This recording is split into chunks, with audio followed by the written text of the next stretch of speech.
Yes. Maetel unsheathed her sword with trembling hands.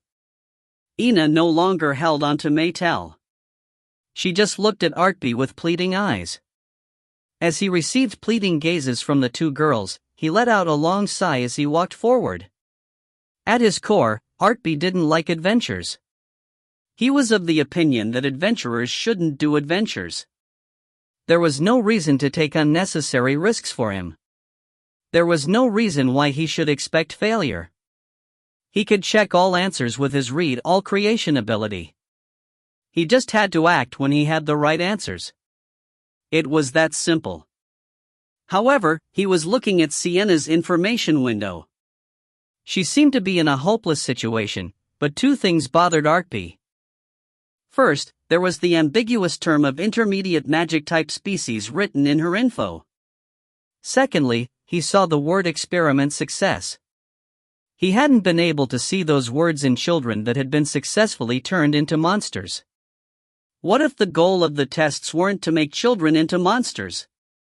If that was their goal, then they would have branded the monster-turned children as successful test subjects. Why would they kill them once they were turned into monsters? As he kept thinking about it, he kept having questions about the word intermediate magic-type species. Of course, monsters were a magic type. So why did they use the particular expression of magic-type species? When he discovered the curse for the first time in Ina, he had seen the same phrase. At the time, it hadn't caught his attention. However, maybe Artpe was operating under a misapprehension? What if the Black Magicians and the Demon King's army weren't aiming for a simple monster transformation? What if the fact that the children were completely turned into monsters were considered to be failures? What if they were killed for that reason? What if there was something special about Ina and Sienna? What if Sienna was the only success in their experiments? Kukua. It hurts so much, Uni. Uni, ani. Sienna, no. Sienna. Artpe. Hurry. When it specified magic-type species, it might be referring to the demon race. This test was aimed at making humans into demons. Shit. That damn Demon King, . If this was truly the Demon King's plan, maybe the Demon King came up with a control plan that differed from the one in his previous life. Maybe he is thinking about using absolute control on all the beings on this world. Artpe gritted his teeth as he shouted those words. He couldn't remain calm any longer. The massive amount of mana stored within his body was resolved into a mana strings. It looked as if wings had sprouted from Artpe. The dark mana threads clung to the entire body of the human girl who was turning into a demon. He started desperately tuning her mana. I won't let you do this. Artpe's eyes shone with a purple light. I won't let you have her, you son of a bitch. He was able to see past everything to reach the truth. His innate ability always led him towards the right path. He combined the ability with a unique spell called Mana String. It was supposed to be impossible to combine the two abilities, yet they were combined. The girl's body was being demonified at an uncontrollable speed. Her body twitched. The mana within her body started flowing backwards at the guidance of the mana strings. The hero forged a miracle at that moment. If you find any errors, ads pop-up, ads redirect, broken links, non-standard content, etc., please let us know. Report chapter so we can fix it as soon as possible. Chapter 38. Chapter 38, Come to think of it, I'm a hero, 6. He had become a hero, so he finally stiffened his resolve to fight the Demon King. So what the hell was this? The Demon King was trying to change humans into demons? Artpe wanted to farm in the human world at a later date. It would be a problem if the human world was turned into the demon world. He wouldn't forgive anyone who attempted to pour cold water on Artpe's retirement plan. Artpe's burning will was infused into the mana strings, and they burrowed into her body. From the beginning, Artpe hadn't planned on stopping the change entirely. A complete reversal of the change was impossible. Such tasks were in the territory of the gods. The only thing he could do was influence the direction of the change. Yes, it was the same as when he made the changes to the record link inside the dungeon. I just have to prevent her from becoming a demon. She also has to have control over herself. I have to protect these two things. It is a must. Artpe used all the experience he gained from his past life as he tuned her with his mana strings. The mana strings infused with the power of the read all creation ability continuously moved in a subtle manner to suppress the changes caused by the mana, and the mana was directed towards a different direction. Whether it was his life as a demon or a human hero, his innate ability had always been with him. It was really ironic that these two vastly different experiences was of help when dealing with this problem. He now had extensive knowledge about demons and humans. His knowledge allowed him to combine the mana string and the read all creation ability. It gave him the ability to open a new path for the mana within Sienna's body. Ah. Ah. Can you hear me, Sienna? You have to resist against the impulse to fight the flow of mana. You have to concentrate, and you have to be clear in your thoughts. You can't be swayed by your impulse. Artpe kept talking to Sienna, who was groaning from the pain she was feeling. He continued to manipulate his mana strings. In some aspects, he had to concentrate harder than the time when he had absorbed all the curse in this communal space at once. However, he was fueled by his anger towards the Demon King, and an urgent need to prevent Maetel from becoming wounded by this incident. There were multiple factors driving him forward, so this task was really nothing to him. Sienna. Stay still, Ina. I also feel restless, but if we interfere with Artpe right now, Sienna will be in big trouble. Ooh. Maetel had calmed down thanks to Artpe, so she was able to hold back the agitated Ina. She gathered the children to one side. Even if they had been freed from the curse, they hadn't bathed since arriving here. Moreover, they hadn't been fed. The state of their health was a mess. If she wanted their bodies to feel the least amount of stress, she would have to send them outside the dungeon. Nuna, I'm hungry. I'm cold. I'm scared. Who is that young? Is he on the same side as the Ajushi? Will we turn out weird like her? No, everything is fine. You will all be better soon. Maetel was still a child. She was at an age where she should be under the protection of adults.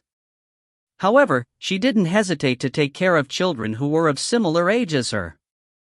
In fact, she took care of kids that were older than her. I'm tired. I'm tired and exhausted. I want to rest. She glanced at the cowering children, then she turned to look at Artpe. He was using an incomprehensibly complex magic to save the last child. His eyes didn't falter as brilliant mana rose out of him. She was sure he was more tired than her, yet Artpe only thought about the task at hand. He did the impossible without hesitation. All right. Maetel poured strength into her body as she stood up. If Artpe had seen her, she was sure he would have been happy at how she was handling herself. He would have praised her. This thought allowed her to wade through anything that was thrown her way. A little bit more. Shit. A little bit more. Artpe was panting right now. The girl was floating in the air a little bit as she was continuously showing reaction to the mana. Her skin had turned black before, but now it was the opposite. She enough white enough to be called pale, and even her hair had turned into a peculiar milk-like color. In truth, the mana reaction she was experiencing was large and fierce.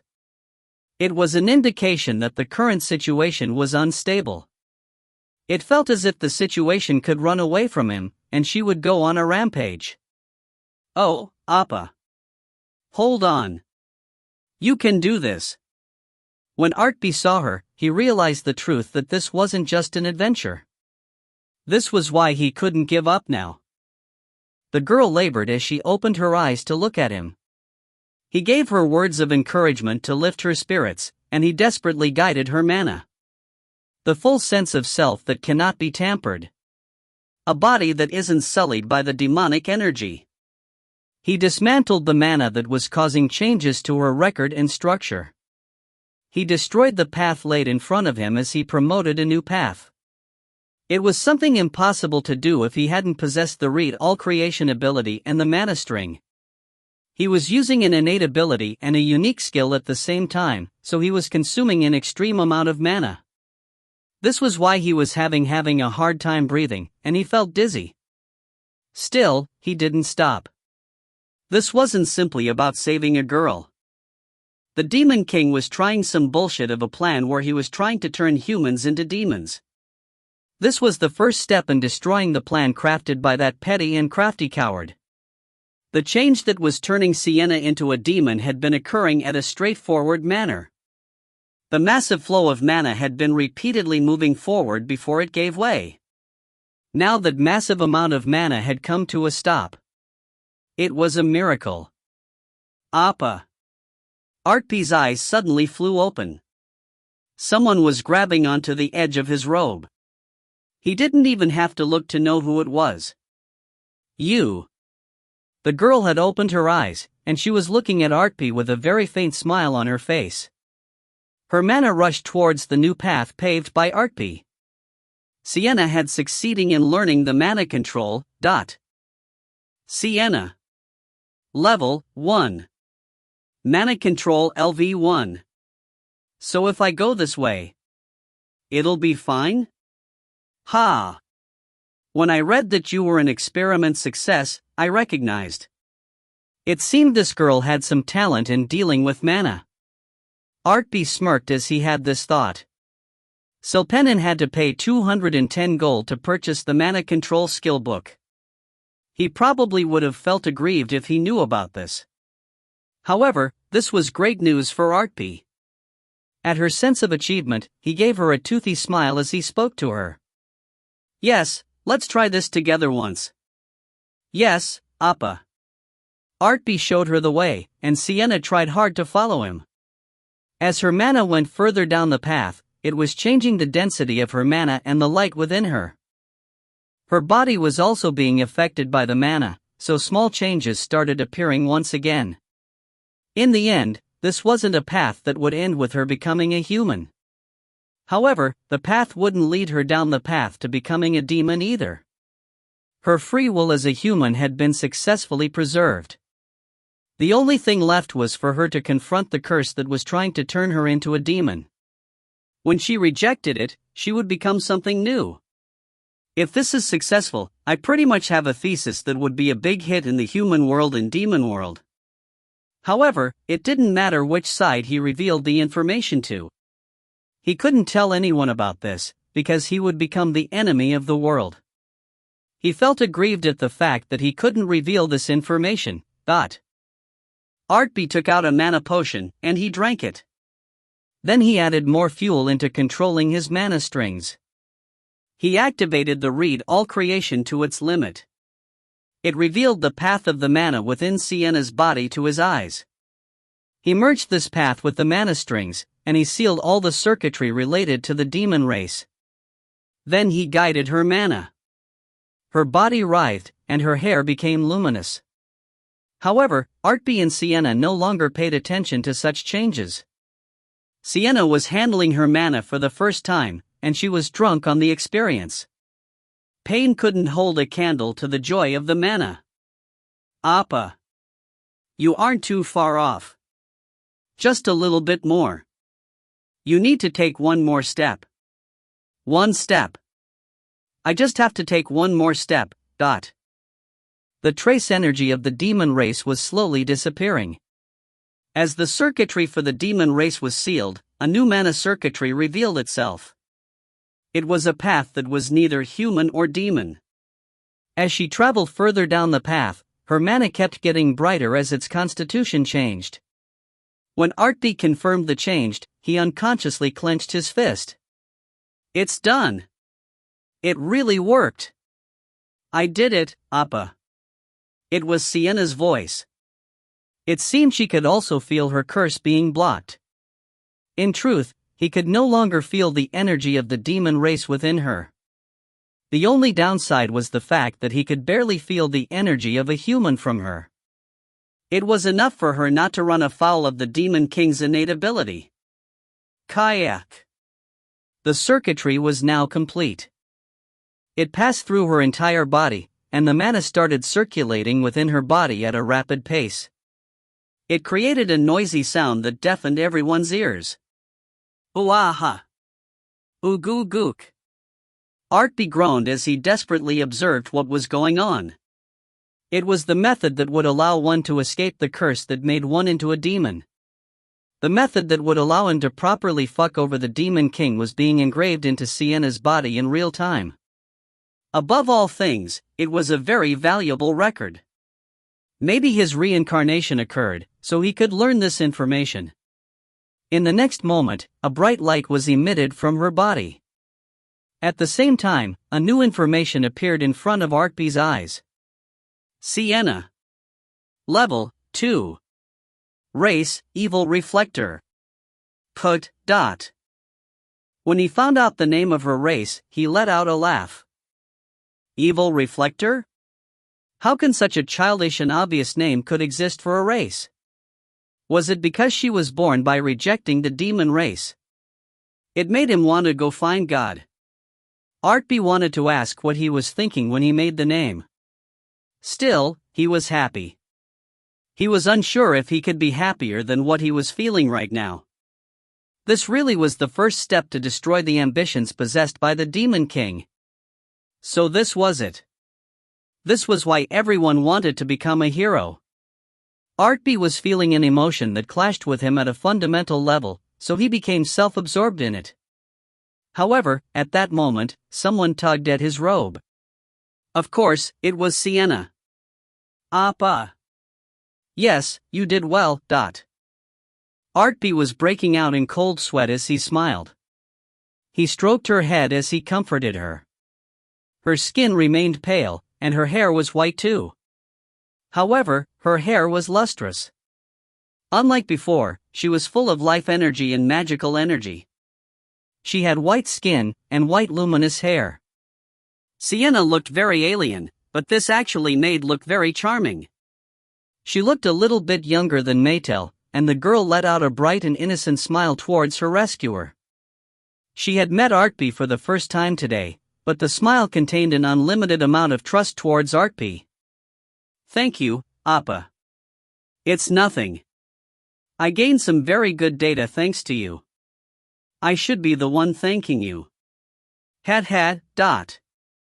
From the moment Sienna started becoming a demon to the moment where she became an evil reflector, he had observed and recorded everything with his read all creation ability. Of course, it was still impossible for him, but this record would allow him to research a method to counter the demonifying curse. He might be able to come up with a method that'll allow him to resist against the Demon King's ability. Sienna. Uni. Artpe let go of Artpe's robe, and she rested herself completely on the floor. She hugged her Uni, who had run towards her. Maetel had looked on with a nervous heart. She had been sad at the thought of one more child becoming a monster. Maetel and the other children were truly relieved at the sight. I'm glad you are fine. It is all thanks to Appa. Appa helped me. Maetel had a smile on her face. However, when she heard Sienna's bright voice and face, she started creeping towards Artpe's side. She grabbed his robe. There was still a smile on her face, but there was a sense of gloominess that was a small part of her expression. It is a relief that Sienna is fine. Right, Artpe? It feels as if there is a smidge of regret in your voice, Maetel. You are mistaken. I'm really happy. I want Ina and Sienna to live a happy life. At the town. Just the two of them. It seemed he hadn't been mistaken. Maetel was burning with jealousy towards a girl that was younger than her. Why was the hero wired like this? Artpe flicked Maetel's forehead as he sighed. Anyways, the quest was complete. He couldn't save the children that had already been turned into monsters. However, he couldn't be sad about the missed opportunity. He decided it was right to be thankful for those that he was able to save with his hands. When he had this thought, he suddenly felt fatigue wash over his mind. Ooh ah. I want to rest. Yes, Artpe. I really want to rest too. Artpe's words were heartfelt. Maetel let out a bitter laugh as she agreed with him. They looked at each other, and they started giggling. Then they turned to look at the children, who were staring at them in puzzlement. Let's go home. No. I want to wash myself first. I want to wash myself too. I'm hungry. It seemed the fear that had gripped the children were gone thanks to Artpe's activities. As if they had made a promise beforehand, the children started expressing their desires. Soon, the communal space descended into chaos. At that moment, a person with the all-round ability that could grant all their wishes made her entrance. It doesn't matter where or when. The Anywhere Company is always with you. I am the merchant Mycenae. Please ask me for anything. I will fulfill your desires. Oh my? Mycenae and Artpe looked at each other. Mycenae put on a charming smile, and Artpe laughed as he asked her a question. Ajumma, did you acquire the cleaning magic as I've requested? If you find any errors, ads pop up, ads redirect, broken links, non-standard content, etc., please let us know. Report chapter so we can fix it as soon as possible. Chapter 39. Chapter 39, Hero vs. Kingdom, 1. Fortunately, Mycenae quickly restocked her supply of magic books after selling them in bulk to Artpe. All of them were sold to Artpe once again. It was a total of 5 books. She was reliable in the fact that she had acquired the cleaning magic, 45 gold.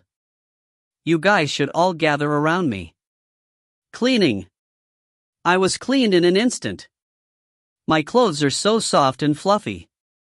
This was the moment when Artpe took a step forward in becoming a lifestyle magician.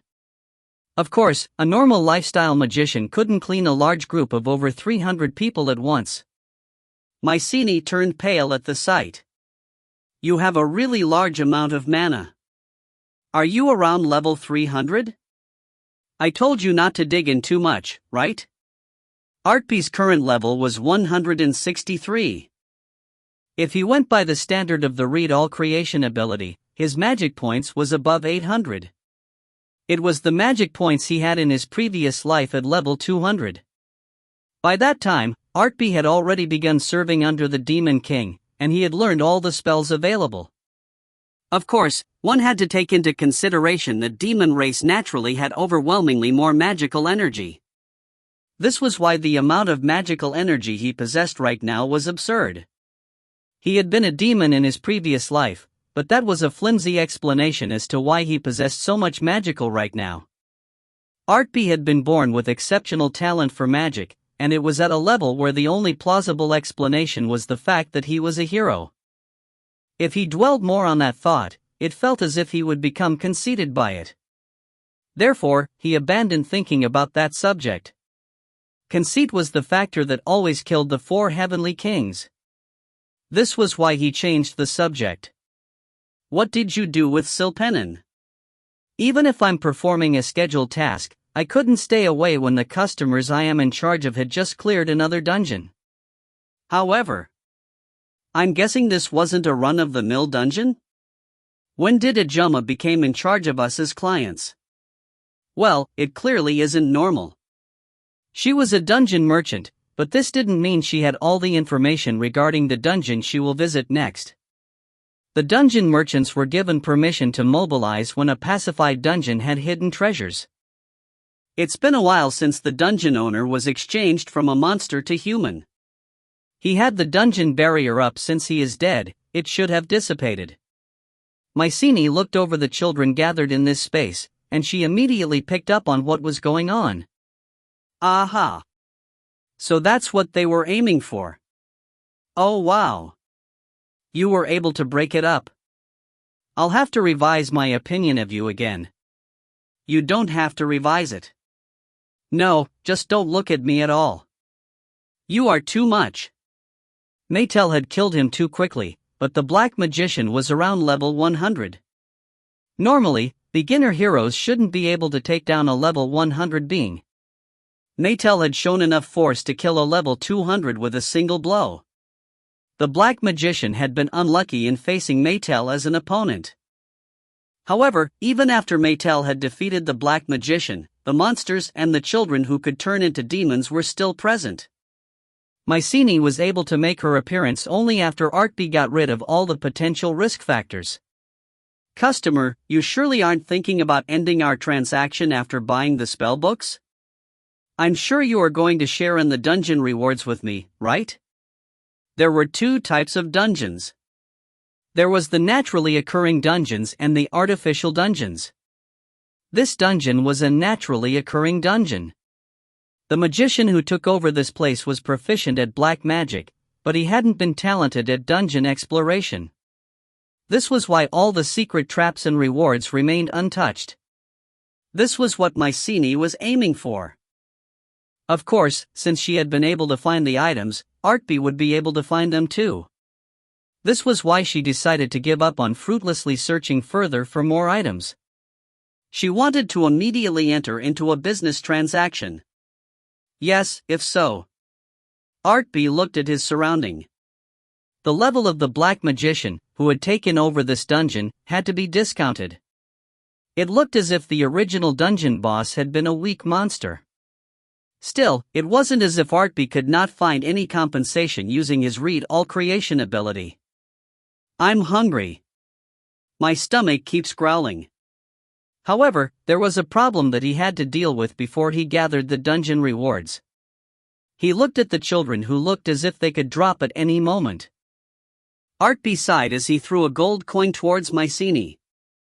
First, I want you to give them something to eat. The children were starved for a couple days, so I want you to give them food that wouldn't be too much of a burden on them. Oh my! You are so kind. As it happens, I have a consumable item that was developed by the Mage Tower to be used on war refugees. However, there is a single downside. I'll give you an additional gold.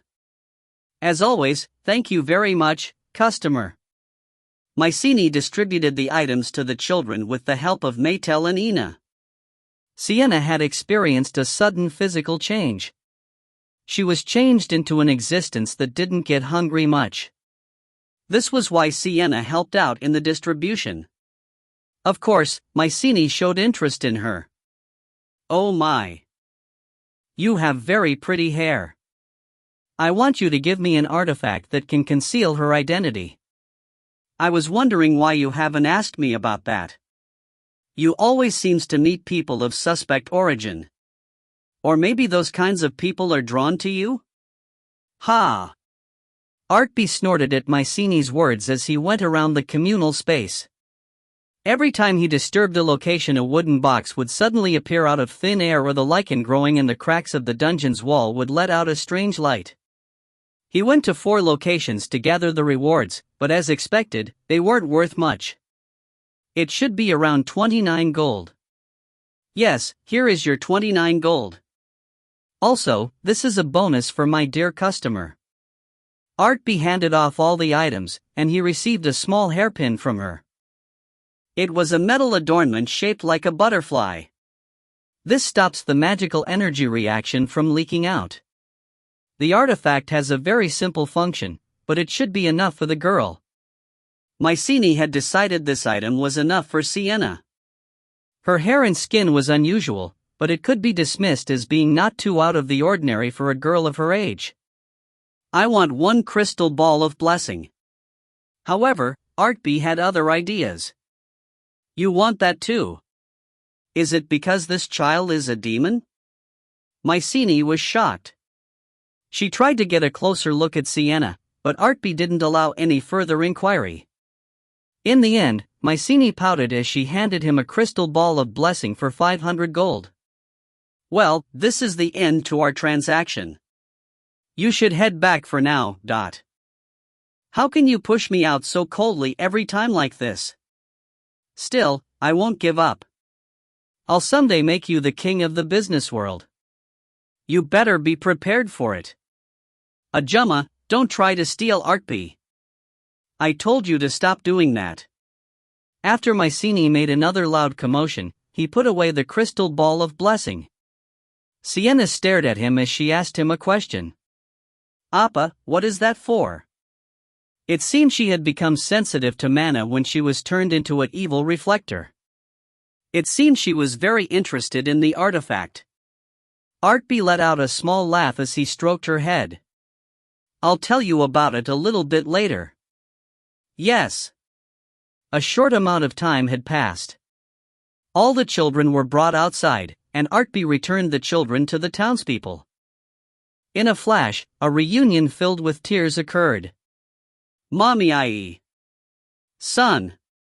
My son. Fortunately, most of the children taken from this particular town were all safe. The townspeople were deeply moved by the return of the children, so they started praising Artpe and Maetel. However, Artpe gave them a warning as he looked at them with serious eyes. If you spread our name, I'll put a curse on all of you. The curse will turn you into frogs. Heek. Heroes were always targeted by repeat quests, and these quests would cheapen the value of their names. Of course, the Demon King had created a perfect recipe in the past where these repeat quests helped along the explosive growth of the hero as an unintended consequence. However, the current situation differed quite a lot from the past. Since he was now aware of the fact that Demon King was hatching such a horrifying plan, they would have to move carefully. A disguise and a mask was a must. They also had to be prepared to bury such fake identities in the darkness. The problem is, Artpe gave a stern warning, then he turned around. There were still couple hundred children left. Hyung, I want to see my mom too. Be quiet. We shouldn't cause more trouble for the magician Nim. Han. Mom. Mommy. He had no problem with the children who were originally from this town. However, he wondered what he should do with the children captured from the other towns. Of course, they would have to be returned to their own towns. If he was like the heroes from the old stories, he wouldn't have hesitated. He would have personally returned the children to each town. However, the quest had ended, so he needed to move on to his next goal. This kind of event always led to a more annoying and larger incidents. The Demon King's scheme always seemed to come in succession. Of course, the Demon King was a chef that tried to get a richer flavor by cooking an already seared meat once again. Artpe was well aware of the Demon King's far-reaching recipes, so he was annoyed at being at the receiving end of it. I have to nip this in the bud. It would be stupid of me to be satisfied with leaving the matter as is when I know more will come from this. Moreover, in the end, Artpe came to a firm resolution. If he let his heart make the decision, he would have ended his association with the townspeople here. He wanted to go rest. However, if he didn't tie this up right now, he knew he would become more exhausted by what stemmed from this event in the future. You guys should move your town. In the end, a suggestion popped out of his mouth. The townspeople became dumbfounded at his words. You want us to move our town? Why? No, how? I'll be going around to the towns where these children are from. I'll be gathering all the townspeople from there. I want to consolidate everyone into forming a large town. You guys will create a small city. We can't do that. That'll be too hard. We are already living a hard life here. He expected their objections. However, Artpe's attitude didn't change. If you want your children to be stolen again, you can continue on living here. You all have to stick together right now. You have to stick together to grow your numbers. You won't be able to win against a country, but at the very least, you will have grown your own presence. You have to be large enough where many people will become aware if something happens to you. If enough humans were gathered in a single location, it might have an effect on other entities. It would be hard for the Archduke to mess with them. It would also make it harder for the Demon King's army to hatch a scheme.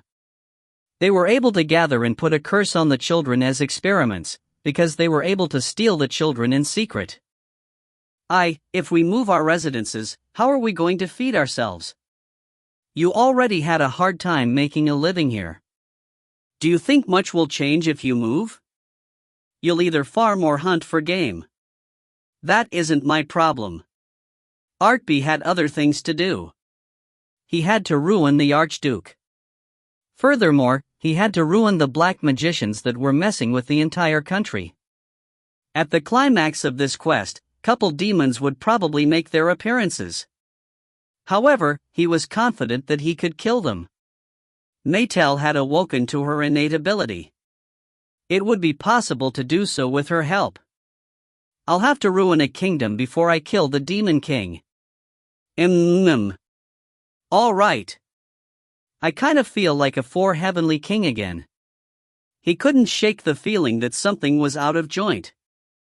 However, this actually made him quite happy. Maetel looked at him with unshakable trust, and Sienna looked up at him as if he was her idol. Ina and the numerous children looked on with worried eyes. The townspeople looked to be in a state of shock and fear at Artpe's forceful order. Well, we'll start our city construction plan from this point on. It was at that moment when the first quest turned into a succession of scenario quests. If you find any errors, ads pop up, ads redirect, broken links, non-standard content, etc., please let us know. Report chapter so we can fix it as soon as possible. Chapter 40. Chapter 40, Hero vs. Kingdom, 2. Under Artpe's unexpected edict, the townspeople made preparations to leave. They were close to tears. Since they had given up most of their fortunes to Artpe, there wasn't much aside from obsidian of greed, so they only had to pack some clothes. We'll sleep here tonight, and we'll head out immediately tomorrow. I want all of you to take care of the children until then. Understood, Magician Nim. Ho-oo. I know Magician Nim isn't wrong, but the prospect of building a new house is frustrating. It would have been better if they had grounds to dismiss Artpe's claims as total nonsense.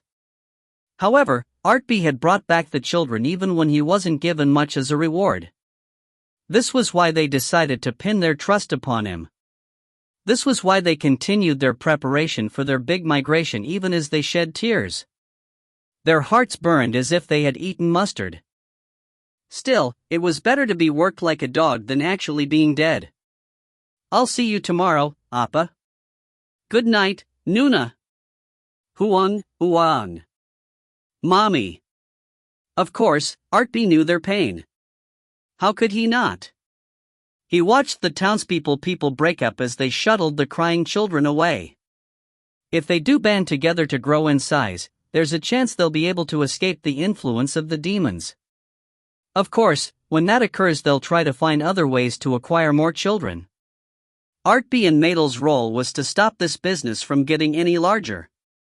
He would overlook most calamities. However, he had to get in on this or it might swallow the whole human world. This is the hero's walk of life. If not for heroes, others wouldn't be able to sense such enormous crisis, and they wouldn't know how to overcome it. It isn't as if the human world doesn't have strong people. However, the troublemakers are hidden until the heroes can find them.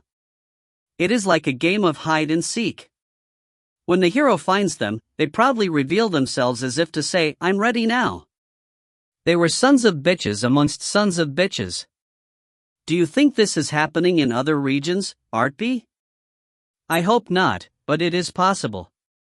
This is why this is so annoying. At Artpe's reply, Maetel's eyes turned menacing. Since this was a problem where his safety wasn't involved, he had expected her to laugh off most of his words.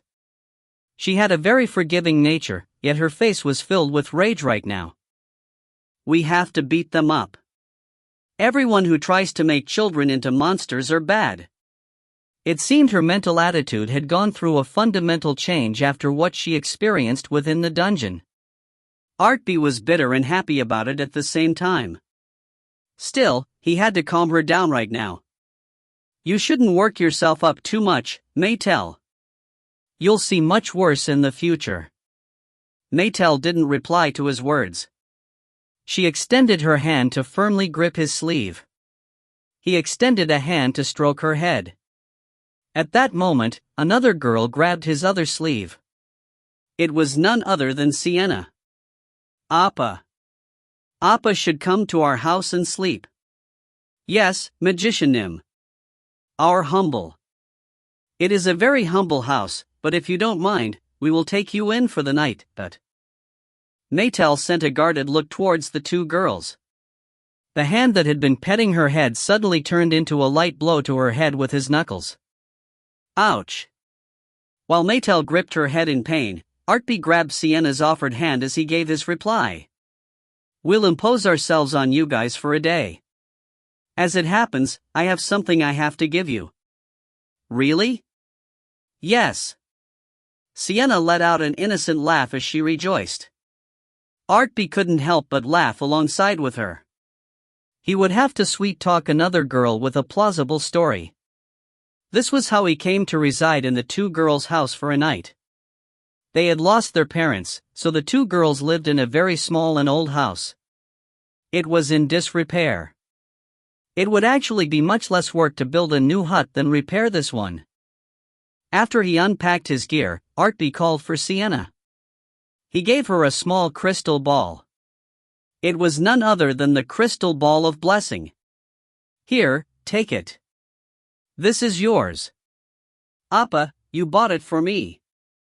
Sienna hadn't figured out the exact use of the crystal ball of blessing yet. However, she was sensitive to mana after she became an evil reflector. This was why she was aware that a very complex structure of mana was contained within the crystal ball of blessing. Appa, isn't this really expensive? I'm not giving it to you for free. You have to repay me later with a lot of interests. It'll be a compound interest. Yes, I understand. Since she didn't know how scary compound interest was, Sienna let out a naive smile as she replied. She took the crystal from him. Soon, she had a slightly peculiar expression on her face. Appa, it feels as if it is exploring inside me. It is a substitute for the priests, and it'll decide your future path. It'll make a record of you in this world. You'll know when it adapts to you. Why, yes. After awakening as an evil reflector, she had already learned the mana control. Of course, he expected her to receive the magician class without much problem. However, Sienna. Level 1. Evil Reflector. Warrior Priestess. Sienna found out her class, and when he saw it, Artpe's eyes turned round. Maetel and Ina didn't know what was going on, so they looked on absent-mindedly. The only thing different was the fact that the crystal ball was no glinting. It would probably be of help in advancing in her high-rank class. No, that wasn't important right now. Appa, what happened? I'm not sure either. If she wasn't a magician, who on this land was actually suited to become a mage? Moreover, she had escaped her humanity to become a new race that didn't exist in history, yet she was a priestess. Artpe was so taken aback by this that he wanted to run out of the house. However, his read all creation ability hadn't malfunctioned. Instead, her record as a warrior priestess was shown clearly in front of his eyes. There was no double. Sienna was a warrior priestess. Sienna firmly grabbed Artpe's clothes as she asked him a question. Appa, does this mean I have to enter into a temple? You must never do that. At Sienna's naive question, Artpe gave an immediate answer. Even if a warrior priestess was an occupation welcomed by everyone, she wasn't human anymore. There was no way she would be able to enter into the very close-minded temples. If Artpe thought about their temperament, it would be fortunate if Sienna wasn't dissected for study. Priests weren't priests, because they had a good heart. Priests followed a specific way of training that had been passed down through time. People had researched a way to suck up to selfish gods in an attempt to obtain a boon from them. This was how they awakened to the holy power to become priests. This was why she was in an impossible situation. Her mana has progressed in a special direction. It's a holy power that directly opposes evil. It is a likely hypothesis. The name of her race was Evil Reflector, and the name was quite explicit. It also outlined the direction of her development. She had been optimized to fight against the demon race. She was so amazing that it wouldn't have been strange if she had been chosen as hero. He wondered what would happen if she was given the opportunity to grow up. She was born from an experiment that had tried to turn her into a demon. She would now stand in the front line in defeating the demon race. It was the biggest way to screw over the Demon King. Moreover, it would allow Artpe's original goal to Sienna. Artpe felt a small amount of self-hatred as he bit his lips. However, he had already handed over the crystal ball of blessing to her, so he was being hypocritical by wavering between his decision. He kept eye contact with Sienna as he spoke. You probably lived a normal life until now. If this incident hadn't occurred, you would have continued to live a normal life. However, the direction of your life has changed in no uncertain terms. In the process, you gained considerable amount of power and potential. Now that you have that power, it'll be hard for you to lead a normal life. At the very least, it wouldn't be possible until the disturbance caused by the Demon King could be put to sleep. Sienna was a very bright child, so she fully understood what Artpe was talking about. Yes. Thank you, Appa. I also want to live a different life. I want to become stronger like Appa. I don't want to be abused by bad people any longer. It was truly courageous words. Artpe wondered if what she experienced here had hardened her heart. Maybe her mental state was affected when she was changed into a new race. He just had to hope that he had led her down a better path than becoming a demon. The problem is the power you possess is different from theirs. The power is unique and alien. This is the reason why I gave you the crystal ball of blessing. People are afraid of those that are different from them. You'll probably be unable to display your full power out in the open. Appa, what should I do? She went to the heart of the matter. As Sienna asked her question, it seemed she had an idea what the answer would be. This was why there was a look of anticipation on her face. This was why kids these days were scary. Artpe had this though as he turned to look at Maetel. It looked as if Maetel really didn't like the current situation. In the end, she nodded with a sullen expression on her face. She didn't want someone else to get between Artpe and her. However, Maetel knew Sienna couldn't be left behind now. Since her feelings were so transparent, it was a bit amusing to see it. Artpe smirked as he turned to look at Sienna. Then he suggested a way forward for her. Do you want to join our party? Yes. As if she had been waiting for this question, she let out a bright smile as she gave her answer. Artpe had asked the question, but he was taken aback by her embarrassingly frank answer. Your whole life depends on this decision. Are you sure you okay making such a decision so easily? Yes. You can't. At that moment, Ina interjected herself into the conversation as she screeched. She had finally been able to recover her younger sister, yet she was now worried that Sienna would go to a distant place. However, Sienna had anticipated her Uni's objection, so she spoke with a bright smile on her face. Uni, don't worry too much about it. I'm all right. As time passes, I'll feel much better. Sienna. If you are with me, I'm sure it'll become difficult for you. You saw it, Uni. I'm not normal anymore. As her words ended, a white magical energy was emitted at the tip of Sienna's fingers. Artpe could clearly see a light that was similar to holy power. Moreover, the amount of magical energy possessed by her was disparate from her status as a level 1. Uni. You can do this alone too, right? Ina's expression darkened, but Sienna's expression remained clear. There was a thread of resoluteness that could be seen in her bright smile. Ina realized Sienna wasn't trying to convince her of anything. She was just notifying Ina of what would be happening. Sienna had always been a fierce girl that spoke her mind. We won't be apart forever. I'll come back. I promise. So you have to wait for me. Okay? Sienna?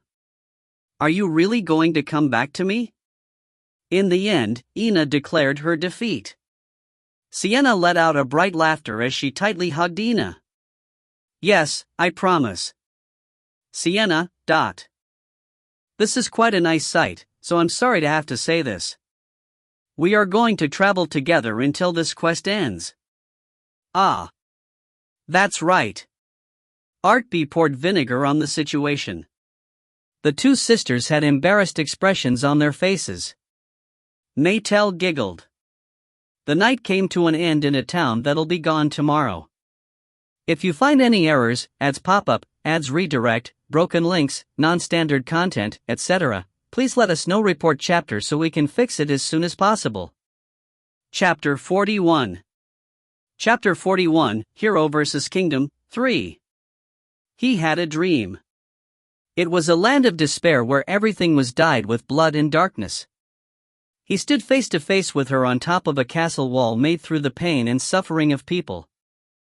No, it was a too one-sided encounter to call it a face-to-face meeting. Artpe had already lost to the hero. All his magic spells had been blocked by their magician. He had thrown his daggers in desperation, but an archer with long ears destroyed all of them with her sharp arrows. Normally, his subordinates were lazy, and they had treated his authority as their commanding general as shit. However, they acted in a way that was incongruous to their past actions. His subordinates fought desperately to protect him, but in the end, they were easily slain by the warrior's great sword. If they had always done well as they did right now, their actions wouldn't have felt sudden and unexpected to Artpe. They decided to act in such a way at the last moment, and it almost brought tears to Artpe's eyes. Don't do it. Wait a moment. Don't swing that. Hero. The Steel Knight, who never took off his helmet, refused to stop. He was about to sever Artpe's head. However, the hero desperately halted his action. All the other members inside the hero's party let out a sigh at the same time. The hero paid no attention to them as she stepped forward. She made a sincere entreaty towards Artpe. Please don't cause any trouble, and surrender to us, for Heavenly King Artpe Hertana. There is no need for us to fight each other any longer. Hero.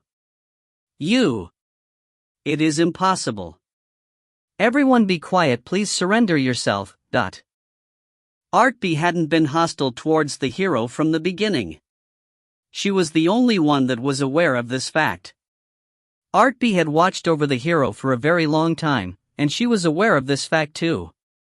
If Artpe had wanted to, the hero knew he could have killed her a long time ago. This was why they could be on the same side. She was sure they could be on the same side. They? You speak as if the Demon King's army isn't on a campaign to bring peace to the world. However, Artpe made light of the hero's words as he mocked her. His sharp purple eyes were half hidden by his drooping black hair. It wasn't just the hero. His eyes twinkled as if he was mocking the entire hero's party. Why? She asked the question as if she couldn't understand him. However, Artpe didn't give her an answer. He didn't want to stop the hero's steps. A heavy burden was already on her slender shoulders, and he didn't want to add more to her burden. Instead, he tried to relax her contorted face a little bit. He let out a grin as he opened his mouth. Hero. I'm pretty sure a very good-looking Noonim will be coming here soon, and she'll be very angry when she sees my corpse. I want you to give her this message. His words were very comedic when one considered it to be his last words. It made the hero's face scrunch up.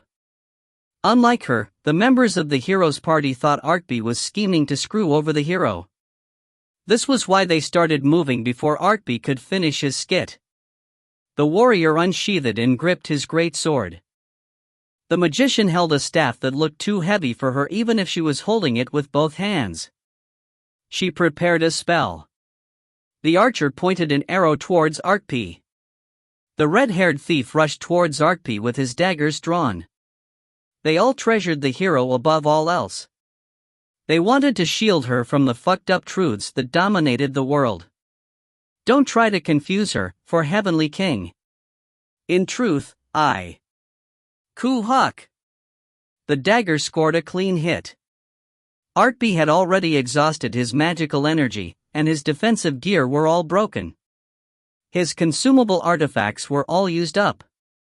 Artpe could no longer put up a fight, so he exposed his heart to the dagger of the thief. Yes, he already knew this would happen. In truth, I'm not too fond of older women.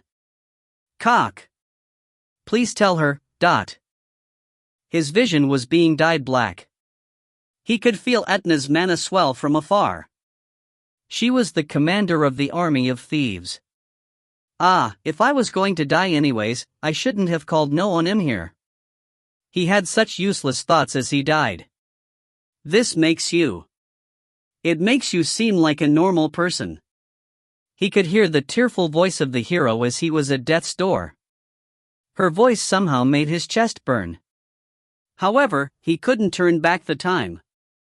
This was a story that had already ended. This was how his previous life came to an end. Artpe's innate ability had reversed the world, and he opened his eyes from within a small human body. He wanted to hurry up and wake up from the nightmare that rehashed the past events.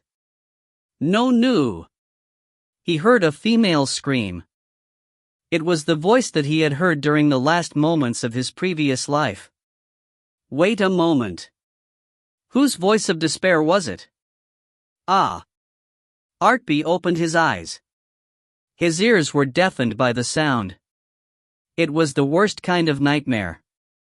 He had a harsh expression on his face as he tried to get up. However, his body was strangely heavy, so he looked down. Maetel and Sienna had fallen asleep from exhaustion after they had a territorial fight over his abdomen. He looked to the side, and he saw Ina, who had gotten up early. She glared at him with white eyes. She was looking at him as if he was a convicted criminal. Well, I'm popular. What can I do about it? Oomph. Ina's cheeks were puffed out as she quickly turned her head away. Artpe let out a bitter laugh when he saw her. Then he woke up the two brats that clung to him like koalas. It was time to head out now. When the morning brightened, the townspeople and the children were led out the town by Artpe and Maetel. Since all of them had packs on their backs, it looked as if they were refugees. Fortunately, it was late spring, so the weather was mild. We are quite noticeable. That's great. Isn't it bad if we are noticed, Artpe? Maetel tilted her head in puzzlement as she asked the question. Artpe let out a light laugh as he gave an explanation. That only applies when we are exploring a dungeon where we have no idea if strong enemies are present or not. However, we know that there are only level 100 cast-offs inside this region. This is why it would be more convenient if they scouted and came towards us. I see. When their enemies caught sight of the group, they would immediately attack the party. In such a scenario, Maetel would be able to cut them down without being repulsed by what she had to do. Artpe didn't explain any further as he expanded his mana threads into a wide net. This wasn't something like feeling an ominous feeling when one was being watched or ambushed. He would be able to know who was going to attack him. At the very least, it would allow him to prepare a counterattack. As he controlled a massive amount of mana, he directed a question towards the nearby village person A. So which village is closest to this location? The village doesn't have an official name. If we go past that hill, we'll be there. The town didn't have a name. These towns were so unimportant that it would probably not be recorded in the hero's chronicle. They went to several of these villages as they gathered more people. Moreover, they cleared out all the soldiers and black magicians they encountered. The quest reward would continue to bottom out. The thought of it made him sad. However, even if the quest reward was garbage now, he had to go through it to get to the next stage of this quest. This was the charm of a chained quest, so he had to endure it. Still, I hope this ends before the summer of this year. I want to avoid what always occurs in the fall. If he went by the schedule, they had plenty of time. They would have enough time even if they ran in place going nowhere for 4 years. Even if such delays occurred, Maetel would probably learn skills like jump and all the techniques associated with it. She was scary like that. The problem right now was the fact that the world and the monsters changed depending on the seasons. There were monsters that were calm in the spring, and they would cause trouble in the summer. Then there were the monsters that attacked after the fall harvest in the winter. They attacked to steal the food of the humans. Artpe was trying to proceed on a specific route, and there were those on this route that would be affected by the seasons. If Silpenin is able to grow up quickly, I can use him. No, it might be faster to develop this one, but... On one side of him, a lovely white-haired girl was grabbing onto his sleeve like Maetel. He smirked as he looked down at her. She was skilled enough to control her mana, and under his tutelage, she was emitting a white-colored mana. She was moving it around with one hand. Her skill level was better than him in his previous life. She had ridiculous amount of potential. Why were there only geniuses around him? The genius pouted as she looked up at Artpe. This is tiring, Appa. Mana is nature. If you accept nature as being mana, nature will soon become one with your mana. It will fill you up. Okay. I'll try harder. Demons possessed overwhelming more mana compared to humans. After consuming mana, demons also had a much faster recovery time. The reason for this difference was the fact that the demon race looked at mana in a fundamentally different way than humans. No matter how much he explained it, humans were unable to understand the perspective seen by the demon race. There were magicians in historical records that were barely able to understand this truth after many years. This foundation allowed them to be able to compete against demons. In his past life, the magician from the hero's party understood this perspective. It was thanks to this magician that the demon race's strongholds in the human world was all brought down. Any demon that got in her way had died. In truth, Artpe was more afraid of the magician than the hero in his previous life. Ah! It quickened a little bit. Appa, it is as if the mana is smiling at me. Yes, I see. So that's how it is. In this life, it seemed there would be at least one more terrifying prodigy that would be on par with that magician. Artpe wondered why such a monster-like prodigy like Sienna hadn't made a name for herself in his previous life. He stroked the head of the girl that was smiling brightly at him. Ugh, Artpe. I want to learn mana. Maetel, you are already pretty good at handling mana. In short order, they arrived at the first town. The town had been in a rut, since they had lost all their children. They rejoiced when they saw the safely returned children. They also cried for the children that would never make it back to them. Then they became shocked at Artpe's edict to leave their town. I can't do this. Of course, you saved my child, so I'll give you compensation as thanks. However, I can't abandon the village. We won't force you to do this. However, if you all continue to live like this, the soldiers will steal your children once again. Shall I give you more bad news? They won't hesitate to torture you for information regarding my party. They will kill several of you as an example. Oh, our king would never dot. There is a different king on the throne. What? The people discussed the topic in a heated fashion, and sides were formed. The people that lost then recovered their children followed Artpe and Maetel's lead. The rest stayed behind. Since the children obediently followed Artpe and Maetel, the townspeople decided to put their trust in them. If the soldiers come asking questions, you guys tell them everything you saw here. If we do that, Magician Nim will. It's all right. You tell them everything. You can even tell me what I'm trying to accomplish. It is better than you guys dying just because you hid the information. Magician Nim. The people remaining behind in the town had rejected Artpe, yet he was being considerate towards them. Of course, he didn't think the soldiers would let the townspeople live even if the townspeople told them everything. However, Artpe had given them a fighting chance. He had done enough for these idiots who had basically forfeited their lives, because they were afraid of change. It took several days, but Artpe's party toured all the nearby villages.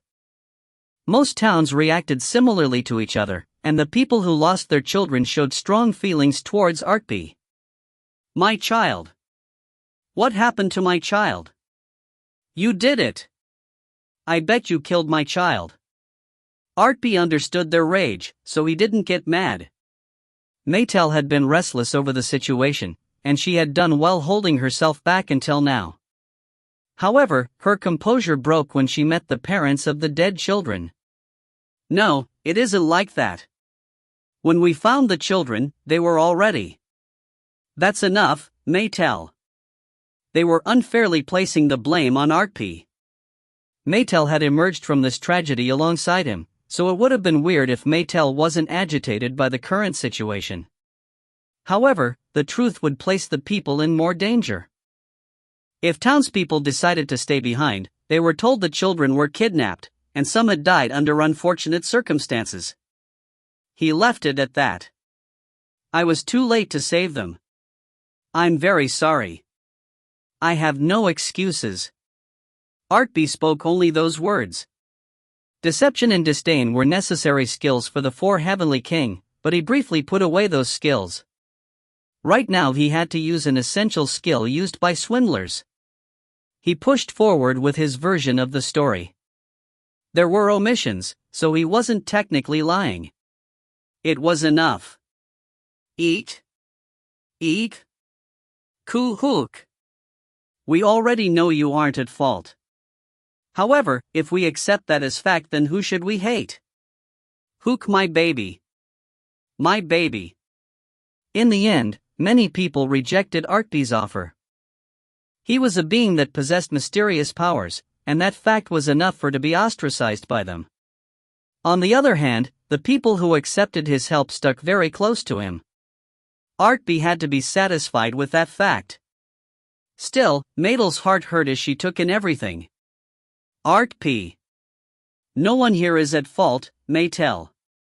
The people who are dishing out the hate and the people who are receiving the hate aren't at fault.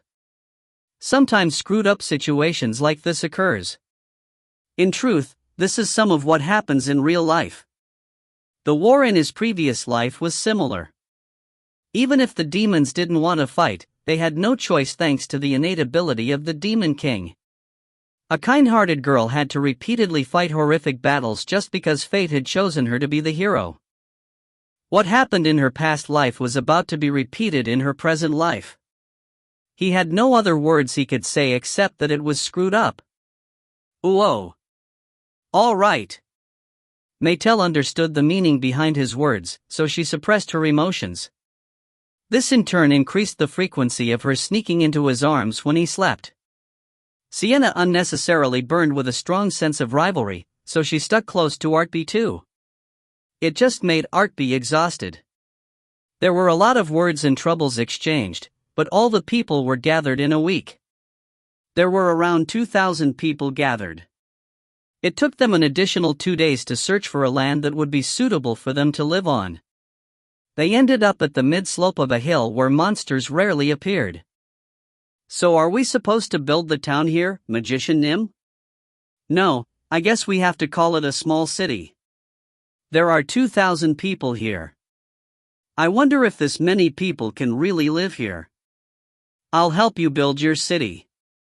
Don't worry too much about it. A large number of people came here, because they looked up toward Artpe and Maetel. It looked as if Artpe felt a bit abashed when he scratched his nose as he spoke.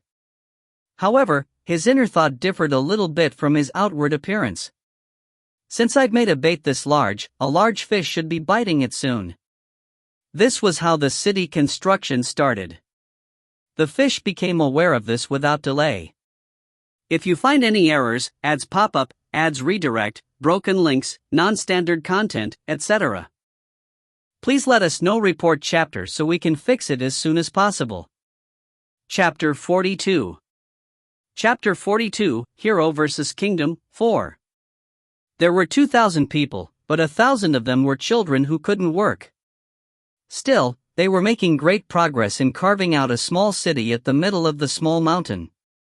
All the tasks that couldn't be done through the power of the people was solved by Artpe. Of course, he used his mana strings. The mountain is collapsing. It is being pulverized. The forest, an entire forest, is being swallowed up. The mana strings consumed a lot of mana. However, the large consumption rate became a problem only in battle where every minute and every second mattered. Since no one had chased after them yet, he had plenty of time. He had the luxury to be able to use the mana strings to his heart's content. This was possible because his mana recovery rate had increased compared to his days as a demon. Artpe used his mana strings every time his mana recovered. He carved the mountain, dug up the ground, or he processed the trees. He had cut down the forest in its entirety. Naturally, the townspeople started looking up to Artpe as if he was like a godlike figure. He isn't human. I've seen magicians before, but they weren't like this. Did you just see that? He extended his hand once, and 20 trees just fell. When the large-scale construction came to an end, the townspeople firmed the ground, and they started gathering the fallen trees to create building materials. They were doing minor tasks compared to what Artpe was doing. This resulted in a city being created at an incredible speed. The ground was flattened in a half-day, and buildings started going up after another half-day. The people that weren't of help in the construction were given the task of gathering food. They were sent out into the mountain. Just the same, Artpe filled up the food stores when they didn't bring back enough. How did he do so? Customer, who do you think I am? He did it through the veteran merchant Mycenae of the Anywhere Company. You are someone convenient to use in various situations. If you were a little bit more circumspect with your words, I might have agreed with your sentiment. I want you to leave behind your cheapest rations. I need enough for 3,000 meals. TSK. I don't have much money left after purchasing the crystal ball of blessing. I'll have to empty out another dungeon soon. You just straight up ignored my words.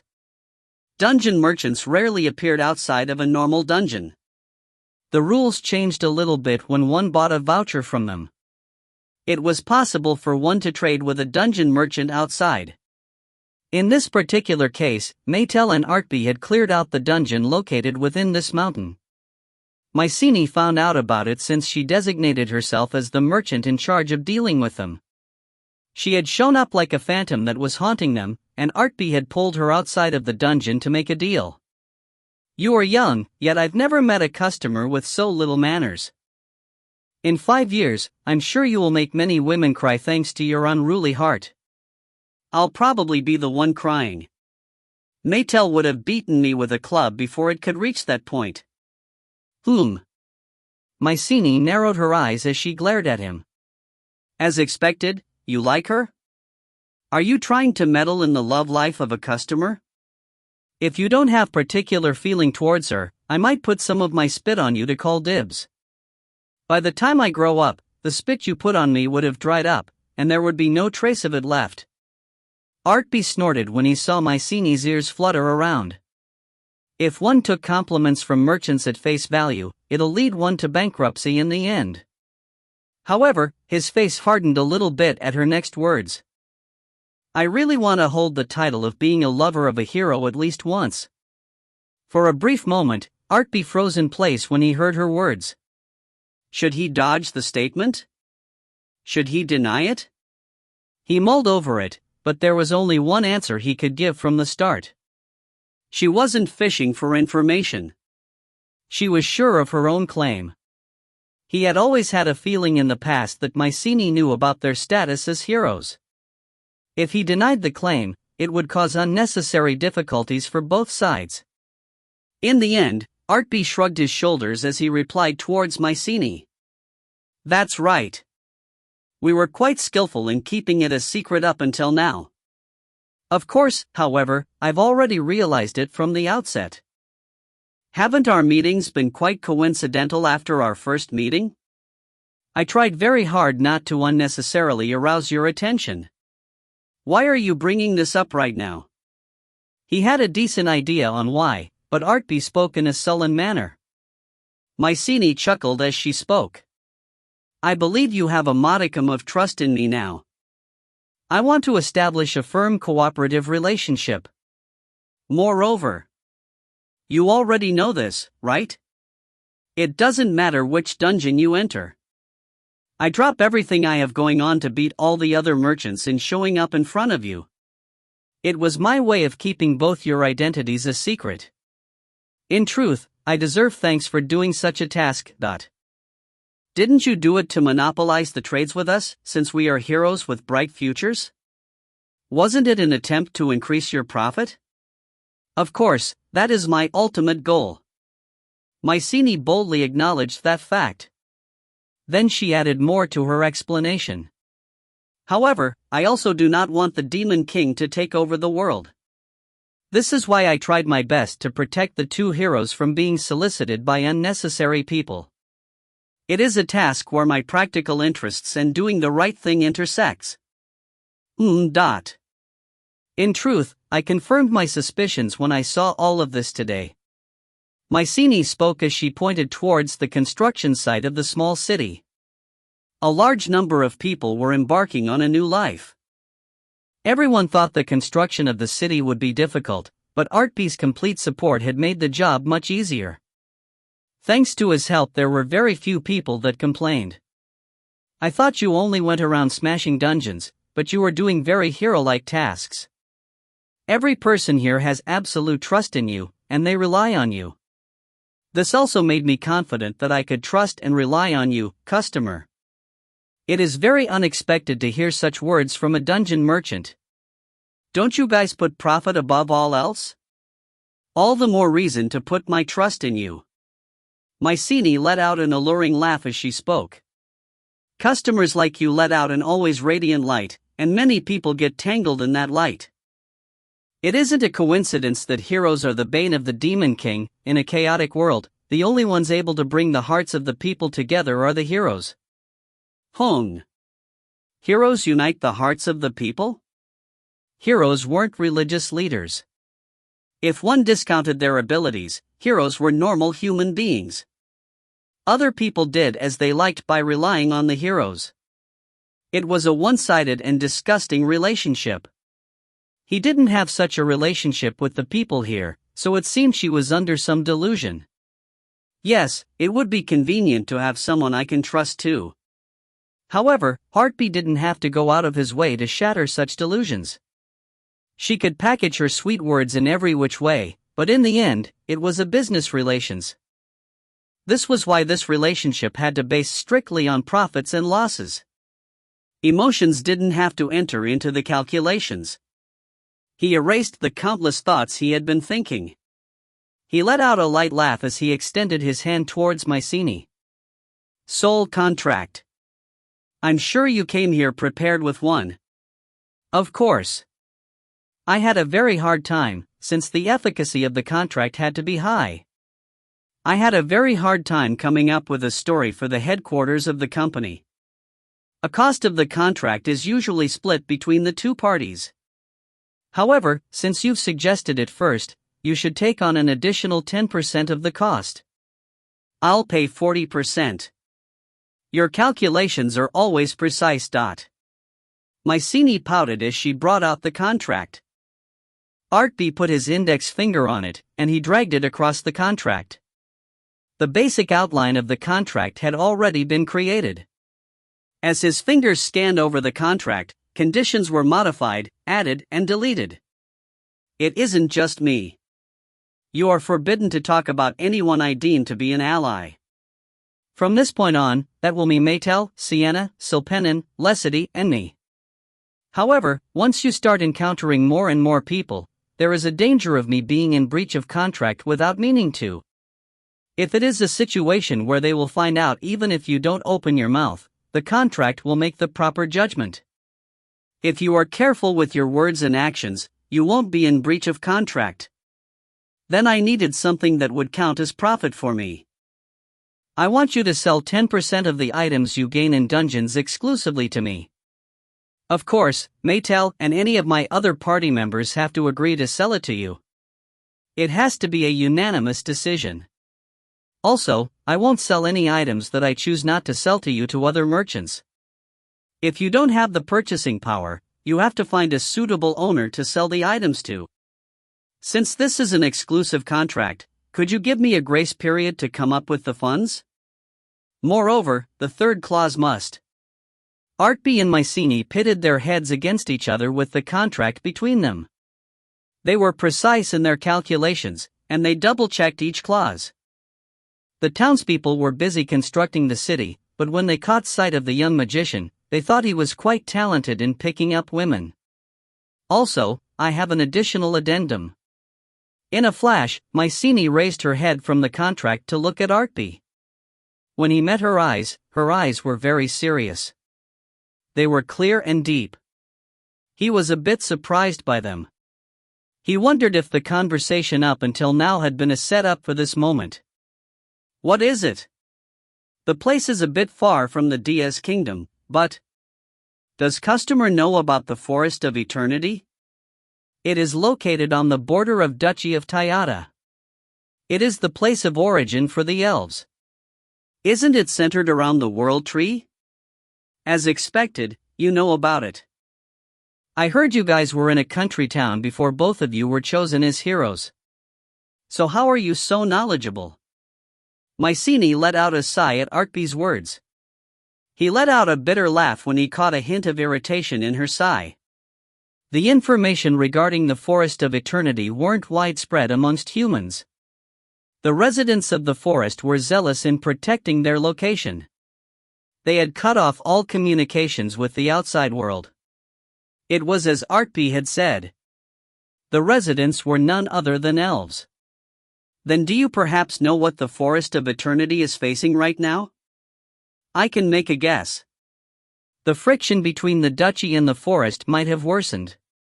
A country that covets the elves might have sent out an organized group.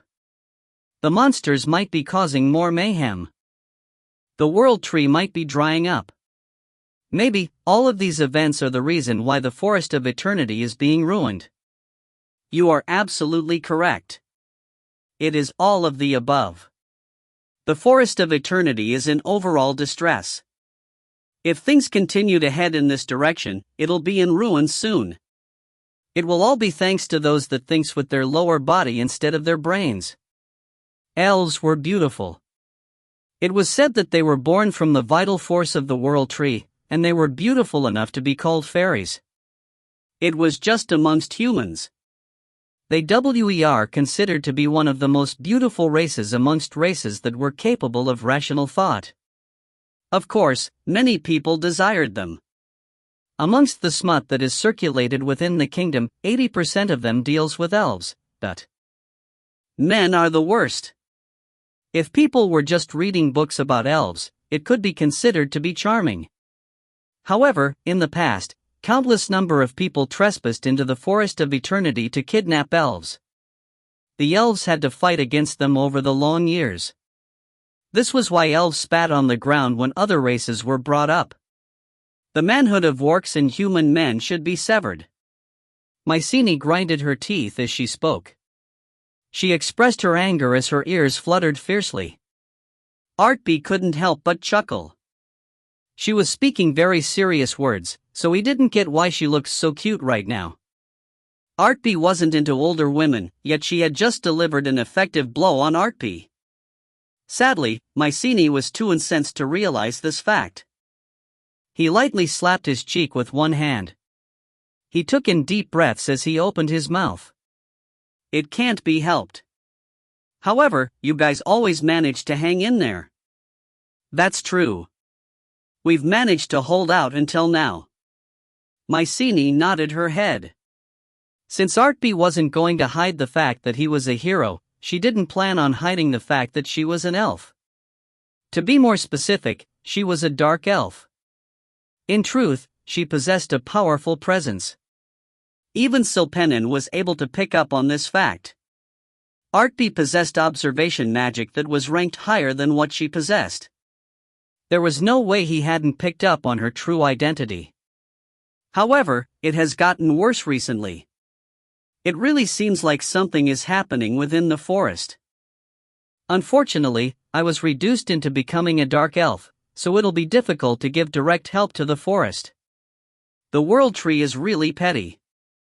Whenever one of you makes a little mistake, it reduces them into dark elves. It isn't the world tree's fault. It was because I was inexperienced. Anyways, that isn't important. It is the forest of eternity. Artpe narrowed his eyes when she finally broached the main subject. Mycenae looked straight into his eyes as she made a sincere request. At some time in the future, could you accept my quest which is related to the forest of eternity? All right. You should also put that into the contract. What? Artpe had agreed to it so easily that Mycenae was taken aback. Is it okay for you to accept it so easily? I'm not sure I should be saying this, but the situation within the Forest of Eternity is very dire. It might get very dangerous for you. I'll be dragged to that place anyways if I continue to act like a hero. I have no reason to turn down an extra reward when I know I'll have to do this later. In Artpe's past life, the elves living inside the Forest of Eternity had suffered a really horrible ending. Moreover, if he went by what was happening within the Diaz kingdom, the current situation would probably be worse than what occurred in Artpe's past life. I have to do something before it is too late. TSK.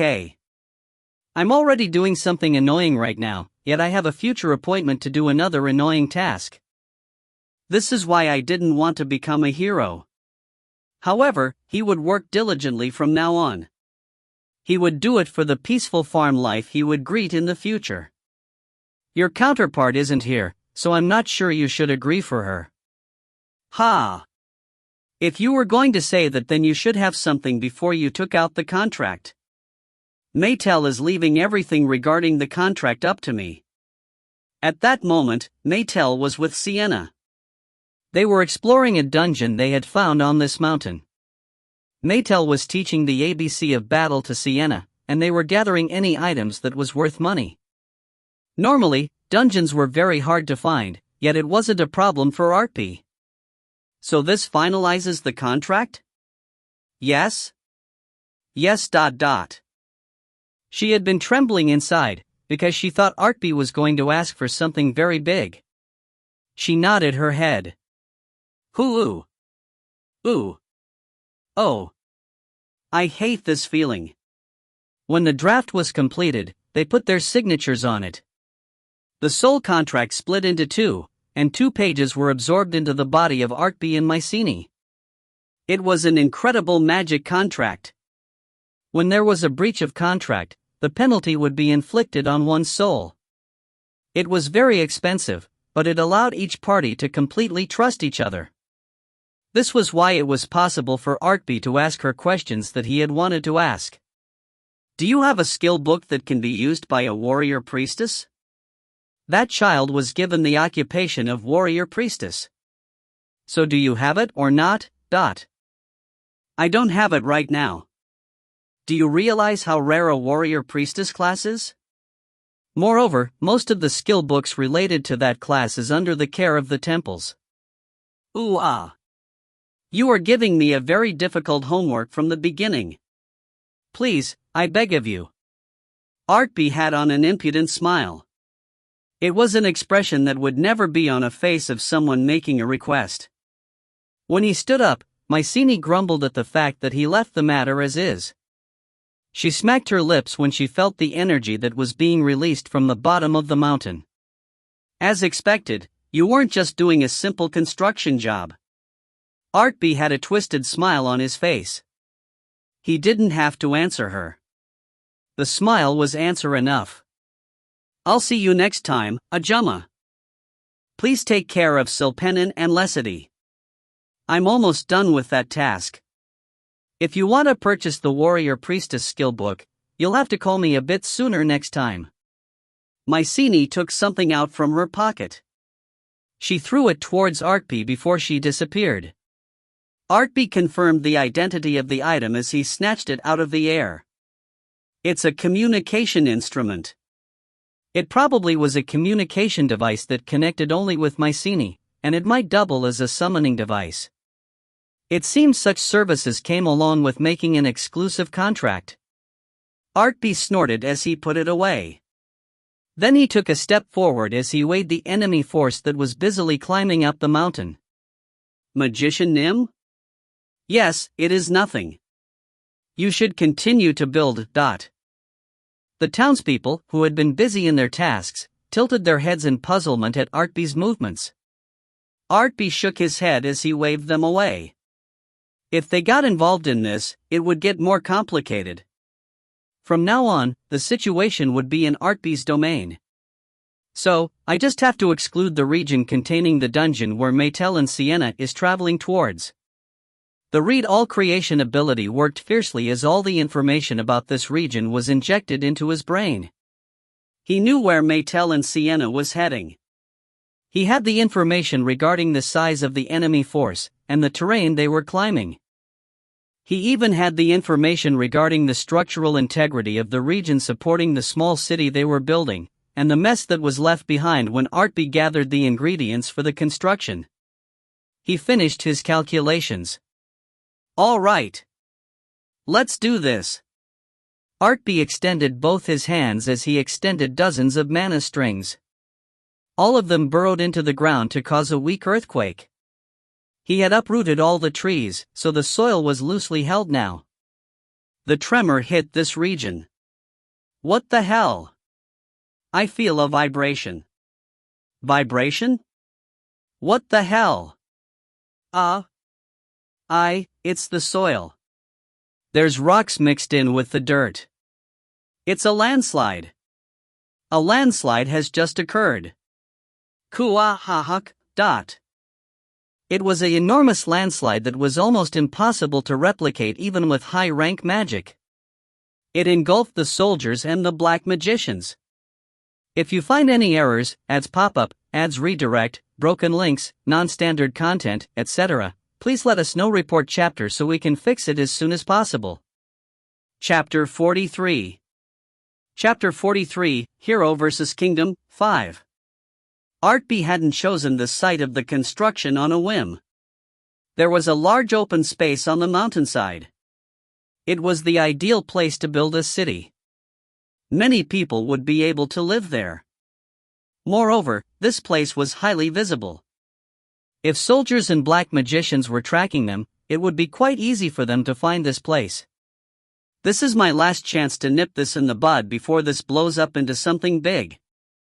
If their ability to judge a situation is not compromised, they would send their biggest force towards us in haste when they realize what I'm trying to do here. They'll try to completely bury this in the darkness. This was why Artpe had baited them. Instead of allowing them to increase the casualties of the innocents, Artpe decided to give them a target they can focus on. As if to confirm his thought process, the soldiers immediately gathered towards the mountain. That wasn't all. There was a geographical advantage that inevitably came with being located midway up the mountain. Anyone that discovered and climbed towards the city would all be considered to be enemies. Lastly, while he was destroying the mountain to construct the city, Artpe had executed the final touch to his plan. It was inevitable for him to upturn the earth when he uprooted the trees. In the process of doing so, how difficult would it be for him to prepare a trap within the terrain? The ground is eroding. The soil. For example, Artpe had buried crystal balls that had been about to explode from being stuffed with mana. He buried them deep in the ground, and he detonated them to cause massive casualties to his enemies. Water. My God. The valley.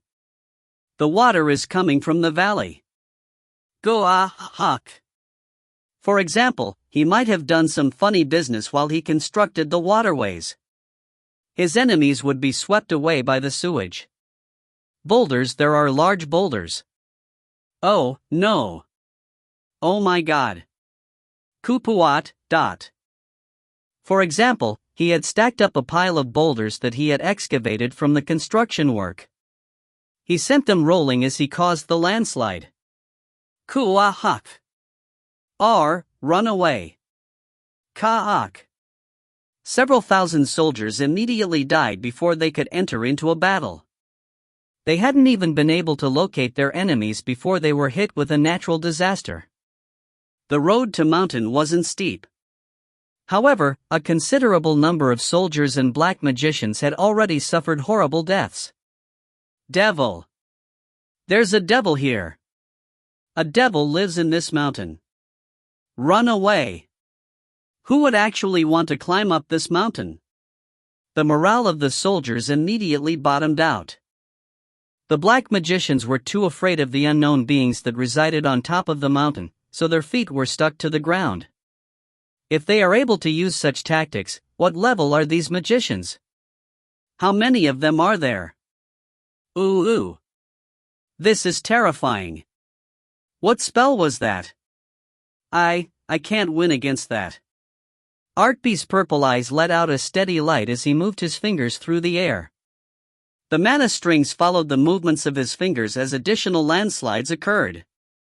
The structure of all creation was seen through his eyes, so it was possible to know what would happen if certain parts were severed. Huck. Help me. O Demon King. The death throes of numerous people rang out. Death upon death was piling on as their blood became a lake, and their corpses became a hill. As if to add insult to injury, casualties continued to mount. However, they had nowhere else to go. If they were able to act freely, they would have left at the outset. Huck. Look at what's happening down there. What's going on? It's an earthquake. Of course, the townspeople became aware of the fact that something was happening nearby. It was almost miraculous, but their current location was left alone. Still, the rest of the mountain was collapsing, so they couldn't help but notice it. The soldiers below. The magician Nim is wiping them out. He isn't making any large gestures. He is just waving his hands. He was using mana strings in conjunction with his read all creation ability. He looked like a god to the people around him. In truth, this was all possible because he had made countless preparations beforehand. The people around him didn't know this fact. Basically, his abilities were great for bluffing. The difference between a 4 heavenly king and a hero is paper thin. Artpe was pleased as he waved his hands. An additional 100 soldiers died from one wave, and another 80 died at his next gesture. Endless pain, screams and despair filled the bottom of mountain. However, Artpe didn't pay the slightest attention to them. He already knew this would happen from the beginning. This was why he had sent Maetel to a different location. Maetel was now adept at discerning between good and evil. However, she couldn't put aside her tendency to shoulder every death onto her shoulders. However, I'm able to shrug it off. At the very least, the part of him that was the 4 heavenly king of the Demon King's army was better suited for this task than a hero. He was able to kill strangers to accomplish his goals. It was something one couldn't do unless one was able to easily forget about such deeds. He had lived under the unreasonable orders from the Demon King. He had lived through an unreasonable world. When the numbers of beings he had killed exceeded 1,000,000, it was possible for him to forget about their deaths. Therefore, there was no way Artpe would feel much when he was killing those that deserved death, but Is it about done now? He had waved his hands for an hour. When Artpe confirmed that no troops were entering into the mountain, he retracted his hands.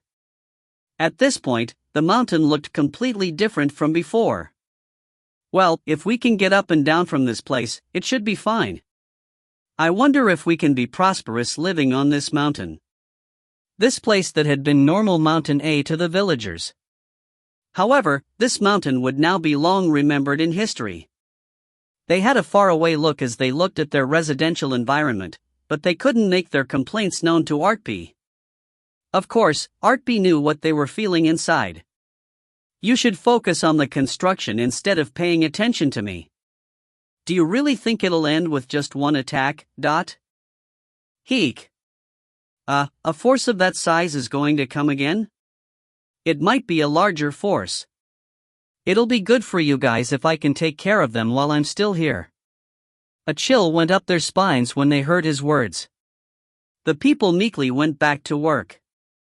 Artpe snorted as he exited the construction site. So then, let's. He had purposefully spared one person. Amongst the black magicians, there had been one that possessed decent power, yet he had been very passive. He kept looking around at his surrounding in a cautious manner. Artpe buried everyone except him. He let this particular magician run away. The bastard probably thought he was lucky. He probably thought that he had survived, because he had more sense than the others. To be precise, Artpe had enticed the black magician to act this way. Artpe had made the black magician think that he was clever in his escape. However, the black magician never escaped Artpe's sight from the beginning to the end. Reinforcement. While Artpe was walking quickly, he used the reinforcement skill on his boots. It immediately allowed him to activate the blink magic. The ability of the boots had been amplified, so he would be able to use blink once or twice a day without consuming any of his mana. It also considerably extended the range of the blink magic. If he could advance in his reinforcement skill, he could probably use an additional blink.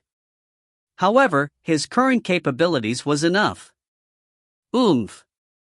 Artpe used consecutive blinks as he kicked off the ground. In a flash, he was already running across the base of the mountain. In his previous life, it would have been impossible for him to move like this. He never imagined there would come a day when he would be able to physically exert himself like this.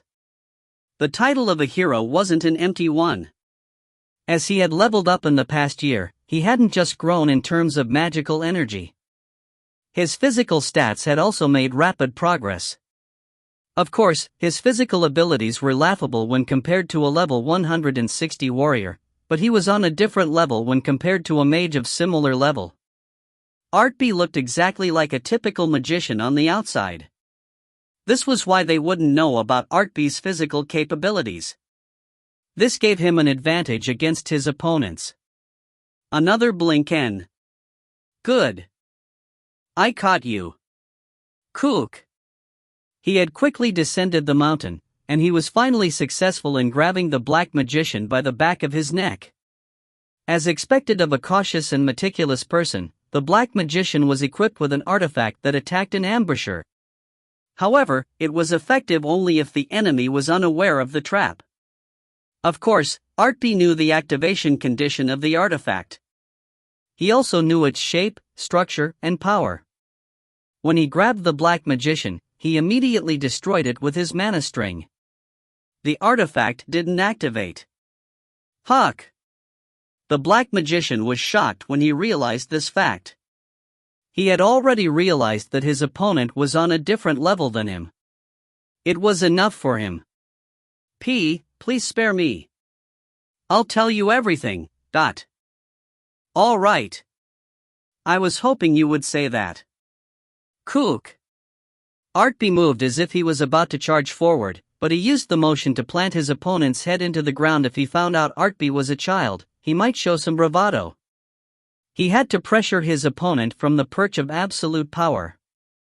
It would allow him to easily extract information out of the man.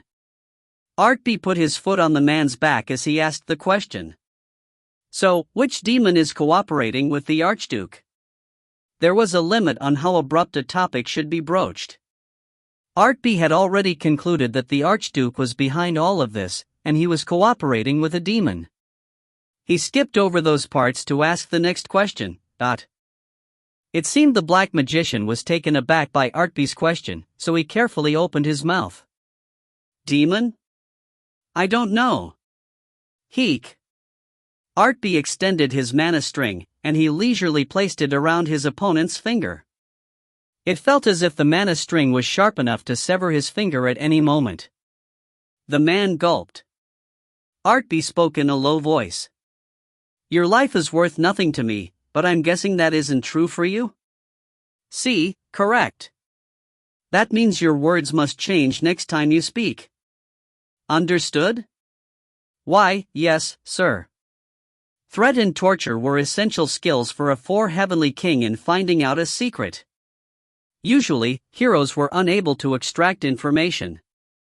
They were either too soft-hearted or inexperienced. It usually came back to bite them in the back, but that would never happen to Artpe. It was a woman called Tiana. She conscripted some of the kingdom's magicians. She said she would help the Archduke if he cooperated with her experiment. I was one of the magician that was conscripted. He was telling the truth. He hadn't originally been a black magician. He had went through a class change to become one. Of course, he had come here following the orders of the Archduke, so his origin was unimportant. However, he had said her name was Tiana. If she had exited the demon world to work within the human world, she would have to be talented. Artpe had never heard of her name in his past life. It probably was an alias. Artpe let out a sigh as he asked the question. I thought the Archduke was searching everywhere for the heroes. So how did he come up with an idiotic idea of cooperating with a demon? We were told that the Demon King won't kill the heroes until the heroes attack the Demon King's castle. Kaya. Artpe never expected them to leak such important information at such an early stage. It would be a lie to say he wasn't feeling a bit nervous at facing a plan that was much more sophisticated than what the Demon King's army carried out in his previous life. It seemed the Demon King's disposition as a chef hadn't gone away. Still, the Archduke believed the information, and he gave consent to let the demon into his country. Then there is the Demon King that refused to catch the heroes when a really good opportunity presents itself. He continues to follow his recipe. He wondered if it would cleaner to just let the world end. Originally, Artpe had no desire to protect the world. He had done his best to work towards his peaceful retirement, yet problems were coming at him from unexpected places. It sapped his energy away. I'm telling the truth. It sounds unbelievable, but that's the story I was told. I completely understand your reaction. I didn't believe it the first time I heard it, but... All right. I believe you. Then you are going to spare me. Before I do so, let me ask you the last question. What's the size of the army waiting on standby? Speak. The shortcut to victory was to take the enemies unawares before they could conduct an attack. A smile of triumph appeared on Artpe's lips. It was best to upturn the table before the game could be set. The black magician gave an answer. There is none. Ha? At Artpe's questioning voice, the man gave additional information with a defeated voice. That was all of us. It is impossible for the kingdom to spare any more soldiers. You've killed over 10,000 soldiers and over 20 black magicians. How can there be more? The Diaz kingdom is ruined now. When the Archduke finds out about this, I'm sure he will cry.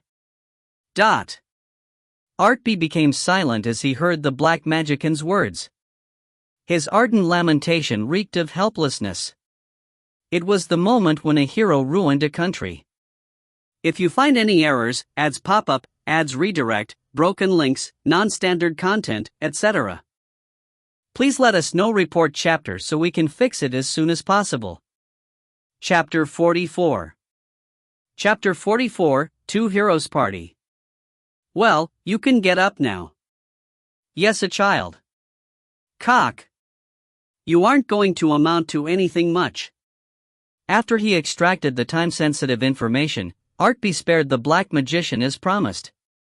The black magician's two arms were tied together, and a warm marble was placed near his chest.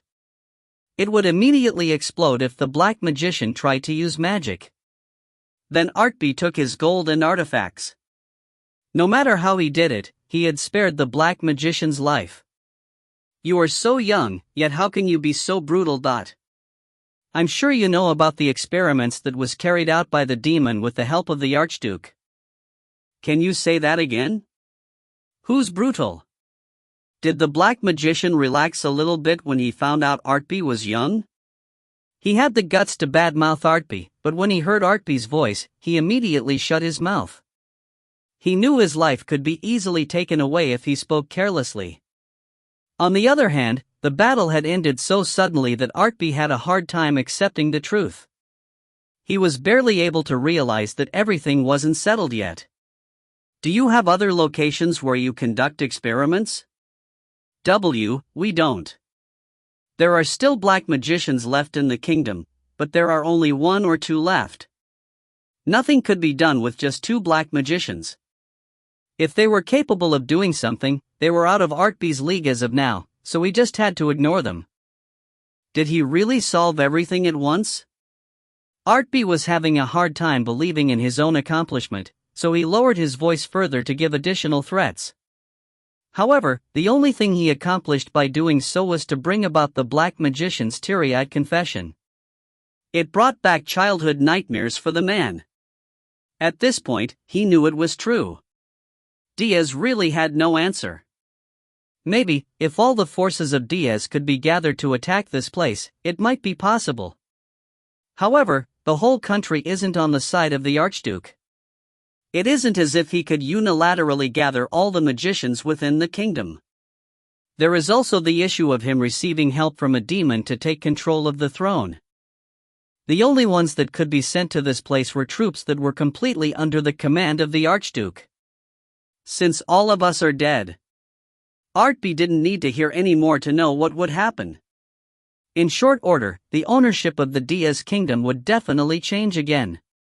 Or maybe the kingdom itself would disappear. Artpe had a faraway look as he looked past the mountain. His gaze came to rest on the mountain of corpses and blood that was flowing like an ocean. It was a nice and peaceful view that went well with what Artpe was feeling. All right. What about the demon? The demon trained us, and she left after giving us orders. I'm telling you the truth. If her presence became known to the opposing factions, the Archduke's position would have been untenable. This is the condition the Archduke had to work with. Was that really true? What if the Archduke stationed his troops nearby in case something went wrong? Wouldn't he use the demon to turn the kingdom on its head when something went wrong? Artpe had a habit of always imagining the worst case possible. Then he thought about what he would do in such a situation. He went through that process, and he realized there was nothing that could be accomplished by him going to the palace. This fact calmed his heart. Yes, if they are at a dead end, maybe it might be better for the Diaz kingdom to fall. Then I can. The black magician slightly narrowed his eyes to look at Artpe's expression. Artpe had let go of everything, and his heart was feeling lighter. It seemed the black magician was trying to use that moment to his advantage. He was trying to secure his own safety. Artpe put on a bright smile as he spoke to the black magician. Of course. I gave you my promise, so I'll spare you. However, you do realize I'm not going to spare you for nothing? Yes, sure. I'll do whatever you want. I'll give up on black magic to live a peaceful life. Maybe, I'll go to the countryside to tend some cows? Are you looking down on the dairy industry? Heek. Artpe put him in his place before he used the read all creation to read the black magician's information. Deus von Signuma. Black Magician. Level, 70. Strength, 8 agility, 9 stamina, 16 magic energy, 169. Artbe's magical energy was over 800. Even if one took into account the almost 100 level difference, the gap was ridiculously large. Moreover, while Artbe possessed magical energy over 800, he also had considerable amount of strength, agility, and stamina. Artbe was several dimensions apart from the Black Magician, and the difference was unsurmountable. However, despite this fact, Deus' talent wasn't too bad. It seemed he had been diligent in his magic studies every time he had leveled up. Basically, he had done tasks that would raise his magical energy. Normally, the simple and honest ones that work really hard didn't get lured by black magic. Artbe was tilting his head in puzzlement when he caught the florid last name. He realized the truth through intuition. Your parents are nobles from the Archduke's faction. How did you know that? My father is the right-hand man of the Archduke, so I had no choice. Huck! Deus von Signima was so surprised by Artbe's pointed question that he unintentionally blurted out the information. He flinched when Artbe's smile turned vicious. It doesn't matter. You can't gain much from using me against my family. I'm ready to sever my relationship from the family. I'm willing to go live a quiet life in the remote countryside. No, I was just thinking you have the setting to become a legendary hero. Legendary? Setting? Yes. I will spare you, and I'm starting to have an idea on how you can be of benefit to me. Deus von Sigmina had a bad feeling when he heard Artbe's words. The next word out of Artbe's mouth pretty much confirmed Deus' thoughts. Have you heard of a soul contract? Are you okay, Artbe? Appa. When Artbe returned to the site of the construction, Maetel and Sienna were already back after finishing their dungeon exploration. They had already surveyed what had occurred below the mountain, so they had a good idea on what Artbe had done. I'm not hurt at all, so you guys don't have to grope me like that. But there are so many corpses here? It was like cutting a bread with a knife. There is no way I would cut my finger doing such a task, so you guys should relax. Maetel's talent made her a genius, but she couldn't kill 10,000 troops. This was true even if she used her acceleration skill, which was a total cheat ability. What he had done was possible, because he was a magician. Still, I'm glad Artbe is unharmed. Appa. When the two girls were sure Artbe was unharmed, they clung to his side. Deus was staring at this curious sight, but he quickly lowered his gaze to the ground. Thankfully, Deus was quick on the uptake. As Artbe had that thought, he spoke quietly towards Maetel and Sienna. I think we should leave tomorrow, so you guys should make preparations. Tomorrow? Isn't that too fast? Didn't you originally say it would take over a week, Appa? That's right. He had originally allocated around a week for all of this. He had assumed there would be at least 2 more attacks by troops under the command of the Archduke. My secondary power was stronger than I thought. It seemed the Archduke of Diaz was dumber than he had assumed. I'm not sure what you are talking about, but does this mean the people here are safe now? For now, they are. Of course, even if the townspeople gladly left behind their former residences to come to this place, it didn't mean there won't be any calamities or threats in the future. Even if the Archduke was ruined, it wasn't as if his power base would all disappear. Moreover, the Demon King's army was alive and well. This was why this location was the ideal location to place this city. We will stay here tonight. However, we'll have to move on when the day brightens. We'll have to move as if we are really busy. Artbe let out a light sigh as he spoke to his party. You two did well in going to the dungeon. It'll be busy once again tomorrow. Both of you should wash and rest. Sienna, you have to do a good job saying farewell to your sister. Yes. Sienna hugged Artbe tighter before she disengaged. She turned around as she ran off. Level 28 could be seen clearly above her head. Laughter slipped out of him at the absurdity of it. How come there are only monsters around me? But Artpe is the most incredible one amongst us. Maetel spoke as she glared at the retreating back of Sienna. Artpe gave a non-committal answer as he mussed her hair a bit roughly.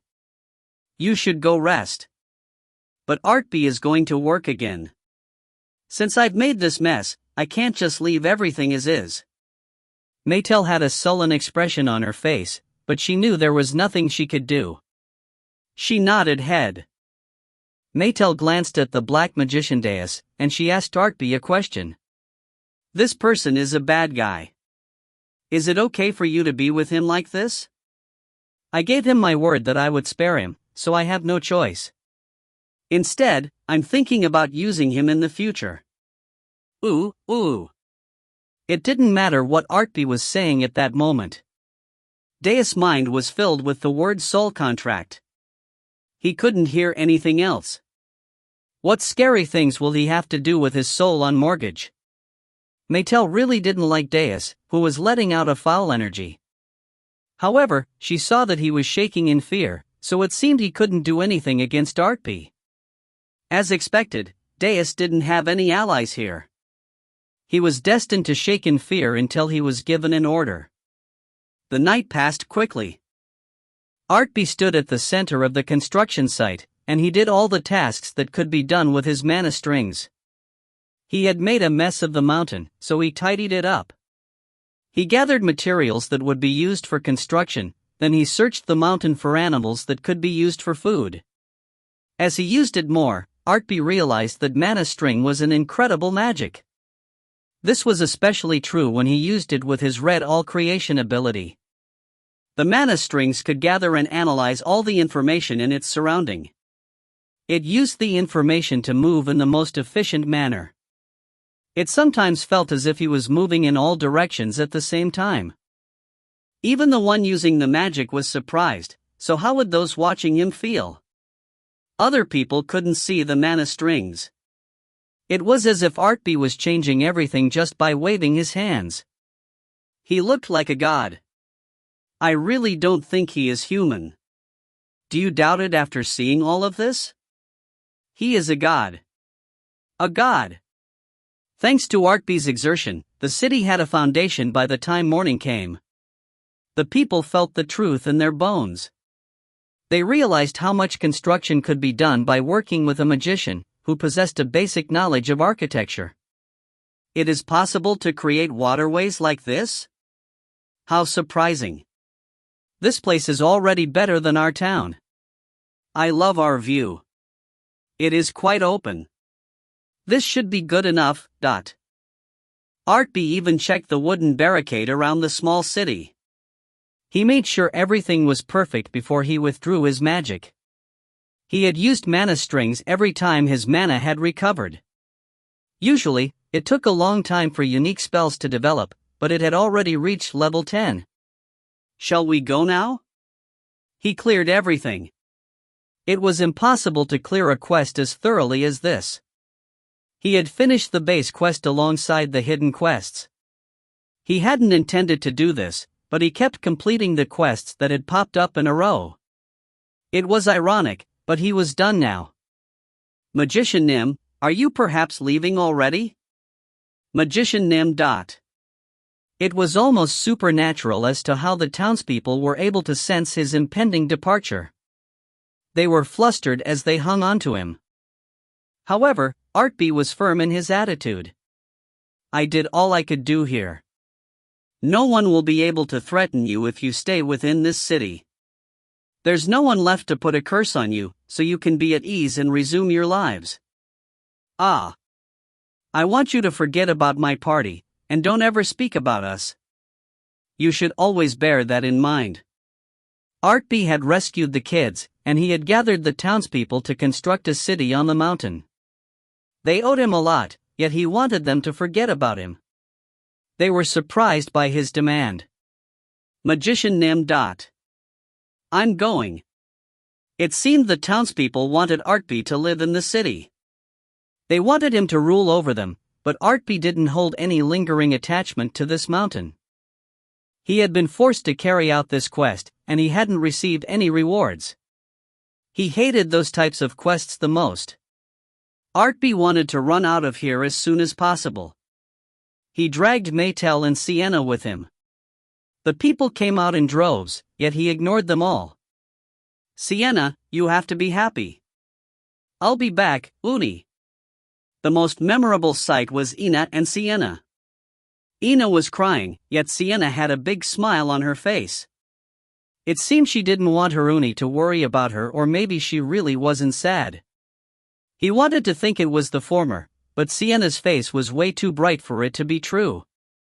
Ina Uni will be safe if she lives in this town. It is enjoyable for me to be with Appa. This is what is best for the both of us. It isn't enjoyable for me if Sienna is with us. Maetel Uni, you joke around too much. The two brats armed themselves with congenial smiles as they sparred with each other. Artpe decided not to intrude. In fact, he didn't even like acknowledging it. Deus was being dragged by the rope, and it felt as if he was staring at Artpe. He also decided to ignore him. Magician Nim. Magisha Aawa an Nim. He had completely turned away from the city, and the gazes of the townspeople was squarely on his back. It stung. What did he actually do that merited them calling after him with such fervor? He was afraid his resolve would weaken if he turned around to look at them. Humans are simple beings. I did all of this knowing this would happen. What emotion am I supposed to feel when the people react in the manner I predicted? It was a thought that was unbecoming of him. Artpe scared as he shook his head to free himself from those thoughts. He took out the communication device, and he soon had a connection to Mycenae. Ajama. Hello, customer. My name is Mycenae. Mycenae. Did you finish their education? It just finished right now. All right. I'm going to visit them once, so you should wait for me with them. Did you really contact me for that? Artpe ruthlessly severed the connection, then he turned to look at his party. Silpenin's party will be in charge of this black magician. Of course, I will put a fail-safe in place. After we tell them what to do, we can go on a merry trip to find a magician. Does anyone have a question? Yes, I have one.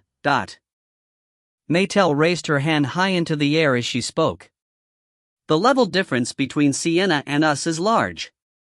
Since we are leaving behind the black magician in their care, what if leave behind Sienna too? It was a weirdly compelling suggestion, but Artpe let out a bitter laugh. It was possible for Maetel to become smart when she was trying to eliminate her competitor. On the other hand, Sienna was flustered as she gripped Artpe's sleeve. I like Appa. I can raise my level quickly, so don't throw me away. Okay? Of course, Artpe didn't plan on leaving behind Sienna. Unlike Silpenian, she was a cute and honest girl. It was a plus, but there was a fundamental reason why she was different from him. Silpenin is different from Sienna, Maetel. If I want to explain this difference, I'll have to give you a long lecture on what classes are. I'll give you a short explanation for now. Maetel, do you know about those that are called nobles when they aren't nobles? Maetel shook her head from side to side without much strength. Artpe nodded his head in a solemn manner as he gently put one hand on Sienna's head. Then he spoke to Maetel. We have one right here. You should greet her. She is the noble healer of our party. If you find any errors, ads pop up, ads redirect, broken links, non-standard content, etc., please let us know. Report chapter so we can fix it as soon as possible. Chapter 45. Chapter 45, Two Heroes Party, 2. Priests were always stiff-necked. They were all stuck up. However, there were good reasons why they were able to act that way. The first reason being priests were as rare as magicians. The second reason being they were considered to be talents indispensable in all situations. It isn't as if there aren't any magic spells that could heal wounds. However, the effectiveness of a magician's heal is crap. It sucks. Even if the magician had enough mana to use heal, one would be better off using scouting, defensive or offensive magic. On top of that, the probability of getting wounded increases as the dungeons become more dangerous. It is impossible to last just using potions. This is why all parties want and seek the help of a priest. Of course, it was a bit of a different story in regards to heroes. They could learn skills from all classes. It wasn't just the magician's healing spell. They could even learn the priest's cure spell. However, Artpe already consumed an extreme amount of mana using the mana strings. He didn't have the luxury to learn and use the cure spell. Maetel was an idiot, so she couldn't learn the spell. However, a priestess with no attachment to any temple had shown up in front of him. He had Sienna, who was naturally gifted with high magical energy. Even if she was a warrior priestess, she wasn't completely dependent on her holy power. Her magical energy was structured in a way where she could stand on her own. Still, she was a priestess, so she would be able to learn the cure spell. "Appa, my level is low. Will I be helpful to you?" Sienna felt considerably relieved at Artpe's words. She looked up at him as she asked him the question. Maetel was explicit in expressing her disappointment. However, Artpe lightly ignored Maetel as he stroked Sienna's head. "Of course, you will be of great help." What a relief. Of course, this was under the assumption that she learned the cure spell that a warrior priestess could learn.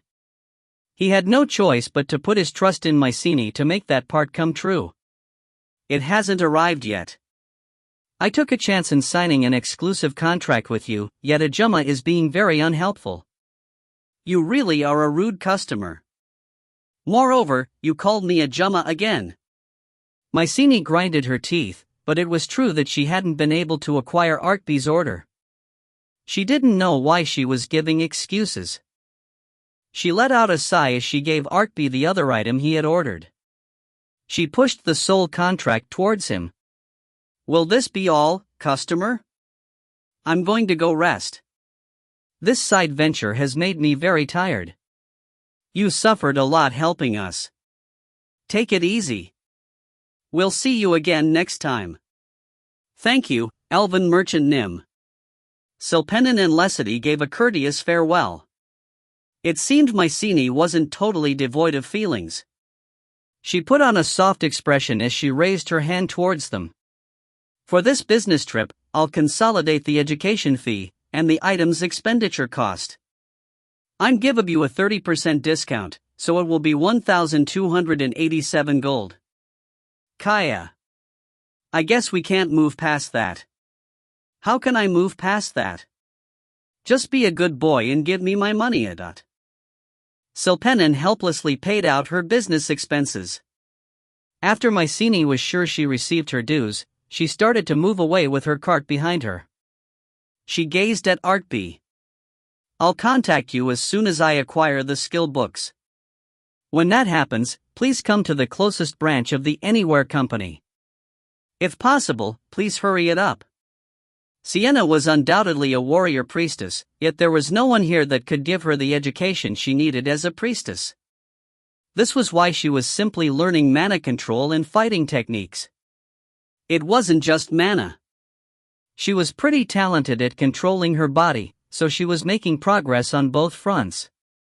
However, as her combat skill level and mana control level kept climbing, he couldn't shake the feeling that something was amiss. "Ah. I want you to gather skill books and spell books for all the other classes. I want you to acquire everything you can get your hands on. Do you get what I'm trying to say?" "Of course. You can leave it to me. Also, you should prepare the money you will have to give me." "Who?" Artpe smirked when she mentioned money. She suddenly had the desire to ask him more about it, but she came to the conclusion that he wouldn't give her an answer. She clicked her tongue as she disappeared. "Let's go after we finish our business here." So why did you come back here again? Ha! By the way, when Mycenae exited, there were only 6 people left inside the slime dungeon. Sienna stuck close to Artpe's back as she warily looked at the other people. Silpenen's eyes turned round when he caught sight of Sienna. You gained another woman, Artpe. You are young, yet you are already like this. It is terrifying to imagine what you will be like in the future. When you start paying attention to the gender of one's party member, that is when you have a problem on your hand. Party member? You put her in when you didn't put us in? Silpenen looked aggrieved. As if Artpe understood Silpenen's feeling, he nodded his head. I know you are disappointed that my party gained a member. I know all about it. That is why I am here to supplement your party. I brought a talent here. You should say hi to Deus. No, what we want is to join your party. What did you just say? Instead of Sienna, Artpe pushed Deus towards Silpenen's side. For some unknown reason, Deus had his head covered with a hood. However, he couldn't resist against Artpe's strength, so his face was revealed. At that moment, Lesity instinctively unsheathed her sword. You dare show yourself, insect. Deus. See, Crown Prince. His face turned ashen as he faced Silpenen. Silpenen's face was cold as his expression hardened. It seemed they were acquaintances. Moreover, it seemed they weren't on good terms. Artpe. I'm sure you brought him here as a party member for us, because you don't know this man's identity. I cannot accept this man. His family once swore an oath of loyalty to the king, yet they betrayed us by taking the side of the Archduke. They killed numerous knights that tried to protect me, Silpenen, I already know who he is. What? Silpenen became incensed, but the smile on Artpe's lips remained.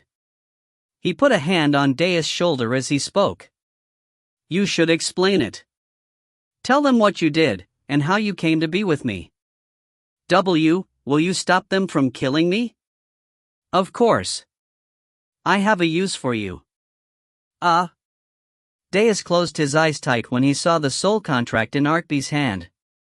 While he was being bombarded by murderous intent from Silpenen and Lesity, he let out a sigh before he opened his mouth. Your Highness. In truth, The explanation was brief. He hadn't been on the scene of the revolt, and he hadn't become a black magician by choice. However, he had been part of the troops dispatched to destroy the evidence of their crime. It was most definitely a sin that was worthy of death. It was good that he was able to admit that fact, but how effective is a soul contract? How great must it be for you to spare him? If he breaks it, his soul is up for forfeit. Amazing. Deus wasn't going to be a regular party member. This truth was quite clear to him. Silpenen stared at Artpe as he asked a question. If it is all right with you, could you include a clause of my choosing in the contract for me? Of course. However, you can't kill him. Of course, if I kill him, I can no longer torment him. Heek. Deus' face turned paler, but there was no one here that would help him. In the end, he had to sign the soul contract, which was filled with unreasonable provisions. At that moment, the Crown Prince's party gained a low-rank slave. There is a limited amount of spells that can be used by a black magician. Still, unless you can find the help of a priest, he might become your best party member. His talent isn't too bad, and he will be good at following directions. I'll do anything. The content of the contract was bleak.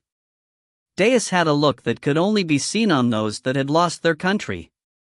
The only comfort he could derive from this was the fact that he hadn't been killed like his fellow black magicians. I know it is hard for you to emotionally accept him, but you and Lesity will be safer if you use him. This is why you shouldn't kill him. You should take him along with you guys. I understand. I'm surprised that you thought so much about us. Artpe had retraced his steps to bring Deus here.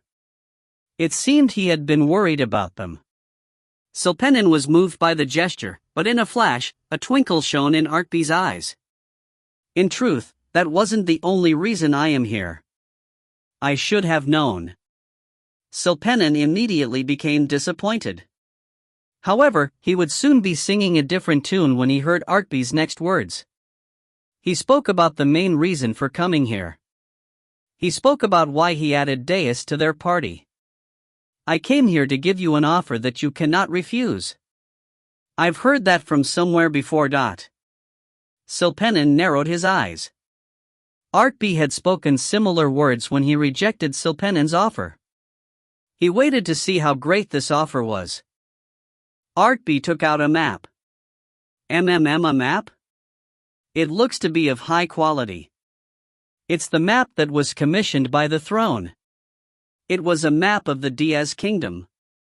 Artpe had acquired it when he killed the knights that were trying to assassinate Silpenin. The odd part about this map was the fact that there were circles drawn in various locations. Moreover, there were numbers written starting from 1 in random order. What is this? What are these circles? No, what does these numbers mean? Silpenin cross-examined him. Artpe let out a light laugh as he gave an explanation. These are all dungeons. What? What did you say? Pardon me. Silpenin, Lesity, and even Deus was surprised. There were 20 or more circles drawn on the map. They couldn't believe these were all dungeons. However, Artpe's expression didn't falter at all as he spoke those words. I'm sure the dungeons are here, so you can trust me on that. Of course, several of them have already been discovered. However, if you guys want to smoothly raise your levels, you should visit all of them. When he heard those words, a thought suddenly lit up inside Silpenin's head. It was as if he was having a hard time believing his own thoughts. He carefully asked Artpe the question. Wait a moment, Artpe. The numbers start from 1, because... Yes. If you go in order, you won't have too much difficulty clearing the dungeons. You will be able to grow as you clear them. This is especially true for you, Silpenin. You have to visit all of them to grow your seeking skill and your trap dismantling skill. Astonishment was followed behind by shock. Silpenin's party decided not to think further on the subject. Artpe knew about dungeons that were not discovered yet, and he also knew what level of monsters would appear within them. Within Deus joining your party, you are only missing a priest. Aside from that fact, you have the perfect party. Since there are undiscovered dungeons pointed out here, the reward will be quite lucrative. You can use the leftover money to purchase mana potions and stamina potions. Also, if you suffer defeat in a dungeon, you can use the communication device to contact me. He knew Artpe's ability was boundless, but his knowledge was beyond bountiful. Was it really possible for a human to know all this? How can this be? It is possible because it's Artpe. Yes, it is because he is Appa. Lesity's mouth hung open in amazement, and she just accepted the situation as is. However, Silpenin wasn't dumb enough to believe that. Deus, who was listening from the side, wasn't dumb either. Maetel and Sienna wasn't just talking about the veracity of knowledge. They believed nothing was impossible for Artpe to achieve in this world, so they naturally accepted his words. All right. Whatever. For a brief moment, Silpenin had puzzled over it. However, in the end, he decided not to challenge the veracity of Artpe's claim. Artpe would gain nothing from lying to them. If he started doubting Artpe's ability, he felt as if he would be going down a rabbit hole. It would be better for his sanity to just believe everything Artpe had said. However, since you've told us the reward, I'm guessing you will now offer your terms? Right, Artpe? I like the fact that you are smart. Artpe grinned as he made his declaration.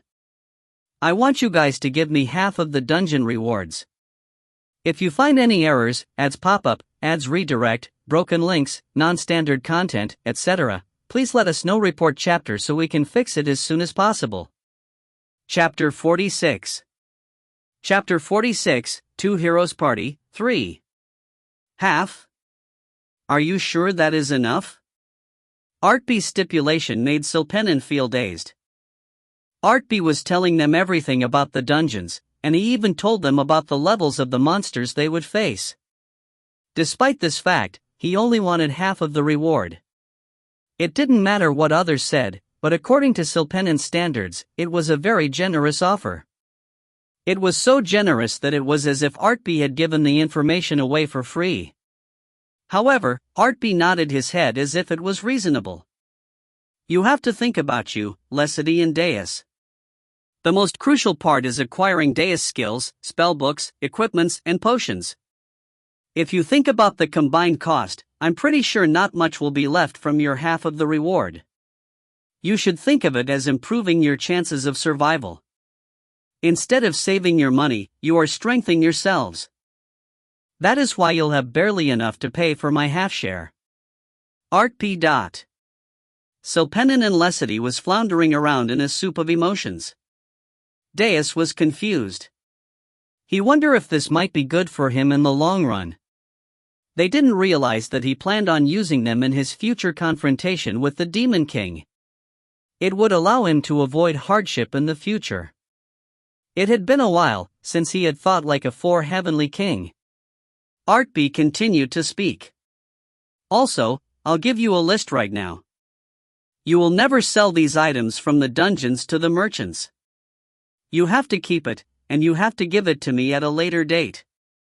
There is the Crown of Wisdom, Scroll of Destruction, Eye of Prophecy, Spring of Tears, Spear of Twilight, Silpenin busily wrote down the names of the artifacts given by Artpe. He tilted his head in puzzlement. He could tell that they were terrifyingly high-ranked artifacts just by their names.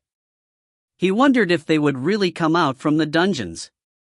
Then there is the blood fragment. All right. That's it. Artpe spoke the name of dozens of artifacts without hesitation. Silpenin, who had written it down, had a very sour expression on his face.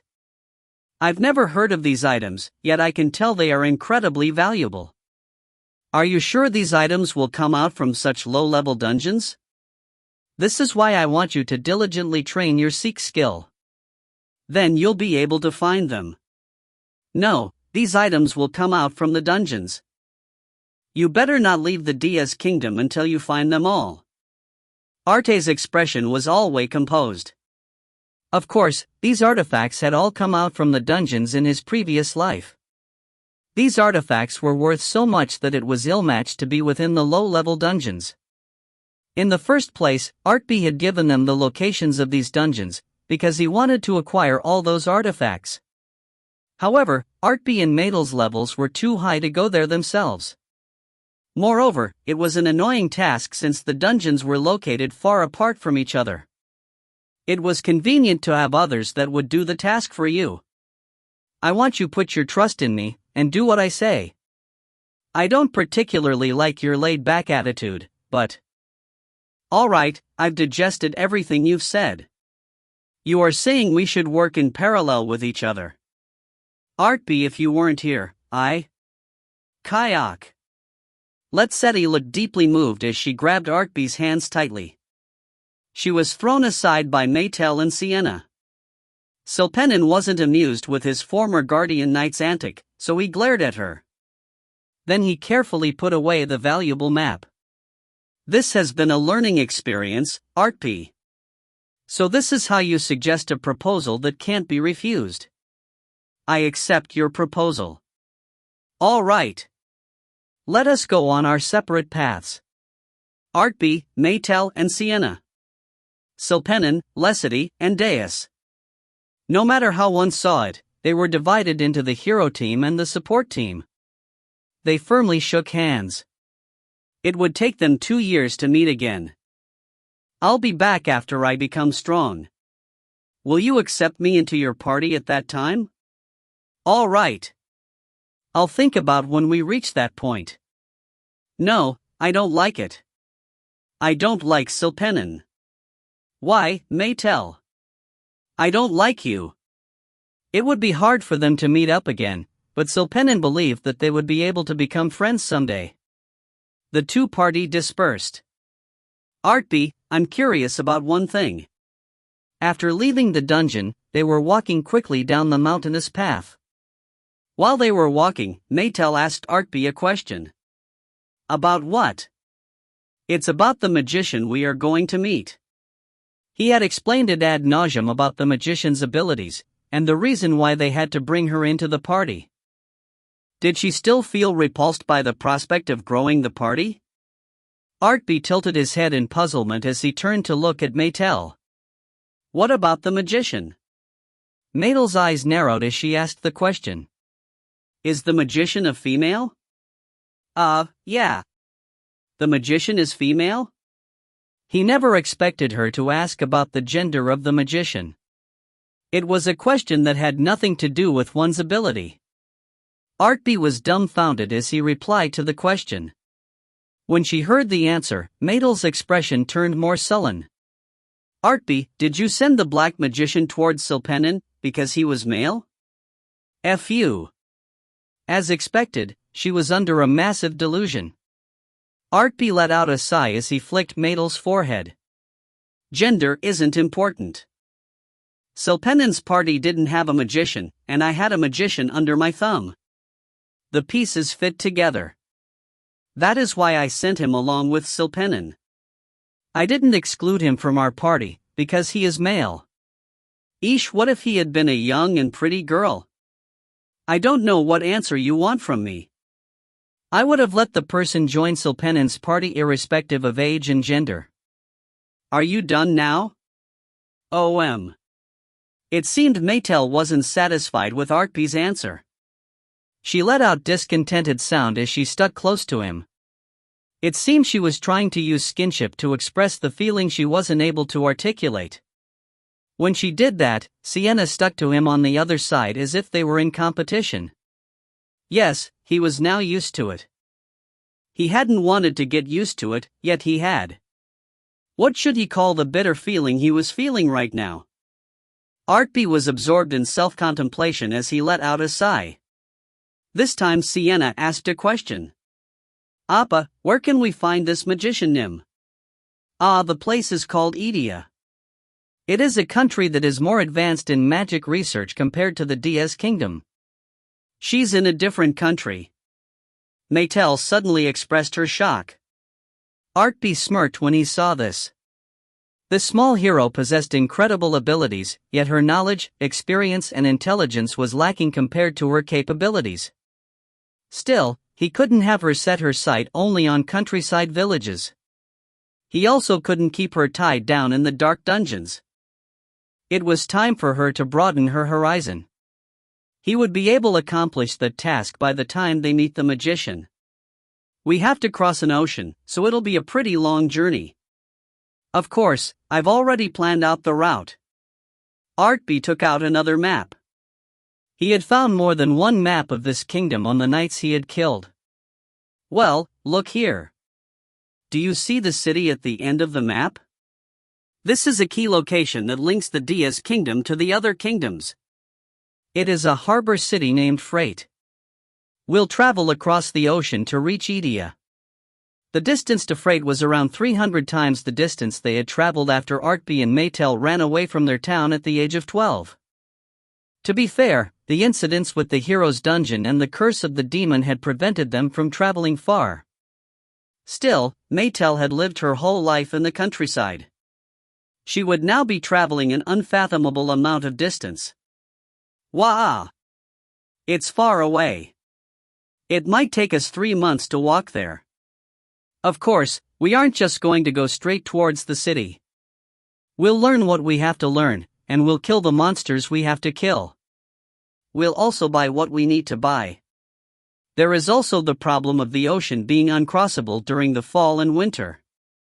This is why I intentionally plan to go there through a roundabout way. The ocean was uncrossable during fall and winter only for normal people, but the two girls didn't argue the point. Their attention was solely on the fact that they were going to hunt monsters. Their eyes shone fiercely. They looked as if they were ready to slaughter the monsters at that very moment. It wasn't an expression that should be seen on a 12 and 13-year-old girls. However, when one thought about the path they would have traversed in the future, they had the right attitude. We'll be on the road heading towards Freight. I intentionally didn't tell Silpenin about the dungeons we are going to visit. We have to gather funds for our trip, and he have to increase Sienna's level. You told them about so many dungeons, yet there are still more dungeons left? As expected, Artpe is. Yes. Yes. I'm amazing. There were a total of 7 dungeons on the way to Freight. Most of them were similar to the small dungeons he had pointed out to Silpenin. However, 2 were large dungeons, and one needed 3 months to clear each of them. Of course, it took 3 months for normal people without the read all creation ability. If we go through these dungeons, Sienna should be at a level where she would be able to operate with us in dungeons. Of course, this is all possible, because she has a special property that comes with being a warrior priestess. Really? Of course. She isn't normal. Sienna's talent was almost at a genius level. Maetel was talented in all things except magic. Artpe was reborn as a hero possessing everything he had when he was one of the 4 heavenly kings. Artpe's talent had been reinforced. Sienna was less talented than Artpe, but if the two of them never existed, Sienna probably would have become the hero. This was how great her potential was. In other words, we just have to provide a smooth flow of ingredients, and Sienna's growth speed will become ridiculously fast. In the past, the Demon King had used demons as ingredients to make the hero into a delicious dish. He made her into a warrior. Now Artpe would use his read all creation ability alongside his memories of his past life. He would make Sienna into a fantastic member of the hero's party. When he followed the Demon King's orders, he had observed and learned what he the Demon King had done. Even if he was half as successful, he could turn Sienna into a monster. I'll follow everything Appa tells me to do. If you want me to do something, I will do anything for you. Anything. When he saw Sienna's blind affection and actions, it was as if he was looking at Maetel. This was why a sigh automatically slipped out of his mouth. When he finished having that thought, Maetel started growling at Sienna. I don't like it. I like Uni, but I like Appa much more. I don't like you. In Sienna's case, she had retained her life thanks to Artpe by being turned into a different race. On top of that, he was teaching her about mana. It wasn't as if he couldn't see why she followed him in such an unconditional manner. In fact, the more he thought about it, Maetel's attitude felt different from Sienna's attitude. What the hell happened with his past self to make Maetel like this? Both of you are members of this party, and you will have entrust each other's life to one another in the future. I know I have to hold it back for Artpe, but I can't get rid of my dislike for her. I'm willing to entrust my life to Uni. The fact that you like me makes me not like you more. If you act like that, I can't hate you without feeling unsettled. Maybe everything might turn out okay if it was like this. He looked at the growling Maetel and the smiling Sienna. In the end, they were innocent children. When they grow older, their feelings would mature, and their behavior would get better too. It wasn't as if he hated the flood of honest emotions directed towards him. Still, it would be much better without all this great fuss. I like Appa and Uni. It would be great if all 3 of us could get along. I want to live in peace only with Artpe.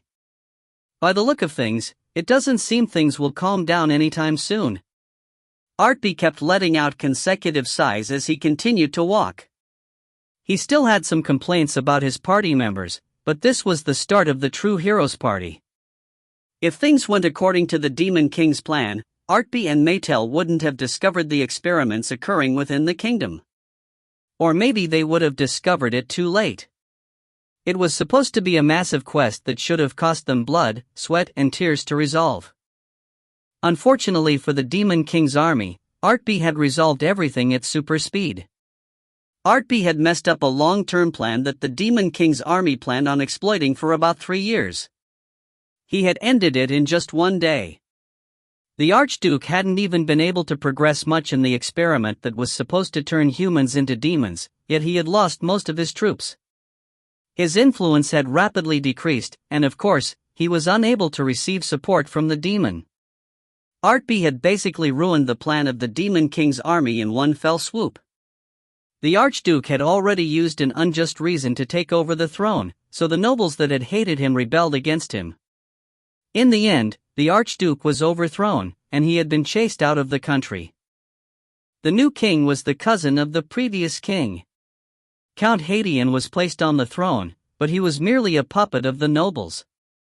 Still, the chaos within the Diaz kingdom calmed down, so it was still a fortunate outcome. It took them exactly 1 year. Hoo-oo. It seems trade has been completely restored. Shit. This is why I wanted to get here earlier. There are so many people here, Artpe.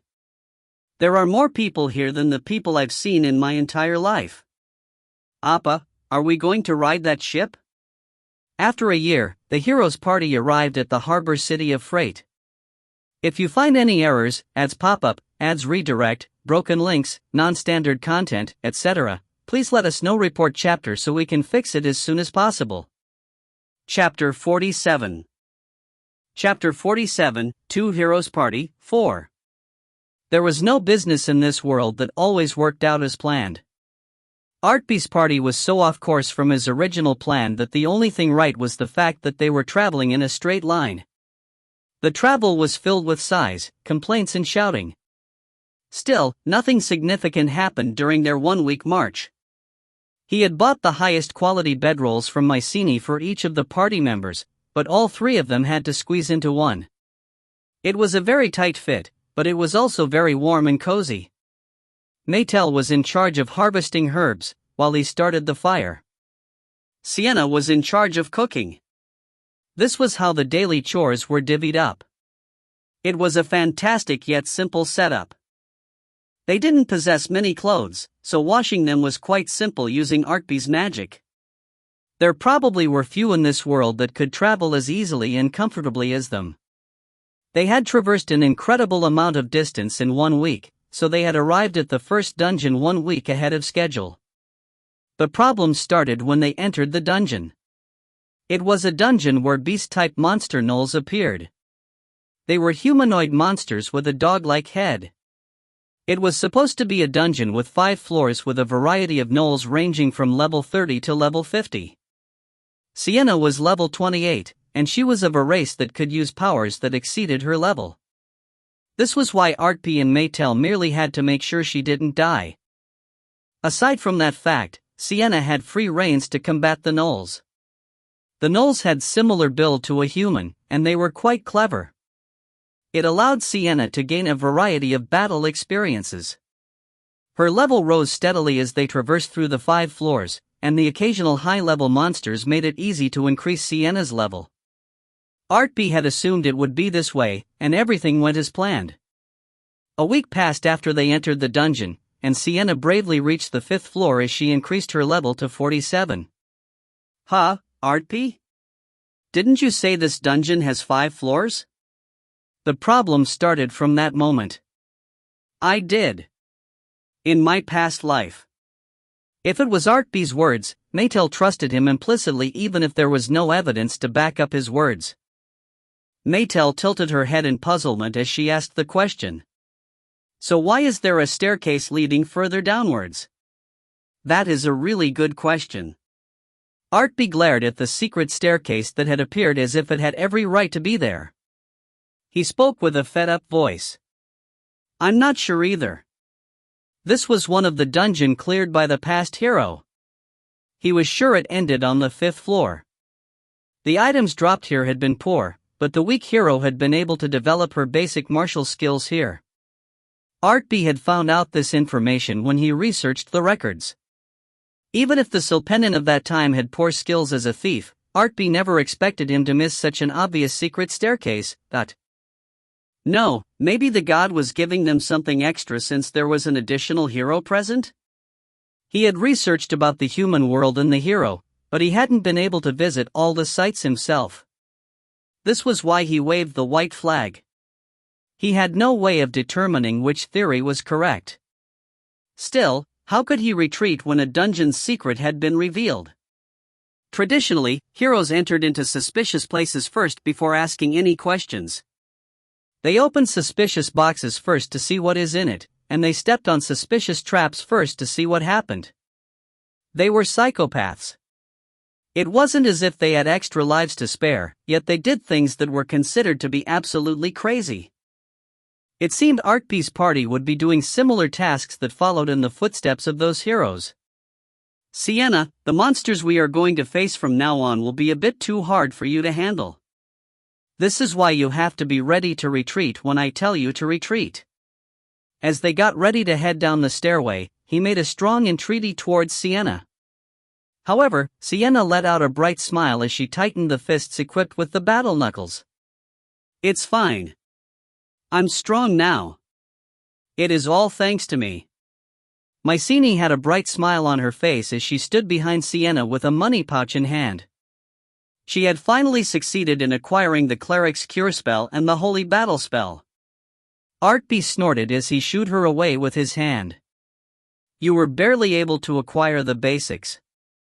If possible, I want you to acquire weapon skills that are primarily for the warrior priestess class. Then there are the active skills. You probably want skills and spell books that both of you can learn too? Mycenae laughed as if she already understood everything. I never dreamed there would come a day when I would be able to support the hero. Anyways, please wait for me. Everything jumps in price when one wants to acquire goods so suddenly. I'm trying very hard to gather as many items at the cheapest price in the shortest amount of time possible. All right. We'll put our trust in Ajumma, and we. Artpe spoke as he took a step onto the stair leading down to the 6th floor of the dungeon. We are going to go make some money now. It was as Artpe had expected. High-rank gnolls over level 60 started appearing in droves on the 6th floor. The gnolls were equipped with decent armor and iron mace. These were opponents that was a bit overwhelming for Sienna. Still, Artpe made a resolve to push her forward. When I think you are in danger, I'll restrain them with my mana strings. Of course, your contribution would decrease, so you won't be able to gain the full experience. The reward you will gain is ridiculously low compared to the danger you will face.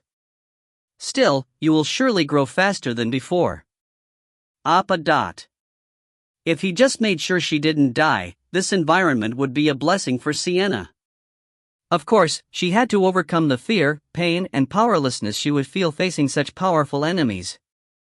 Still, the fruit that would be waiting for her at the end would be very sweet.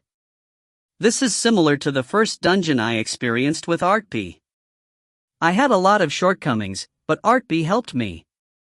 Now I can provide a much more precise and faster support. Artpe became more proficient at using mana strings as he used them more. The mana strings were very sensitive and reactive to the movement of his fingers. He could use up to 10 strands. In the playground called a dungeon, he could use them to search, deter, attack and defend.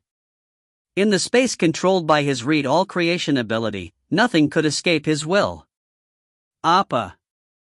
Sienna's expression remained bright. If Appa says I can do it, then I can do it. All right. He experienced facing too many opponents that were much higher in level with Maetel in the past year, so this all seemed par for the course. However, amongst the adventurers that explored dungeons, their actions were beyond reckless. This situation was considered to be something that should never be done. On top of that, Sienna wasn't a hero, yet she had to go through such tribulations. It would be a lie to say that he wasn't worried about all of this. Let's do this. Yes. However, Artpe had confidence in Sienna's talent and will. He was also supremely confident about his own abilities. This was why he decided to go forward with her. The gnolls shrank away at the presence of Artpe and Maetel, but they became emboldened when they caught sight of Sienna. They howled as they attacked Sienna as a pack. Gay gang. Kowak. 2/3 of the pack was instantly slaughtered by Maetel's bastard sword. The remaining gnolls flinched as they tried to run away, but Artpe prevented them from doing so with his mana strings. Gu-o-ha-hang?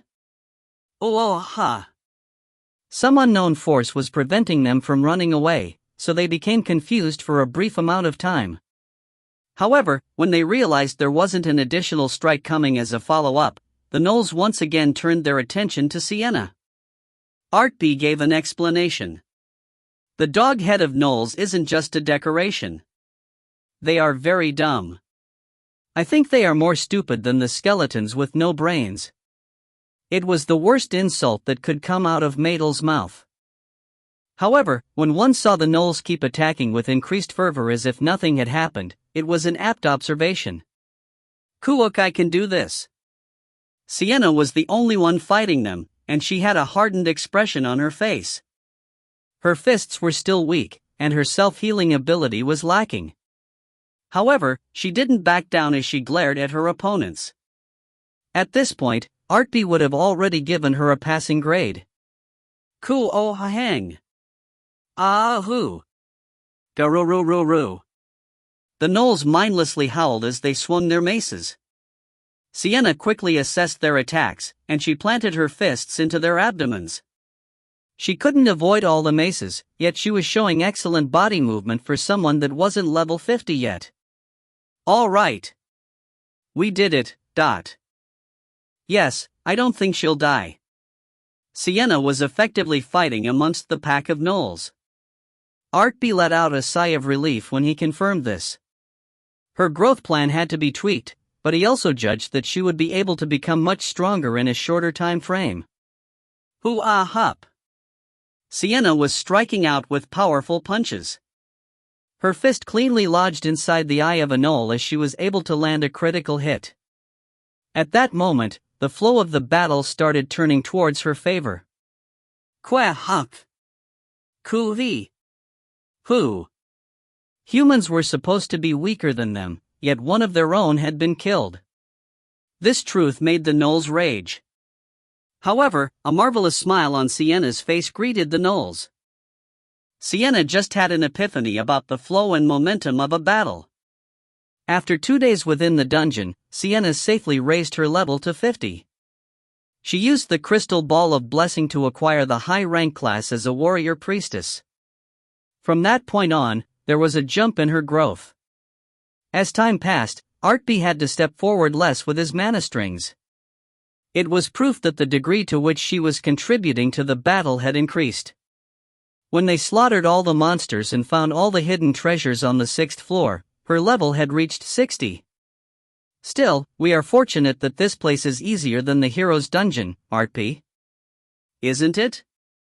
Just the thought of that place makes me grind my teeth. Don't talk to me about it. Where the heck did Uni and Appa go that you guys speak of it that way? The dungeon slyly extended into the 8th floor. Fortunately for them, the floor didn't reach double digits like the disaster that was the hero's growth dungeon. Ku-ah-ha. Hop. In the boss room on the 8th floor, Sienna safely killed the level 75 Gnoll chieftain in a one-on-one battle. Sienna proudly took its sledgehammer as a trophy. The head of the black steel hammer was unusually large and sharp. It wasn't something a level 75 Gnoll should be using. At this point, Artpe once again felt that the luck of the hero's party was a cheat. Oh my, customer.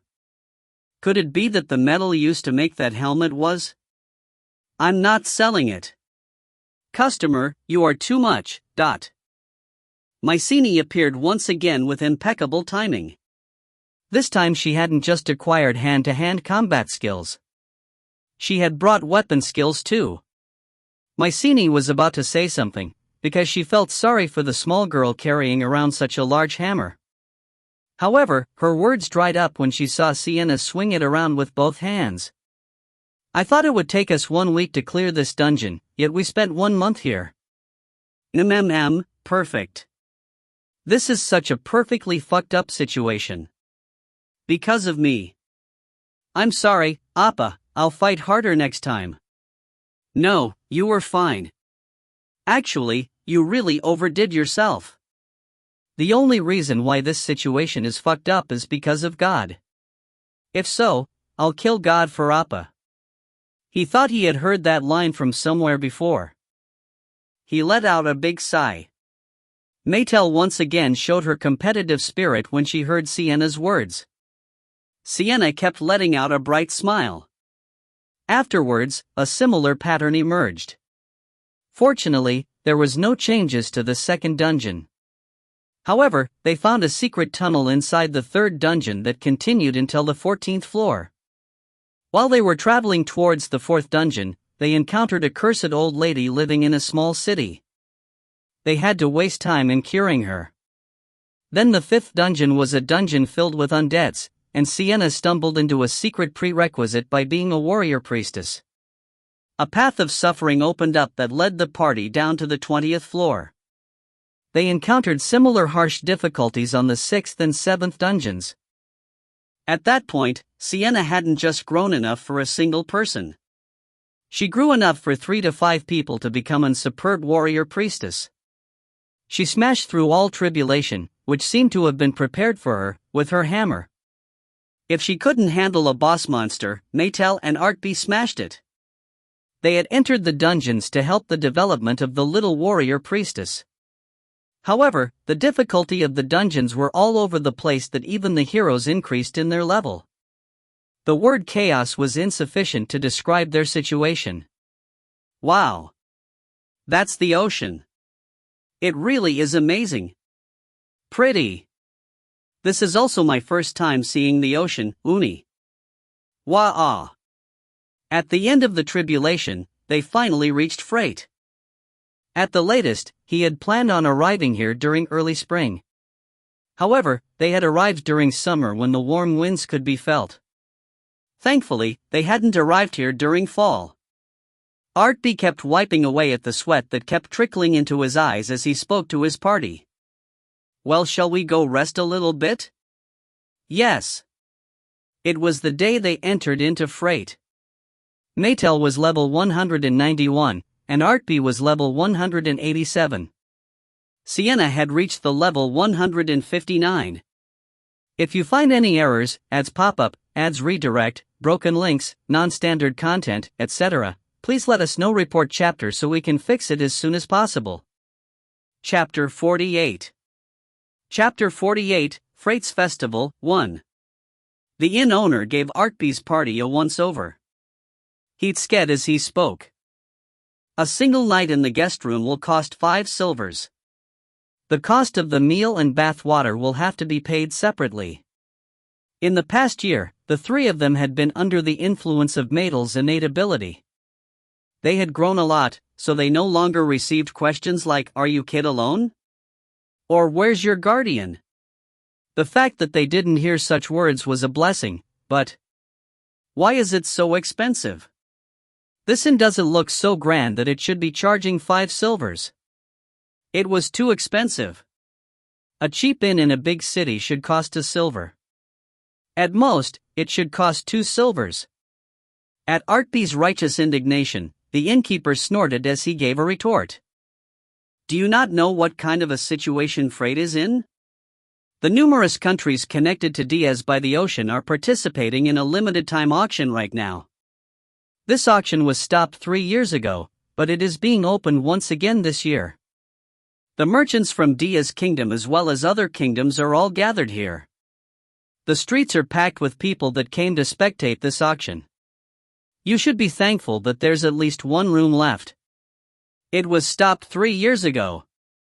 If that was true, it was no wonder people were all gathering here. When Artpe let out a sigh, the innkeeper took advantage of that moment. He started acting in a condescending manner.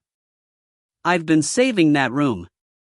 I was going to rent the room to someone that could pay a higher price, However, I'm being very considerate towards you and the two women. I'm sure they'll be annoyed if you take them to somewhere that is more run down than this place. Artpe hadn't wanted unwanted attention, so they were wearing robes. The artifacts they possessed was influencing how their appearance was perceived, and it was supposed to make them look average. However, it didn't allow them to hide their appearance. It was becoming more troublesome, especially for Maetel as she got older, because she was becoming more and more beautiful. He wouldn't go into the trouble it had caused. Ah, yes. You were being considerate. Of course. I'm not joking. You should go out right now to search for another room. No one will give it to you as cheap as me, but... Artpe could read what the owner was thinking. Basically, Artpe had come in here with two beautiful women, it was still more fitting to call them beautiful girls, on both arms, and he was jealous of Artpe. This was why he was being verbose. He was trying to get the beauties to say thank you to him. He was old, but he was acting a bit cute. If everyone was as innocent as him, it would be worth living in this world. All right. I'll pay the 5 silvers. Each meal costs 30 bronze per person. A single tub of bath water is worth 1 silver. Have you tried our store's buttered corn cob? It is absolutely amazing. This is the first time in my life visiting this inn, so how could I have tasted it? All right. I'll try in once tonight. I don't really need the bath water. So, Artpe handed over 5 silvers and 90 bronze as he asked a question. When's the auction, Ajushi? It's tomorrow. The timing is uncanny. He had to spend a lot for lodging because of the auction, but in the end, this was a golden opportunity for Artpe. Originally, this auction used to be held periodically in the harbor town of Freight. It had been the gathering place of various items ranging from specialty items made in freight to artifacts. Loot gathered from nearby dungeons and ocean had been gathered here. The auction had been the confluence of treasures. It was very difficult to have a complete assessment of the worth of specialty items when one went into an auction.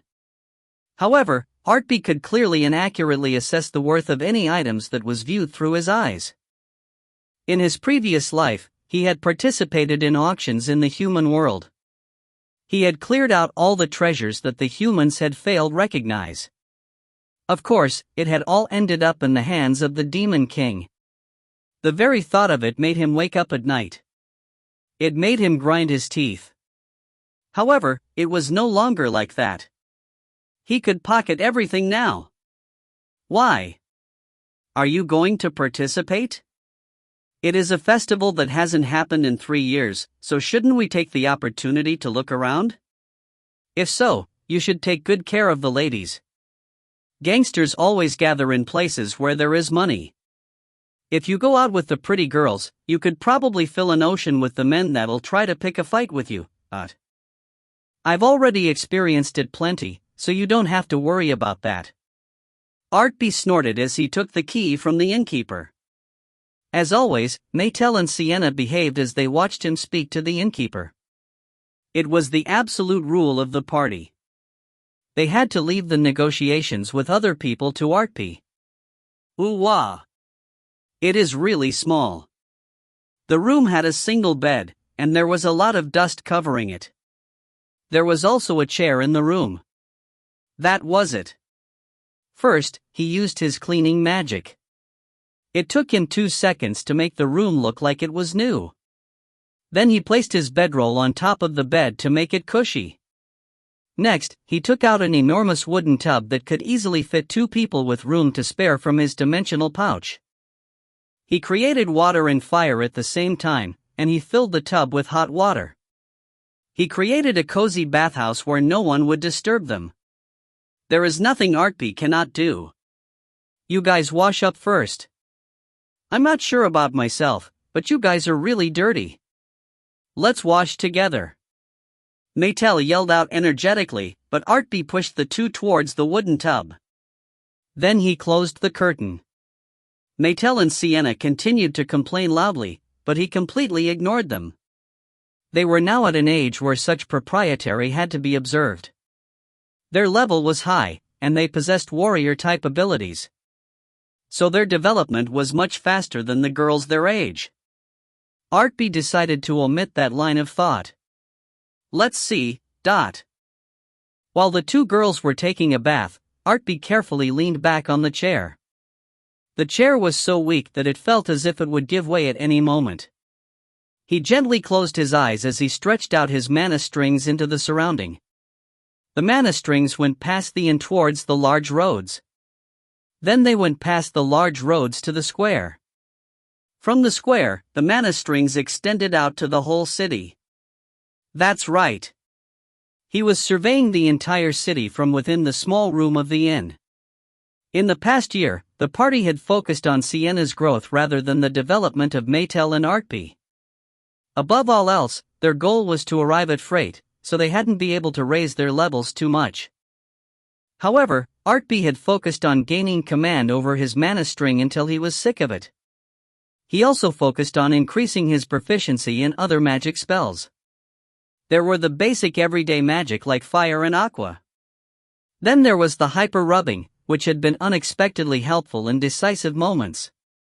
Obviously, mana string had developed into being his main spell. He had used all his spell whenever he had mana to spare, so most of his spells had exceeded level 40. Amongst his spells, mana string had reached level 51. No words need to be said, but the power and effectiveness of his spells couldn't be compared to before. It wasn't just the level of his spells. Whenever he gathered money, he used Dungeon Merchant Mycenae to gather spellbooks for all classes. He used them to increase his magic stat. It resulted in his magic stat reaching 1,200 when he was at level 187. In his prior life, Artpe had gone past the 1,200 mark when he had reached level 300. His magical energy reached a realm where his level couldn't be used to gauge his power.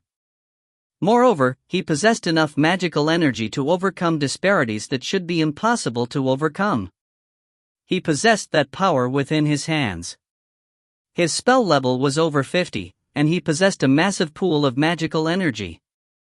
It had reached 1,200. It would have been strange if he wasn't able to search a mere city with his magic. His mana strings had started out as several dozen strands, but now it had branched into hundreds then thousands. In a flash, his mana strings had blanketed the entire city. The mana strings were able to observe everything near their vicinity, and all the information was delivered to their owner. Nothing could escape Artpe's eyes. Nothing. However, when he completed his search of the city, he wanted to deny the validity of his absolute ability. It felt as if he learned an information that should be present in this city. There is no way she's here. He denied the reality of the situation as he strengthened his red all creation ability. Artpe was so taken aback that he had almost fallen over backwards in his seat. Afterwards, the curtain was put aside, and the naked form of the two girls was revealed to Artpe's eyes. Artpe, you should wash now. You guys should put on some clothes. Artpe had one mana string ready in preparation. He used it to close the curtain again. His reaction speed was on par with the speed of a goblin shooting its poison dart. Maetel clicked her tongue quietly from behind the curtain. He ignored her as he gave them instructions. Once you've put on your clothes, you guys should rest after eating dinner. Later, you should tell me what the buttered corncob tastes like. What about Appa? Sienna, who was putting on her clothes from behind the curtain, asked in surprise. Artpe let out a sigh. It seemed his body was now used to making that sound. He got up from the chair. I have something I have to do. I have to go do it right now. Let's go together. You guys will blow my cover, but in this city, it might have been better if Silpenin had been with him. In his past life, Silpenin had been awesome at sneaking around. Unfortunately, Maetel and Sienna were incapable of moving around quietly. Maetel had used the authority as a hero to learn a thief's skill called covert steps, yet it failed in making her able to move around quietly. However, Artpe was different. Artpe. Level 187. Stealth LV19. Even in his past life, there had been too many powerful beings around him. He had to learn how to move around quietly without being noticed. Now that all the skill restriction was lifted when he became a hero, his talent for being clandestine blossomed. Of course, it wasn't something he was proud of at all. That is why you shouldn't follow me. Chat. First, Artpe retracted all his mana string before he stepped out of the inn. As he walked amongst the large population, he naturally activated his stealth ability. He melted into the crowd. Then he closed his purple-colored eyes as he took off his ring. The hair and eye colors, which had been changed into different colors, returned to their original coloring. His appearance, which had gone through minor change to make it average, returned to its original form. Of course, he had his stealth activated, so no one noticed the change of his appearance. As the throne kept changing hands, the efforts to find the heroes had died down considerably. They've already forgotten the names and description of the heroes. At a certain point in time, it became more about hiding our unique appearances rather than hiding our identities with the artifacts. Of course, they had been able to avoid considerable amount of conflict using the artifacts. Still, he had worried about the possibility of facing someone that could see through the artifacts. He would have to tackle the issue of explaining why he was hiding his appearance using an artifact. Mycenae was confident that anyone below level 250 would be unable to see through it.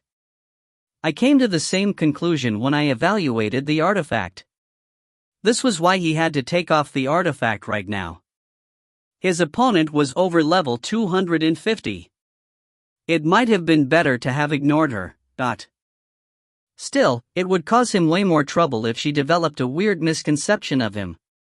This was why Artpe took the risk to assess his opponent's situation. It should be fine if he didn't get too close. It would probably be okay if he observed from afar. Oh my. He had been walking as he had such thoughts. As he walked amongst the countless people, his eyes met a woman's eyes as if by a miracle. When their eyes met, Artpe realized his stealth ability had been seen through in an exceedingly easy manner. However, that wasn't the only problem he faced. Hello. Are you here by yourself? When the woman discovered Artpe, she approached him. Her cheeks were slightly red. She had long red straight hair, and she had striking blood-colored eyes. She was taller than most men, and she possessed a voluptuous body that 100 out of 100 men would turn to look at her. She was a beautiful woman. Moreover, Artpe knew this woman better than anyone in the human world. Etna Carly Fate Meyercard. Demon Race. Level 376. She is bound by the innate ability Absolute Control. I planned on observing her, yet I was caught on the outset. This is crazy. Artpe let out a sigh. It was the moment when he encountered the woman, who had been the second-ranked 4 heavenly king in his previous life.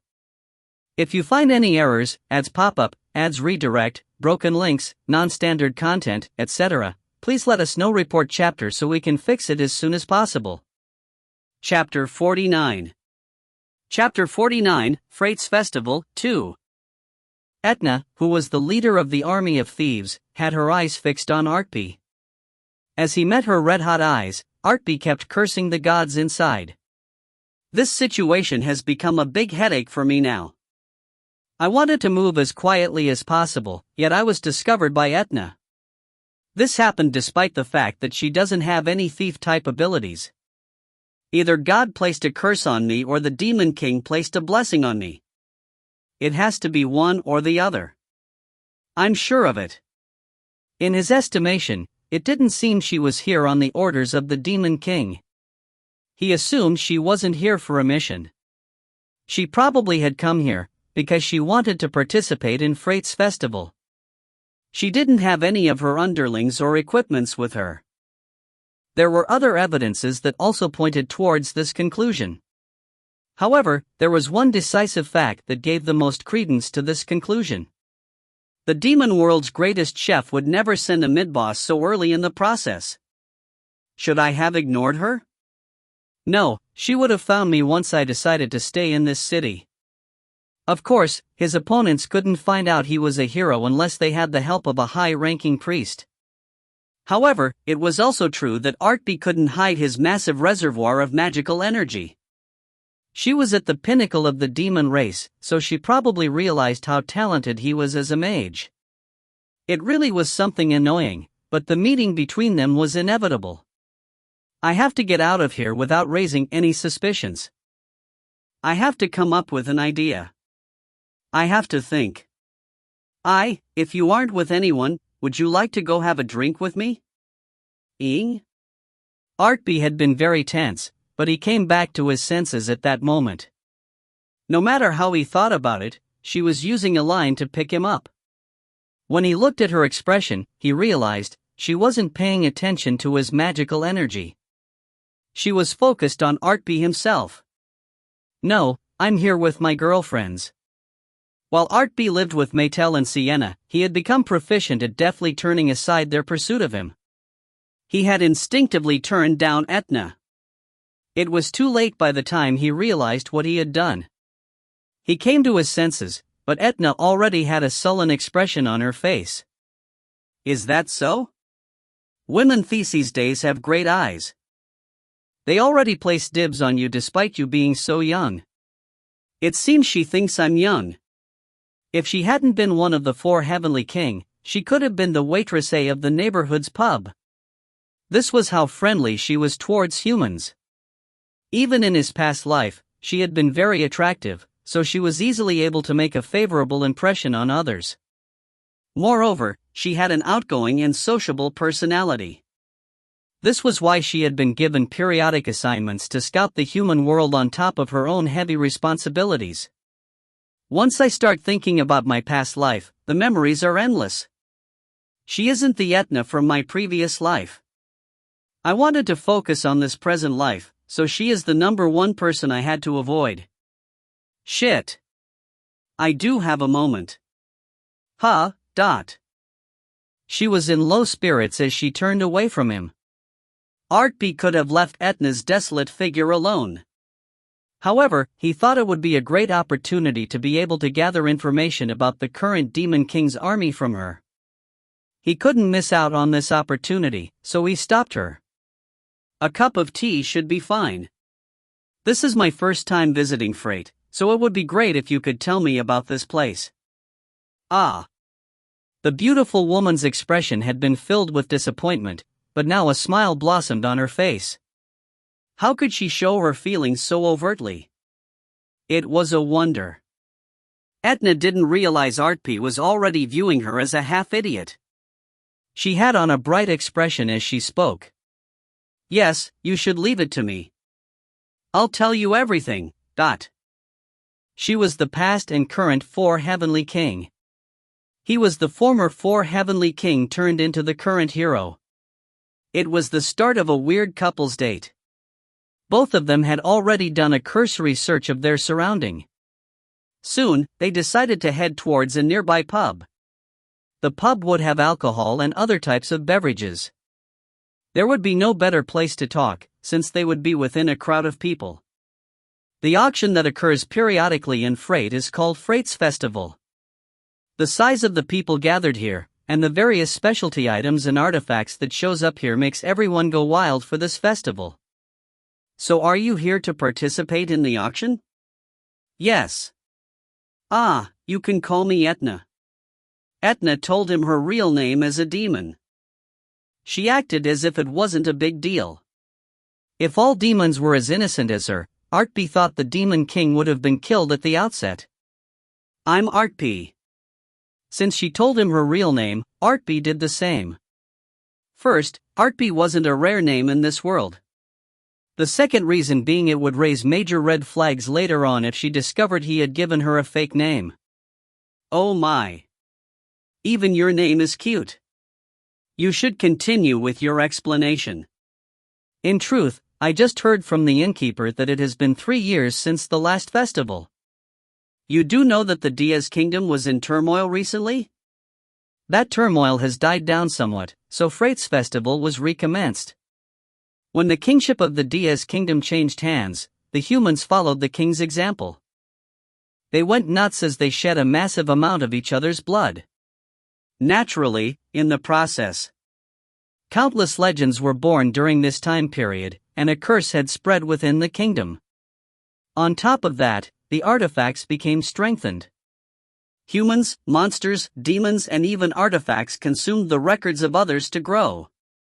So you are saying all those artifacts will show up here to be auctioned? Exactly. These items were reborn through the blood of the people. The people who made such horrors will gather here in excitement. It was called a festival. He didn't know who made up the name, but he had a great sense for naming it that way. Artpe and Etna shared a bitter laugh.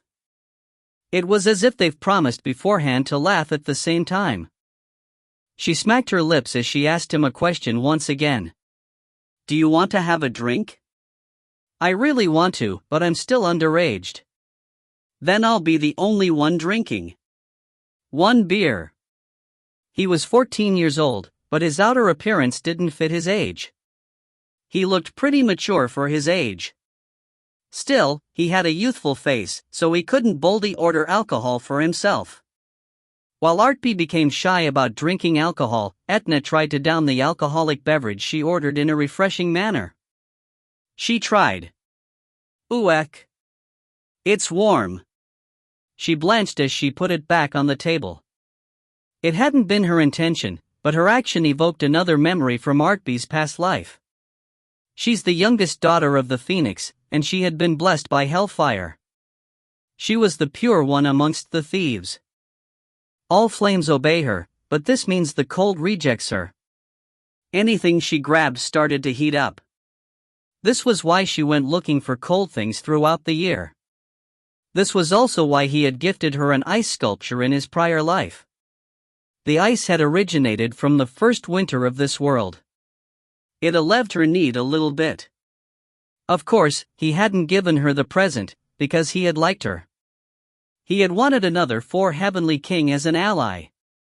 However, the gift had been a little bit too effective. It was one of the choices Artpe had made that he always regretted. She had misunderstood his intentions. Her affection towards him became much more intense when she thought he had liked her. It also meant that his jealousy had also intensified. The alcohol is too warm. No way. Our beverages are very cool and refreshing. When she voiced her complaint, one of the waitress got angry with her. At that moment, Artpe smirked as he placed his hand on her cup. A faint light sparkled, and in the next instant, frost covered her cup. It'll last until you drink it. No way. When Etna put her lips on the cup, she became surprised. Her scorching magical energy was still being transmitted into the metal cup, but a cold energy from the cup was neutralizing the heat. While the heat and the coldness fought a tug of war, her alcohol maintained a cool temperature. It flowed down Etna's throat. Oh my. Etna felt the cold alcohol travel down her throat, and it elicited a deep smile on her face. She moved her face towards the still beaming face of Artpe. Her voice hardened slightly. You aren't going to hide what you are? I felt a powerful magical energy from you. It was strong enough to make it hard for me to breathe, so I know you are a higher caliber of magician compared to me. I'm sure you are able to see me more clearly than I see you. So what would I accomplish by hiding what I'm capable of? It wasn't just that fact. He knew Etna was level 376, and she was the commander for the army of thieves. She was also one of the 4 heavenly kings from the Demon King's army. He knew all of it. Despite all the knowledge he possessed, Artpe was exceedingly excellent when compared to those his age. He was weaker than her. This was why he decided to act like a magician that was naive about the outside world. He planned on being faithful to this role. He activated a skill he developed as the weakest amongst the 4 heavenly kings. He activated his method acting skill. Didn't Etna approach me because of that? You got close to me after seeing my magical energy, right? Ha. Yes. He made up a valid reason for her. He gave her an out where she would be able to justify her own actions. However, she had become flustered by his words. It was a very cute sight where it did not befit her age. Still, Artpe wasn't into older women, so it had no effect on him. He drank the lemonade in front of him as he waited for her to calm down. Yes, your magical energy is absurdly outstanding compared to those your age. That is why I was surprised. Yes. Fortunately, it seems you don't plan on bullying me after learning that information. There is no way I would have bullied you. Never. The surprised Etna started waving both her hands in denial. Even in his past life, Etna had avoided taking a single human life unless she was explicitly given a command by the Demon King. He was confident that she didn't hold any evil intent towards him. Still, he had asked the question as part of a plan. He was trying to exploit a weakness with his next attack. Please, I hope you understand where I'm coming from. Suddenly, a strong and pretty Nuna like Etna approached me. Isn't it unreasonable to expect me to not to be on my guard? When she heard his words, Etna's smile stretched from ear to ear. That's right. She was weak against flattery. She kept grinning as she nodded her head. I'm not bothered by it at all. It's fine. Yes, I just thought Artpe was cool. I had a favorable impression of you. Of course, age and skill doesn't always match up. Still, it doesn't matter how talented you are. You've reached a stage that can't be reached unless you go through several life or death crises. I just thought that was incredible. You look young to me, Etna. He. Naturally, Artpe enacted a second wave of flattery. He didn't even need to see the result. It was a critical hit. Is that so? I look young. It didn't matter if it was a human or a demon. After a certain age, the ultimate compliment that could be given to a woman was that she looked young. The effect of this phrase was amazing. Her weakness had been assaulted, and the gap in Etna's defense was revealed. Etna was so happy that she didn't know what to do with herself. Artpe's emotion remained cold as he watched her. He was using all kinds of methods to avoid becoming suspicious to her, and he was buying her goodwill. He was going to use the advantage he gained to acquire first-hand knowledge about the Demon King's army. This was the only thought going through his head. So you really just talked to me out of curiosity? Yes, that's right, of course. Ha! He thought he saw a single cloud cross her constantly smiling face. Was he mistaken? He tilted his head in puzzlement as he continued his conversation with Etna. He had to find out what had caused the conflict of emotion on Etna's face, so he had to keep her here as long as possible. All right. I'll put my trust in you. So you should tell me about other sights worth seeing in Freight. Yes, I will. By the way, if I order another beverage, will you cast another spell to keep it cool for me? Of course. Thank you. I want another glass of highball. At Artpe's assertion, a smile akin to a full moon was plastered on Etna's face. He had done something so simple, yet she was truly happy. She really wasn't fit for the role of the 4 heavenly king. He let out a bitter laugh inside as he faced her. Her mouth opened easily. If we are talking about what you should do in the harbor town. Around 2 hours passed from that point. Their conversation started with Freight, but their conversation naturally moved on to other topics. Etna didn't talk about the specifics of her circumstances to Artpe. Still, she talked about her everyday life, and she talked about stories that was reminiscent of what happened in their past lives. Of course, he already knew her identity, so it was easy for him to decipher the current situation of the Demon King's army through her stories. It seems there isn't another Artpe in the Demon King's army.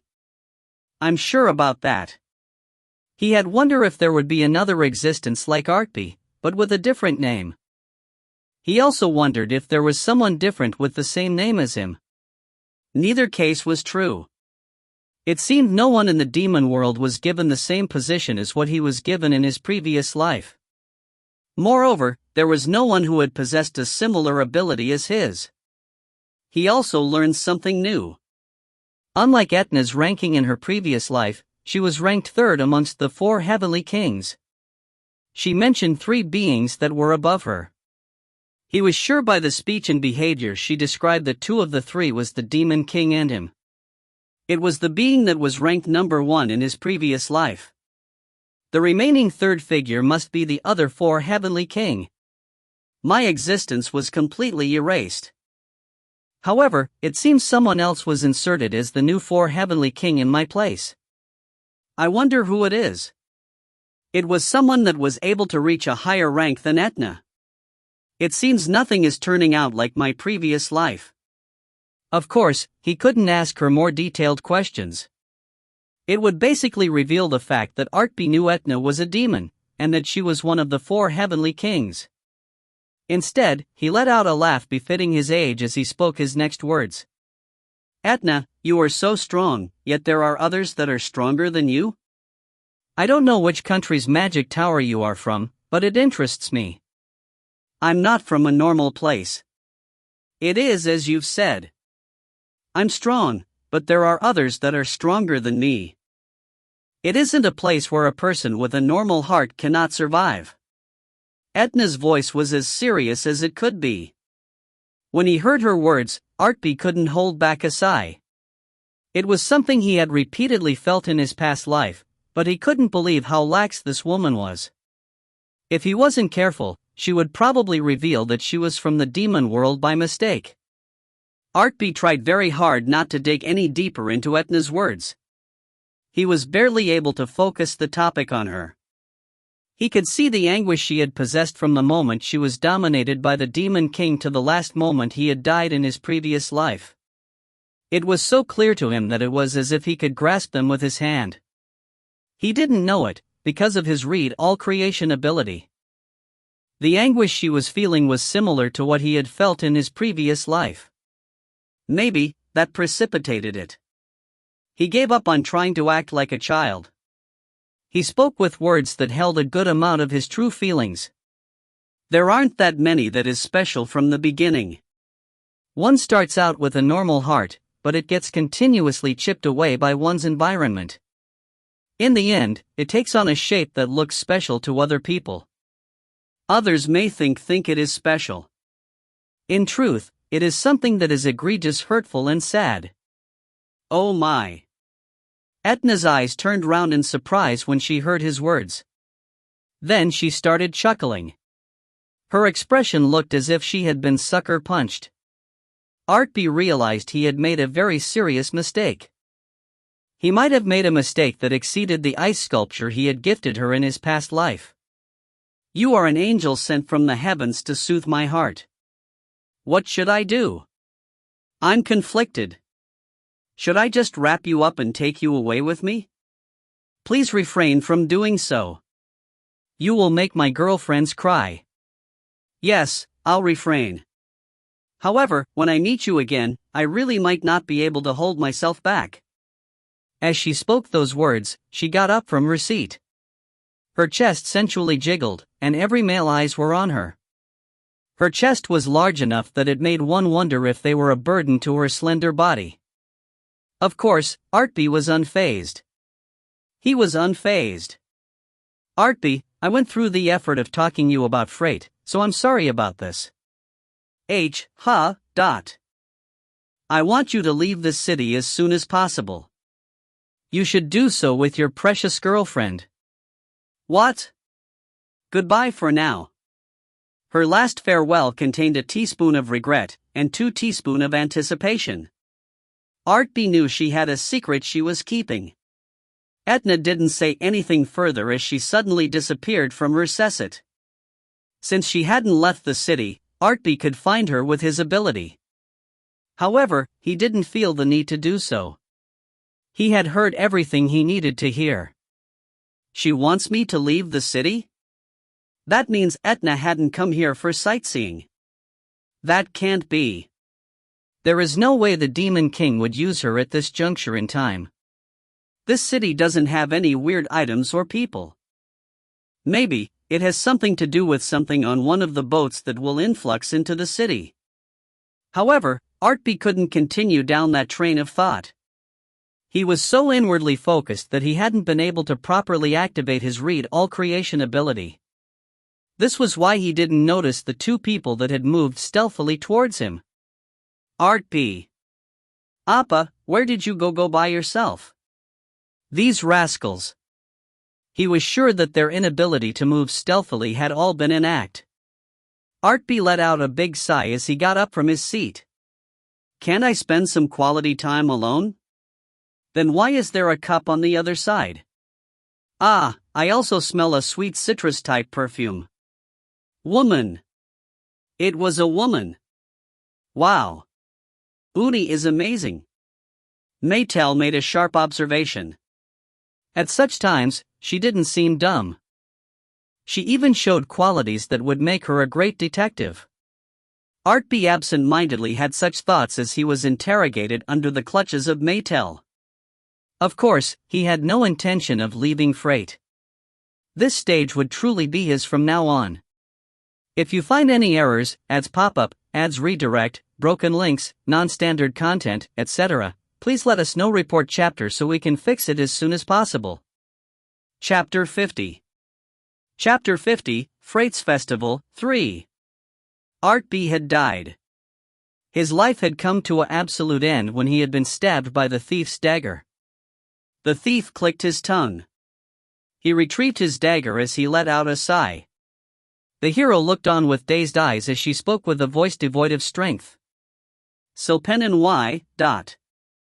There is no way that man had any intentions of coming to our side. He's our enemy. We have to kill our enemies. It will endanger you if you hesitate. No. That isn't it. That can't be true, because he... Before she could continue her words, the matter in the atmosphere started to burn up and flame. The magician had already sensed their enemy approaching, so she had quickly thrust her staff forward to cast a defensive spell. However, the enemy's mana exceeded what the mage could block. In the end, the hero's party all suffered from burns. The warrior acted tough by crushing a potion bottle with his hand, and he splashed it over the party to heal them. Unforgivable. A seething yet earnest voice of a woman rang out from the top of the castle wall. You bastards. There is no way. I won't forgive you. For Heavenly King. Fire Witch Etna. He really called her here. Look, Maetel. That bastard never intended to side with the humans. The warrior was appalled, and the thief yelled out as he grinded his teeth. However, the hero no longer heeded their words. The only thing she had eyes for was the sight of the witch clutching the corpse of Artpe. She easily pushed aside the thief with the brush of her hand. There was a deep blood-colored flame surrounding the entire body of the witch. However, it couldn't evaporate the tears that were falling from eyes. How dare you do this to my Artpe? He was my only remaining hope, yet you guys. How laughable, witch. You've killed thousands to 100,000s of humans. You've ended the lives of family members and lovers. We are past the point where we can persuade her with logic. Everyone raise your magical energy. Let us kill our enemy. The hero had become despondent at Artpe's death, so the archer calmly tried to lead the party. The archer had an arrow drawn back, and there was a thick cold energy hovering around the tip of the arrow. The witch possessed extremely strong power of fire. This was also why her weakness was the most well-defined amongst the 4 heavenly kings. Even though she was a much more powerful existence than the 4 heavenly king they had just defeated, there was a chance that they could win against her. Please help, Regina. Yes. The mage calmly nodded her head, and she started chanting her spell. Despite them being overwhelmed by the witch's spirit, the fight would start now. She had trained too much as a magician to give up and back off so early in the fight.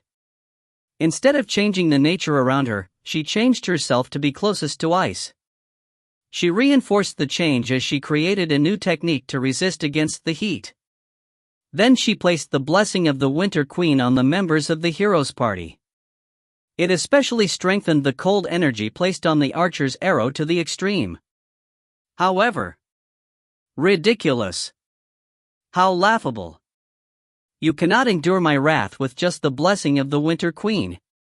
You would have to bring the Winter Queen here if you want to do that. While she clutched Artpe to her, the witch started to unleash a torrent of her power. It was as if she controlled all the flames of this world. From the depths much deeper than the foundation of the castle wall, magma started erupting from the ground. The magma quickly covered several hundred meters to hit the hero's party. The heat emanating from Etna spread to the entire castle wall. In a flash, the whole region turned into a magma field. The party barely had enough ground to stand on. The sky was thick with clouds, yet it started to part. The gray-colored son of the demon world appeared from between the clouds as the sunlight created a pillar of fire. Several 100,000 fire spirits cackled as they revealed themselves. Cook! That monster! We'll win this! The thief let out a curse, and the magician calmly made a declaration. Her words were echoed by the members of the hero's party, and it buoyed their power. It is too hot. I can't approach her. You idiot. You should take off that can of an armor. I can't take this armor off. It is cursed. Who did it? The hero's party was trying to resist the heat in one way or another as they got into formation.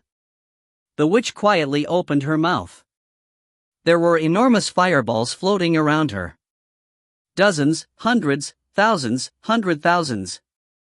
They floated into the air to assault the hero's party. Who killed Artpe?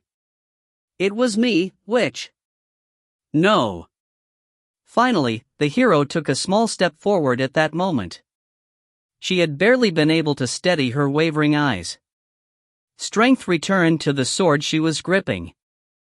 I'm the one that killed Artpe Hertana. You did, hero? The witch twisted her mouth. She had lost Artpe, and things couldn't go back to how it was. The violent flames matched her anger as it swirled around her body. Yes, I wanted it to be you. I wanted it to be you, so that I can hate without reservation. All the fire spirits turned to look at the hero. It was as if half of the world was against her, but the hero calmly opened her mouth in front of such a sight. He wanted me to tell you something at the end. What did Artpe say? What was his last words? He said he doesn't particular like older women. What? The hero had a small smile on her face. It was a smile that was holding back her tears. It seems you are a bit slow. You were ditched, dot. Who? Surprisingly, the witch Etna laughed when she heard the hero's words. For a brief moment, the anger of the flame spirits lessened a little bit. Artpe, you idiot. I already knew that from the beginning. You should have left some other words behind, you dummy. You dot. Etna quickly stole a hand towards her eyes to wipe at her remaining tears. Then all the fire spirits gathered to revolve around her arms. In the end, it was me. In his last moments, he thought about me. Yes, that in itself makes me happy. That is why. The flames exploded. The daughter of the phoenix gave a proclamation. I'll send you all to a painless death. It will only take an instant. Bring it on. The hero also wiped away the remaining tears from her eyes. she flawlessly entered into her battle mode. She bravely charged towards the flame. The warrior and the thief followed behind her. The mage lifted her staff, and the archer notched another arrow. The victor of the battle was the hero. Ah! Artpe slowly opened his eyes. Maetel's face was close enough where their noses were about to touch. Maetel's eyes were round as she kept puckering her lips. She was slowly narrowing the distance between him and her. The mana string appeared out of nowhere, and it impacted on her forehead. She pulled away in pain. "You are too much, Artpe." Ah! Artpe ignored her as he replayed the scene he saw within his dream. In front of Artpe's death, the Witch of Flame Etna had gone berserk. Then there was the hero Maetel. She refused to back down as she charged forward with a sad smile on her face. This was obvious, but he didn't remember seeing such a sight. If he did, it meant Artpe was an undead. Was it really what happened after I died? There's no way that can be true. After Artpe had died, his read all creation ability had immediately sent him into the past. This was why there was no way he possessed the memory of what happened after his death. It had been a very long time since he had met Etna. Maybe he had created a dream with her personality and actions as a basis. He decided to accept that theory as the truth. It was merely a false dream, yet he couldn't easily forget what he had seen. Etna's scream continued to ring inside his head. I was her last remaining hope. If she herself told me that at the time, I might have fallen for her. I was also exhausted by everything at the time like her. It seemed his meeting with Etna had been a shock to his system. He kept telling himself that he hadn't liked her, but he might still have some lingering feelings left for Etna. Even if I do have some feelings for her, I have to throw it away. I won't have to fight her right now, but since a madman like the Demon King still exists, I'll eventually have to face her. I'll be in a similar situation as what I saw in the dream today. A bitter smile automatically formed on his lips. On his opposite side, Sienna was still sleeping as she grabbed onto him. She mumbled in her sleep as she tried to find Artpe's body heat again. He put the blanket over her, and he got out of bed. Maetel had woken up early like Artpe. She got up from the bed as she asked him a question. Artpe, what are you going to do today?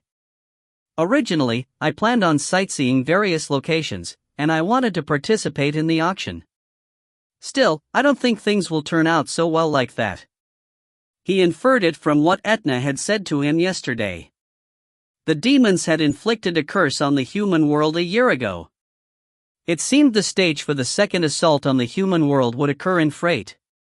He had no idea why, but the Demon King's army always seemed to show up in the path of the hero. Still, he didn't plan on running away now that he knew something was going to happen here. In the first plan hatched by the Demon King's army, the highest level opponent was level 100. Even if they hatched 2 or more secret schemes in the past year, the one in charge of this plan should be around level 150. The variable here is the 4 Heavenly King Etna. It seems she's aware of the plan, but the chances of her participating in the plan is low. I can say that with 100% surety. Why? This was the Demon King's style. If the Demon King wasn't such an unreasonable idiot, the human world would have already been wiped out from the outset. In terms of magical energy and martial prowess, the human world couldn't hold a candle to the demon world. Still, Etna already had a rough idea of how much magical energy I possessed, yet she told me to get out of the city. If I see myself as an outside observer, I would judge myself to be around level 300. Of course, he didn't have any proper area of effect magic spells. His magical energy was really high compared to his level, but his true skill level was well below that of a level 300 magician. However, from the outside, he would look like a level 300 mage. This fact was important. It would allow him to use one of the indispensable skills of the 4 Heavenly King. He would be able to use his bluff skill. I don't think the demon world would have invested a strong enough force to be able to stop a level 300 magician. This meant there was only one answer left. They'll invade in a manner that would make one feel dirty just observing it. Artpe furrowed his brows as he thought about the experiments in Diaz. They had tried to turn humans into demons. From the start to the completion of the quest, Artpe's party had never been in danger. However, the quest had been annoying, and it had done a lot of damage to the psyche of everyone involved. He assumed it would be the same this time around. It seemed the Demon King was using a significantly different approach compared to his previous life. He was using a method that would put Artpe in the foulest of moods. AET. Hey. At that moment, Maetel had seen him frown. Maetel spoke as she grabbed his cheeks. She kneaded it as if his cheeks were clay. She tried to get his face to relax. Don't worry too much, Artpe. It doesn't matter what happens. I'll protect Artpe. It isn't me I'm worried about. Other people will be in danger. Then I'll save those people. She was second to none in the human race in terms of being dependable. It was true that he felt much better at her boasts. Artpe smirked as he petted her head. Yes, I'll put my trust in you, heroine. Yes, you should trust only in me. That's right. Artpe and Maetel were heroes, who possessed innate abilities. Thanks to Etna, he was able to get a basic idea on what might occur here. If he had the time to worry, it meant he should use that time to better use. It would be more productive to make preparations. All right. First things first. If he was to point out what troubled him the most, the first thing to come mind was the curse. It could make people act crazy. It could spread a disease. It could turn the water foul. All of this could arise from cursed mana. He was absolutely certain that a curse was included in the plan of the Demon King's army. Thankfully, Artpe had a method of defeating curses. It was the Obsidian of Greed, which had turned into a first-grade item during the first quest. If he used it in conjunction with his Read All Creation ability, he would be able to extract curses. It didn't matter if the curse had been activated or not. It possessed a cheat-like ability. There was still a good amount of wiggle room before the Obsidian would be upgraded into S rank. If this venture wasn't enough to push the Obsidian into the next rank, he could use his reinforcement spell to advance the Obsidian. He had trained the reinforcement spell as much as the other spells for the past year, and it had reached level 43. If I have this, all curses will. He had used his Read All Creation ability to frequently check his surrounding, but he hadn't checked anything within his clothes. He finally realized a serious change had occurred within his robe. It's not here? What's not there, Artpe? Hesitation? I don't have scruples in the first place.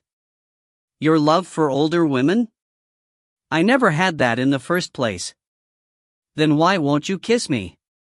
He pushed the hero far away, since she was pestering him.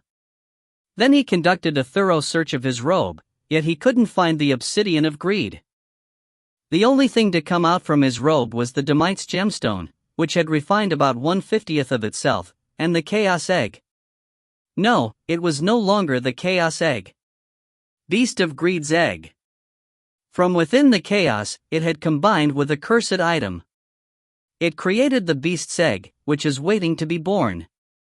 It covets all negative energy, so it might hatch immediately if negative energy is provided. Ah. Ha?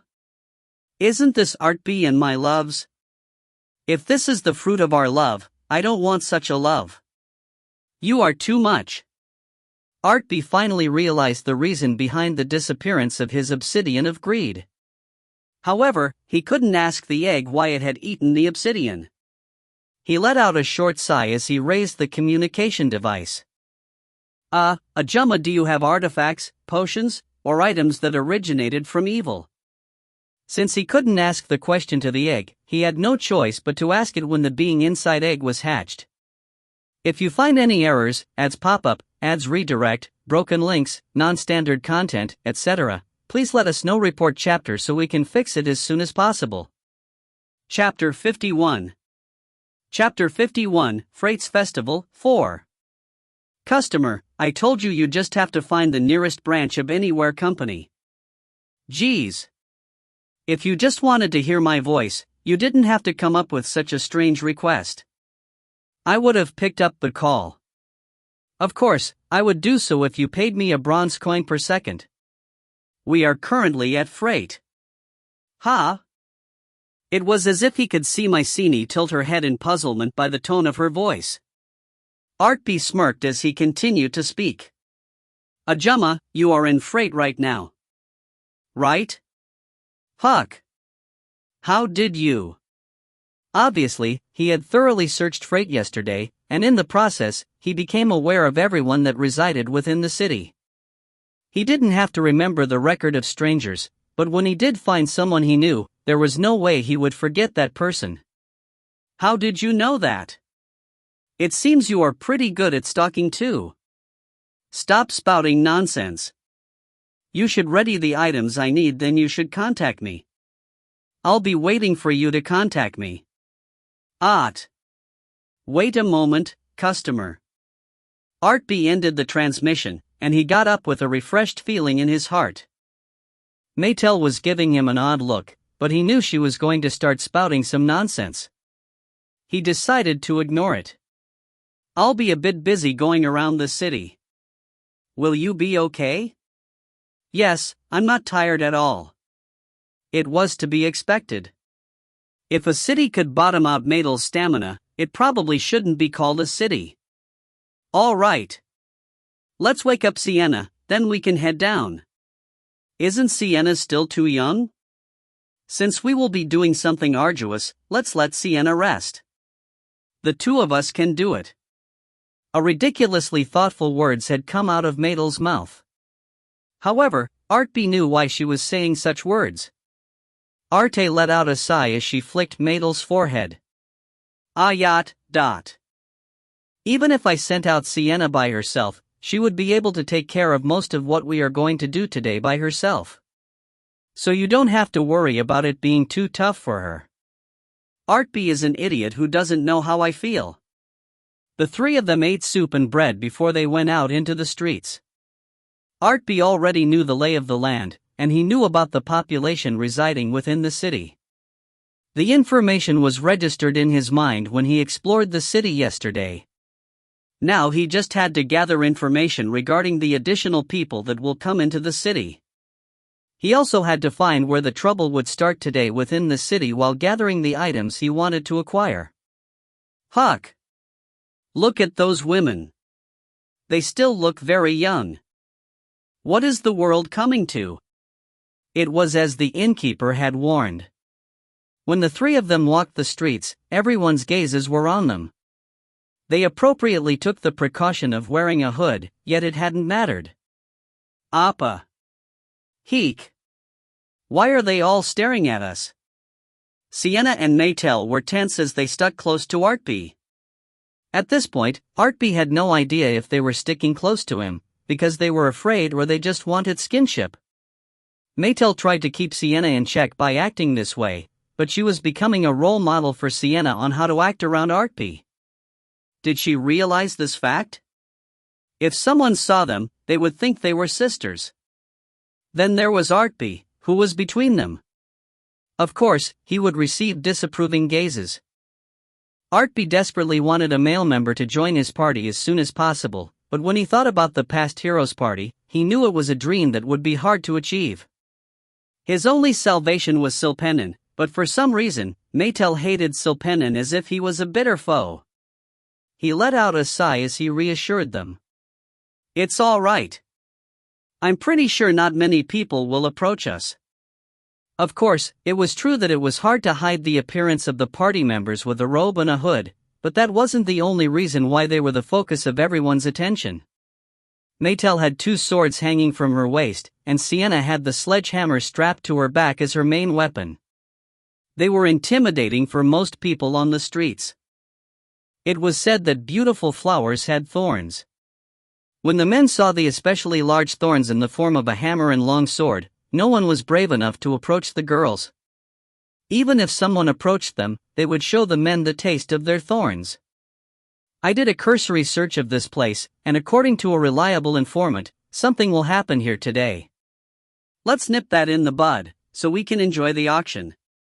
That is our main goal. An informant you trust. Maetel had a sullen expression on her face. It seemed the citrus perfume from the day before still worried her. Artpe stroked her head as he soothed her. When we meet that trustworthy informant again, there is a high probability that she'll be an enemy. That is why you don't have to worry about her. It isn't as if you can't fall in love with an enemy. You don't have much free time, yet you seem to be crafting a pretty decent novel. I'm okay with having one more uni. At what point did their education go wrong?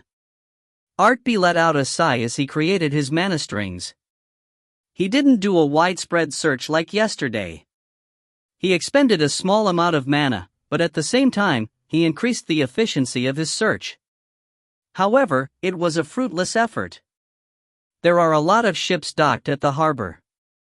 The really rare items should be coming in today. They aren't just coming over the ocean.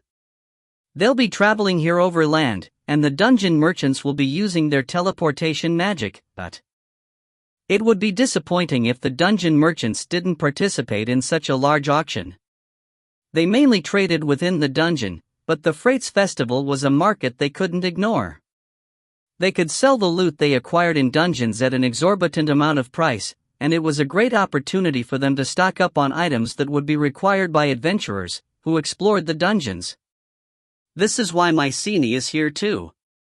She's probably choosing which items she wants to put up for auction.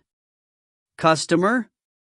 Mycenae contacted him at the exact moment when he talked about her. He wondered if maybe she was the one stalking him. He was a bit nervous as he raised the communication device to answer her. What? As a veteran merchant, I've rarely had to say these words. However, I think it'll be a bit tough for me to acquire those items. Are you really a veteran merchant, Ajumma? You really are able to say such rude words without batting an eye. However, Kuahu.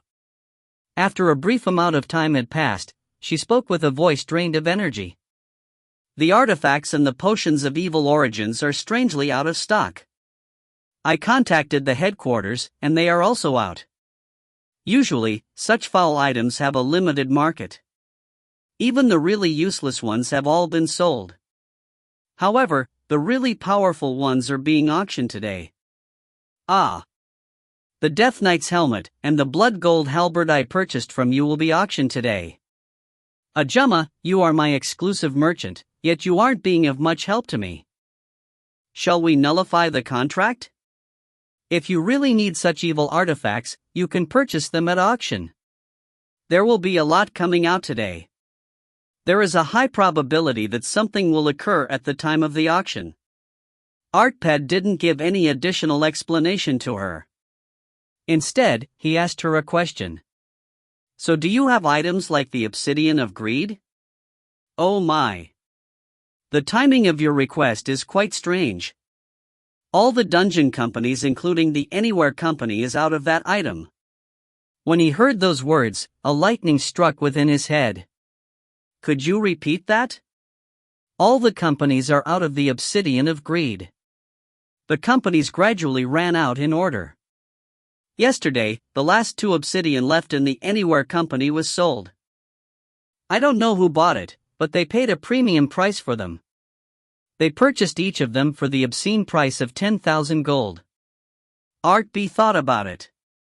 This meant that he didn't have to make preparations for other possibilities. No matter how he thought about it, it seemed the main plan of the Demon King's army was to use a curse. Shit. No wonder. Since the plan had failed last time, the Demon King's army must have done a thorough analysis on why their plan had failed. Now they had gotten rid of the main component that had interfered with their plan. It was a very cute tactic. The number of artifacts with evil origins is abnormally in demand. The curse has to be connected to the items. This means it might be a curse related to a human's greed and the desire to slaughter others. No, wait a second. Now that I think about it. Artpe recalled the conversation he had with Etna yesterday. What was the topic they discussed with each other? She said the Freights Festival was being held after a 3-year hiatus.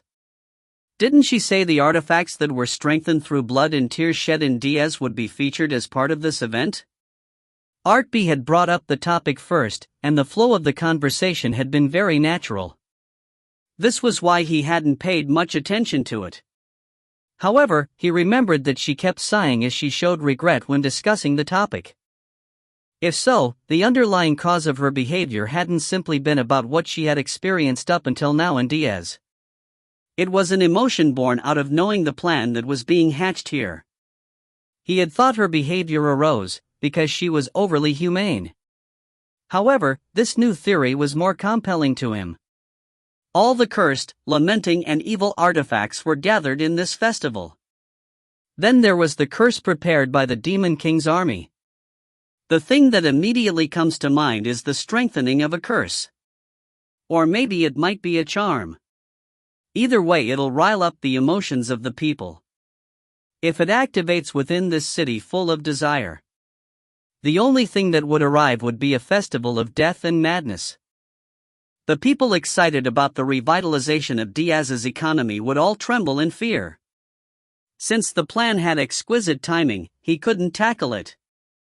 Artpe wanted to compliment the Demon King's army, since they outdid themselves this time. However, he would have done so only if he still held the position of Heavenly King. Customer? Customer? Please answer me. You have the honor of being able to talk to me directly, yet you seem to not realize the worth of having such an access. Thank you for the good information, Ajumma. I'm not an Ajumma. Please call me Mycenae. Mycenae. Oh my dot. Mycenae's voice immediately melted. Look at how nice that is. Since I've received good information from you, I'll give you a good piece of information to you as a bonus. Oh my. You are even able to abide by the ethics of commerce. You should withdraw all the items you submitted for today's auction. You tricked me, you charlatan. I warned you. Artpe ended the connection. It was up to her to make her own choices and actions now. The only thing that was important to him right now was finding a way to stop the disaster that was going to occur today using the information he just learned right now. Etna said I should get out of the city as fast as possible. Maybe this was Etna's way of asking for help. Since she couldn't go against the will of the Demon King, she had searched out Artpe, who had high amount of magical energy and knowledge. Maybe she wanted him to recognize her secret signals, so he could stop the Demon King's plan. Maybe he was reading too much into her actions. It didn't matter which scenario was true. It didn't change what Artpe had to do. Originally, I wanted to solve this in a lawful manner, but I have no choice now. Let's go, Maetel and Sienna. If you aren't going to use a lawful method, how are you going to solve this, Artpe? Artpe grinned as he gave an answer. I'll use the way of the hero. The way of a hero is an illegal method. This is unexpected. Maetel replied in shock, and Sienna giggled. Artpe ignored them as he valiantly walked forward. His destination was already decided. It was the main square of Freight. It was where the Freights Festival would take place. There would be countless people gathered there. It was where the artifacts and greed was all gathered. The auction house would be at the center of the Demon King army's plan. If you find any errors, ads pop up, ads redirect, broken links, non-standard content, etc., please let us know. Report chapter so we can fix it as soon as possible. Chapter 52. Chapter 52, Freights Festival, 5. Wah! There are a lot of people here. There are a lot of security too. It seems our job might not be as easy as I thought. At this point in time, all humans were focused on what was going on in Freight. Of course, a massive number of people would be gathering here at the auction located at the main square. There were booths selling food that they had never heard of before, and there was a decent amount of vendors selling children's toys. The eyes of Sienna and Maetel twinkled every time they walked past a vendor. They looked like grown-up young ladies on the outside, but at times like this, they were without a doubt still kids. He had already expected it to be like this. He let out a sigh as he spoke. You guys can each pick out one thing you want to eat. Yahoo! I love you, Artpe. Appa, I want to eat those large candies.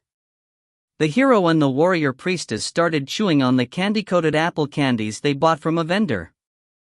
They were quite innocent as they showed simple pleasure at eating the treats. Artpe took the precaution of trying not to draw attention of the people around them as he led the two girls towards the auction. Can anyone participate in the auction? I heard a rumor that participation will be denied unless you can come up with at least 3,000 gold. 3,000 gold. There must be amazing items being sold if we have to prepare 3,000 gold. An enormous public auction house had been constructed in the shape of a circle, and there were a lot of people milling around it. Even if someone was murdered with the auction house, he didn't think people would pay much attention to it. Artpe turned around to look at the dummies swinging and playing around with the stick that had held the candy. Aet. Ooh boop. Maetel had pushed the candy towards his mouth, so he decided to take a bite. It was a clean bite where the crunchy fruit within and the candy on the outside entered into his mouth. He tasted an almost unbearable amount of sweetness. However, that wasn't what was important here. This candy is cursed. Ha! Sienna and Maetel expressed their shock at the same time. It was to be expected. The candy had been so delicious that they were each having a second helping. They had no idea something was wrong. Artpe gave a light blow to the heads of the two girls. They were looking at him with round eyes, so he gave an explanation. You are a hero, and you are an evil reflector, who's also a priestess. Our existence itself gives us immunity from most curses. However, that doesn't mean you shouldn't keep an eye out for curses. You guys have to develop your senses. As expected, Appa is amazing. The curse was one of the ones he had assumed would show up. It was a curse that would cause rage and madness. It didn't matter how much one ate the food infused with the curse. For a fixed amount of time, the curse would stay hidden within the body, and it would only activate when a certain prerequisite was met. Of course, the items that met this specific prerequisite were busily coming towards the auction house through various routes. Most of the vendors on this street are selling such products. Moreover, it is cleverly hidden, so one won't pick up on it unless one possesses a decent detection skill. Even if one became aware of it, it isn't something that can be easily dispelled. It is a very complicated curse. As expected, the situation was moving along in a way that he had predicted. The more important point was the fact that the curse of anger wasn't the only one spreading across the city. If he just looked around right now, he could see the curse within food and drinks. There was even a curse spreading through air. There were all kinds of curse that amplified emotions, and there were ones that turned humans into monsters. He even saw one that weakened people through his read all creation ability. It seemed they planned on taking over the whole city. By looking at the size of the plan, it seemed they started preparing for this plan as soon as the kingship exchanged hands. Moreover, the heroes' party arrived right when the large event was prepared to go off. It was to be expected. Shit. However, I can't deny the fact that I'm able to move around more freely, but Artpe waited for them to eat all their candies before he gave them an order. I want you guys to destroy this auction house right now. I want you to act crazy as if the curse of rage had been activated. Ha! The eyes of Sienna and Maetel turned round. However, Artpe repeated his instructions verbatim, so they knew they hadn't heard his words wrong. Maetel was taken aback, so she shouted out her words. That's a crime. Moreover, that isn't something a hero should do. What kind of image do you actually associate with a hero? Artpe didn't go out of his way to explain that part to them. I want you to make your appearances a little bit more indistinct with the artifacts. I want you guys to pretend fight, while destroying the auction house. However, I don't want you to make it seem you guys are intentionally destroying the place. You have to show no interest in the auction house. What do you think? It's easy, right? Why, yes. At such an absurd request, Maetel was at a loss for words. Sienna was barely able to answer him. Artpe continued his explanation. Currently, there aren't many people within the city that will be able to stop you guys, so you'll be able to cause a ruckus for a long time. People will solely pay attention to the two of you, and when you completely destroy the auction house, I'll be able to achieve my goal too. When I finish my work, I'll give you guys a signal. When that happens, you must get out of there without being detained. But, Artpe, wouldn't the auction be stalled if the auction house is destroyed? Of course. However, if they use all the available resources, they'll have no trouble starting the auction on time. So what's the point of us destroying the auction house? That is a very good question. Artpe let out an evil laugh. He was holding the egg of the greed beast that was waiting to be hatched. As if it could sense the curse in the air, the egg twitched. It was a pitiful sight. You'll find out soon enough. There was an amazing amount of people gathered at the central square. In the midst of them, Maetel's anger-filled voice, she was acting, rang out. You thieving Kayawayawat! What kind of intro was that? It isn't just 1 or 2 days. You are quite persistent in trying to get it, my man. I can't forgive you. Cook. Maetel's powerful kick landed a direct hit on Sienna's stomach. Sienna flew several dozen meters in the air before she impacted on the wall of the auction house. Kaya. A person flew. Run. The angle of her flight was beautiful. Miraculously, no one except Sienna was hurt. The impact was powerful enough to push the people crowded around the auction house backwards in fright. Before the worried people could approach Sienna, Maetel came forth for a second round of attacks. Sienna didn't even have time to pick herself up before Maetel attacked. She was gripping the enormous bastard sword with both hands, and she was focusing the strength of her entire body on that swing. Sienna was barely able to dodge it, and the bastard sword impacted on the wall of the auction house. The strength of the strike was transferred into the wall, and she easily toppled the wall. The auction house. You are dodging like a little mouse. When did Maetel's way of speech get so rough? She's acting, right? After she indulged herself by making up a novel in her spare time, she gained this acting ability, right? Please tell me I'm right.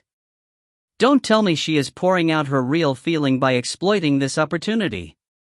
Who? Uni is a real scaredy cat.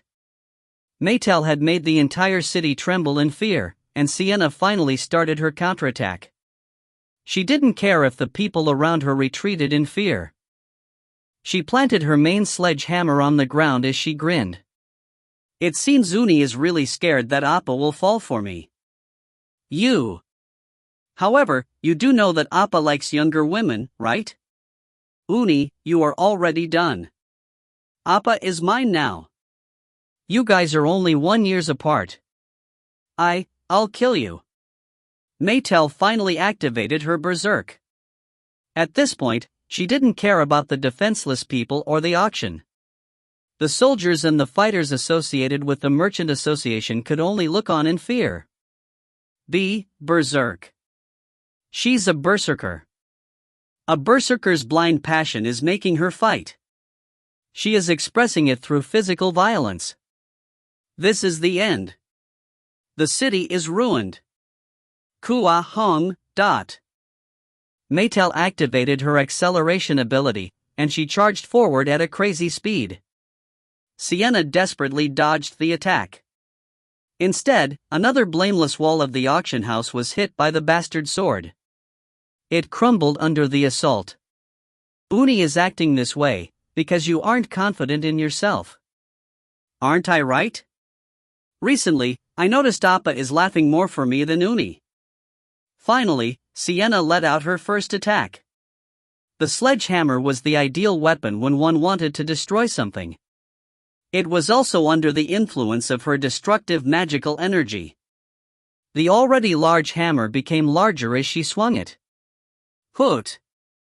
There were few in the human world that could measure up to her speed, but she had lost her sense of reason through berserk. This was why Sienna was able to dodge the attack easily, and the blameless auction house took the blow in her stead. At this rate, everyone within the auction house will die. Stop yelling. You don't want to become the target of the berserker. Someone go get the head of the auction house. Dungeon merchants. Where are the dungeon merchants? Customer, we want 7,500 gold to intervene in this fight. No. We require 8,000 gold. We require 8,500 gold. This is idiotic. The cost needed to intervene is incalculable. How dare you? The place was a crucible of chaos. The people there wondered if this was how hell looks like. Shouts, screams and mana was all mixed all in as everything in the surrounding was being destroyed. If it wasn't for you, it would have been just the two of us for the past year. It isn't as if I want him only for myself, Uni. You can share him a little bit. I want him too. No. He is mine. I won't give him up to anyone. Maetel and Sienna was speaking with such venom and anger that it was hard to think of it as acting.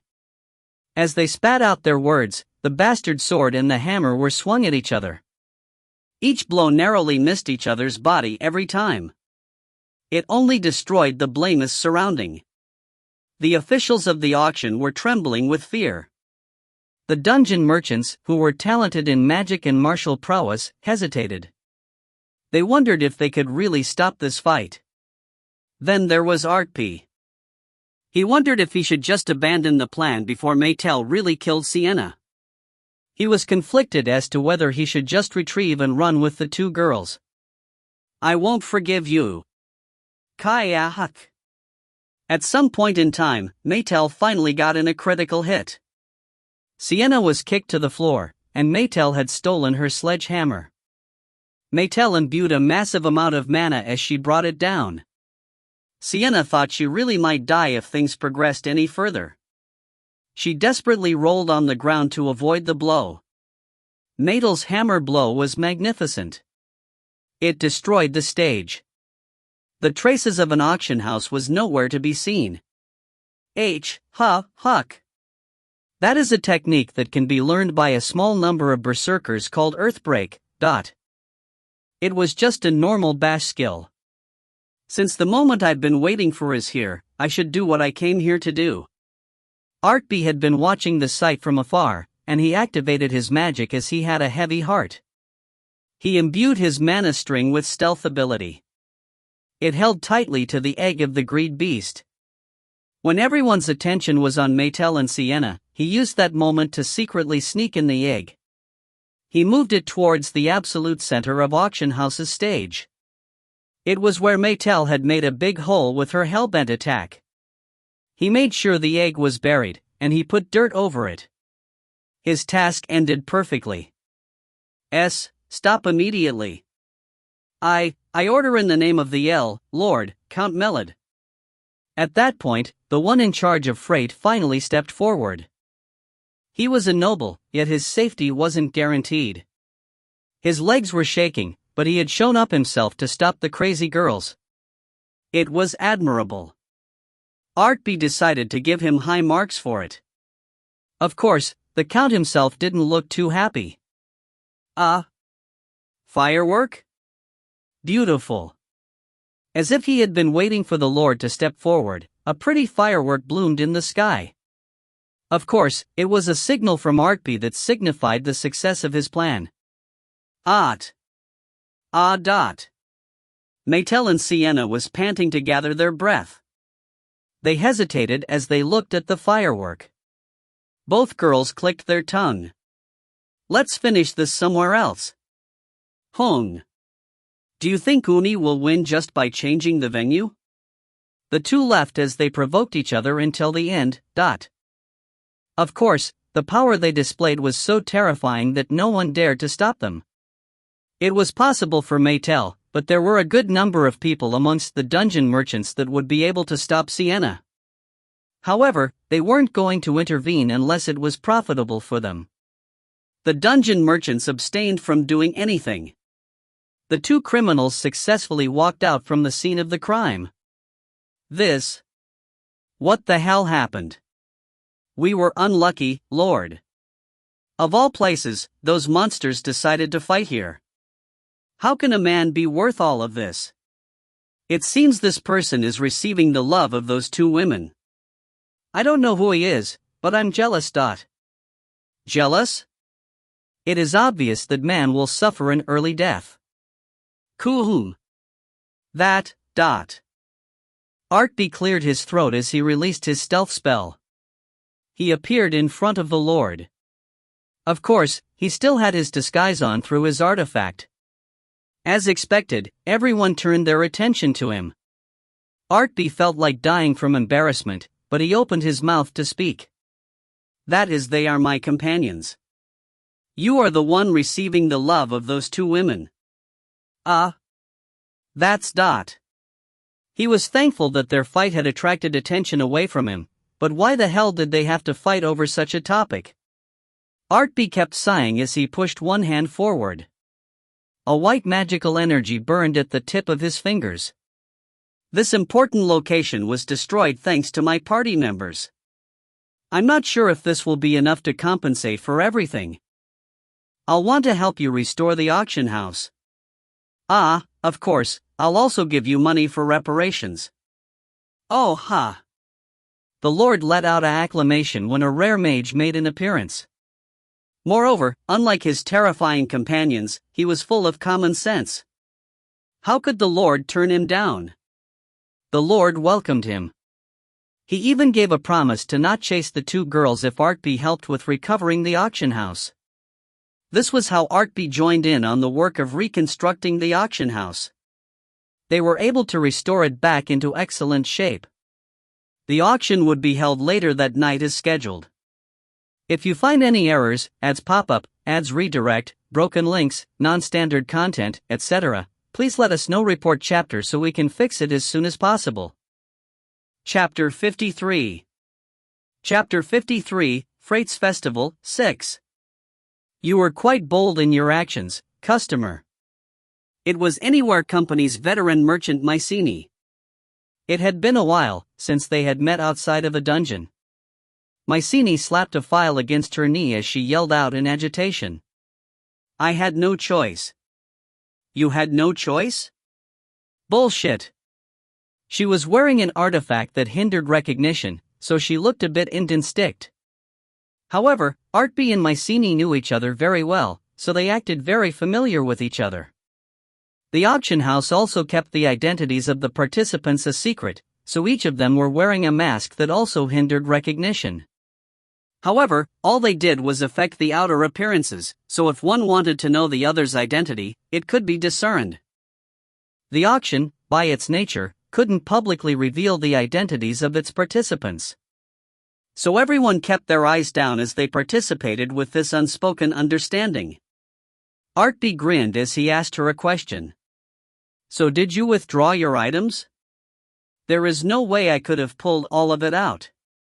Fortunately, I was able to take off the ones that were going to be entered under my name beforehand. She called him a swindler and other bad names, but in the end, she obediently followed Artpe's words. It was pretty cute. When Artpe had a broad smile on his face, Mycenae pounded her chest as if she was about to suffocate from the frustration she felt. Soon, her eyes turned sharp as she made calculations. Didn't you say you needed my items? Will you be purchasing my helm and halberd? Nope. I don't need it anymore. I knew it'll be like this. How did I end up in an exclusive contract with such a customer? Mycenae felt so indignant that she threw a tantrum in her seat. Her ears fluttered fiercely. He ignored Mycenae as he raised his head. The sun was setting, and the moon was starting to peek out. He caught the sight of a cloud that changed its outer appearance as the ownership of the sky exchanged hands. It was a really splendid sight. However, when he brought his gaze down, he caught sight of the stage of the auction house. He saw the numerous people surrounding the stage. They were hiding their outer appearance with artifacts, and their faces were covered with masks. However, they couldn't hide their greed and madness. He could see them so clearly that it was as if Artpe could grasp them with his hands. The curses looked like something that would detonate by itself. The fuse wouldn't have to be lit. In his past life, Artpe had always been surrounded by such twisted beings. They were disgusting and pitiful. You've probably seen this sight quite often. You are being shameless by changing the topic like this. Yes, I've seen it so much that I'm sick of it. Still, I'm one of them. I'm just able to hide my greed a little bit better than them. I like your honesty. Truthfully, I'm the same. They were currently sitting in the upper seats where only the VIPs amongst the participants could enter. Artpe was invited here because he had been instrumental in restoring the auction house. Before he knew it, Mycenae came and sat beside him. He had thought she had been exaggerating with her words about being a veteran merchant, but it seemed she held a pretty high position. For a long time, Artpe checked the seats around him. Mycenae tilted her head in puzzlement as she asked him a question. Where are the other two? I don't know where they went. It was a lie. He knew where they were. He had worried they would go outside to fight a life or death battle. Fortunately, they had hidden themselves as they returned to the inn. They were probably resting right now. Yes, their mission had ended. It was now Artpe's stage. Well, if he needed something from them, he just had to call them back. Hoot. That means I'll have you to myself tonight. Yes, it really is a great place for a date. Mycenae put on her business smile, and Artpe responded with a rotten smile. Mycenae laughed as if she knew meaning behind his words. Artpe looked behind her, and he caught sight of a woman sitting not too far away. She wore a very fancy red butterfly mask. It could not hide her bewitching beauty. Ba-do-do-duke. 1. It was the sight of Etna Carly-Fade Meyercard, who was fully charged with anger. Heek. She had taken a big risk in giving him a warning. Instead of leaving the city, he was being shameless by coming to the most dangerous location within the city. Moreover, he was laughing it up besides a woman, so of course, she was angry. This might be dangerous. Someone might die. Did you suddenly catch a fatal disease, customer? I'm not talking about myself. I'm talking about Ajumma.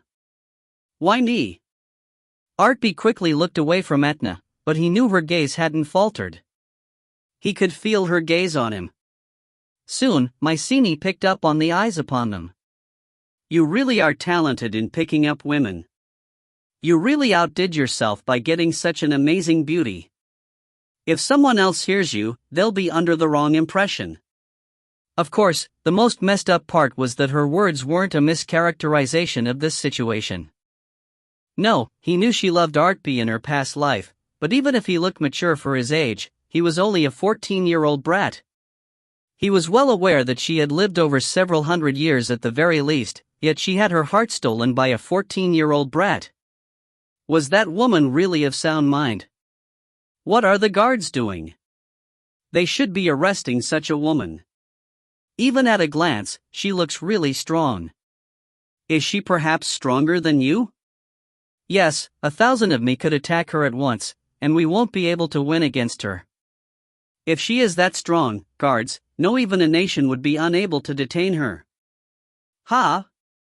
At his words, Mycenae's eyes turned round. Does that mean that woman is a D?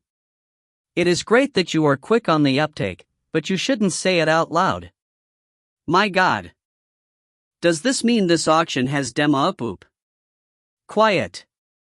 As expected of a veteran merchant, Mycenae had quickly assessed the situation, and she expressed her shock.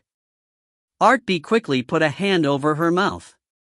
If someone heard her, the timeline of the chaos that would erupt here would be accelerated. Ooh, boop. Oof. Are you going to be quiet? Oof. Mycenae desperately nodded her head, so he took his hand away from her mouth. She immediately grabbed his arm, and he yelled out in a small voice.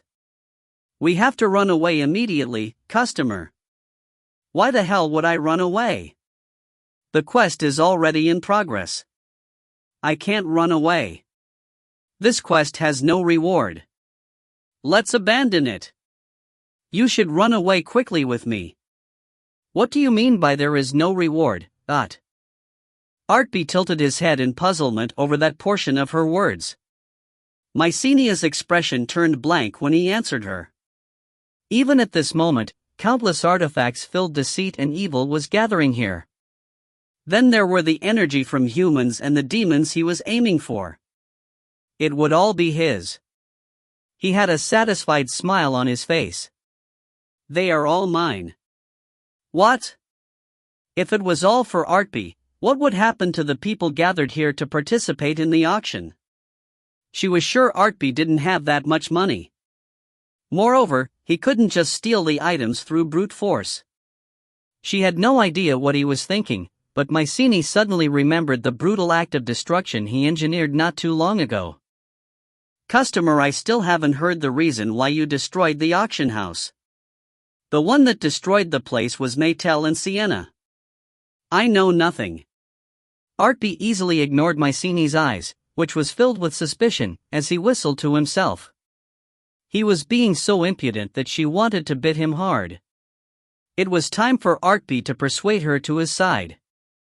I'm confident my obsession with money is on par with any merchant here, but I value my life over all else. Even if you possess a unique skill and great talent in magic, you won't be able to contend with the demon race. That is why you should give up on the idea of acquiring those items and run away. Don't worry about it. I'll protect you.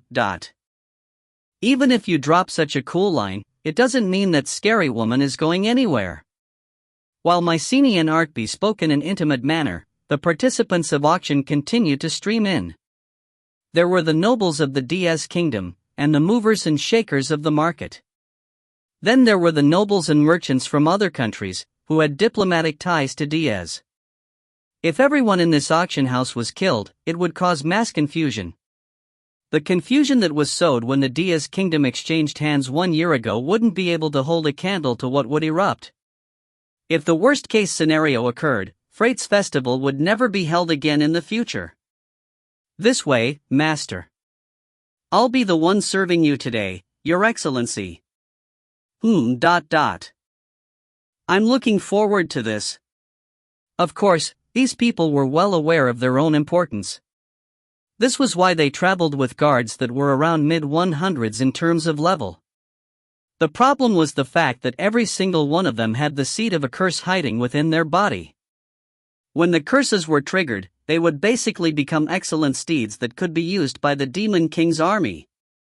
No one here would be able to escape. So what would happen if Artpe stepped forward and said, this festival should be cancelled? Would the people retreat? He would tell them the Demon King's army is aiming for the human world, and they should disperse. Would they retreat while saying, is that so? It took us 2 months to get here, but since it is the Demon King's army, we'll go wash our feet and sleep in our home. Would they really go back to their home? No way. Artpe would be fortunate if the people don't accuse him of being a minion of the Demon King's army. Then there was a chance that these curses were planted over a long period of time, and if he caused a ruckus, it might act as a catalyst in stimulating the curse. It might set off the curses for sure. This was why he chose to overturn the board. He would act as if he was dancing to their tune, and at the last most crucial moment, he would completely reverse the cause and effect. Are the two other customers going to bust up this place again? I don't use such lowbrow methods. Actually, that is the worst way to go about doing things. Artpe answered Mycenae's words with a snort. Mycenae wondered what Artpe was aiming for. She kept thinking about it, but she had no idea what it could be. She groaned as she moved her head into gear. It has something to do with the reconstruction of the auction house. I'll give you 60 points for that answer. That's a failing grade. You are strict. Eat. Artpe. On the other hand, Etna's gaze continued to be planted squarely on Artpe. Mycenae and Artpe, from the outside, looked as if they were sharing an intimate conversation. The sight made her anger boil. At first, she had been worried and nervous about Artpe, who had come here by ignoring her words. However, such docile emotions continued to erode away as she watched him play with another woman. Her anger grew. She was being like this even though Artpe wasn't her man. At first, Artpe thought she was inserted into the field to put down anyone that tried to interfere with the plan. However, her attention was marked solely on Artpe, so this didn't seem likely. Or maybe she was staring at Artpe, because she decided he was the most dangerous person here. Anyways, it seemed she wouldn't get anything done today. It is unfortunate that she is staring at me, but she won't be able to stop my plan. I am the puppet master today. Even as Artpe smirked, he felt his inner heart become a little bit heavier. If Artpe hadn't been here, the plan of the Demon King's army would have proceeded without a hitch. Since she was at the heart of the site where the plan would be carried out, she would witness all the atrocities. She had an unusually weak heart, so she would become wounded by this event. It happened quite often in his past life. She never had the time to recover. She continuously became wounded, and as her level climbed, her soul rotted away to a point that there was no way to recover it.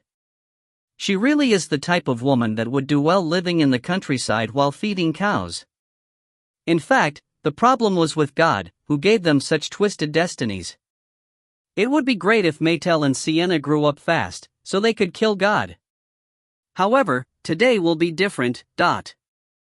Yes, customer? What did you just say? Thank you for waiting so long. Mycenae seemed to have picked up the meaning behind the words Artpe had mumbled to himself. She was about to question him when the auctioneer appeared on stage with exquisite timing. The greed of all the humans gathered in the auction house was focused on the auctioneer. All the artifacts had been gathered inside the auction house. The demons didn't enter the auction house. They were spread all of the city and port. They smiled as if they were waiting for something. As if it was blessing the hell's banquet that was about to start, the moon let out a bleak light. Ba-dump. It was a very faint heartbeat that could be heard by Artpe. Artpe was sure he caught the sound, so he let out a laugh. The auctioneer, who hadn't heard the sound unlike him, let out a sonorous shout. The auction will start now. The curtain rose on the stage. If you find any errors, ads pop up, ads redirect, broken links, non-standard content, etc., please let us know. Report chapter so we can fix it as soon as possible. Chapter 54. Chapter 54, Freights Festival, 7. 2,000 gold. 2,500. We've got 2,500 gold. For reference, this amulet's prior owner was Sir Patra. He had won every battle he had participated in. He was executed after the rebellion when it was found out that his cousin had been involved with the Archduke's faction. The ability and luck of this item made its owner victorious in battle. At the same time, it has the curse of false accusation over it. In the hands of a good craftsman, its performance can be overwhelmingly improved. Sir Patra. I'll express my admiration towards him by bidding 3,000 gold. 3,300 gold. The greed of the people were used as firewood. The auction heated up. Most of the artifacts and treasures were sold for an exorbitant amount of price. People paid several thousand gold for each item. The crowd as a whole were going nuts. The artifacts that were relatively low-priced, bulk items and specialized items with no controversial stories behind them were all sold during the day. The ones that were being put up for auction were the absurdly expensive items, and the artifacts with questionable stories behind them. Next is Marquis R's wife's private. 500,000 gold. 700,000 gold. How could people get excited and pay a high price for a simple piece of cloth that holds no magical energy? Even if the owner was a beautiful woman, it doesn't mean a piece of cloth would gain some kind of special significance. Artpe thought humans were truly foolish as he turned his head. When he did, he found that Mycenae was staring at him with displeasure. Artpe decided to make an excuse. You know what's going on here? Even if you are young, I guess you are male. It isn't like that. I wasn't looking at it, because I wanted to buy it. I was curious as to the thought process behind the scoundrels that want to buy the lingerie. Yes, I'm sure you were doing that. You are at an age where you should be very curious about such things, so it isn't as if I can't understand it. However, you should refrain from putting your hand on your party members. It won't end with a joke. I already know, Ajumma. I don't want you to even joke about such a subject. Currently, Artpe didn't fear the Demon King the most. He worried Etna or Maetel would come at him at night. He was worried they would assault him by throwing their body at him. He knew he would be on the losing end if he lingered on this topic, so Artpe changed the topic by force. Anyways, they already know each other's identity, yet they don't hesitate to buy such items. It happens only in freight. Everyone becomes a bit freed from their rank and power. If people become restrained when they enter the Freights Festival, it would cause an immense negative impact on Diaz's economy. This is why no one is objecting when they know the underwear of someone's wife is being traded. Moreover, it has been 3 years since the last festival, and the power of the throne is as weak as it has ever been. This is also after the rebellion. It holds all the ingredients that is needed to make things worse. Moreover, the spoon of the Demon King's army had been placed in this pot. They had fantastic timing. Artpe felt the upsurge in the atmosphere inside the auction house, and the curse was slowly being activated. Artpe could feel it through his entire body as the cursed artifacts started resonating with the activating curse. He let out a deep sigh. When Mycenae saw this, she must have had a slight misunderstanding. So do you want the underwear of Marquis R's wife? I don't need it. If it is underwear, I can give you mine. It'll be 1,500 gold. I won't accept it even if you give me 1,500 gold. Customer, you are very rude. I'm better than the immoral merchant, who is trying to sell me her underwear for 1,500 gold. The tension within the auction house continued to build, and it felt as if it would explode if a single spark was introduced. At that moment, a new cart was brought in. It was placed on the auction house's platform. Artpe unconsciously looked at it, and he became a bit surprised at what he saw. Next item is. This is quite surprising. It is the longsword of Sir Edward Melliton, who ended the rebellion. What? Sir Melliton. The auction house was overturned once again. There were individuals that suddenly stood up from their seat. Some even unmasked themselves by mistake. Artpe had been surprised by the artifact itself, but the people here were clearly surprised by the name of the artifact's owner. He asked Mycenae a question. Who's Edward Melliton? Didn't you just hear what he said? He's the one that ended the rebellion. He was a knight employed under a nameless marquis, yet his sword was able to emit strands of fire aura. He burned the black magicians and knights that were under the Archduke's faction. When he captured the Archduke, everyone was shocked. they thought a new powerhouse had made his presence known. It was speculated that he was one of the top-ranking knights with a level over 250. They wondered how and why this man had been unable to distinguish himself before. Ah. I see. So that's how it was. Artpe answered without much energy as his eyes took in the longsword.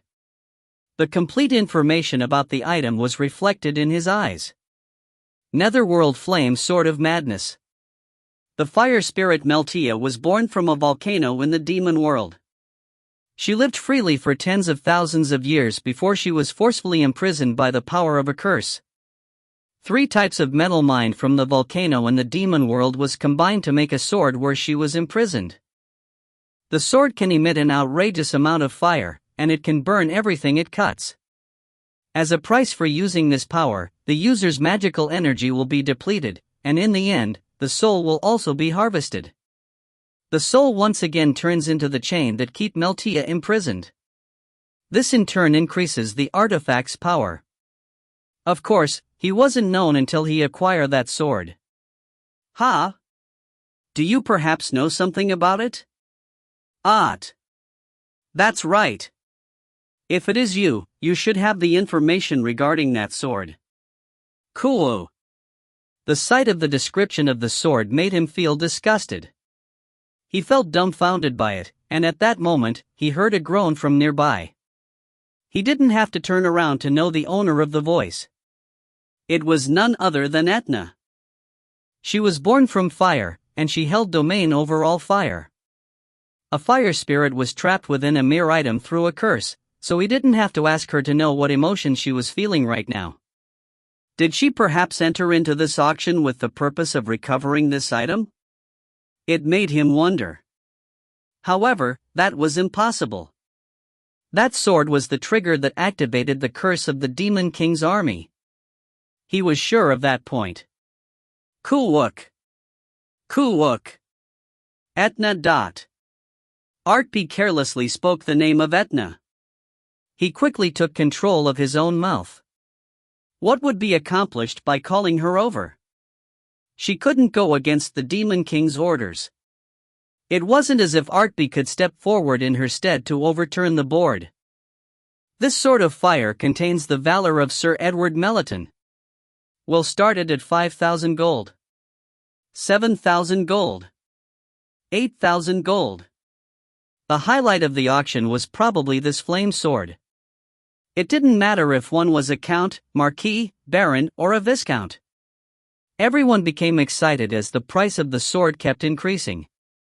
I have to buy that. Sir Edward Maetel, I'm sure it was that sword. As soon as they entered freight, the curse that had been secretly building within their body started to reveal their teeth. The curse started to encroach on their body. There were the participants bidding on the items, the people that were guarding the bidders, and the people that didn't have the money to bid. The ones without money couldn't speak out, so they were burning with desire. It didn't matter who they were. The curse influenced them in an impartial manner. 9,000 gold. 10,000. 11,000. 12,000. We'll change the minimum amount you can raise the bid to 2,000. 14,000. Ha! This is weird. This is too. It has started. Artpe realized the trigger had been pulled at some point. It was as the Demon King's army had intended. The desire of humans within the auction had reached its zenith, and it caused the curse to thicken. It was thick enough to be seen with one's eyes. Then another curse was activated, and the curses started to stack.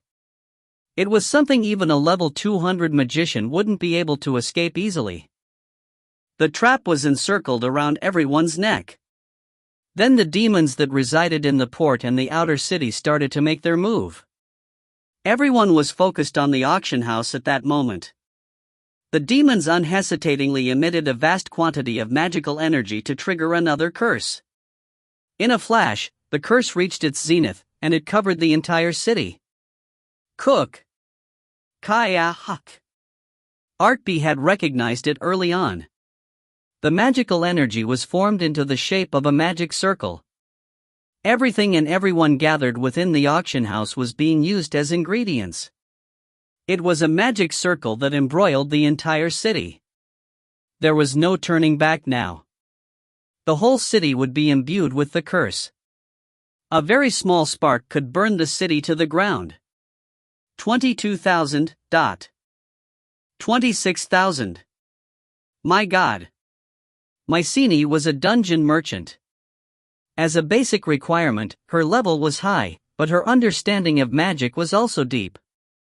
Of course, even she didn't pinpoint what was wrong within freight. However, she was well aware of the fact that the people were acting in an abnormal manner. See, customer, this is. She wondered if she should just run away from here.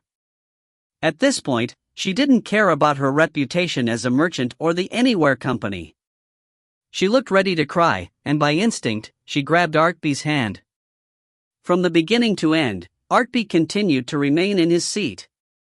He grinned as he looked at Mycenae's expression, then he firmly held her hand. I told you I'll protect you. Don't worry about it. Mycenae shut her mouth. The hand that was holding her hand was so dependable that she forgot that he was younger than her for a brief moment. She acted silly because she had suffered a surprise attack by Artbe. However, at that moment, the situation was approaching its climax. 36,000. I said 36,000 first. Then 38. 50,000. 50,000. Eek. I don't have that much money. I don't have that much money. Shit. The treasure is right in front of eyes, yet I'm going to lose it.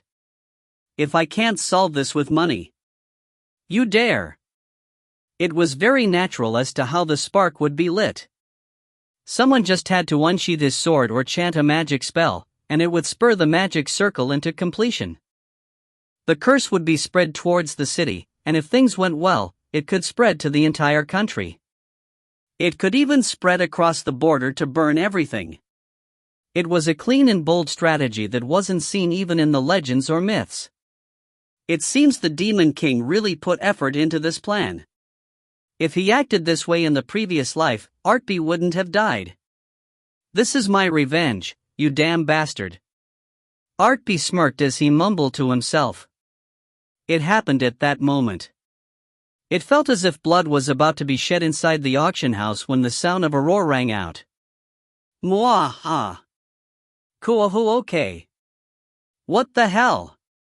The nobles and their knights had been about to confront each other for the netherworld flame sword of madness. However, they all fell to the floor at the same time. It wasn't just their movement being suppressed. The yell that had come from an unknown source had completely dominated their mind and body. The energy that had been making them act crazy was dispersed. It was as if they had just woken up from sleep. Their eyes turned round as they looked at their surrounding. What am I doing? My God. Tomas, I want you to put your sword away. We are supposed to fight with money, yet you are trying to show off with your martial prowess. This isn't an action that is befitting a noble. However, His Lordship gave the order. What the hell? Die. Cook. While some people were confused, the ones that were still unable to break completely out of the curse were still in an agitated state. They were about to attack the confused people that had stopped in place. Once again, the roar filled the auction house. No, it wasn't just the auction house. The yell rode along the energy of the curse that was gathered inside auction house, and it spread into the magic circle formed by the demons. Of course, most of the curse's energy that was boiling up in the city was being eaten. The trigger and the fuel was being consumed before it could explode. This was why the curse lost its energy before the people residing in the city had any idea something was wrong. What the hell is this? As a four-heavenly king of the Demon King's army, Etna had to polish her senses over the countless number of years. This was why she was the first one to realize something was wrong. Her eyes turned round. She knew that the auction house had been destroyed and rebuilt that day. However, she only sensed a strengthening spell that reinforced the structural integrity of the auction house. She hadn't sensed any other trace of mana. Who could have done this? Someone had casted an intricate spell that had tricked even Etna. No, the only one culprit that could have pulled this off was Artpe. Etna looked at Artpe with dumbfounded eyes when her gaze met his. Artpe had such a mischievous smile on his face that she wanted to pinch his cheek. However, Artpe opened his mouth before she could say anything. He just shaped his words without vocalizing it, but his message was delivered to her. I'll get it back for you. Get back what? She unconsciously spoke the question out loud, but in the next moment, she shut her mouth. Artpe had casted a spell over the auction house. To be precise, it was a spell modification spell that he casted using the greed beast and his mana strings. There was still another step that had yet to occur. Kaya hike. Kuha this sound. The first stage of the spell was to let the greed beast suck in the curse that was supposed to spread into the city using the magic circle. However, the curse hadn't completely dissipated. The second stage of his plan was to send the remaining curse energy into the demons on standby using the magic circle. Auction house. It is at the auction house. Kuha-ha-hak. It is mine. I'll have it. All of the city's greed was focused on the auction house. Of course, the cursed demons unhesitatingly headed towards the auction house. The auction house had been at the center of the magic circle. In the process of reconstructing the auction house, he had used his mana strings to make a fundamental change to the magic circle. Demons. It's the demon race. Demons appeared from all over the city, and they are rushing the auction house. Then the abnormal state of our mind from a moment ago. Demons. It's the demons. We are being raided by the demons. Everyone within the auction house came to their senses as they stood up. Artpe let out a leisurely smile as he watched the sight. He had made fixes to the record link, and he had transformed Sienna's curse. In the process, he had become quite good at modifying spells. He had access to the heart of the magic circle, so of course, he was able to make changes to this curse. It wouldn't have made sense if he was unable to do so. Customer, this is . It was supposed to be humans versus humans. I just changed it to demons versus humans. Artpe spoke in a nonchalant manner as he laughed. Mycenae had no idea how he was able to use such a method. All she could do was stare at him with her mouth wide open. I had my eyes wide open, yet you got me amazing, . Moreover, it was the same for Etna. She possessed abilities that was close to what a high-rank magician possessed, but she didn't deal with highly difficult spells. Her ability was focused on making powerful magic using fire. Of course, Artpe was well aware of this fact. This was why he was able to use such a bold strategy. The items in the auction house was supposed to cause conflict amongst the humans, but the humans automatically lost interest in the items when they were faced with the prospect of facing demons. Of course, those items were Mia Ahang. Yes. You should eat a lot and grow rapidly. As its owner, he could vaguely see its form. The greed beast was eating the energy of the curse that was filling the auction house. The egg was able to be hatched, because countless requisite was gathered and overlapped in this place. It was busy eating the curse and evil mana that was right in front of it. It would probably be able to materialize fully when it was able to eat everything here.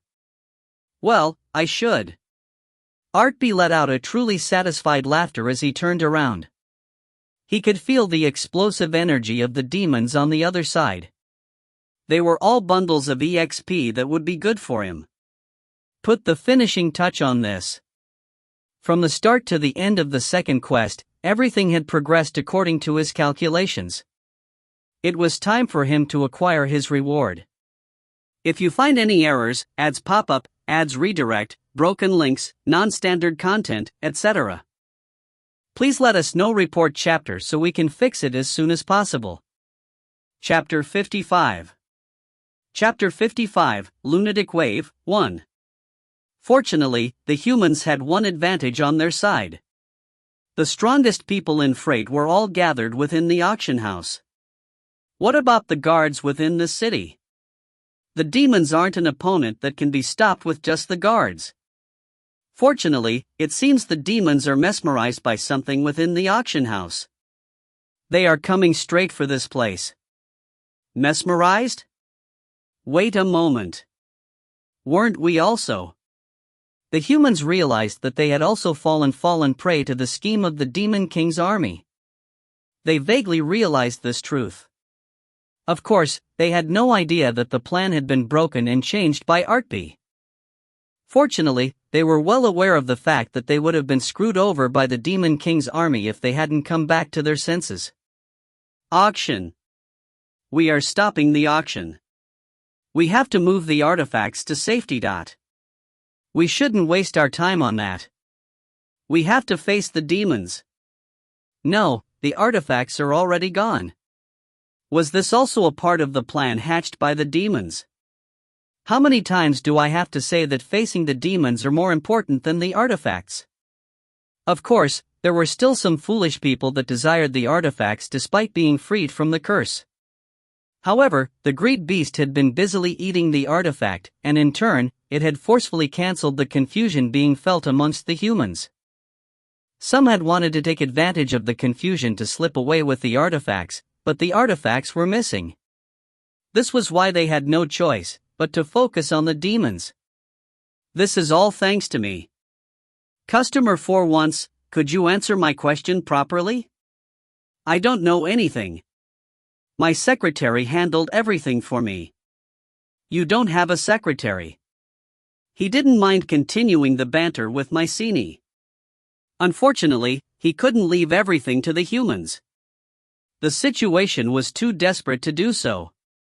Even in such a disordered atmosphere, he scanned over the people getting ready for a fight.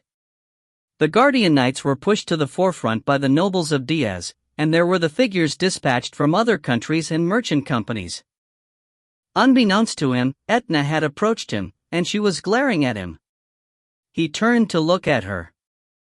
Are you going to participate? If you help, it would be reassuring.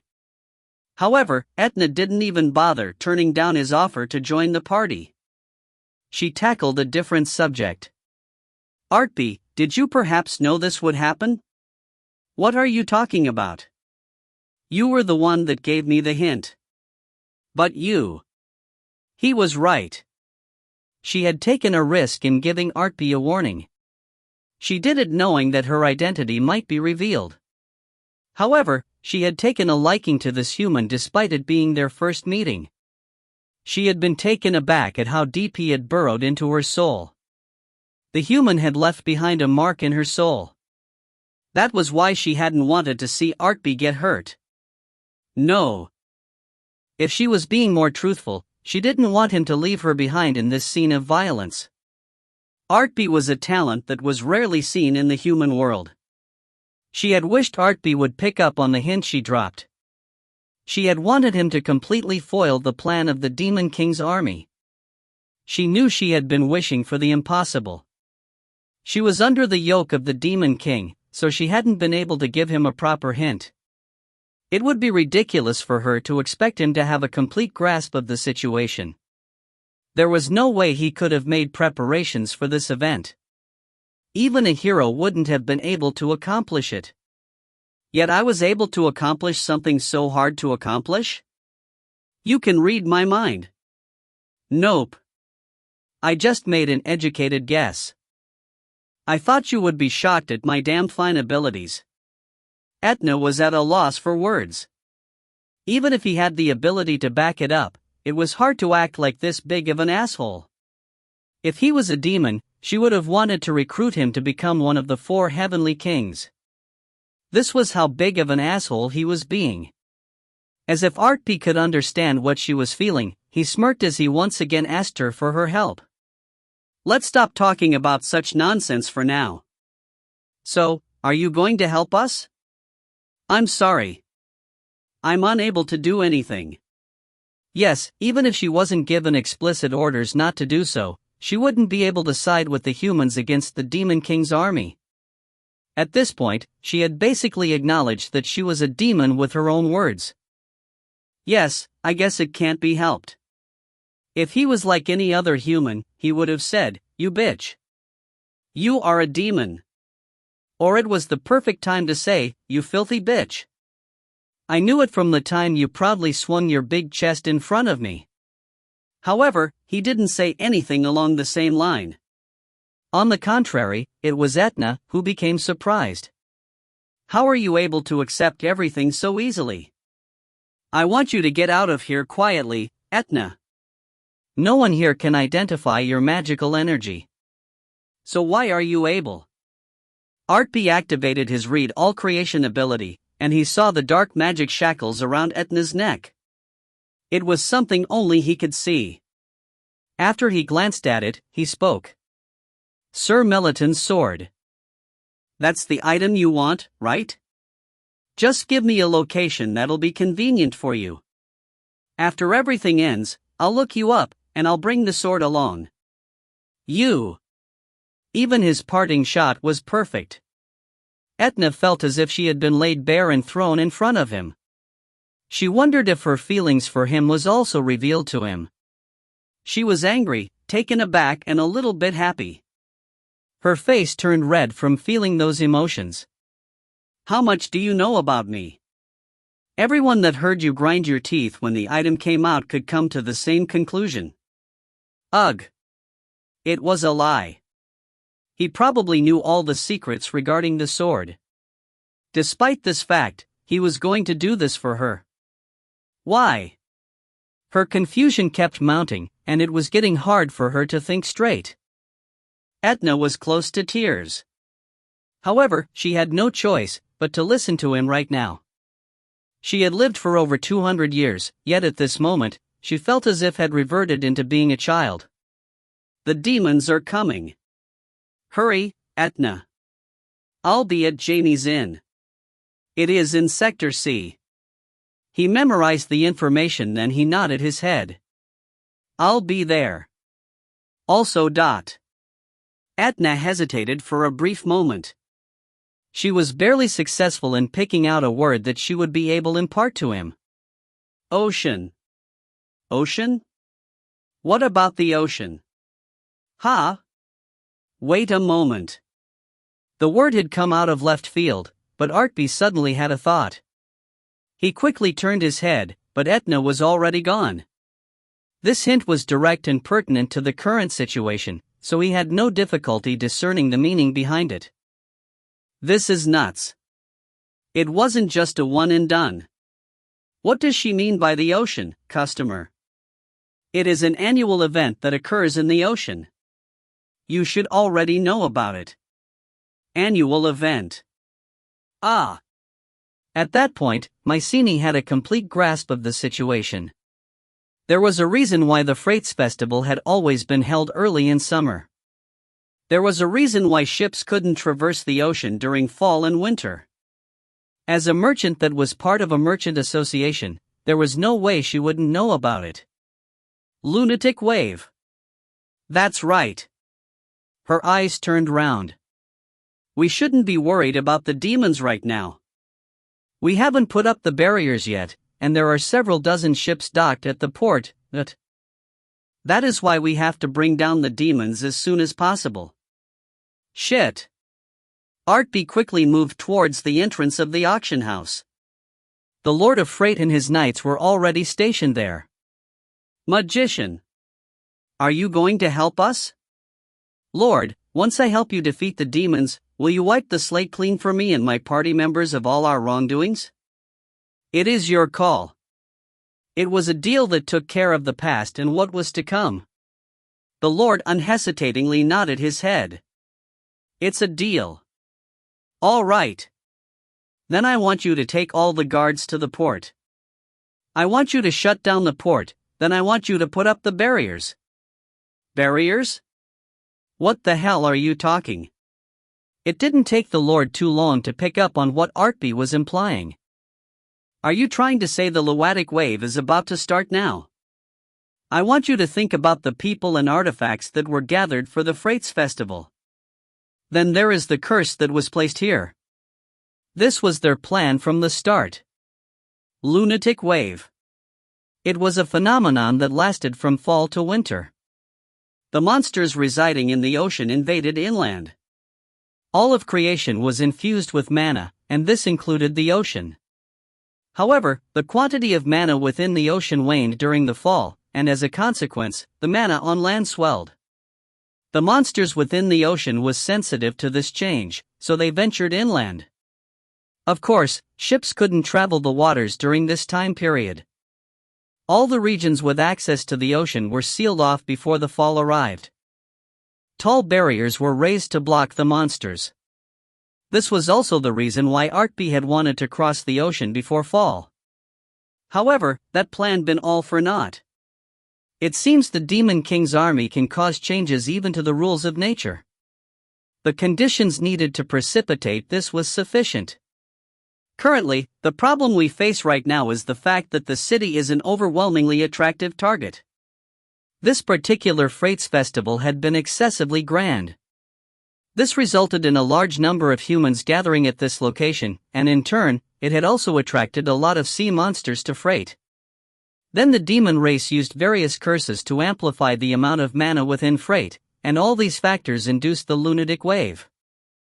There was a chance that their curses had extended into the ocean. It was a single plan that caused two effects. Splendid. It was an excellent plan, you Demon King bastard. Shit. What grinded Artpe's gears the most was the fact that he wouldn't have been able to prevent this situation even if he had known about this beforehand. Artpe had the ability to tangle up a magic spell, but he wasn't able to cancel the magic spell.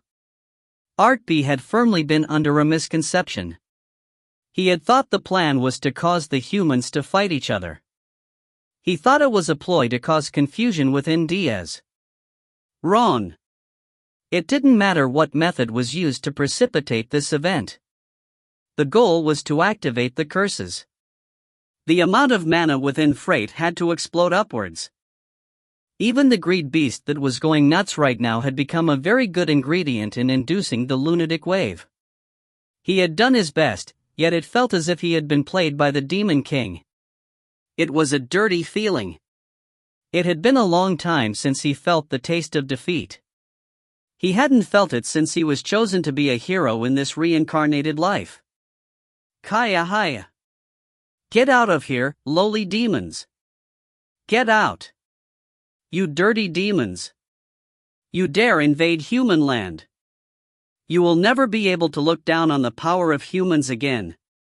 The humans gathered here didn't realize that a bigger calamity was about to hit them in the near future. This was why each of them were spouting one-liners in an attempt to look cool. Then they started fighting with the demons. Blood and tears were being shed by the brave people. It would probably be a fodder for a future heroic tale. Maetel would probably look at this sight, and she would have said, "Humans are amazing." However, Artpe had already expanded the range of his senses, and he could feel the ocean vibrate and heave. He could feel the sea monsters rushing towards them. He didn't care about some shitty hero's tale. At this rate, freight would meet its end. There was a chance that Diaz might fall. Hurry, Lord. But this place. I'll stop them with my comrades. Cook understood. If Artpe hadn't flaunted his power earlier, the Lord wouldn't have listened to his words. However, Artpe had shown his overwhelming ability and leadership in the reconstruction of the auction house, so his words made the Lord move. Please take care of this place. Leave it to us. The Lord nodded once towards Artpe, and he quickly gathered his knights before he left the auction house. Artpe let out a sigh of relief. Fortunately, Etna's warning hadn't been too late. They might be able to avoid the worst-case scenario. The only thing left is ... He stretched out both hands as he activated his mana strings. He let out a sigh. The fact that he was able to twist the curse was great. Thanks to his efforts, several dozen demons were out of their minds as they rampaged.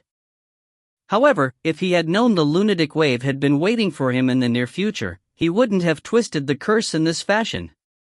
What are you going to do, customer? There are way too many demons here that are close to level 200. Are you going to help us? Yes, and it isn't just me.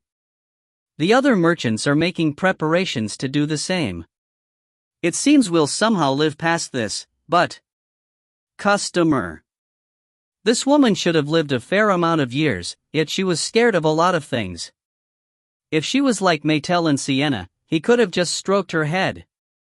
Unfortunately, it was impossible, since he was still too short. Instead, he firmly held Mycenae's hand once more as he spoke. Don't worry. Maetel will somehow come through for us. Aren't you supposed to reassure me by saying, I'll somehow figure things out? It would have made me fall for you for sure. What do I gain from seducing you, Ajumma? Artpe snorted as he raised the communication device. He had one that connected him to Silpenen's party, and he had one that allowed him to communicate with Mycenae. Of course, he made preparations in case his party was split up. He had purchased a communication device, so he would be able to contact Maetel. Maetel, I want you to come towards the auction house as fast as you can with Sienna right now. Yes. He liked this about Maetel. He didn't have to explain the tiresome details to her. He could end things just by saying one word. I'll be there, Artpe. Yes, I'll be waiting. She was so dependable that it made him almost want to fall for her. After he heard Maetel let out an energetic reply, he ended the call. Artpe once again turned his gaze towards the battlefield. The humans were weak compared to the dozen demons present, yet the humans were putting up a fight. He had seen this several hundred, several thousand times in his previous life. Shit. He was now on the other side, yet he had to put on the same mental attitude he had in his past life. Die, you sons of bitches. As he let out rough words that didn't befit a hero, Artpe joined the battle between demons and the humans. If you find any errors, ads pop up, ads redirect, broken links, non-standard content, etc., please let us know. Report chapter so we can fix it as soon as possible. Chapter 56. Chapter 56, Lunatic Wave, 2. Kaya. Humans, those items are not meant for you. It is meant for us to wield. Cook. You bastards. These bastards are overtaken by madness. They were already strong, but now they are impossible to stop with the madness afflicting them. Artpe had flipped the curse, and it caused the demons to reveal themselves to the humans. At the same time, Artpe had prevented the demons from running away. He wanted to create a situation where the demons would have to confront the humans. His plan had worked very well. The demons didn't even think about hiding their presence as they ran full tilt towards the auction house. However, even Artpe couldn't do anything about the strengthening effect the curse had on the demons. Fortunately, the demons aren't casting any magic spells. They aren't of sane mind, so how can they calculate and cast complicated magic spells? Artpe snorted as he raised a finger. Mana strings started to appear from the tip of his finger. 1 strand, 2 strands, 4 strands. In a flash, several dozen strands were emitted, and they started to coil around each other. They formed into something that resembled a rope. Of course, he didn't end it there. Hyper rubbing. You really are persistent about using that magic spell. After several dozen strands of mana strings were twisted into one, hyper rubbing was applied. In a flash, an immense amount of friction was caused. The mana strings heated up as mana was consumed. Artpe swung it horizontally. The several demons that were trying to jump over the line created by the knights were all flung backwards. The level of these demons ranged from mid-hundreds to early 200s, yet they couldn't put up much fight against the attack. They were sent flying. Kaya hak. Kuak. Oh. As expected of the magician. Hoop. Artpe wasn't swinging a weapon with substance. It was a magic whip. This was why he could swing it tirelessly as he attacked the demons from a distance. Hyper rubbing was applied to the several dozen mana strings, so even a short contact would create a violent backlash. It was as if the defensive gears and the skin of the demons weren't event there.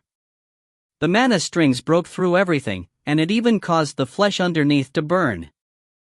There was the damage caused directly by the friction, and the damage caused by the heat created by the friction. It was a result that couldn't be achieved through a simple fire spell. You can't see it when I'm using a single strand, but when I use several dozen strands at the same time, the hyper rubbing becomes much more beneficial to use. If you have the time to leisurely give such commentaries, you should swing the whip more. Mycenae also had a weapon. She took out a long bow that looked familiar. Artpe realized that it was the bow he had sold to her after acquiring it from the slime dungeon. You bought that for your own use. Temporary. It is temporarily in my care. If I clean and repair it, I can sell it as a new item, but... Mycenae was nonplussed as she spoke words that made her sound like a scam artist. Then she changed the form of the bow. It was reborn as a ballista that was normally used in siege warfare. A large bolt made out of magical energy appeared. It was letting out a subdued silver light. You have to ensure that I'm safe, customer. I don't know. You should ask Maetel to do it. You are being hateful. Mycenae fired the arrow through the ballista. She followed Artpe's example by attacking the demons from a distance. The damage was secondary to the fact that their attacks were restricting the movements of the demons. It was of big help to the humans. Ballista. I don't care what it is. The time is now. Kuahuk. Please let me send this as business expense to the Anywhere Company. Just shoot your arrows, dummy. There was one demon who hadn't suffered under the full effects of the madness. Artpe's whip shot out to surround the demon's neck, since it was about to chant a magic spell. Cock. Kuhuk. Goodbye.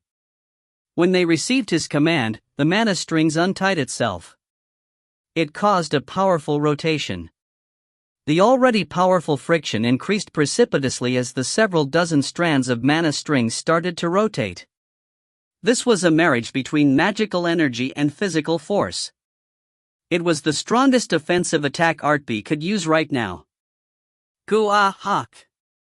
It did have the downside of rapidly consuming his mana, but the power of the attack was peerless. The demon's chant was cancelled, and his life was also cancelled. Artpe naturally absorbed the record of the demon, and he sensed a natural swell of mana surge forth within him. Artpe smiled. All right. It seems I went up a level. The demons lose some of their power when they enter the human world, but their EXP remain high compared to the other monsters. You are probably the only one in this world that treats the demon race as a good source of EXP. The two of them swapped endless banters. Artpe kept swinging his whip, and Mycenae kept shooting the ballista. The other humans were desperately fighting the demons, but all the humans combined couldn't touch the number of demons they had killed. In a short amount of time, Mycenae had killed 2 demons, and Artpe had killed 3. I somewhat expected this, but it seems you are special even amongst the dungeon merchants. If it's you, you probably had an idea of how strong I am, right? I did have some idea as to how strong you were. Of course, he was lying. He had more than a vague idea of her power. From the moment he saw her, he had a complete understanding of her fighting power. Mycenae. Dark Elf. Dungeon Merchant. Level 199. Archery LV 59. Mana Control LV 38. If one was strictly talking about level, she was superior compared to Artpe and Maetel. She also lived longer than humans, and the elven specialty skill level was extremely high. The only problem she had encountered was the fact that she had advanced to level 199 2 years ago. It basically meant that she hadn't been able to advance to a high rank class. If one wanted to become a dungeon merchant, it wasn't just about one's potential to become a merchant. One had to possess inclination towards fighting and magic. One had to be talented in a combination of multiple disciplines, so it was a very tricky class to advance in Diana. Many merchants let out blood, sweat and tears, because they were deficient in terms of fighting ability or magic. They were unable to advance for a very long time. However, Mycenae was the opposite case. Her cultivation in fighting and magic was sufficient. She was overqualified. However, she lacked in her talent as a merchant.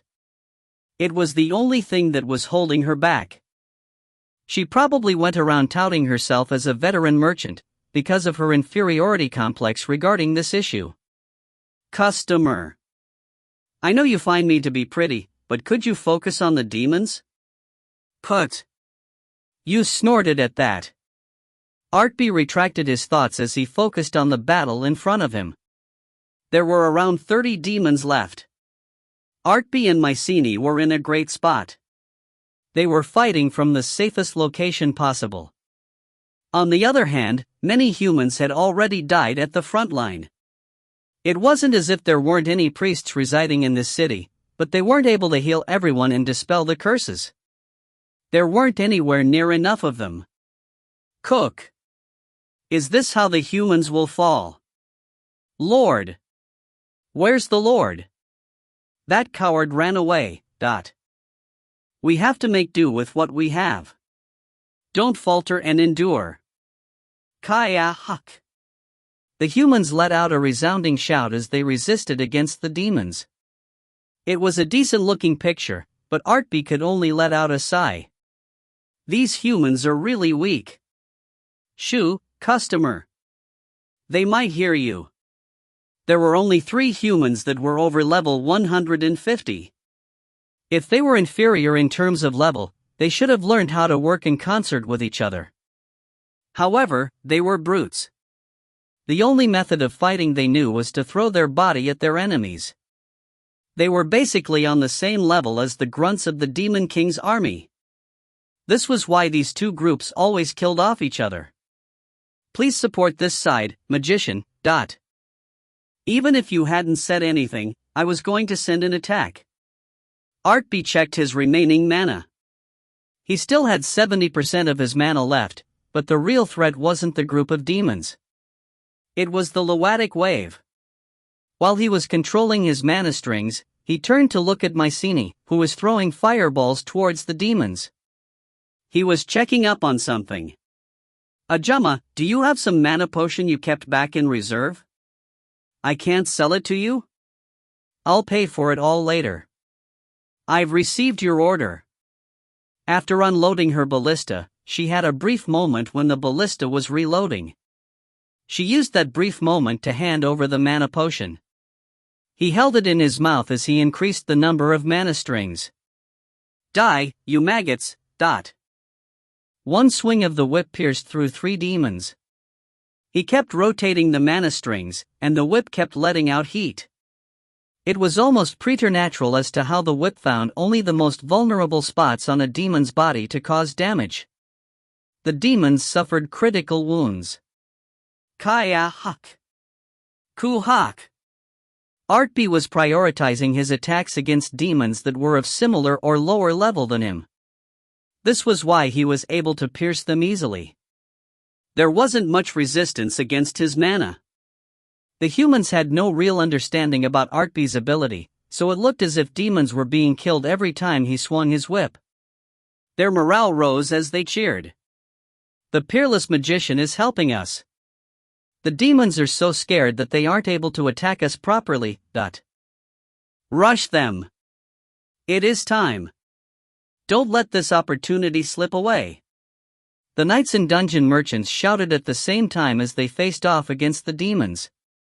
However, the demons were still dying at the same rate, yet the human force was getting smaller at a faster rate. Basically, the humans were too weak. This won't do. How ridiculous would it be if we can't defend against the lunatic wave, because of this? Even if it would disadvantage him later on against the lunatic wave, should he kill all the demons right now by pouring out all his magical energy? It happened when Artpe was dithering. Hoo-ah-hup. A-E-T. Koo-hawk. Koo-oa. Finally, Maetel and Sienna had arrived at the battlefield.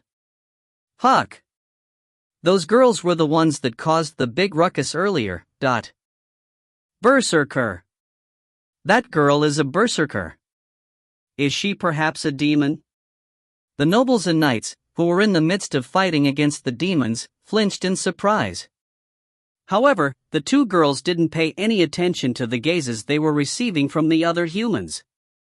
They charged towards the demons. Ha! Hoo-whoop! Maetel gripped her long sword as she used acceleration.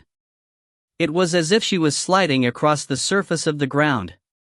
Each time her sword lashed out, several demons were cut down.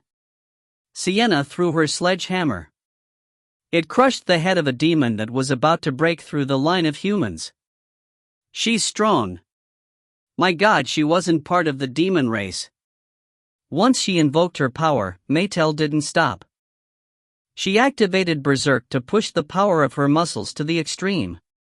She planted her foot into the ground, and she shot forth like an arrow. She pierced through the body of a demon. Hawk. Next. The demons that were left were all over level 200. They were strong, yet even in Artpe's past life, the hero had easily ignored the level difference. The demons were cut down with a single strike. No one here was able to face a demon one-on-one, yet she killed it with one blow. Strong, they are too strong. Ho-ah-hop.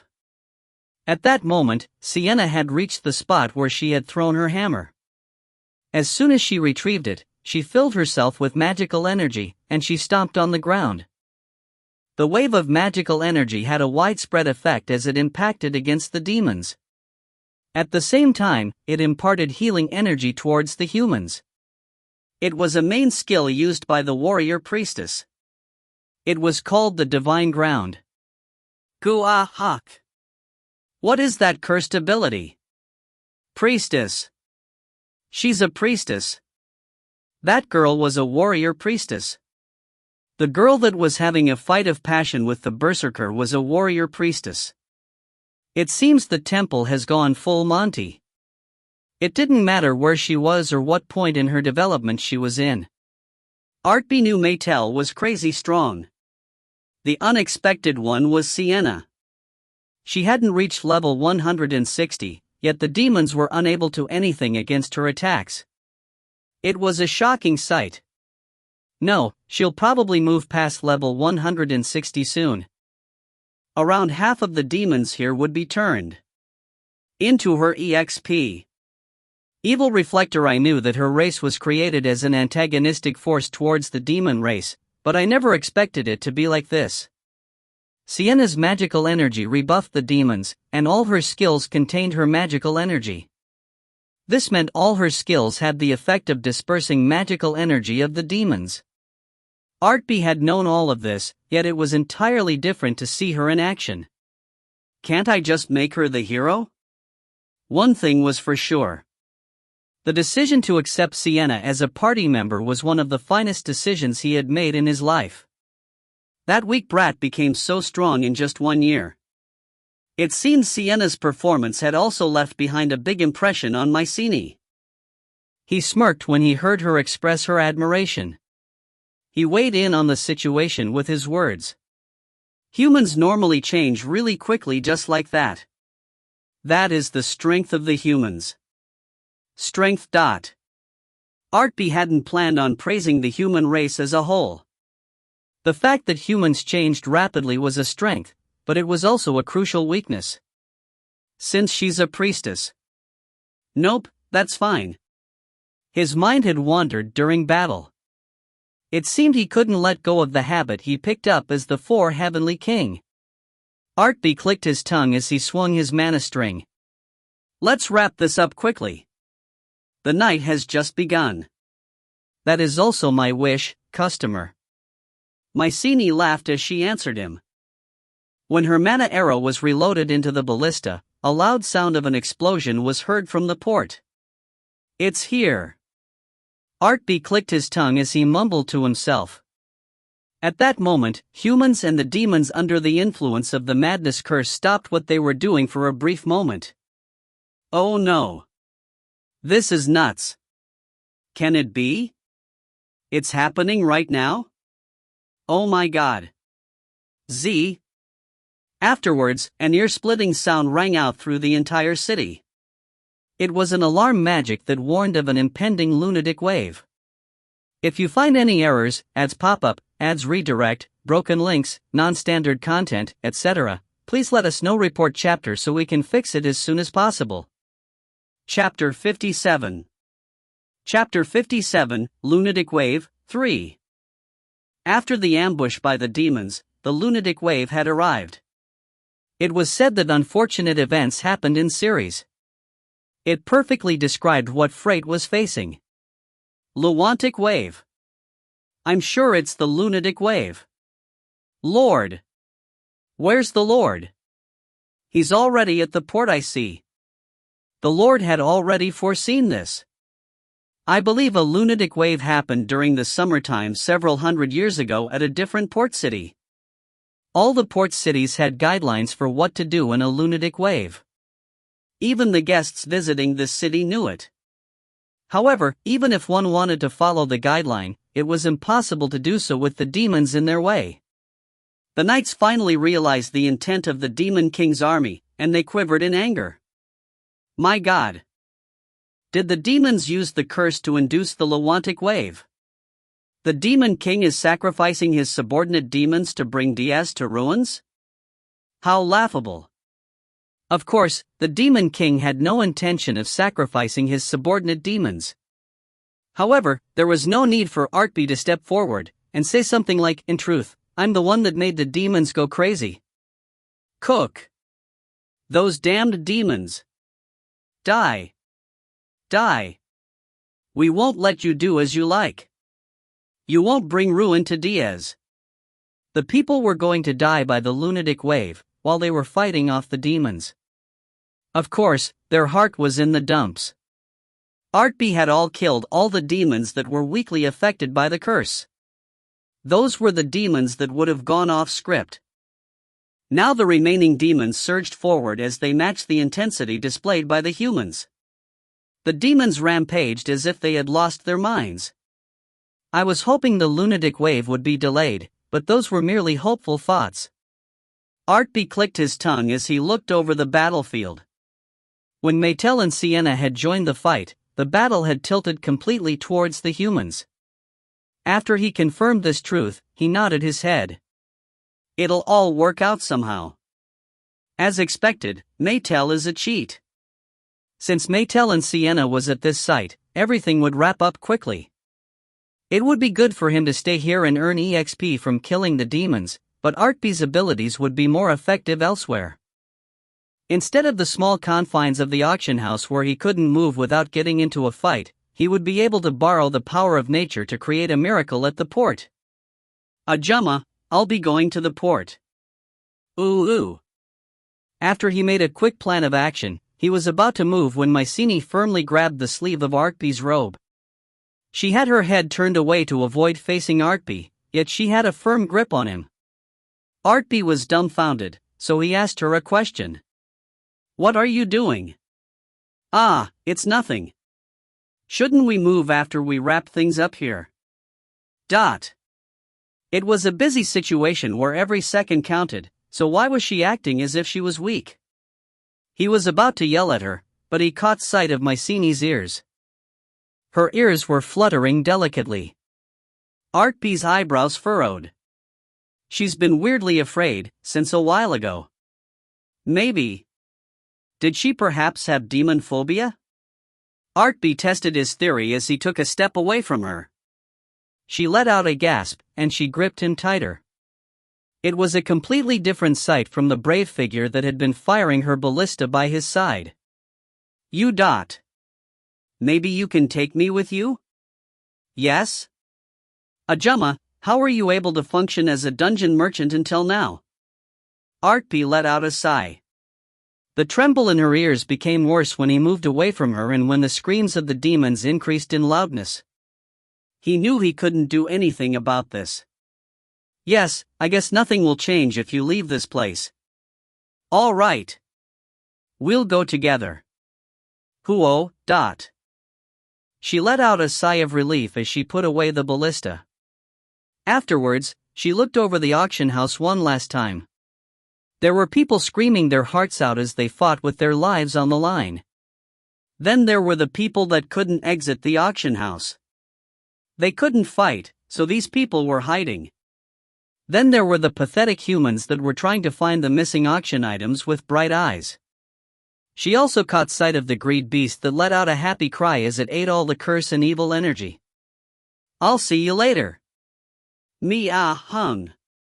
Artpe whispered in a low voice, and the greed beast gave a rumbling answer. He had feared the worst-case scenario might have come true. He had wondered if the greed beast would consider Artpe, who was the owner of the egg, as an enemy. Fortunately, the greed beast had acknowledged him as its master. Who? When he heard its reply, he smirked as he grabbed Mycene's hand. Then he lightly pushed off the ground. In the next moment, the two arrived at a location far away from the auction house. Ha! Mycene blinked her eyes when her surroundings suddenly changed. She looked around as she spoke in an accusatory tone towards Artpe. I wasn't able to sense you activating your magic. Usually, the magic spells infused into artifacts can be activated in a stealthy manner. Customer, you have an artifact with teleportation magic. Mycene felt Artpe grip her hand again. He once again pushed off the ground, and they traveled a distance of several hundred meters. Her eyes widened when she saw this. Did you perhaps use blink right now? After I reinforced it, I'm able to bring along another person. This doesn't make any sense. Blink was a spell developed as a means for a caster to escape from danger by himself kayak. Artpe didn't give Mycene time to reply as he used it once more. For reference, the boots worn by Artpe had reached this state. Blessing of the Wind Spirits boots +2.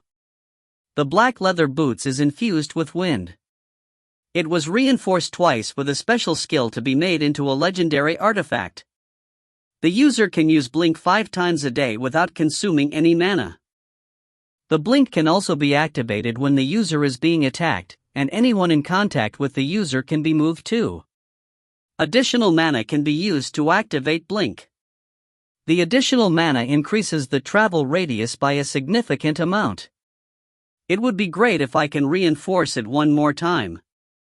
However, if I want to reinforce it further, I'm going to need a magic stone. I've heard about the legends regarding enchanters. There are so many types of reinforcement enchanting skills. They can be temporary or permanent. There are ones that requires the user to fulfill a special requirement to activate it. There are also ones that can be used on humans, inanimate objects, the environment. Then there is the reinforcement skill that is above all other reinforcement skills. It allows one to overlap the reinforcement skill on the same item. I didn't know the reinforcement skill I earned was that type of reinforcement skill. Of course, he had gained this great reinforcement skill in the hero's development dungeon. It really was a bitter experience, but he couldn't deny the fact that Maetel and he had gained many important things in there. In that sense, I'm going to blink 2 more times.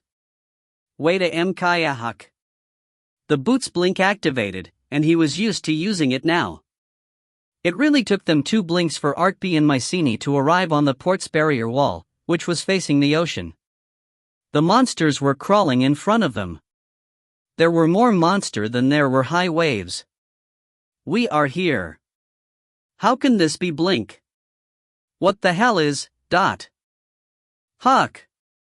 Magician. Also, weren't you the merchant from the Anywhere Company? As always, I am in your care, Ayat. The Lord was tirelessly moving along the wall to encourage the soldiers. He became surprised when he saw Artpe. Even in such a desperate situation, Mycenae was trying to go into her business mode. Artpe poked her in her side, so she would back off. He surveyed this situation. Fortunately, we are still at the early stages of the lunatic wave, so the weak ones are coming to shore. Why, you are correct. However, we are faced with a problem. This isn't the only region where the monsters will try to invade. Somehow we were able to raise the first-tier barrier wall around the whole place. You encountered a problem when trying to raise the second-tier walls. They had built 3 stages of barrier walls to stop the sea monsters from entering the city. Normally the first tier of barriers were buried deep within the water. It was raised when the lunatic wave was about to happen. It was easy to put in place, but it also meant that the wall was low. Basically, it could take care of the minor monsters, but the monsters above them would break through it. The ships in the dock had to be isolated in specific locations for the second tier of barrier walls to be activated. It was a barrier made out of magic. It was a barrier made out of a large concentration of mana, so it also had the effect was attracting the monsters to stay near the wall. It was a fantastic barrier, but everyone's ships are docked at the pier. That is a problem. They didn't have the time to isolate the ships into their designated locations, so the barrier couldn't be put up. The fact that they were even able to raise the first barrier wall was an effort to be commended. The Lord let out a deeper sigh. We tried to skip the second barrier to raise the third barrier. However, the ships that were parked between the first and third barrier prevents us from raising the third. From my perspective, it doesn't sound like a big problem. What? Before Artpe spoke again, he turned his head to survey his surrounding. Everyone was busily moving around in an attempt to do their assigned tasks, so no one would be able to hear their conversation. Lunatic wave is a natural disaster. Even if all the customers here lost their possessions, they won't be able to lodge a complaint against you. Isn't there a treaty between countries that specify this stipulation? As expected of a magician, you are well informed. If you hadn't defended against the lunatic wave aggressively like you are doing right now, it might be a different story. However, you are doing your best right now, so they won't be able to place the blame on you. Isn't it so? You are working your heart out right now. Artpe's words completely untied the knot within the Lord's heart. A small smile returned to the face of the Lord. That's right. You are right. Yes, I was worried for nothing. The lives of our people are the most important. Absolutely. Then we have to put up the third tier barriers. No, why are you jumping to that conclusion? The Lord tilted his head in puzzlement. If the gesture was done by a cute girl, it was forgivable. However, an old man was making such a gesture, and it was really creepy. Artpe pushed down the urge to beat him up, and he continued his explanation. It is as I've said, Lord. If we do our best, no one will complain even if we destroy all their possessions. That is why I said we should ignore the boats to put up the third tier barriers. At that moment, the Lord finally understood what Artpe was getting at. The raising of the third tier barriers weren't their best option. If they did their absolute best, they would be able to raise the second barrier. The Lord's face was filled with shock. At that moment, Artpe smirked as he continued speaking. In the process of us fighting hard, we can destroy all the ships. We can sink them all, and they wouldn't be able to muster up a complaint. Aren't I right? Why, you devil! The devil was right in front of him. The Lord's face turned pale as he shook his head. There had been a hint of a smile on Artpe's lips, but now that smile deepened. The words that drove the final nail in was spoken by Artpe. If we are to do this, we have to do it now, Lord. The figures from the foreign lands are all gathered at the auction house. Did you perhaps put all of this into your calculation? When Artpe heard his words, the corner of his mouth lifted as he smiled. Yes, this was the moment he had been waiting for. From a deep place inside his soul, the instincts of the four heavenly king boiled up to the surface. He started bluffing hard. Of course. From the beginning to the end, I've calculated everything. Of course, he was lying. The Lord's whole body shook at such ruthless and evil calculations made by the magician. However, it didn't take him too long to nod his head. If you find any errors, ads pop up, ads redirect, broken links, non-standard content, etc., please let us know. Report chapter so we can fix it as soon as possible. Chapter 58. Chapter 58, Lunatic Wave, 4. Since we are going to do this, we have to be as discreet as possible. I'm not sure what you are trying to say. I said that possessions of the guests would be damaged during the heat of the battle, but I never said I would do something myself. What? The Lord had hardened his heart. He finally convinced himself to go along with Artpe's suggestion, yet Artpe had given him such a shameless answer. When the Lord was about to answer him, an enormous merchant ship that was docked near them started to sink. This was happening despite the fact that the monsters were still being held back at the first barrier walls. Amazing. I never expected a sea monster that can attack from long distance would make its appearance. There is no way anyone would believe such bull. Plup. The Lord was using his reasonable part of his brain to tackle this issue. However, he shut his mouth when Artpe gave him a sharp look. Mycenae acted as if she had already stopped listening to the conversation. She started mounting her ballista on the wall. Yeah. It is an incredibly strong monster. That, and that. Those boats are all sinking. Customer, it looks as if you are enjoying this more than anything I've seen you do before. Am I mistaken? It is a terrifying monster. It's a terrifying monster. Yes, a monster. Everything could always be justified by using force. The Lord was holding back tears. He knew the truth, yet he couldn't reveal the truth. Artpe ignored him as he used his mana strings to sink the ships in order. He made holes in the hull of some ships, and he capsized others. Artpe possessed the read all creation ability, so he could clearly see the internal structure of the ships. He was able to easily sink a ship by lightly swinging his mana strings. What the hell is going on? The attacks are coming from unexpected places. Everyone be prepared. The ships are all sinking. How are they doing that? The soldiers and knights had been busily running around on top of the wall when they caught sight of the sinking ships in the coastal waters in front of freight. The sight boggled their minds. What would happen if a monster with such overwhelming power attacked them instead of boats? Strangely, this particular monster was focused on sinking ships rather than killing humans. The ocean is already crawling monsters, so we can't run away through that route. However, they are specifically targeting the ships. The lunatic wave came much earlier than expected. It will be hard year. However, we gained something when they sunk all our ships. Isn't that right, Lord? Lord! Everyone on the first barrier wall turned to look at the Lord. He knew the dirty and evil truth, so he didn't have to fake his bitter expression. He raised his voice. We'll activate the second-tier barrier wall. Everyone aside from the members manning the first barrier should all come with me. Yes, sir. We will follow our Lord. The fighting spirit of the humans were boiling upwards.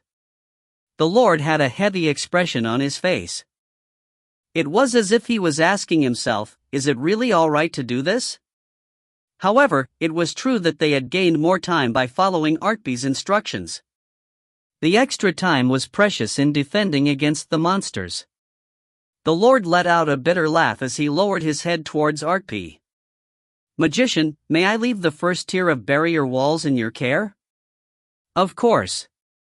You should withdraw everyone from here. You should divert them to the second and third tier barrier walls. No, it isn't just the barriers. Don't you have a lot to do within freight?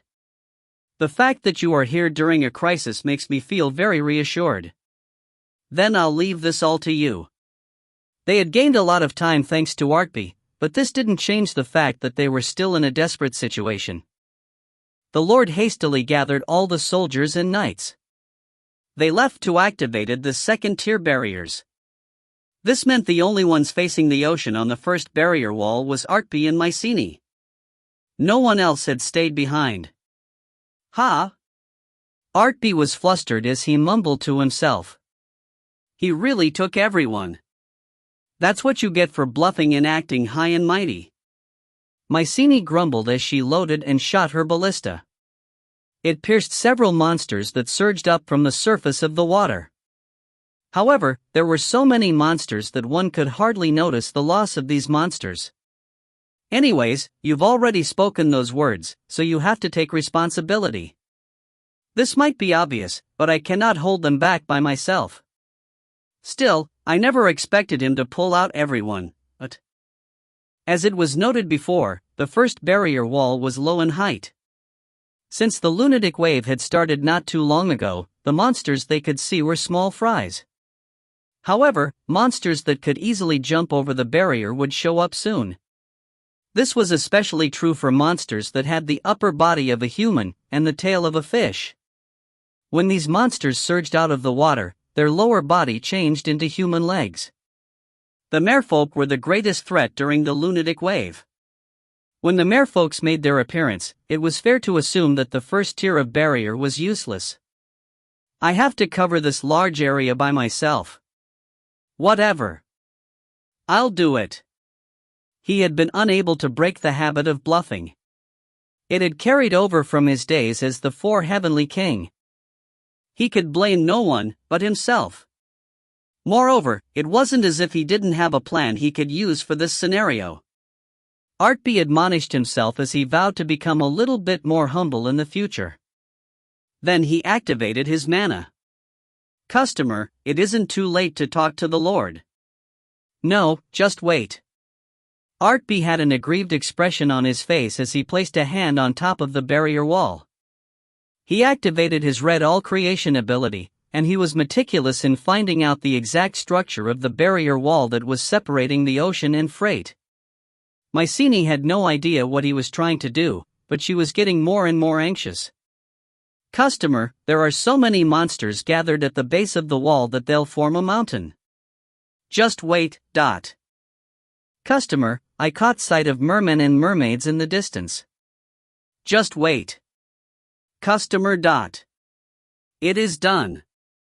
When Maetel thought the barrier wall was going to fall in its entirety, Artpe was able to confirm the structure of the barrier wall. We succeeded in gathering all the information. When he raised his head, his frightening purple eyes flashed. Customer, that monster is about to cross over the barrier. They won't be able to come over now. As he confidently made the declaration, he activated a single magic. It was aimed at the point of contact between the barrier wall and the ocean waters. Basically, Artpe's magic would be applied when the monsters tried to climb over the wall. It was the hyper-rubbing spell. It had developed during the fight with the demons, so it had reached an overpowering level of 49. Customer, did you just use that right now? There are two ways of activating the hyper-rubbing. The first method is to rub against a target. The second method is to impart the power of rubbing on a target. In the past, he had rubbed the floor to make it slick. He had used the first method to do this. The second method was used when he imbued the power of rubbing onto the soap during the shower. Of course, it was possible to combine the two methods. This was seen when he used his mana string whip. However, the method he was using right now was the second method. The ocean water, no, it's the monsters. When he first learned hyper-rubbing, all he could do was to rub his target in a vigorous manner.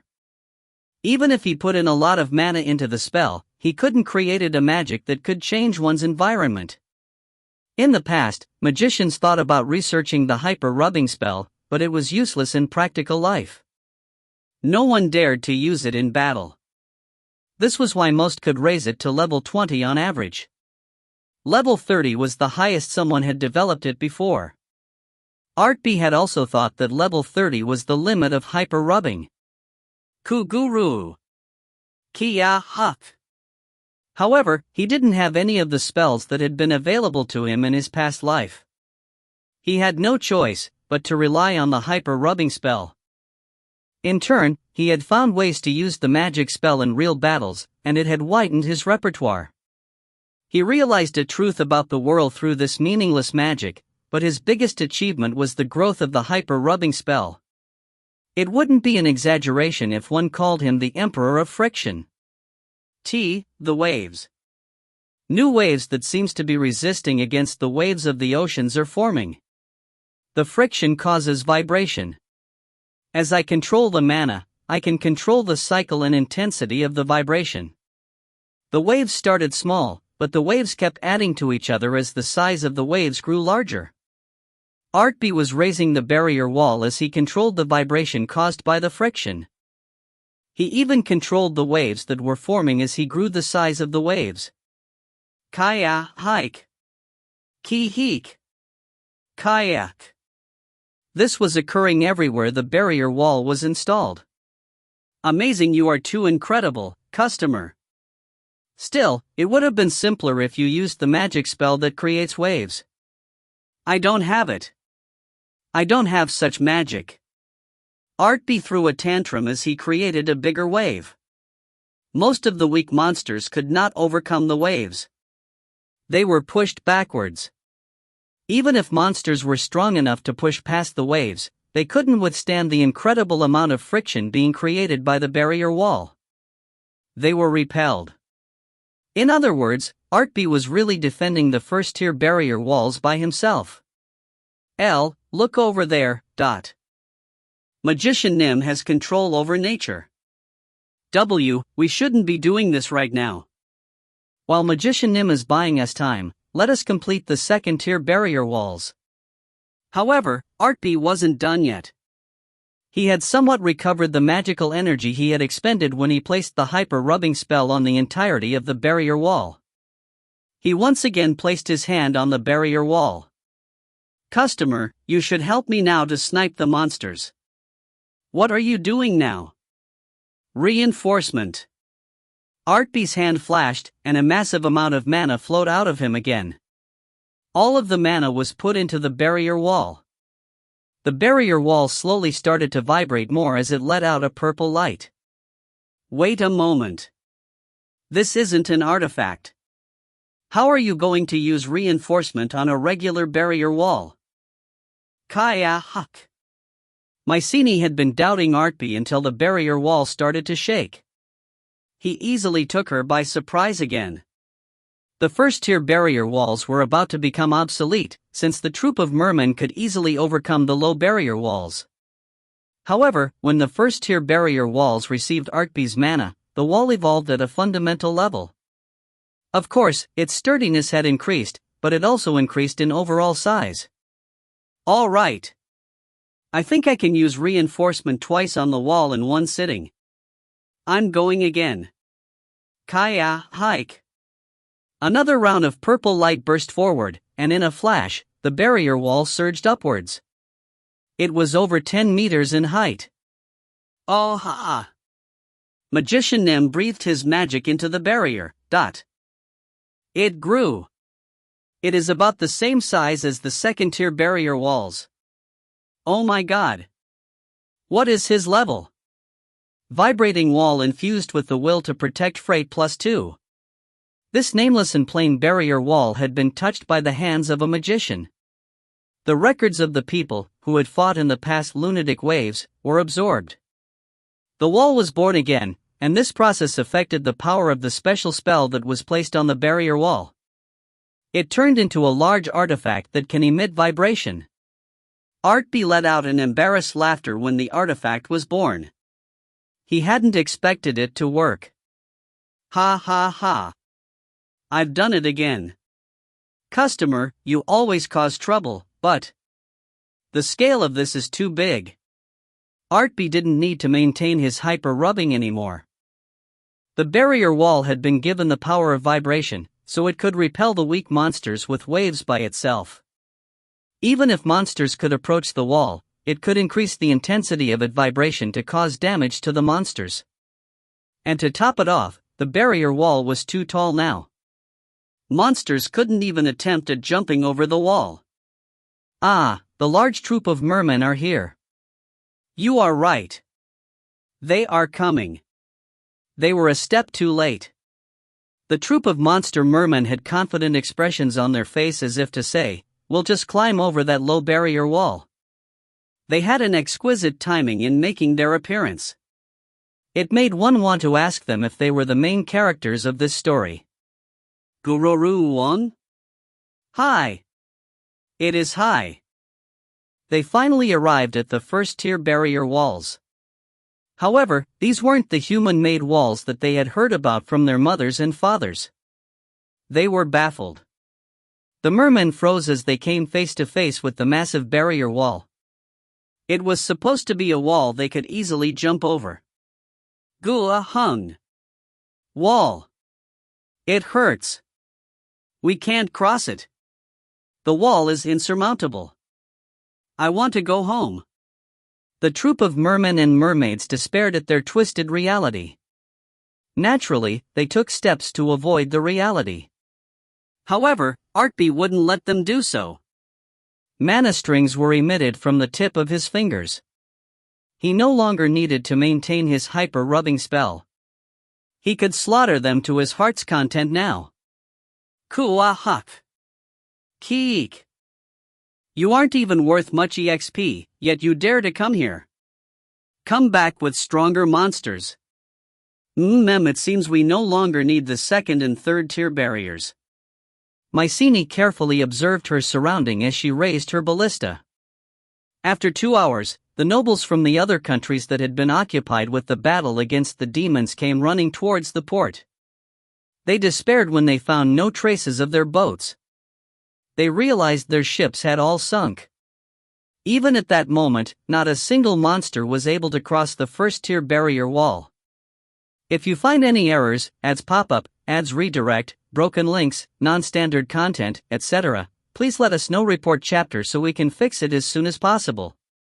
Chapter 59. Chapter 59, Lunatic Wave, 5. Artpe. Appa. The moment Maetel neatly annihilated all the demons, she came running towards the port. In a flash, she used her amazing jumping ability to climb atop the vibrating wall. It took her a single leap, and when she arrived at the top, she clung to Artpe. As if Sienna didn't want to lose to Maetel, she tried to jump onto the wall, but her physical ability was inferior compared to Maetel. She had to push off once more midway up the wall. Artpe. You did this, right? That's right. It is really high up here. Maetel's mana detection had always been exceptional, but it became much more sensitive as she traveled with Artpe. She was like a hound that could smell anything that possessed Artpe's mana. When she saw the unique wavelength of his mana being emitted in droves from the barrier wall, she knew his hands had touched the wall. Keek. Come down here, humans. Listen to my song. Hear me sing. The more important fact right now was the fact that numerous monsters including mermen were unable to invade the territory of humans. This was thanks to the barrier wall being in the way. Artpe and Mycenae were killing a massive amount of monsters, but the number of monsters present in the ocean was growing. It was said that the ocean was a treasure trove of life, and this phrase was being proven right by the massive number of monsters that was continually growing. It made one wonder if there was an end to this monster rush. We are fine for now. We'll be able to relax until the barrier walls falls. Ah. So that is why I saw people carrying out tasks all over the city instead of manning the wall. I found it particularly reprehensible that they left everything to you. If an outsider saw this, one would think you were Freight's lord. The residents of Freight had many tasks to do if they wanted to face the lunatic wave. Food had to be put away as reserve. Then they had to close several roads that could be used by the monsters once they entered the city. More barriers had to be erected on the roads. However, this year's lunatic wave had arrived so suddenly that they would have had to endure it with nothing but their body. However, Artpe had executed an effective plan that had given all humans within the city some time. It had given the humans some breathing room.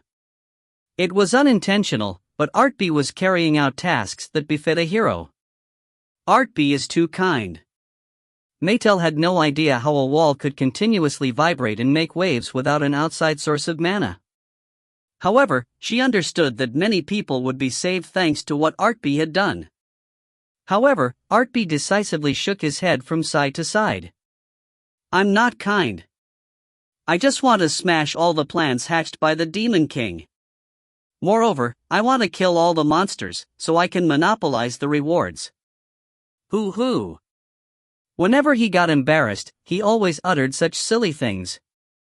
Maetel found that part about him to be endearing. Maetel was having such thoughts to herself. Artpe snorted as he avoided her gaze. As consequence, the blameless monsters were cut into pieces by the mana strings. Instead of flirting with Artpe, Sienna had decided to kill the monsters. However, when she caught sight of the merman, she tilted her head in confusion. She asked Artpe a question. Appa, they look like humans. They aren't humans? I guess this is a good opportunity to give you this explanation. The mermen had pushed through the wave to approach the barrier wall. However, they couldn't do anything, because of the vibration caused by the wall. Unlike the dog-headed gnolls, the mermen had the ability to adapt. They gave up on trying to climb over the wall, and they focused on directly attacking the humans on top of the wall. Their upper body looked human above the surface of the water, and their lower body was under the surface of the water. It made it very difficult to differentiate them from humans. In the case where monsters look like humans, it is mostly a ploy to take the humans off their guard. Since they look like humans, it causes humans to have a sense of kinship with these types of monsters. It drops the guard of the humans. These types of monsters use this weakness to attack their opponents. Yes, I see. Is that how it is? Maetel was a cruel hero. When she determined her opponents were bad guys, it didn't matter if her opponents were humans or non-humans. She ruthlessly cut them down. She tilted her head as she asked a question. Artpe brushed off her words as he continued to speak. There is nothing strange about monsters resembling humans. The dominant race of this land are humans. The important thing isn't the appearance of the monsters. It is more about our mental attitude towards the monsters. Artpe, that shouldn't be a problem for us, right? Maetel once again let out a bright smile as she butted into the conversation. When they do bad things, we kill them. However, that doesn't mean all monsters do bad things. Yes, that's right. She got half of the answer right. Despite this fact, Artpe let out a bitter laugh as he nodded his head. He acknowledged her unaware. For Maetel and Sienna, the depth of this answer was sufficient. The rest could be taken care of by Artpe. It would be great if good and evil can be determined in such a simple manner. The problem arises from the fact that not all monsters are evil. There are monsters that have developed their intelligence, so they have the self-control needed to suppress the urge to harm other creatures. Sometimes it is hard to determine the line between monsters and other foreign races. This problem comes up for discussion sometimes between humans and even the demon race. TSK. I can think about this later. Artpe retracted such thoughts as he raised his head. Many mermen had thrown their body against the vibrating wall early on, so their body was dyed with their blue-colored blood. All their eyes had turned red, and they were throwing spears towards Artpe and Maetel. It seems these mermen were unable to control their base instincts. There were many individual differences between mermen. They were similar in that facet as the humans. However, none of them should have been affected by the lunatic wave. So they didn't have to think too hard before acting against the mermen. That is why we can just kill them all. Yes. Understood, Appa. Sienna let out a bright smile as she extended both her hands. She possessed a special mana that was unique to her. She was the only person on this world who possessed it. Her mana flowed through her body, and it gathered at her fingertips. Divine punishment. She couldn't jump into the ocean to wage an underwater warfare. This was why she chose to use the attack magic of a priestess. She possessed a high-rank class of warrior priestess, yet she hadn't been able to learn much specialized skills of her class. However, she had learned a simple spell where she could smite her enemies by gathering her holy power. Divine punishment. Divine punishment. Divine punishment. Normally, this attack magic was used to keep others in check. However, Sienna was able to overlap this weak attack magic multiple times to expand its power and area of effect. She was able to come up with a powerful magic on the spot, and the attack struck the ocean. It was the same concept of waves adding to other waves to create an enormous wave. She combined several attack magic into one. She was able to cause meaningful damage to her targets. Kia. It hurts. I want to go home. Kuhak. Sienna's overpowering magical energy washed was the ocean, and it inflicted stun effects to the monsters. If one didn't know she was a warrior priestess, one would mistake her for a magician. She really does have talent for magic. Ha! Artpe was lamenting the fact that Sienna had been unable to traverse the road suited for her when he felt someone tugging at his sleeve. He turned to look behind him. It was none other than Maetel. Her cheeks were puffed out. Artpe, what should I do? There are too many monsters to target each of them with my long sword. You can't do anything here. You should make preparations. I'm sure the higher-ranked monsters will show up later. You should eat and recover your stamina. I'm not hungry yet. Over here. Everyone gather over here. The inner wall isn't vibrating. Place the ladder here. Maetel was sulking in a major way as she stamped her feet. At that moment, humans were climbing ladders to climb up the first-tier barrier wall. The number of humans on top of the wall was steadily growing. These were foreign nobles, merchants, and knights. They had just finished lamenting the fact that their boats had sunk to the bottom of the sea. Afterwards, they had come to the barrier wall with their fighting equipments. Even if they were foreigners, they couldn't ignore the danger being faced by freight. I'll help in the defense, Magician. Magician, thanks to you this city, no, this country was saved. From now on, I will help you with everything I got. Could you point out which son of a? Could you point out which monsters sunk our ships? Artpe put on a suitable business smile as he assigned them to various parts of the wall. Maetel finally came to a big decision as she raised her head. I understand now. You should go there. I told you I don't know which one did it. Salvage? You should ask your own country about that. Ha?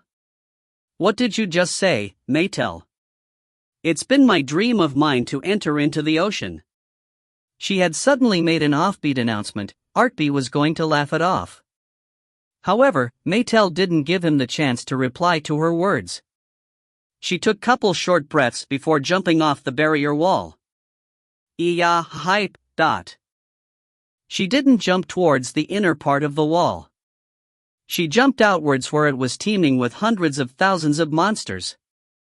She jumped towards the location crowded by an overwhelming number of monsters. Oh aha, Maetel. Huck! The berserker jumped into the ocean. As expected of the berserker. I'm sure of it. She is trying to just end her life through this fight. I'm pretty sure she lost to the priestess in the quarrel for the magician's love. Crazy nonsense were being spouted by the people around him. Artpe wondered if he should drop them all into the ocean, but he decided it wasn't time to do that. Maetel, you idiot. Come back up here right now. If you had an artifact that allowed you to walk on water, you might. Hoo-hup. As always, Maetel extinguished Artpe's worries. When she was about to hit the surface of the water, she took a violent swing with her long sword. 3 mermen were cut open, and she used the recoil of the attack to jump once again into the air. Eet, hop. Kuwak. Kayak. It would have been disappointing if it had ended with a single attack. However, Maetel once again swung her sword right before she fell in a different location. This time she cut open 4 monsters. She kept repeating it again and again. He had been about to use his mana string to fish her out, but Artpe froze halfway in an awkward position. She said it had been her dream to enter into the ocean, yet there wasn't a single drop of water on Maetel's body. It was as if she was playing on dry ground. She was hopping across the water. That is, Customer, what am I supposed to say when you look at me as if to say how is that possible? Uni is amazing. The fact that she was able to move around lightly without feeling the weight of her armor was the norm for her. However, she currently had to take into account of the location of the monsters, their resistance to her attacks, the power of her swings, the recoil of her attacks hitting the surface of the water. The fact that she was able to calculate all of that factors before moving. You want to try that, Alfred? I'm sorry, Lord. I'll die if I try that. Artpe had wondered if other knights had skills that would allow them to jump into the ocean. Fortunately, no swordsman or warrior was able to do so. Everyone was absent-mindedly watching Maetel go ham on top of the ocean. Yes, it is as expected. She's the one that is strange. It is only her. This scene is worthy of being recorded in the history books. However, it does look unsightly. It really would have been an interesting sight if around 100 knights jumped into the ocean by following Maetel's example. He was a bit disappointed that he wouldn't be able to see it, but he tamped down on such thoughts. At that moment, he saw an enormous shadow appear in the distant ocean.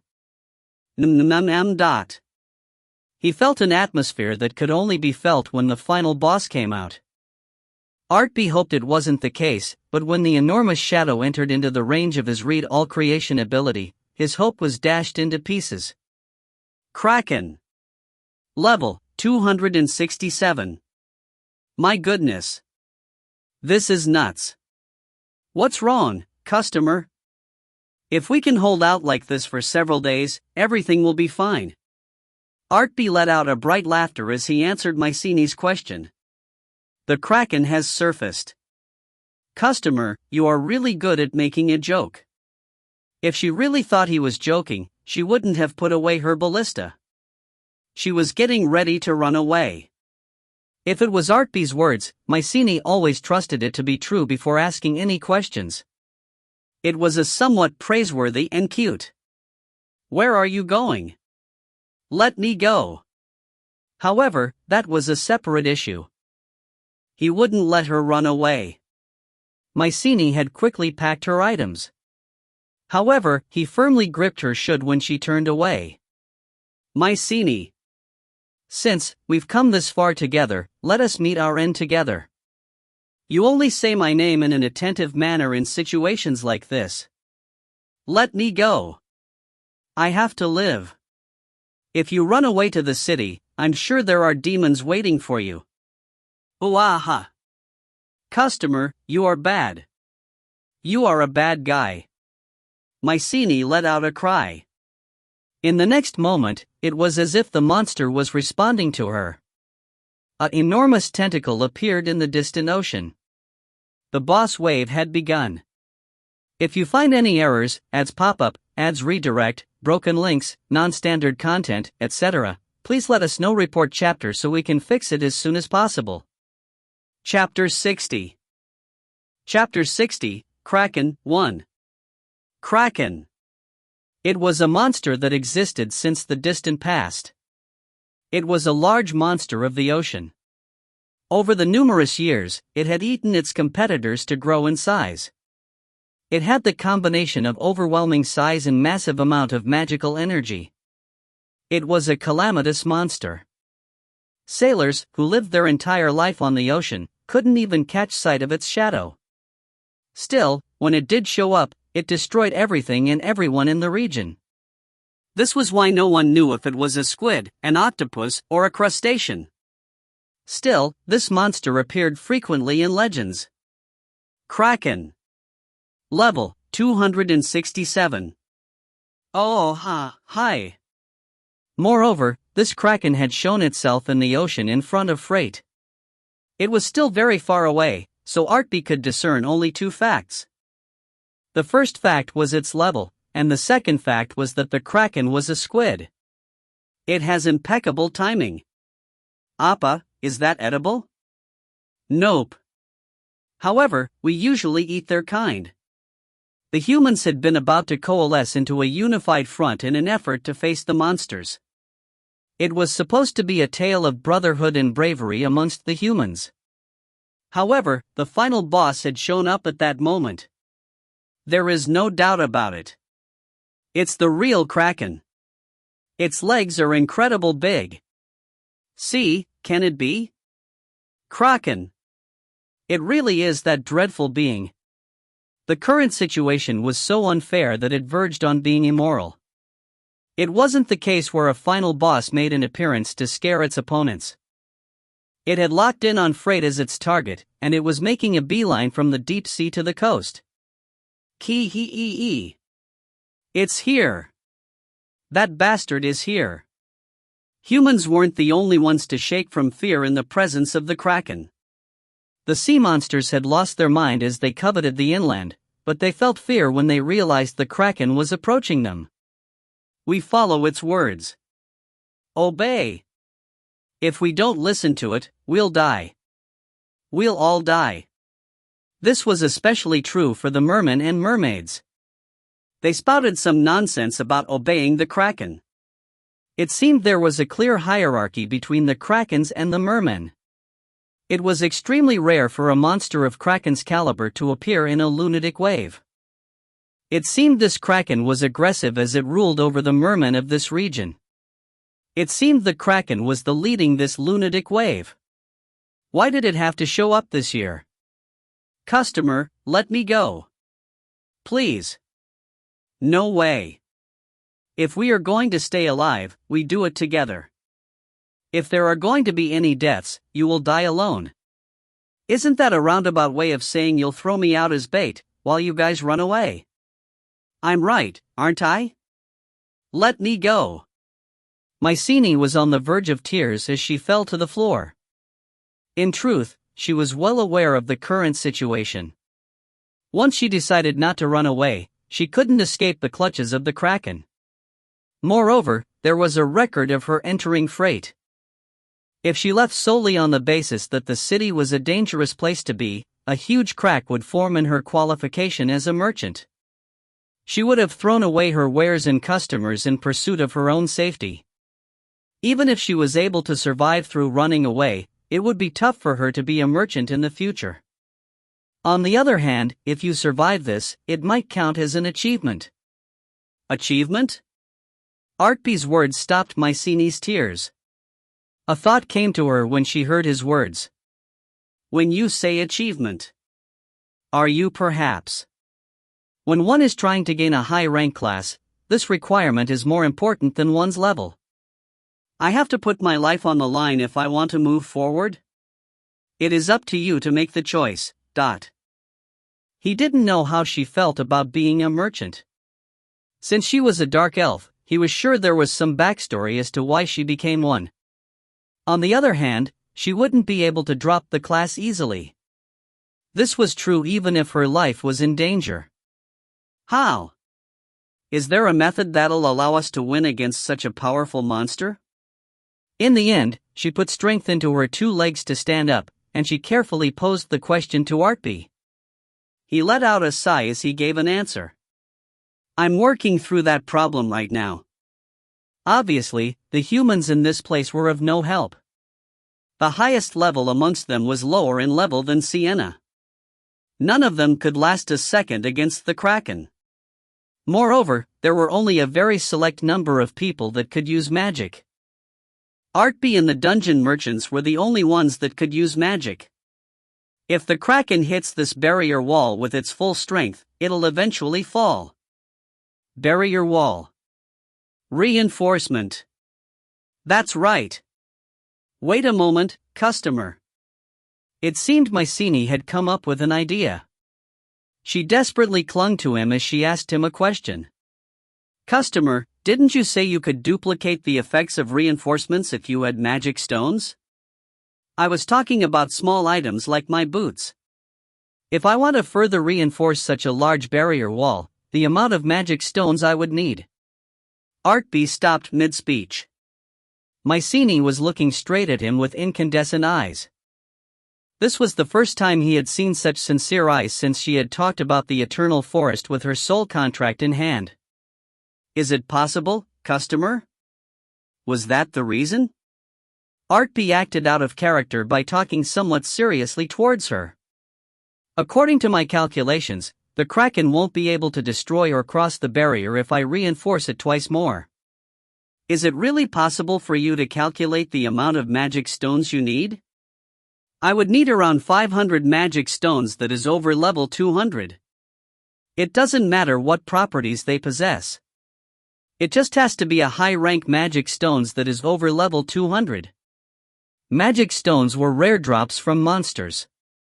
It was a crystallization of pure mana. Each magic stone possessed different properties, and since it was the purest form of mana, it was often used as supplementary ingredients for artifacts. Of course, it was traded at high prices. As the level of monster it had dropped from increased, the price also increased precipitously. Moreover, if one was talking about 500 magic stones that only dropped from level 200 monster and above, we could have bought every item put up for auction with that amount. Even if we empty all of Diaz, I question as to whether that much magic stones could be found. It'll show up. I'm sure it'll show up. Mycenae spoke with strong conviction behind her words. Money can even summon ghosts. I need to go and negotiate, customer.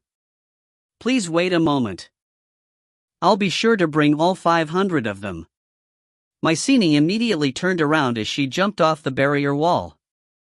However, it wasn't the sight of someone trying to run away. The sight of her retreating figure was something that could be seen only with a person that had put their life on the line. She's only an Ajumma, yet she is trying to act cool. However, at that moment, he was sure of one thing.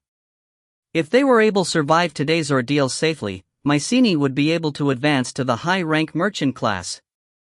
Yes, if we are able to survive today. The humans were running about in confusion at the appearance of the Kraken. Alongside the humans, the monsters were plunged into a state of confusion too. They were acting as if the world was ending today. As expected, the irresistible urge to run away tempted everyone. At that moment, Maetel realized that the Kraken had made its appearance, so she hopped across the surface of the water. She returned to Artpe's side. Artpe, what should we do to catch that thing?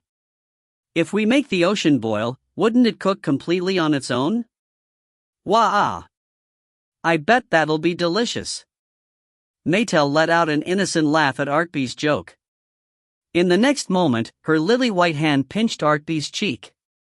Even in the corner of her smile, there was a small piece of rage that was infused within it.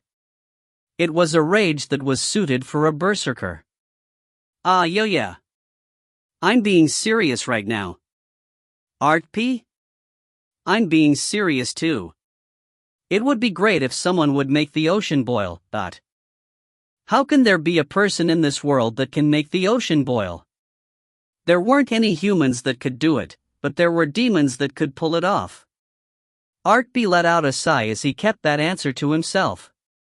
If Etna stepped forward to use her magic, she could solve this easily with one attack. However, she was under the Demon King's shackles, so she couldn't get directly involved in this matter. He frowned as he thought the world was really fucked up. Artpe spoke towards Maetel. I trust Artpe, but I also know that there are things that are impossible to accomplish in this world. Artpe, that is why. Maetel whispered in a small voice. It was small enough that Artpe and Sienna was the only ones that could hear her words. You have to tell me if we have no chance of winning. I'll run away with Artpe and Sienna in tow. You'll leave everyone to their certain death? The fact that people will die makes me sad, but if Artpe dies, my world loses meaning. Artpe is the one that taught me to choose what is more important to me. It seems she received unnecessary specialized education from him. Artpe clicked his tongue as he flicked her forehead. I can't win against it, but I can make it retreat. So don't even think about running away. Yes, I'll put my trust in you. Just tell me what I have to do, Artpe. Appa, I'm ready too. Maetel and Sienna had killed demons in the auction house earlier, and their levels had risen thanks to it. Maetel was level 195, and Sienna's level rose to 174. If a little bit more time had been given to them, they would have easily broken through level 200. This was to be expected of Maetel, but Sienna had also gone through an explosive growth. It was thanks to her power to dominate and kill strong enemies. However, this didn't mean they weren't in danger. Since this is an absurdly dangerous task, a single mistake could kill you. What do I have to do? You have delayed the Kraken as much as possible. You have to delay him as much as possible. You have to hit it with meaningful attacks to attract its attention, and you have to decrease its speed. She knew it was a possibility, but once he gave the order for a direct assault, Maetel turned absent-minded for a brief moment. She turned her gaze towards the ocean. The Kraken was still a long ways away, but it was charging towards them at terrifying speed. The sight of the Kraken filled her eyes. She replied with a vacant voice. That guy? Yes. In this place, you are the only one that can pull this off. Maetel had a high rank ability called acceleration. The only one that could match the reaction speed of the vicious Kraken was Maetel with her acceleration skill activated. Maetel was a genius where she could move on instinct. He confirmed this fact when she moved across the ocean. Let's link our mana. It'll allow you to use acceleration to your heart's content. It'll allow you to stall for enough time. I understand. Artpe had told her to stall for time against a level 267 large monster, and she accepted his request. Both of them were already halfway crazy. However, the most crazy thing here was the situation they found themselves in. I'll give it a try. I'll go right now. The most important thing here is your life, Maetel. Artpe took off Maetel's battle boots, and he put his black leather boots on her feet. When the artifact accepted the will of its owner, it shrunk in size to fit Maetel's feet. If it gets too dangerous, I want you to run away immediately. At that point, I'll abandon this place. Who? He told her the instructions on how to use the boots. Unfortunately, none of Artpe's words were reaching Maetel at this point. Is this heaven? Heaven. Artpe's actions had broken through the threshold of Maetel's happy meter. He had placed her in heaven. When she didn't move, Artpe tapped her shoulder. Maetel? Hey. HAHT. Yes. I can do any tasks you ask of me now. Are you all right? I'm completely fine. It feels like I'm walking in heaven. You don't seem all right at all. Maetel was facing Artpe, and her face was glowing. If the Kraken tried to take the boots off of her, she would probably use her superhuman strength to rip the Kraken into pieces. Artpe became worried. He was unable to pinpoint what he was worried about. Maetel left him behind as she quickly turned her body towards the ocean. I'll go right now. Artpe? Do you mind if I kill it?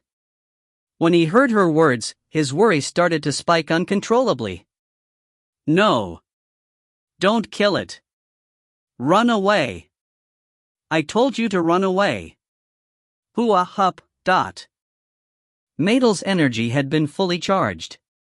She didn't listen to Artpe's words as she jumped towards the ocean. She didn't bother killing any monsters.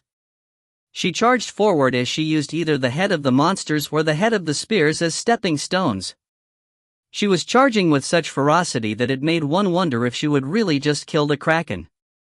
However, there is always a gap between reality and ideals. The fact that heroes overcame all impossible situations was something that was only possible in old stories. If one wanted to turn the impossible into possible, one had to turn one's eyes away from one's ideals to face the uncomfortable reality. He turned around with a hardened expression on his face. He faced the other girl, who was waiting for her orders. Just tell me what to do, Appa. Sienna. Yes. Sienna spoke with a dependable voice. If he asked her for the stars in the night skies, she would have gotten them for him. It was probably safer for her if he had asked her for the stars. Instead, he asked her to do a task that was much more dangerous. Actually, you'll have to face someone that is more dangerous than Maetel's opponent. Ha? There is a more dangerous opponent here than the squid? She isn't our enemy right now, but that's right. In truth, Artpe had told Mycenae a single lie. He would need to consume 500 magic stones from monsters over level 200 if he wanted to reinforce the barrier wall twice. He told the truth up until that point. However, the 2 additional reinforcement had no chance of holding off the kraken. He needed to reinforce it one more time. Moreover, he had to reinforce the barrier wall with a property that was completely opposite of the kraken. Artpe would have to execute the world's strongest and splendid reinforcement. The supplementary ingredient needed for this reinforcement was simple. I want you to take this letter to Jamie's Inn located in C sector. Jamie's Inn located in C sector. Sienna repeated his words as she took letter he had written during the few-minute break. Then he spoke with a desolate smile on his face. You will find a woman waiting there for me. Tell her that I want to hold her hand once, dot. The third supplementary ingredient for the reinforcement was none other than the magical energy of the fire witch Etna. If you find any errors, ads pop-up, ads redirect, broken links, non-standard content, etc., please let us know. Report chapter so we can fix it as soon as possible. Chapter 61. Chapter 61, Kraken 2. Magician Nim. After he sent off the 2 girls to different locations, it didn't take too long for Artpe to be surrounded by numerous people. They came in waves. The inner city should be safer than the top of the wall, yet people were convinced that the safest place was near Artpe. Magician Nim, please look at the kraken. Do something. I beg of you. We don't have the power to do anything against the kraken, Magician Nim. Magician Nithethrium, dot. When he saw the people blindly cling to him, he thought about what happened 1 year ago in the mountain village. At that time, they begged for his help. They had looked at him with desperate eyes. They didn't care what price Artpe and Maetel would have to pay in order to help them. Even if they knew it, they had acted as if they were ignorant of that fact. Since the 2 of them had the power, the people had acted as if it was a given that Maetel and Artpe would have to help them. Stop sticking so close to me. Get off of me. Artpe dislodged them using his cold voice, and he extended a finger. He pointed towards the location where the 3rd barrier wall was being erected. The Lord of Freight was standing near it, and it looked as if his soul had been sucked out by the appearance of the kraken. One could also see the dungeon merchant Mycenae, who was trying to hold the Lord's attention as she gave a desperate speech. Even if you guys pool all your powers together, you won't be able to do anything against the Kraken. It is the same for me. I have no chance of mixing it up with the Kraken with my bare body. If you want to survive, you have two choices. You can try to avoid the Kraken coming ashore by running away towards the mountainous regions. Or you can give that merchant what she needs. However, that merchant is spouting nonsense. We are in a dangerous situation, yet she is trying to make profit off of the trade. The man went into a lengthy speech. However, the argument could be simplified into this. Level 200 magic stones were items in high demand, yet the supply was extremely limited.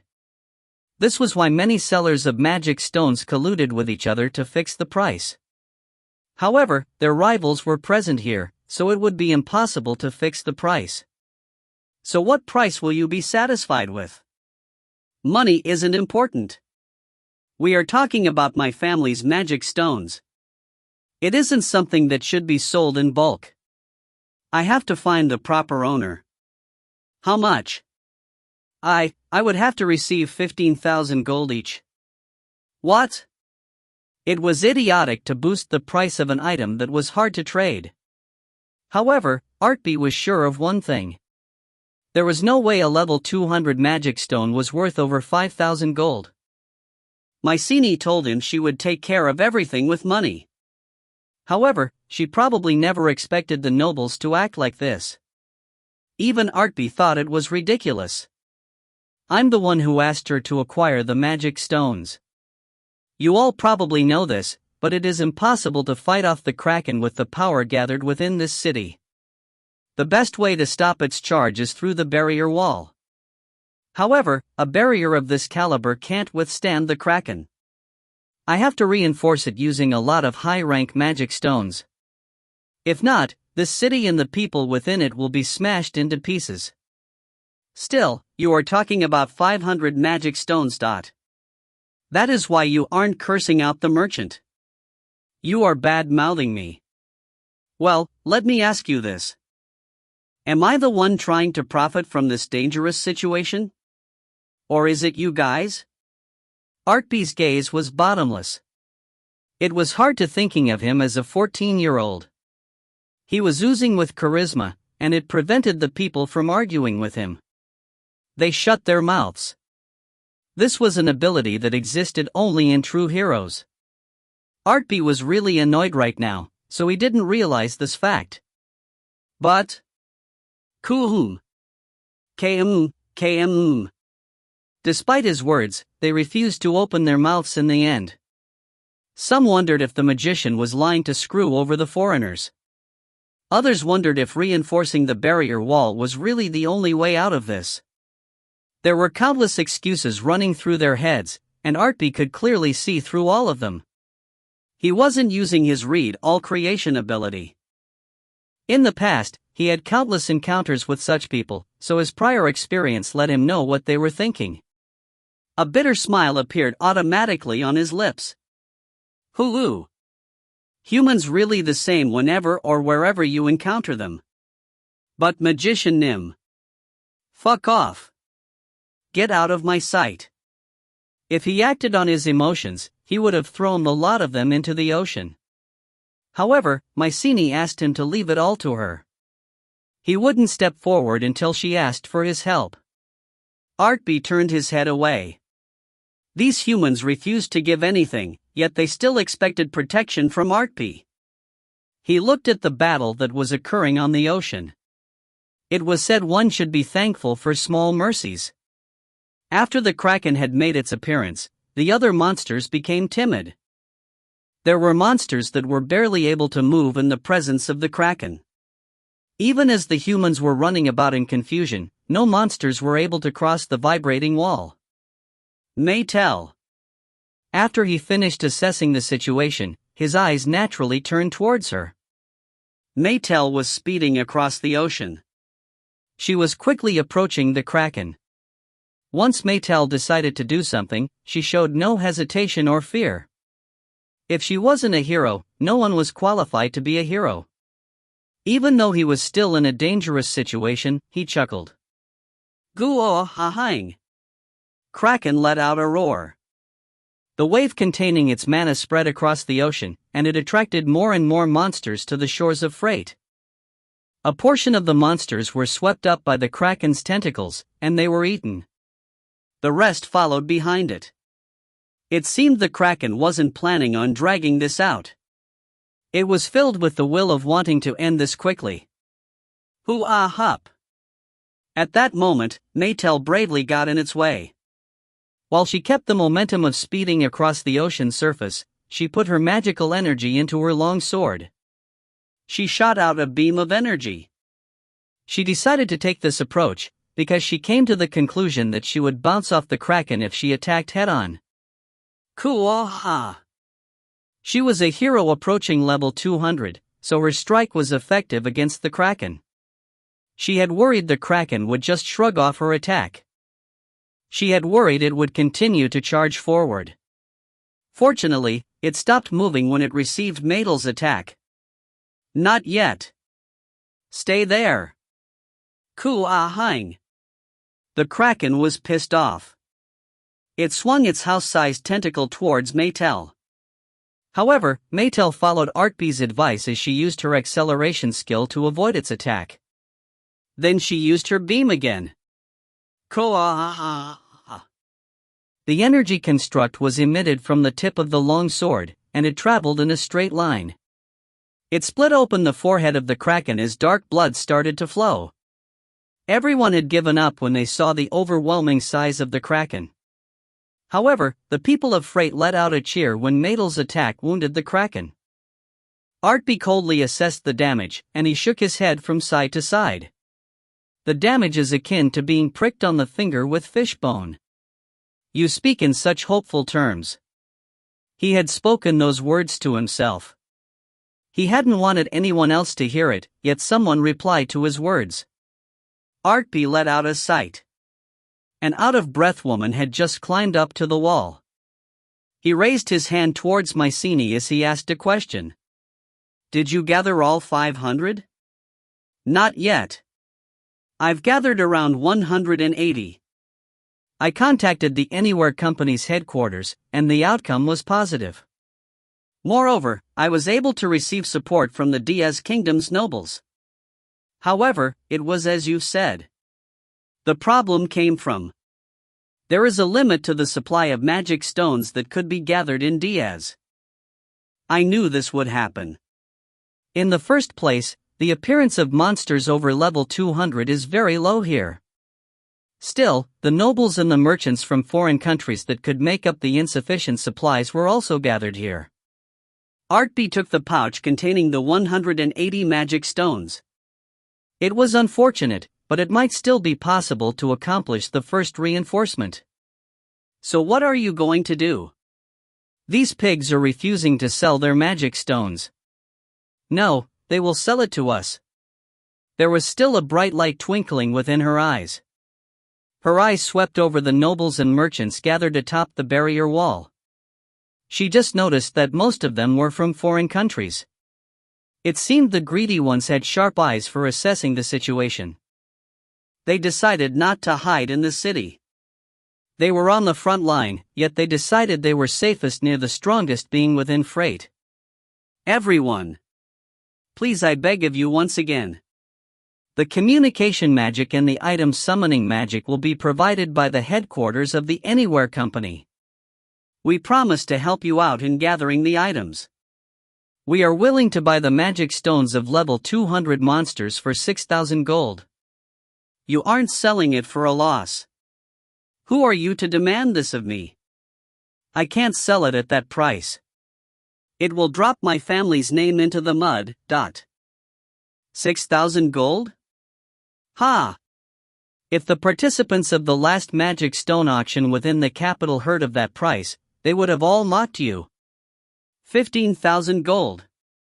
There is no way I can go under 15,000 gold. 15,000 gold. It seemed this was the highest price the magic stones had sold in their country. He couldn't believe how foolish these people were. Artpe was looking around the crowd when he had a realization. The ones asking for a high price for the magic stones were part of the leadership group that represented each country's trade administration. The nobles and the merchants knew their future were up in the air right now, but even if they wanted to make the sale, they were afraid of crossing these important figures. They couldn't easily step out of line. Who? I see. Is everyone of the same opinion? So you want us to take all the loss? Even if they had ideas of selling the magic stones for less than 15,000 gold, they couldn't do so if some were able to sell it for the price of 15,000 gold. Greed would naturally rise from within them. That was why all the humans gathered here planned on sticking together. They planned on insisting on the price of 15,000 gold. Even the Anywhere Company would go bankrupt if they bought 320 magic stones for the price of 15,000 gold.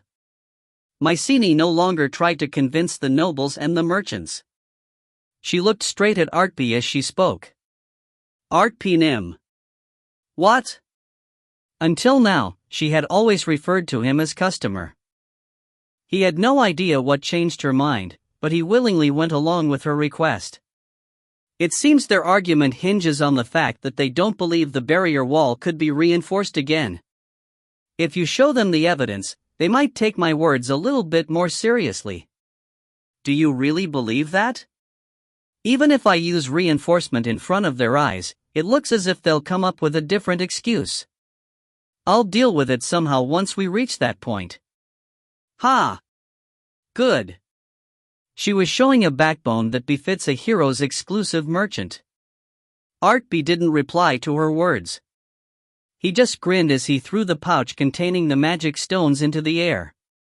The string on the pouch loosened, and the 180 magic stones letting out prismatic radiance scattered into the air.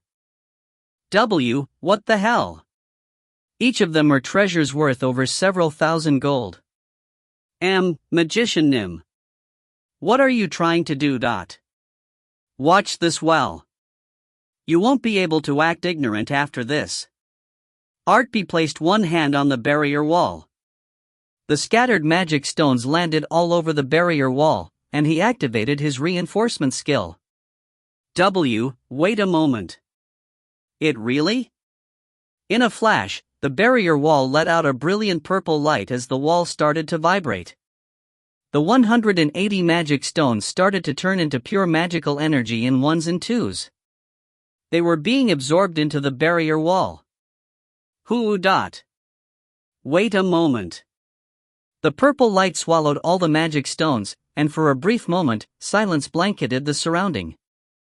The people on the wall were dumbfounded. They had just witnessed magic stones worth several 100,000 gold disappear in a flash. It happened when they were about to speak. Magician Nim, what are you? Go ahak. All the light was absorbed into the barrier wall, and it shot up several dozen meters. Be careful. Don't fall over the wall. The port is being destroyed. Everyone grab onto the barrier wall. My God. Even the corpses of the monsters. In the process of reinforcing the barrier wall, the wall absorbed everything it was lacking from its surrounding. It absorbed the records of its surrounding to expand its size. It hardened and consolidated the change, and a much stronger power of vibration emanated from the wall. It resulted in forming an overpowering barrier wall. The second and third tier barrier walls couldn't hold a candle to this one. Originally, the barrier wall was simply made out of stone. However, after it went through 3 reinforcements, the wall was infused with a black-purple light. There was a metallic sheen to the wall. It displayed its dignified presence. Freight's Guardian Wall +3. Owner, Artpe. The desire of the people wanting to protect the country and city was consolidated through the power of the great magician. A jumbo artifact was created by him. Most monsters will be unable to approach the wall thanks to the powerful vibration emitted by the wall. If the owner desired it, the wall can decrease in size to increase its strength. My God. The barrier wall did get higher. The magic stones. All those magic stones are gone. It seems the merchant wasn't lying. Of course, the power of the reinforcement skill was amazing. Still, Artpe never expected to be given the ownership of the wall. Still, he felt tears coming to his eyes when he thought about the amount of magic stones he had to consume to accomplish this. It's high. The monsters clamoring below look like trash from up here. Not even the merman, no, even the Mare King would be unable to approach a barrier of this caliber. The past lunatic waves would have had to pack up and retreat if they had to face this barrier wall. However, even this barrier wall could only last 5 minutes against the Kraken. Kua hung. No. You can't come this way. Maetel was still holding out against the Kraken. However, the Kraken refused to stop its charge as it dealt with Maetel. The distance between the Kraken and Freight was contracting. If it wasn't for Maetel, the Kraken would have already reached inland. You saw it, right? If he reinforces it one more time, he can stop the Kraken. We aren't forcefully taking your magic stones away for you. We are paying a fair price for them. Your magic stones can save your own lives. It can save this city, country, and even the continent. Kuhum. However, there is no guarantee he'll be able to succeed in replicating this effect again. Magician Nim, it isn't as if I don't trust you. It is hard to believe that such a vast amount of magic stones were consumed. Even if the wall becomes sturdier, can it really hold off the Kraken? Mycenae grinded her teeth. Even in such a situation, the humans were trying to find a way to weasel out of everything. They were being threatened with death, yet these dim-witted people were unable to let go of their possessions. This auction has already been a bust. Still, you can think of it as your money saving your own lives. It isn't a situation where even one of us should be backing off. How long are you all going to take a back seat? The ship I took to get here was sunk. I've already taken a massive financial hit. That's right, Sir France hasn't taken any losses yet. I also heard that his family has a pretty good amount of magic stones. It isn't like that. I don't possess any of them. The head of the family has it firmly within his grasp, so I don't possess the authority to. The nobles had nowhere to run anymore, so they started selling each other out. If 320 magic stones were gathered, the rest of them would be off the hook from selling their magic stones. Each of them struggled desperately to be in the latter group. It was hard to listen to their words. I now know all your intentions. I'll give up on purchasing the magic stones. Mycenae was cold and firm with her words. It stopped the bickering between the nobles and the merchants. When a brief silence descended, Mycenae took couple breaths before she raised her head. The light in her eyes was terrifying. However, she didn't look at the other people gathered atop the wall. She looked straight at Artpe as she asked a question. Artpe Nim. I will be sure to give you the money later with interest. Do you have any interest in selling your product? What product? If an answer akin to a soul came out of her mouth, it would have horrified everyone. However, she spoke the name of a more terrifying product. I'm talking about this barrier wall. In truth, I spoke to the Lord of Freight before coming here. I've confirmed with him that he decided to give the ownership of this barrier wall to Artpe Nim. Ho-oh! A single strand of smile appeared on Artpe's lips when he heard her words. He now knew Mycenae and the Lord of Freight had come up with this ploy. They had guessed things might turn out like this with the nobles and the merchants. It seemed things were rolling along as she planned. What price do you think I should ask for it? Whatever you want. I like how you think. Everyone could only watch as the negotiation continued between Artpe and Mycenae. They didn't even have to ask to know what would happen in the future. All right. I'll sell you this wall. I'm assuming the reinforcement fee will be given separately? If I do agree to pay that price, will you help punish those that infringe upon my private property rights? Private property rights. I like that word. Artpe and Mycenae looked at each other as they smiled. The nobles and the merchants finally realized that they had no choice from the start. If you find any errors, ads pop up, ads redirect, broken links, non-standard content, etc., please let us know. Report chapter so we can fix it as soon as possible. Chapter 62. Chapter 62, Kraken, 3. I'll sell it for 6,000 gold. Yes, I'll sell it too. You cheap and dirty. The nobles and merchants finally changed their attitudes when they became afraid. There was a real possibility of being thrown off the barrier wall now. They'd been trying to convince Artpe that their main houses didn't possess any magic stones, or they talked about not having the authority to sell the magic stones. In a flash, they had changed their tune. It was as if they had convinced the head of their families through telepathy.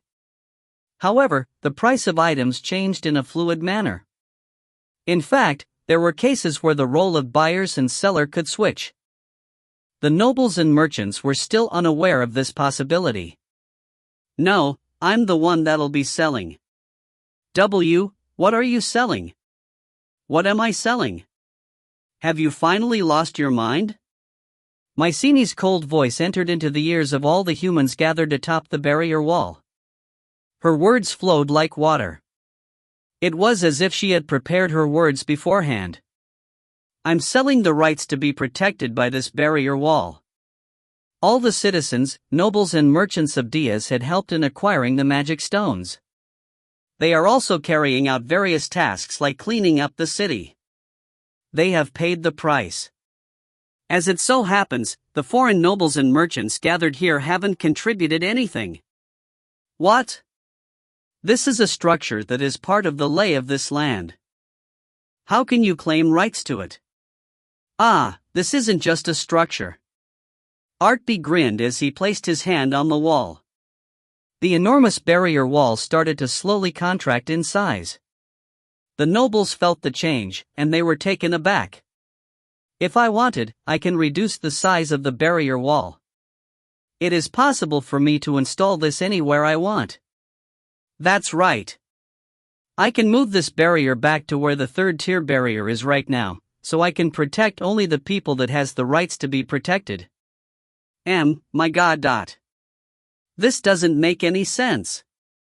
How can you decrease the size of the enormous wall through just your will? You want to test me? Artpe's laughter deepened. The barrier wall decreased further in size, and it reached a point where the monsters clamoring in the ocean could realistically think about jumping over the wall. Kayak! They are coming towards us. We have to produce some kind of result or we will be punished. Kill them. We have to kill them. It was unknown as to what kind of connection there was between the Kraken and the merman, but they started throwing their spears towards the top of the wall. It was hard to tell if they were screaming or yelling as they threw their spears. A lucky throw of the spear hit a knight on his helmet. Everyone on the wall ducked. Huck. I'll buy it. I'll buy the right to be protected by this wall. I'll buy it too. In truth, he was already at his limits as to how small he could make the barrier wall. As the weakest amongst the four heavenly kings, his bluff skill had pierced the heavens as to how good it was. He had activated his skill, and he had delivered a critical hit. Everyone present really believed he could move this wall to wherever he wanted. All right. I'll take 3 level 200 magic stones from each of you. I will provide the communication magic and the transfer magic for free. Let us start the trade. This was how Mycenae was able to acquire magic stones needed to reinforce the barrier wall without making any payments. She was actually able to acquire more magic stones than the number he needed. Artpe let out a bitter laugh as he watched the people desperately try to contact their home country and main family. It really seems humans can't come to their senses unless they are pushed to the edge of the cliff. Isn't it? They are really detestable. It is also true that you tried to make a profit when the possibility of a trade became assured. you are the same as them. If it wasn't for Artpe's bluff, Mycenae's plan would have been blown into pieces. He rolled his mana string into round ball, and he gave a light blow to Mycenae's head. She grumbled as she pouted. Do you know how much I've already invested into this venture? If this deal hadn't worked out, I might have had to give up on being a merchant. I would have had to run away. In my attempt to gain achievement for my high rank class, I might have lost everything. If it hadn't worked out, I would have been so depressed that I wouldn't have been able to shove bread down my throat. When he listened to her, he realized she had a point. It was true that he had been able to acquire 500 magic stones thanks to her. That was why he decided not to interrogate her any further. There is only one problem left. Etna isn't here yet? When he successfully used his reinforcement again, everyone believed that they would be saved. In truth, this was a dud if Etna wasn't here. Etna, let's hold hands this once. I was so careful as to not go against the conditions of the absolute control. The Kraken was close enough to freight that the civilians within the city could see it. Artpe watched as Maetel desperately tried to block the Kraken. She was giving it all, including using her acceleration and blink. He unconsciously clenched his fists. Hulu. Hoot. Haat. Guwaha. Usually, the user of the acceleration ability suffered from the enormous aftereffect that came with using the ability. The aftereffects increased when one used it more and more. Currently, Maetel hadn't just used the ability once or twice. She had used it over several dozen times, and she was using it in rapid succession. Even if he was providing her with his mana, the damages caused when using the ability couldn't be shouldered by Artpe. It was clear to Artpe's eyes that Maetel was slowing down. Shit, I guess it really was too much for us. Should I just run away with them? All right. If she doesn't show up when Maetel uses 2 more acceleration, I won't look back. At that moment, a mature voice of a woman could be heard in his ears. She wasn't the main character, yet she had made her entrance with exquisite timing. Artpe. Etna, you. Message magic? Artpe's expression crumpled. As soon as he heard the message magic, he activated his red all creation ability. He confirmed that she hadn't come anywhere near the barrier wall. She was using a long-distance method to deliver her message. In the end, it meant that she wasn't going to show herself here. I want to make this clear. I might be able to do so after all of this concludes. However, I can't step forward right now. If you come to me, I can hold your hand. However, it is impossible for me to approach you first. It is impossible for me to hold your hand. Shit. It seemed the Demon King's absolute control placed on her had become more complex than the one from his previous life. Artpe grinded his teeth as he tried to figure out what he should do. Then he picked up on a clue from her words. Wait a moment. I can hold your hand if I go to you? Yes. Of course, Artpe couldn't leave his place atop the wall. However, it seemed being observed by other people was the only reason why she couldn't come here. If there was a way to bring her magical energy to him. Can I do this through the mana string? Until now, he had used his mana string to connect himself to an item or someone else. He had never made a connection between 2 separate entities. He had never attempted it in the past, but it was possible. All right. I'll send it to you. Send? First, he made several dozen mana strings, and he connected the ends to the barrier wall. He sent the other end straight towards where Etna was hiding. Oh my! This contains your mana. It was generated using your mana. What the hell is this? It is an incredibly high-rank magic. Artpe knew Etna had sufficient ability to be able to identify the mana string. As expected, she reacted immediately. Artpe sent her a firm and short message. I want you to grab that. Artpe, I thought you wanted to hold my hand? Had she expected some kind of romantic gesture? Etna answered him, and he could hear disappointment in her voice. Still, she obediently grabbed onto the mana string. Artpe felt a thrill when the Demon King's innate ability didn't activate. Artpe Nim, I brought the rest. You have excellent timing. This is very good. He already had prior experience of doing 2 reinforcement at once. He immediately took the pouch from Mycenae, and he threw it into the air. At the same time, Etna's oppressive magical energy of fire rode along the several dozen mana strings. It was being transferred into the barrier wall. However, it didn't end there. Maetel was desperately calling out his name from across the wall. Artpe, I'm at my limits. I can no longer stall it. Kua. Kaya.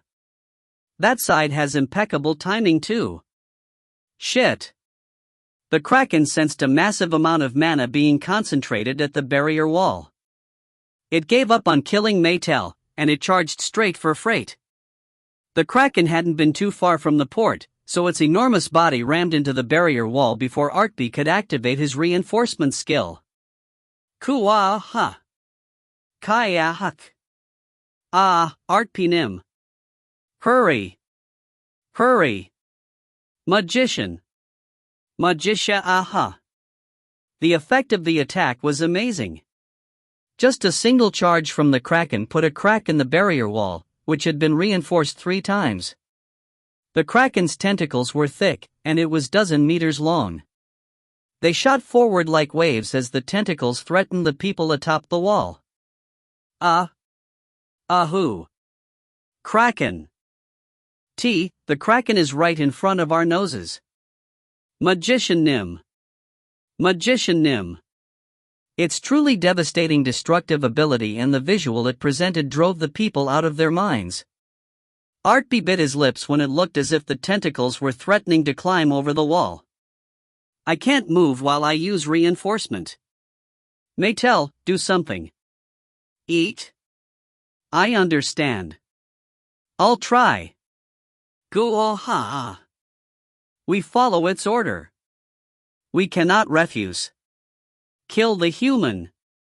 Maetel dragged her tired body forward as she tried to desperately interfere with the Kraken, but the school of mermen got in her way. You dare. You guys should all disappear. We won't sink alone. We will take you down with us, human. Maetel had raised her berserk to its peak state, and she was cutting down everything in her path. However, the number of mermen crowding the coastal waters were overwhelming. She kept swinging her sword, yet there was no daylight. Eek. Shit. It's shaking. Artpe was so frustrated that he was about to lose his mind. He was successful in incorporating Etna's mana and the mana of the magic stones. Everything had been going smooth, and he just needed to complete his reinforcement skill. However, he was having a hard time progressing in his reinforcement when there were interruptions. A little bit faster. Shit. Artpe was repairing the shaking wall in real time as it took the Kraken's full-powered attacks. At the same time, he was trying his best to continue the reinforcement. It wasn't enough. At this rate, the wall would fall before he could finish his reinforcement. I'll be there, Appa. Sienna had been tasked to lure Etna. She had been successful in her mission, and she arrived at that moment. She jumped atop the barrier wall in one fell swoop, and she let out a sonorous shout. Her 2 hands were filled with magical energy, and she was holding up a sledgehammer that was letting out light. Booney did it, so I can do it too. Sienna. You. Hey. It was reminiscent to what Maetel did earlier. Sienna dived towards the ocean. Fortunately, the mermen were focused on Maetel, and the Kraken was focused on the barrier wall. No one was paying attention to her. Hua-hup. It was surprising as to the degree in which no one paid any attention to Sienna. When she was about to collide, she focused all her magical energy into her sledgehammer. She brought it down on the Kraken's head. Ku-ah-ha-hi! At that moment, the Kraken had been filled with the thought of destroying the barrier wall. It suddenly came to a stop as all its tentacles writhed in pain. Sienna hadn't reached level 170 yet, but she had caused a debilitating pain to be felt by the Kraken. It was a surprising turn of event. She might have caused more damage than Maetel. Good job, Sienna. If he had his Red All Creation ability activated, he could have seen how this was possible. However, he had more important things to do. Artpe didn't lose this chance to further his reinforcement. Etna was still connected to the barrier wall. She gritted her teeth as she sent him a message. How much of my magical energy are you planning on taking? I just wanted to hold your hand, so I have no idea. We aren't holding hands, you swindler. His magical energy, Etna's magical energy and the magical energy of 320 magic stones coalesced into one. The magical energy morphed into a state that was suitable for the reinforcement skill, and it spread throughout the barrier wall. In a flash, 2 successful reinforcement had occurred. Hellfire Sentinel +5. Hellfire was infused to complete the barrier wall. Any being below level 200 cannot damage the wall. In the case of water or ice-type beings, one would have to be at least level 300. The barrier wall's durability can be consumed all at once to execute a powerful fire-type attack with area of effect. It's done! Artpe let out a cheer in an ungentlemanly fashion. Everyone, who had been watching him, had a confused expression on their face. Until now, the reinforcement had been accompanied by light and loud changes. No changes were seen. Magician, nothing has changed. Did you perhaps cheat us? My magic stones. Give me back my magic stones. It is worth 45,000 gold. Who? He smirked when he saw the unenlightened get mad. Afterwards, Maetel used her final acceleration to grab the unconscious Sienna, who was plummeting towards the water. Then she went straight towards the top of the wall. Artpe. The Kraken had taken a serious hit from Sienna, so it had fallen into a stun status. The school of mermen tried to catch them in its stead, but it was impossible to catch up with Maetel, who was using berserk and acceleration. In the end, she was successful in landing on the wall with Sienna in tow. Did you succeed, Artpe? Of course. You did well, Maetel. Also, Sienna. Good. She is unharmed. She had fallen unconscious, because she had expelled all her magical energy at once. Aside from that fact, she was fine. Artpe brushed her head once. Sienna was breathing evenly. He extended his mana string, and he wrapped them around the body of his party members. Everyone should be prepared. Koro-aha. The Kraken was a beat too late in coming to its senses. It let out a roar as if the world was ending. The Kraken's praise were snatched away. Its rage was on par with Maetel's rage. Artpe spoke. This round of vibration will be pretty strong. Afterwards, the Kraken charged towards the barrier wall, and there was a terrifying collision. This was the flame created by the daughter of the Phoenix. It manifested itself in this world through a proxy. If you find any errors, ads pop-up, ads redirect, broken links, non-standard content, etc., please let us know. Report chapter so we can fix it as soon as possible. Chapter 63. Chapter 63, Kraken 4. When the Kraken collided with the barrier wall, hellfire came into existence. It shot out as if was about to burn the whole world. The hellfire burned as it crawled all over the body of the Kraken. It was a flame from a bygone era where humans of this world weren't able to face it. Ku-ah-ha! Ku-ah-ha! The flame ruthlessly pierced through the Kraken's thick skin as it started to burn flesh, blood, and innards. The murderous hellfire was trying to roast it alive. The Kraken lost all of its reason as it went berserk. Kia-ha! As its struggles became fiercer, the barrier wall responded with more flames. It was unforgiving towards the attacker. The flames flooded forth, and it encircled the Kraken's entire body. It was as if the flame had a will of its own. It was as if the flame was punishing the monster that had invaded the human territory. My God! If that really was created through the magician's power. I have to concede the fact that 500 magic stones was worth investing in this barrier wall. There were enough monsters here to easily wipe out a single country, yet their charge was being blocked by a single wall.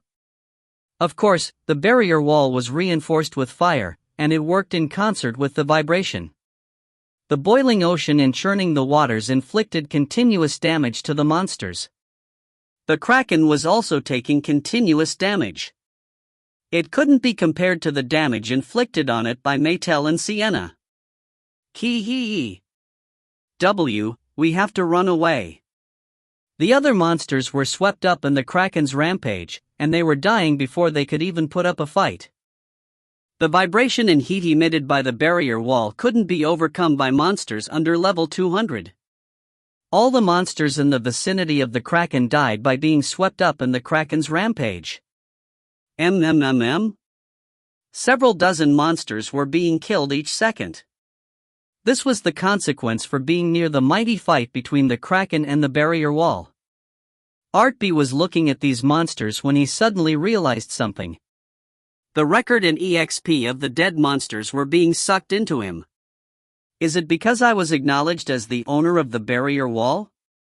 He had talked about transferring the ownership of the barrier wall to Mycenae, but this was a human matter.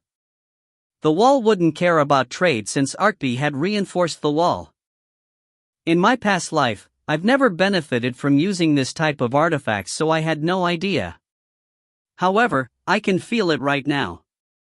There is a firm connection between me and the Hellfire Sentinel. The mana string connecting the wall to Etna was severed long ago. Currently, the supersized artifact was solely under the jurisdiction of Artpe. Moreover, the number of monsters killed by the heat and vibration emitted by the barrier wall would soon reach 10,000. Many of these monsters were well below level 100, but at this number, Artpe's level would rise. Maybe I should just live up here until the lunatic wave ends. His level was increasing even as he did nothing. The experience was so sweet that he was having thoughts that were slightly off. However, Artpe quickly gave up on the idea he was having. A single level rose from the death of 10,000 monsters. By the time he reached level 200, he would barely be able to raise a single level even if he could gather all the monsters of the ocean to crash against the barrier wall. The Kraken is continuing its attack. Everyone get down from the barrier wall. It will overtake us soon. That monster. The Kraken's thrashing was becoming more severe. The Kraken suffered excruciating pain and burns on each attack, but it didn't back down. Either its body would fail or the barrier would fall. The choice was binary. It wouldn't stop until the end. Artpe.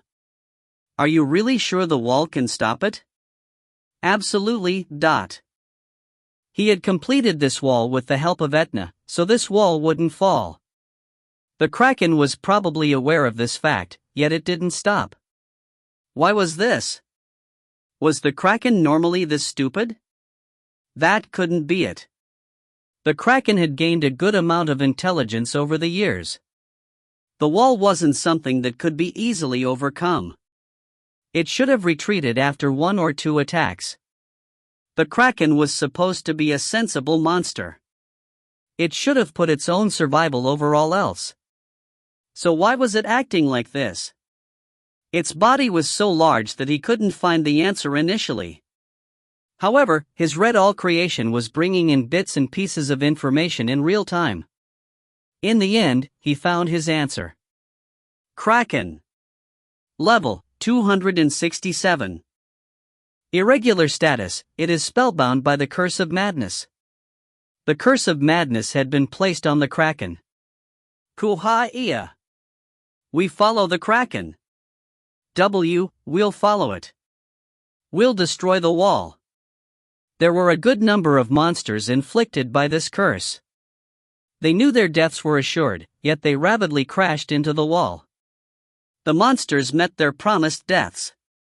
The sight reminded him of what happened within the auction house not too long ago. He had fought against demons that weren't of sound mind. He now knew who had placed the curse on the kraken and the monsters. The answer was quite obvious. When the demons activated the cursed magic circle within the city, the magic must have traveled towards the monsters of the ocean to trigger a similar magic. They weren't just trying to induce a lunatic wave. The Demon King's army had decided to bury Diaz. The plan was meticulous, and it had been well executed. If Artpe hadn't been here, it would have been a horrible massacre. The thought made him shudder. The Demon King's army is moving for real now. The artifacts related to the curse, the magic spell that was activated within Freight and the lunatic wave meshed together in an intricate manner to create this situation. No matter how he thought about it, something was definitely off about the chef. The Demon King's army didn't move in this style. It seemed the information he gained from Etna was lacking. He let out a sigh as he had this thought. Everyone was still looking at him. What? You should all go do your assigned tasks. Why are you all standing around like this? He was taken aback at their unexpectedly undivided attention. He tilted his head in puzzlement. When they saw this, Mycenae acted as the representative for the group. She asked him a question. The light in her eyes was truly earnest. Artpe, how long do we have to hold out like this? I'm not sure. I guess we'll do this until their madness end, and they get tired. Can't you kill it? As it stands, the people will continue to live in fear. Ajama, can you truly ask me in good conscience as to whether I can kill it when you look at the size of that bastard? An extra-large monster of Kraken's caliber had significant amount of recuperative powers. It was no joke. He had pooled together everyone's power to create this barrier wall, but it only had the power to deter the Kraken. Over half of the damage received from the wall was recovered through its natural recuperative powers. It would probably take 1 or 2 months for it to die. Even that timeline was overly optimistic. That is why we have to give up on the idea of killing. Magician, we have to kill that Kraken. Someone interrupted Artpe's words. He looked towards the noble. This particular noble was someone that held a lot sway amongst the foreign nobles. If Artpe had to guess, he probably was a count or a duke. At this rate, we will have no excuse we can give to our respective countries. Just my country alone lost around 100 magic stones. At such a cost, we can only expect to hold out and hope for the Kraken to turn back? Of course, I am well aware that our survival itself is a miracle, but you have to think about what our respective countries will think. So what you are saying right now is, you need some result that would justify the use of the magic stones? As expected of a magician, you are wise. You hit the nail on the head. The noble let out a bitter laugh. Since they had already surrendered the magic stones, they needed a result that matched what they spent. It was a valid line of reasoning, so Artpe heard the noble's case. However, that's as far as he went. As I've said, you are asking for impossible. The only thing I promised was the safety of the city and your lives, but it really will be tough for all of us. I'm sure this will affect Diaz's relationship with the other countries. Can't you do anything about this? The noble spoke those words thinking Artpe was a citizen of Diaz. It was basically a threat. The noble was implying that Diaz would be put in a disadvantageous position if Artpe didn't step up. Artpe snorted when he heard the nobleman's words. He was a demon that was reborn as a human. The emotional attachment he had towards the country he was affiliated was almost non-existent. Look here, Ajushi. It is truly regrettable that it has to be this way, but I have no method available to me that would allow me to kill the Kraken. This will end in sorrow if you threaten someone who doesn't have the ability to do anything, but didn't you already create several miracles already? That was all done through my ability. Those weren't miracles. They are called miracles, since it never happens. Ku-ah-ha-ha-ha. As if it was responding to Artpe's annoyed voice, the Kraken rammed into the barrier wall once again. At that moment, something that made him question his eyes occurred. Ku-ah-ha. Gu-oh-ah-ha. The rampaging Kraken had thrown its entire body towards the barrier wall, and a very small crack formed on the wall. The cracks were so small that only the owner of the read all creation ability was sure of what had happened. The wall had cracked. Moreover, once a crack forms, there was a high probability that the crack would widen. Cold sweat started flowing down Artpe's back. What's wrong, Artpe? A miracle that is slightly disadvantageous towards us has occurred. In the case of ice-type and water-type monsters, there was no way in hell it could have caused any meaningful damage to the wall unless the monster was over level 300. This wasn't supposed to happen. So how could a level 267 Kraken accomplish this? How? Until now, its strikes hadn't done anything to the barrier wall. Wait a moment. Now that I think about it. In an instant, something flashed within his mind. A normal Kraken was always categorized as pure ice-type monster or a water-type monster. There was no exceptions to this rule. However, the Kraken had flinched when it took an impact wound from Sienna. It was the reason why Artpe hadn't been late in completing his reinforcement. Why did it do that? A mere curse of madness shouldn't have caused such repulsion from Sienna's magical energy. As he held this question in his mind, Artpe turned to look at the Kraken. He once again activated his read all creation, and he finally figured it out. Kraken. Level 267. The experiment for demonification had failed. Several curses related to the mind had been stacked. The demonic gene is out of control. My God, this is connected to the demonification experiments conducted in Diaz. The Kraken was a pure ice or water-type monster. However, the failed experiment had imbued twisted properties of a demon onto the Kraken, and it was boosting the Kraken's power. When he realized this fact, Artpe unconsciously mumbled to himself. I have to kill it. I knew it. It is possible. There is a fundamental difference between a task one can do, and a task one must accomplish even at the risk of one's life. Anyways, you guys should get out of here. What? The nobles were enraged by Artpe's harsh words. Artpe snorted as he spoke. The wall will fall soon. If that is fine with you, you can ride on your high horse by staying here. Why would this wall fall? Coo-hooing. At that moment, the Kraken rammed into the wall again. The Hellfire Sentinels sent out stronger flame and vibration. As a price, it couldn't avoid the fairly large crack from forming. This time other people realized what had happened. The wall is, Run away. Everyone get down from the wall. Artpe didn't go out of his way to help them. He didn't owe them anything. Aside from Artpe, Maetel and Sienna, everyone quickly clung to the wall. It took them less than a minute to evacuate from the wall. They practically jumped off the wall, and they ran towards downtown. Artpe was in awe when he saw this. As expected, humans were able to perform superhuman feats when their lives were on the line. It would have been great if they could have used some of that superhuman ability in fighting the Kraken. The fact that they couldn't do so was a shortcoming that couldn't be fixed. Ka-ha-ha. Ki-ya-ha. When it realized there was a crack forming in the wall, the Kraken's rampage became increased in intensity as time passed. The corpses of dead monsters filled the ocean. There were so many bodies that they were starting to stack up. As Artpe's level grew, his restlessness grew alongside it. I trusted in you, Artpe. The one to take this development the hardest was Mycenae.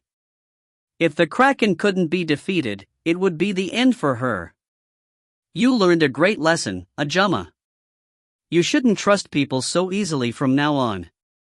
He spoke in a playful manner, but Artpe's head was still churning to come up with a way to defeat the Kraken. Fortunately, he had an outline of a plan that would allow him to kill the Kraken. It was the Hellfire Sentinel. The wall's durability could be consumed at once to inflict a powerful area of effect fire attack. The wall's final attack still remained. The problem remains that I have no idea if that single attack will kill the Kraken. If it died from the final attack, it would create a happy ending. If not, they would be in a far worse situation. If the Kraken was still alive, it didn't matter how critical of a wound he could inflict on the Kraken. The Kraken would easily destroy the second and third tier barrier wall constructed by the humans. I have to find some way to weaken it. But how? Shit. I haven't learned any proper magic yet. Magicians were beings that possessed unfathomably strong powers. Unfortunately, most of the great magics that could turn the tide of the battle could be learned after level 200. Artpe's level was still lacking, and such precious magic spells rarely came on the market. This was why Artpe wanted to cross the ocean to Idia as soon as possible. He wanted to be in the land of magicians. I have no choice. Somehow, I'll dot. Nah. Nia. Artpe was grinding his teeth as he was about to quickly yank free his mana strings. At that moment, he heard a strange voice ring in his ears. Artpe repeated the voice he heard. It just slipped out of his mouth. Maetel looked at Artpe with sparkling eyes. Her eyes said she was about to perish from the cuteness of his action. Artpe, we are in such a desperate situation, yet you are playing such a prank. Geez. You are too cute. No, I didn't. Nia. Artpe immediately closed his mouth. Just in case, he quickly turned around to see if it was Etna. However, she was hiding within the shadow of the streets. She had her eyes firmly closed as she clasped both her two hands together. She was earnestly wishing for his victory. She looked suited for the role of a holy maiden rather than a demon. Then who? Fortunately, he found the answer shortly. No, it was more accurate to say the answer came to him. Nia. Nyan. You dot. Something flew at lightning speed through the air, and it latched onto Artpe's arm. Then it rubbed its head against his robe. It had black fur, and its purple eyes shone much brighter from within the darkness. It was shaking its tail in a threatening manner, and it fearlessly stretched its four legs. Artpe activated his Read All Creation ability, and he was able to confirm its identity. You were a cat? Naya. It stood 20 centimeters tall, and if one included its tail, it was 40 centimeters long. The cat let out a fierce cry. After stuffing itself, the greed beast had finally came to see its owner. If you find any errors, ads pop-up, ads redirect, broken links, non-standard content, etc., please let us know. Report chapter so we can fix it as soon as possible. Chapter 64. Chapter 64, Kraken, 5. Naya Aya Iya. There was an intruder on top of the barrier wall. Despite the fact that they were in a desperate situation, the atmosphere amongst the heroes' party was shaken for a brief moment. What is that black cat, Artpe? I don't care about the cat. We have to do something about the Kraken right now, Artpe. Everyone be quiet for a moment. Nya, na dash, nya. When the greed beast was born, there had been a feast prepared right in front of its newly opened eyes. It seemed a deep impression had been created on the greed beast. It started talking about which one was tasty, and it went into the topic of how some curses were sweeter than others. It started describing its impression of what it ate. This was useless information to Artpe, but it seemed there was a different taste to each curse and evil energy. Naya, no, nya. Yes, yes. I'm glad you were able to eat such delicious foods. As Mycenae had pointed out, he couldn't leisurely play with the cat right now. However, he couldn't hide the smile that had formed on his lips when he saw it. The greed beast had sought him out. It felt as if he had just unearthed the final key that would solve this situation. So are you a bit full now? Naya aya. You ate that much, yet you are still hungry. Yes, all right. Ha? Artpe can understand what it is saying? Yes, I'm its owner. Everyone else heard cute cries coming from the cat, but Artpe clearly understood the intent behind the noises it created. There was a powerful connection between Artpe and the greed beast. It was something that couldn't be replicated even with a soul contract. This was also something that was unique to the magician class. It was the power of familiar control. Normally, magical energy was imbued into a living creature to form a contract. When animals become familiars, they were given superior abilities and intelligence compared to the normal animals. Most magicians chose birds for its ability to fly, but there were eccentric magicians out there that chose cats, mice, or even bugs as familiars. However, there was a rule. Monsters couldn't be made into familiars. The only thing close to such a skill is the demon race's control skill. However, this wasn't a normal monster. It was a beast that was in charge of one of the 7 deadly sins, and he had unwittingly created a familiar contract with it. Was this possible because he was a hero? This shouldn't be possible even if he was a hero. However, that wasn't important right now. The important fact was that the cat was still hungry. Look at that. Nia. The cat climbed up his arm, and he willingly allowed the cat to perch on his shoulder. He raised a finger to point at the kraken. Its gluttony had originated from consuming curses, so of course, the greed beast could recognize what he was pointing out. Can you feel it? Nia. Naya. There was an appetizing curse energy infused within the kraken's enormous body. The greed beast had purple eyes that resembled Artpe's eyes. Its eyes shone from excitement. The cat was showing signs of wanting to attack the kraken at that very moment. He calmed the cat by speaking in a level manner. I want you to eat all of that. However, that bastard is a scary monster, so you have to be careful. If not, you might get hurt. Naya iya. The greed beast snorted at Artpe's words, which was tinged with worry. If it was hit by the big brute, it would no longer call itself the greed beast. It would call itself the grown beast. When the cat gave such a reply, Artpe nodded his head in a solemn manner. All right. Come back after you are done. When you succeed, I'll give you a pretty name. He had given the cat its first instruction. Naya iya. After it received its orders, the confluence of evil greed energy hidden within the small cat manifested itself in the form of a black fog. It charged towards the ocean. The eyes of Maetel and Mycenae turned round when they saw this. I knew it had too much magical energy, but it wasn't a cat in the first place. It isn't a living organism. Now that I think about it, I saw the trace of its mana within the auction house. Shoo, curiosity killed the dark elf merchant. You are too selective in giving details. Mycenae wanted to ask him about what happened to all the items that had been inside the auction house. However, she knew they would all be in trouble if she voiced such thoughts out loud.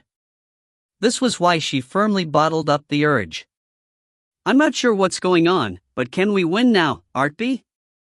Maetel asked the question instead of Mycenae. Her eyes were brilliant as if they were emeralds, and her eyes were filled with her trust towards Artpe. Artpe grinned as he answered her. If we can't win with this gambit, we have to break this off cleanly. We'll run away. Everyone should gather your stuff, so we can run away at any moment. He spoke in a dependable manner, but his words had turned towards a cowardly direction. Artpe and Maetel. That is why I told you all to get down from here. Artpe placed a hand on top of the barrier wall. It was a familiar sight. He had done the same thing several times as he reinforced the wall. However, the mana emanating from him was different. It was very sharp and destructive. The mana was refined for purely destructive purposes. It looked as if he was making a set of mana strings before he returned it to pure mana. Hurry! You should take Sienna along with you.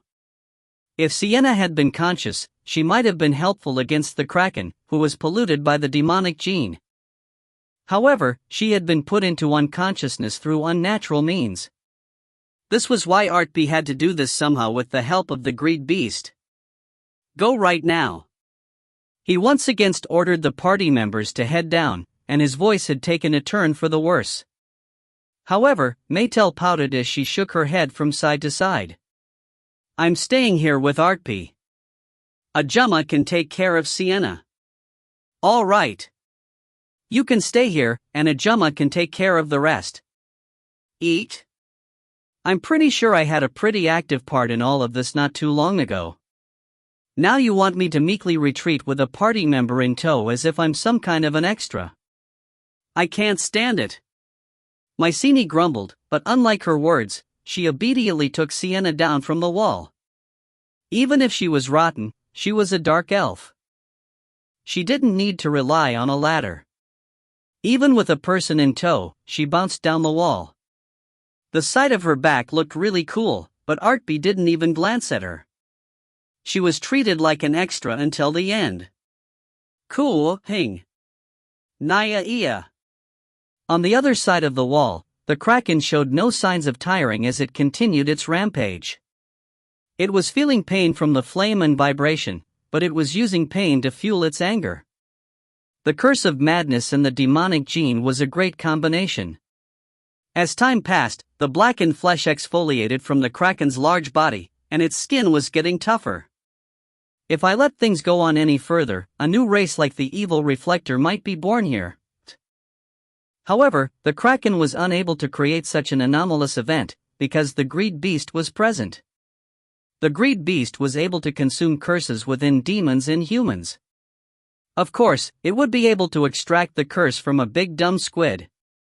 As the owner of the Read All creation, he wanted to see a new record being made. However, he wouldn't jeopardize his life to see it.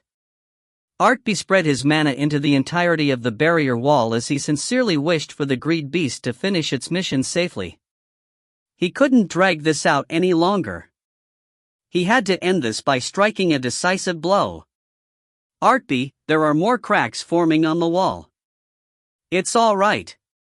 It'll become easier for me to attack as it breaks the barrier wall. My attack procedure is already in place. It'll immediately engage as soon as the wall falls. The remaining problem is the timing of the attack. Best timing. He had to wait until all the curse and evil energy to be taken by the greed beast. The Kraken had to be in a structurally unstable state. Artpe was using his Read All creation ability to hone in on the right moment. An endless light emanated from him as he continuously monitored the status of the Hellfire Sentinel and the Kraken's body. Cool ha. Nya, naya ha. The Kraken was obsessed with trying to break the Hellfire Sentinel, so it didn't notice the greed beast invading its body. It was as the greed beast had guaranteed. The cat leisurely burrowed into various parts of the Kraken's body, and it stuffed itself of cursed mana. It didn't take too long for a change that was visible to the eyes to occur. Kuha, Kioa. The Kraken charged once again, and an enormous collision occurred. At that moment, a part of its thickened skin, which had formed over time, to fall off.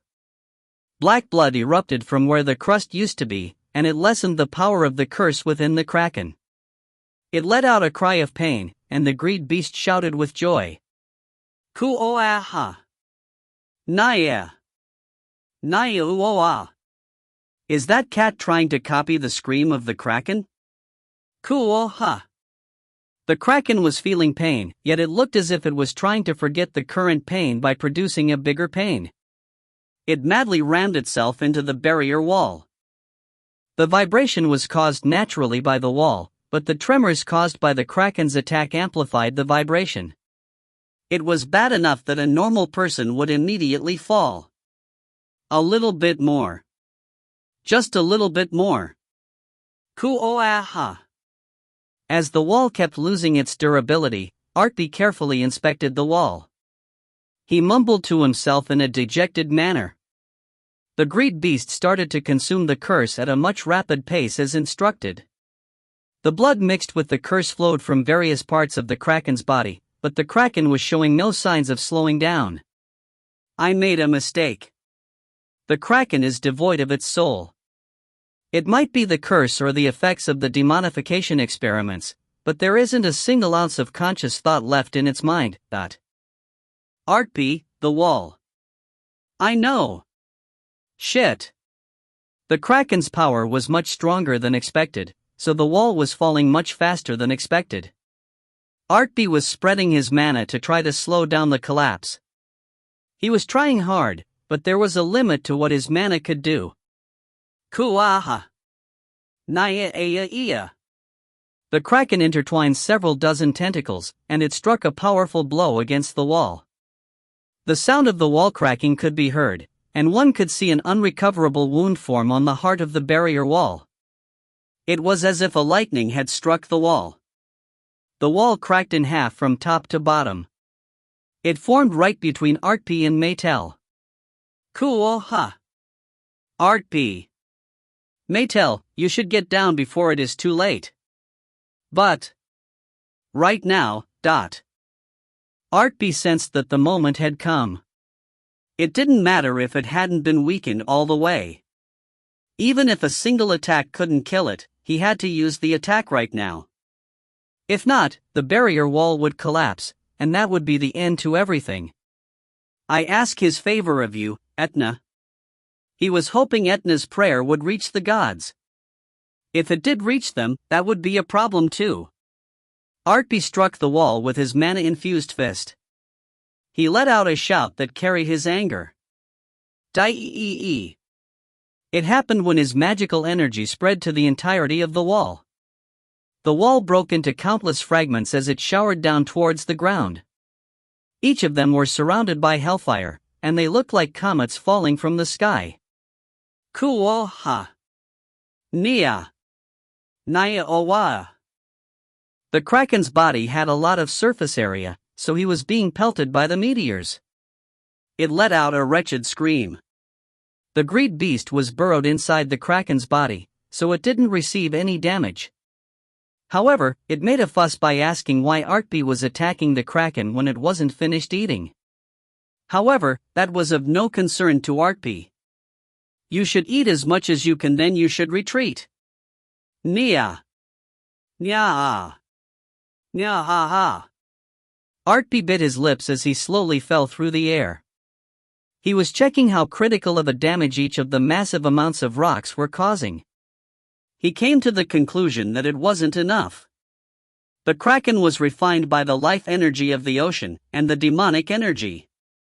It had become extremely hard, strong, and durable.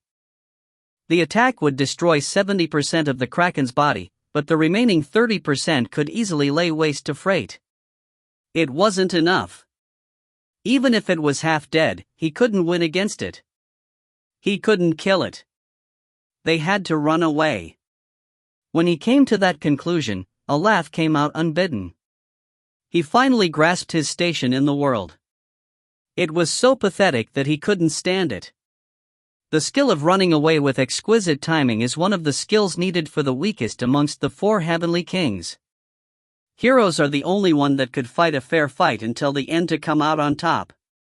I'm a fake, so this was impossible from the start. I should just run away, and they could curse me for doing so. This is obvious to me now, He fell slowly towards the ocean as countless fragments either grazed or hit the kraken. In that short amount of time, he took some time for introspection. The sense of defeat filled his body, and it couldn't be erased. Who the hell did he think he was? Why did he step forward in a battle that couldn't be won? Did he unconsciously become drunk on the respect given to him by other people? It was truly funny. No, it wasn't funny at all. I don't have any right to deride the humans. It seems I was born as a human, and I've been influenced by the way of humans. All right. I realize this now. We have to run away. I'll run away with Maetel and Sienna. This time I'll do it the right way from the beginning. I will never step forward again. I'll do everything from the back. It is sufficient for Maetel to be the only one in the front line. Yes, this is it. Artpe. Ha! Someone interrupted Artpe's thoughts, which was expanding in an uncontrollable manner. Artpe was relying on the gravitation pull to descend. When he dumbly turned to look, he identified the owner of the voice. He caught sight of Maetel. She was relying on the blink boots he had put on her feet to run towards him. Idiot, we have to run away now. I got you, record divide.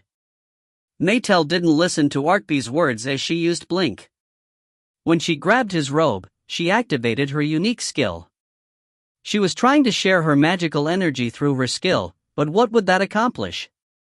He was about to snort when he felt the magical energy flow into him.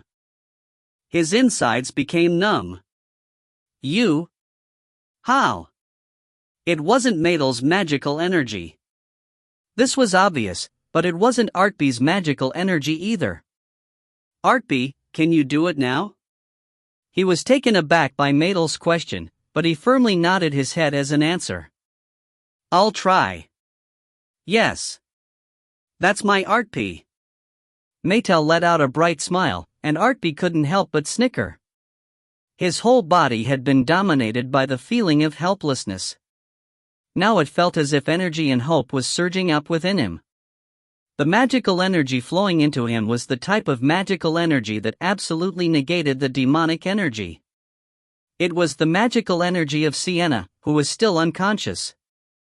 If you find any errors, ads pop up, ads redirect, broken links, non-standard content, etc., please let us know. Report chapter so we can fix it as soon as possible. Chapter 65. Chapter 65, Kraken, 6. Maetel had used record divide to deliver magical energy to Artpe. It wasn't her own magical energy. She had brought Sienna's magical energy. In the process of experiencing the record link in Artpe's mana link, she had perfected her unique skill. Originally, it was a skill that allowed her to share spells and abilities with Artpe. However, she had brought along Sienna's ability too. Something incomprehensible had happened. However, Artpe didn't ask how this was possible. He used that time to think about how to kill the Kraken using this new factor. The conclusion was simple. He just had to reinforce the fragments that were still falling towards the Kraken. If the Hellfire Sentinel was intact, it would have been impossible. However, it had broken apart completely, and each fragments were basically akin to a high-rank consumable artifact. This was why it was possible for him to pull this off. He would have to consume a massive amount of mana, but Artpe would be able to pull it off by squeezing out every ounce of mana from within his body. Reinforcement. Artpe activated his skill, and at the same time, he took out the Demite's gemstone. It couldn't be used as it was originally intended, since it wasn't completely refined. Despite this fact, it could be used in the manner he had used against the slime. It could receive and amplify Artpe's magical energy. When I made the resolve to retreat, I never expected to be pushed back into another risky venture like this. This isn't risky. Artpe can do this. After transporting Sienna's magical energy, Maetel clung to Artpe. She gave up her remaining magical energy to him. The two were clinging to each other, so they were falling faster towards the surface of the water. It was a desperate situation, yet she looked at Artpe with absolute conviction. "We can do this." "Yes, you really can't help but be a hero." The hero insisted on we. It was as if she was scoffing at Artpe, who had thought about doing all of this alone. She truly looked like the hero he had seen in his past life. It made him laugh. The laughter was a mixture of admiration towards her, and the derision he felt towards himself. It was a 50-50 mix. Until now, he had recklessly tried to do everything by himself. When he found himself unable to succeed, he had labeled himself as a fake hero. He did as he pleased, and his thoughts were like a self-fulfilling prophecy. He had been ready to run away. Artpe had been under a misconception. Even in his past life, the hero had never tried to accomplish tasks by herself. She had always had companions by her side. In his past life, Artpe couldn't understand the reasoning behind it. 1 + 1 was always equal to 2. Usually, conflict occurred when you put people together. There was a far greater chance of encountering a dragon than to find people one was able to work synergistically with. As a demon, Artpe took no heed of others. He considered them to be hindrances, and he considered it fortunate if he wasn't hurt by them. It wasn't as if he liked being by himself. However, the situation, the era and the state of his mind at the time made him fly solo. This was why he couldn't completely discard his old habit even after his reincarnation. He was with Maetel and Sienna now. However, he had assessed their abilities, and he had put them in separate categories. He had acted as if he was being rational, and he had done everything his own way. This was why he had only thought about sending away Maetel and Sienna from the front line. He had considered their roles to be done. However, that wasn't true. Heroes had the ability to make the impossible possible. They made things that shouldn't exist together to be able to coexist with each other. The proof was right in front of him right now. Sienna's magical energy was being absorbed and amplified within the Demite's gemstone. Sienna's magical energy was being transferred through Maetel, and it was manifesting from Artpe's hands. "We aren't a chimera." "What the hell is this? It makes no sense." Ha. I didn't think it would work. However, when I tried really hard, it worked. How can you come here with such a mentality? You really are the worst. She really was the worst. She was so ridiculous that he couldn't get annoyed with her. He could only laugh. He was happy. He would have to question her later on, but it was fine for now. "Go." Artpe spoke in a whisper as he unleashed the magical energy. It was transferred to all the fragments of Hellfire Sentinel that existed in this world. He activated his reinforcement skill to reinforce all of them again.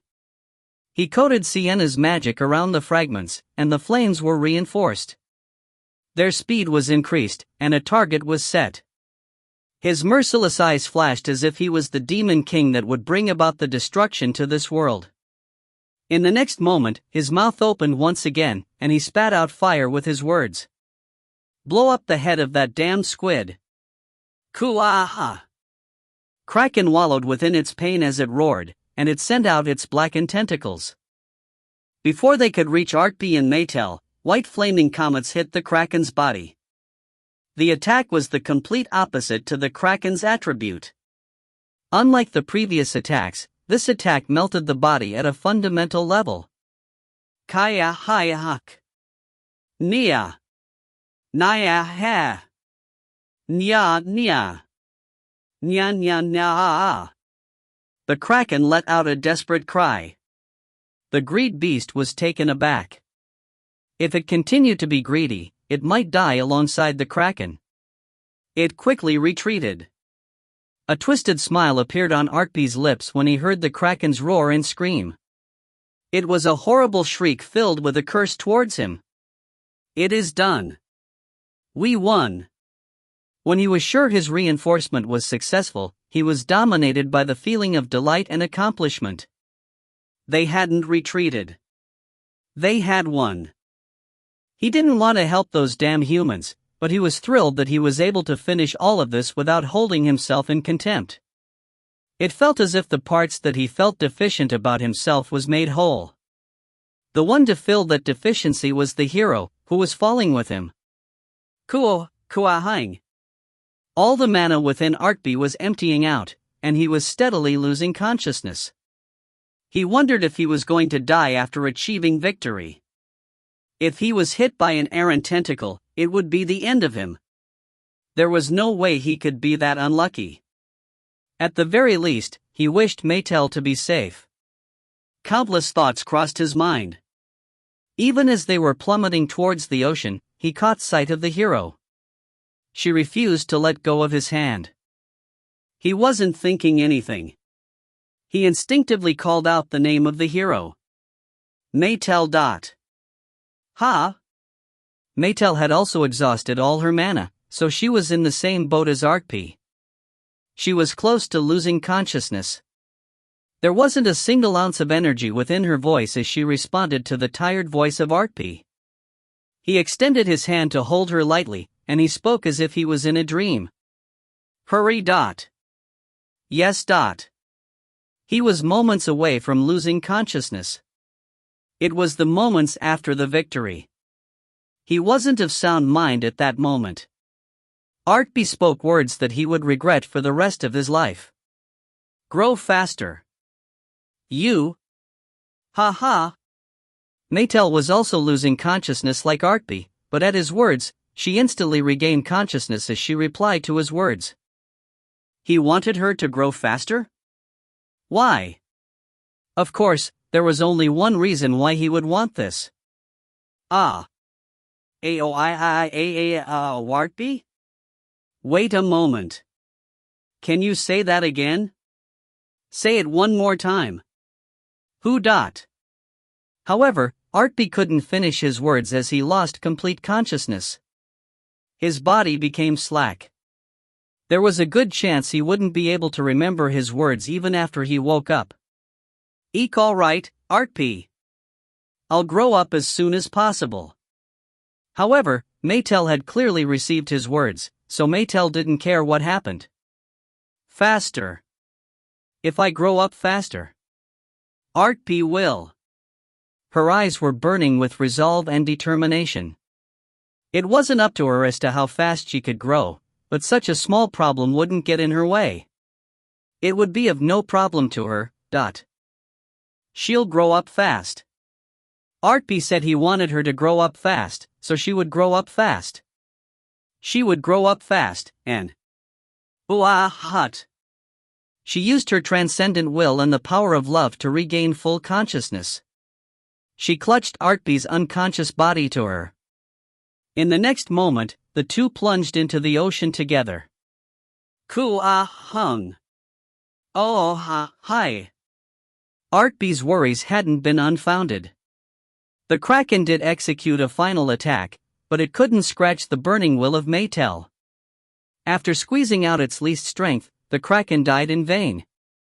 Maetel had used the power of her will to transcend everything. As she watched the end of the Kraken, she felt a massive and overwhelming amount of EXP flow into her and the members of her party. She was finally able to let go of her consciousness. It was the moment where the hero's party had achieved complete victory against the Kraken. The only one conscious until the end was the greed beast. It let out a roar of delight as if it owned the world. As if it wanted to prove its own existence, it let out an evil cry that was filled with greed. When Artpe opened his eyes, he saw two girls clinging onto him as they slept. This again?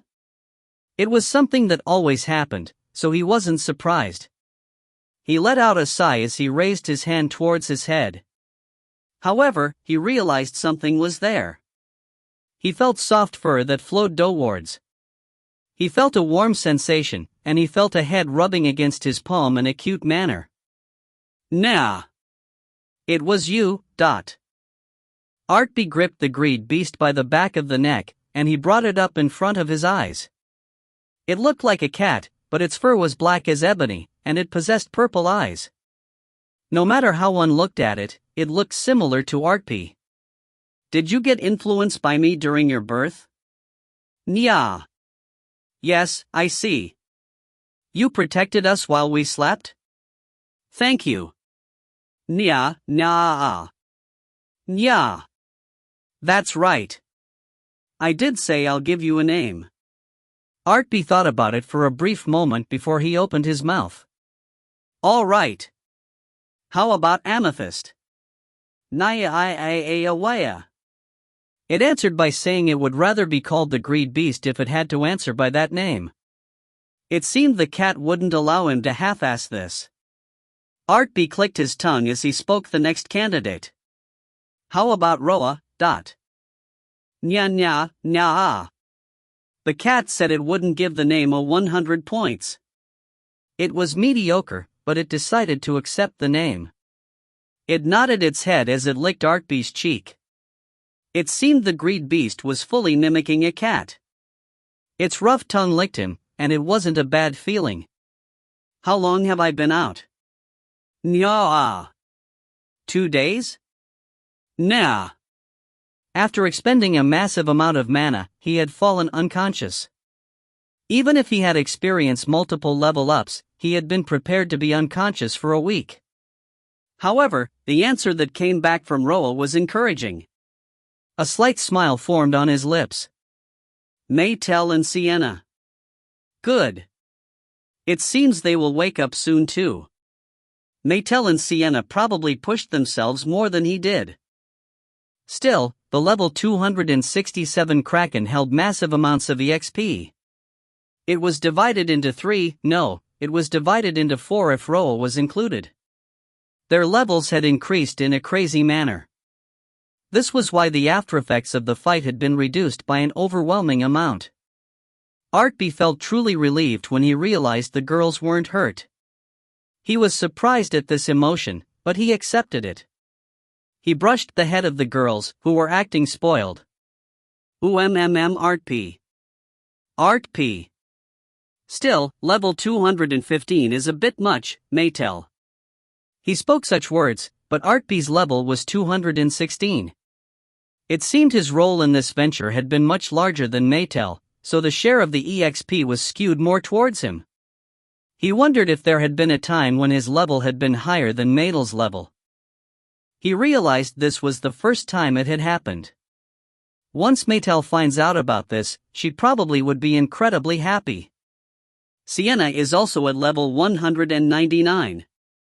When she regains consciousness, I'm sure she will progress into her level 200 high rank class. In killing the Kraken, she surely would have gained her achievement. If she wasn't able to acquire her high rank class, no one in this world was qualified to get it.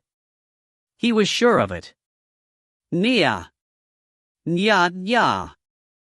Yes. You were born not too long ago, yet you are level 150. How much curse did you eat? Nya.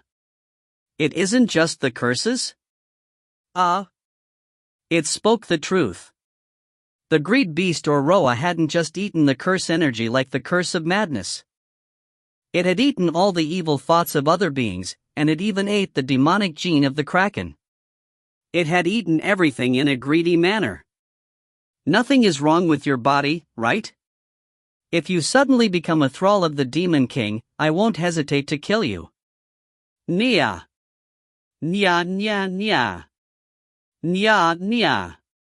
Roa spoke out in anger at Artpe's cold words. It said there was no way it would be controlled by such trivial energies. Still, there was a limit to how valiant one could be. It seems that wasn't the only thing you ate. Can you spit them back out? Nya. You can digest anything I don't need. You just have to give me the important stuff. Nya. Yes, you are a good girl. She was a smart beast that knew the reality of her current situation. She had no choice but to obey Artpe's words. Artpe scratched the back of her neck at her praiseworthy act. It seems it was quite pleasurable. She purred. She was completely a cat. You are awake, Artpe. He was enjoying a rare moment of peace when the door suddenly opened. Mycenae charged into the room. Her ears were trembling with anger. If you are awake, then please hear me out, Artpe. Those assholes outside are talking about how they should divvy up the Kraken's corpse. What? They want to divvy up the Kraken's corpse? Artpe answered with a dumbfounded voice. Mycenae vigorously nodded her head in anger. That's right. They claim they had contributed in killing the Kraken by donating their magic stones. They are claiming they have partial rights to the corpse. They only cooperated because they had no choice if they wanted to live. They are being shameless. First, calm down, Mycenae. When Mycenae heard Artpe speak her name, she reflexively calmed down. He waited until the fluttering of her ears lessened. Then he nodded his head as he spoke. So they looted the Kraken? Did anything of significance come out? No, if someone dared to touch it, a fight would have broke out. Therefore, no one has touched it yet. No, that isn't the important part. They are talking about divvying up the corpse when the person responsible for killing the Kraken isn't present. It is unacceptable. I see. They haven't tried to loot it yet. That is why everyone is still excited. What?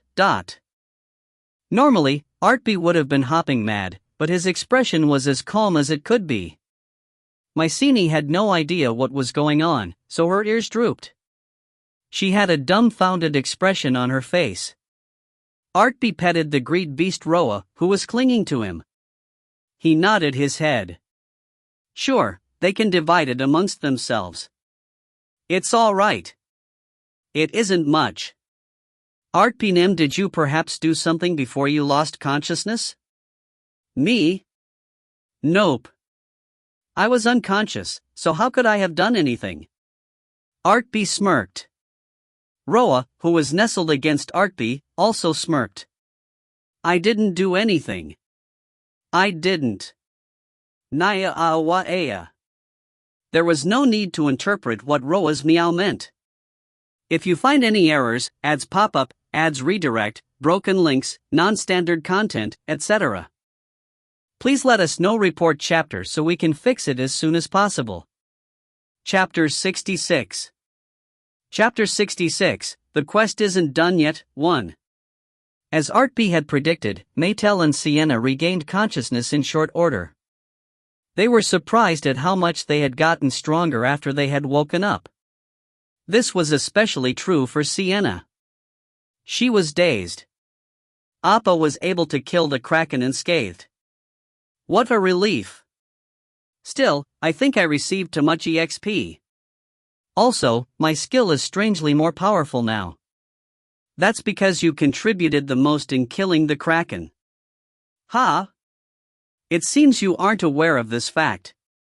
Maetel, did you really get Sienna's consent before you brought her magical energy? Artpe's question was sharper than Maetel's long sword. Maetel turned up her smile to 120% as she answered him. My feelings and thoughts for Artpe is the same as Sienna. Of course, my feelings are much stronger compared to hers. Basically, she hadn't received consent from Sienna. She was able to take and use someone else's magical energy as she pleased. Artpe was having a hard time figuring out the skill called record divide. Before he did anything, he flicked Maetel's forehead several times. I told you countless times that there is a close relationship between mana and one's life. If she hadn't leveled up, Sienna would have been put in a precarious situation. If I didn't do it, Artpe would have died. Appa. You almost died. At Maetel's words, Sienna freaked out as she reacted to the news. Maetel knew this was her chance. She told Sienna all about what Artpe and she had endured while they faced the Kraken. After hearing the complete story, Sienna clapped her hands saying they had been fortunate. This means I was able to have a deep understanding with Uni. I'm so happy. I'm so happy that I was able to help Appa. There's a deep understanding between the two of you? When did you two develop? Ah. There was that incident. They had fought in broad daylight at the auction house. They spoke about squishy feelings that sounded as if they were revealing their hearts. No, they were probably acting. Artpe didn't want to dig into it any further, so he shut his mouth. Instead, he grabbed Roa, who was perched on top of his head. She had been playing with his hair. He introduced Roa to them. This is Roa. She'll be with us from now on. As you can see, she isn't a normal cat. She's the greed beast. Nah. Roa lifted a paw as she gave her greeting. Even if they were told that she was the greed beast, she looked like a dignified black cat on the outside. Sienna was at an age where she loved cute stuff, so her eyes shone. She sounded pleased. You are too cute. You are very, very cute. However, Maetel tackled the issue from a totally unexpected direction. Artpe, is Roa a female cat or a male cat? She's a female cat.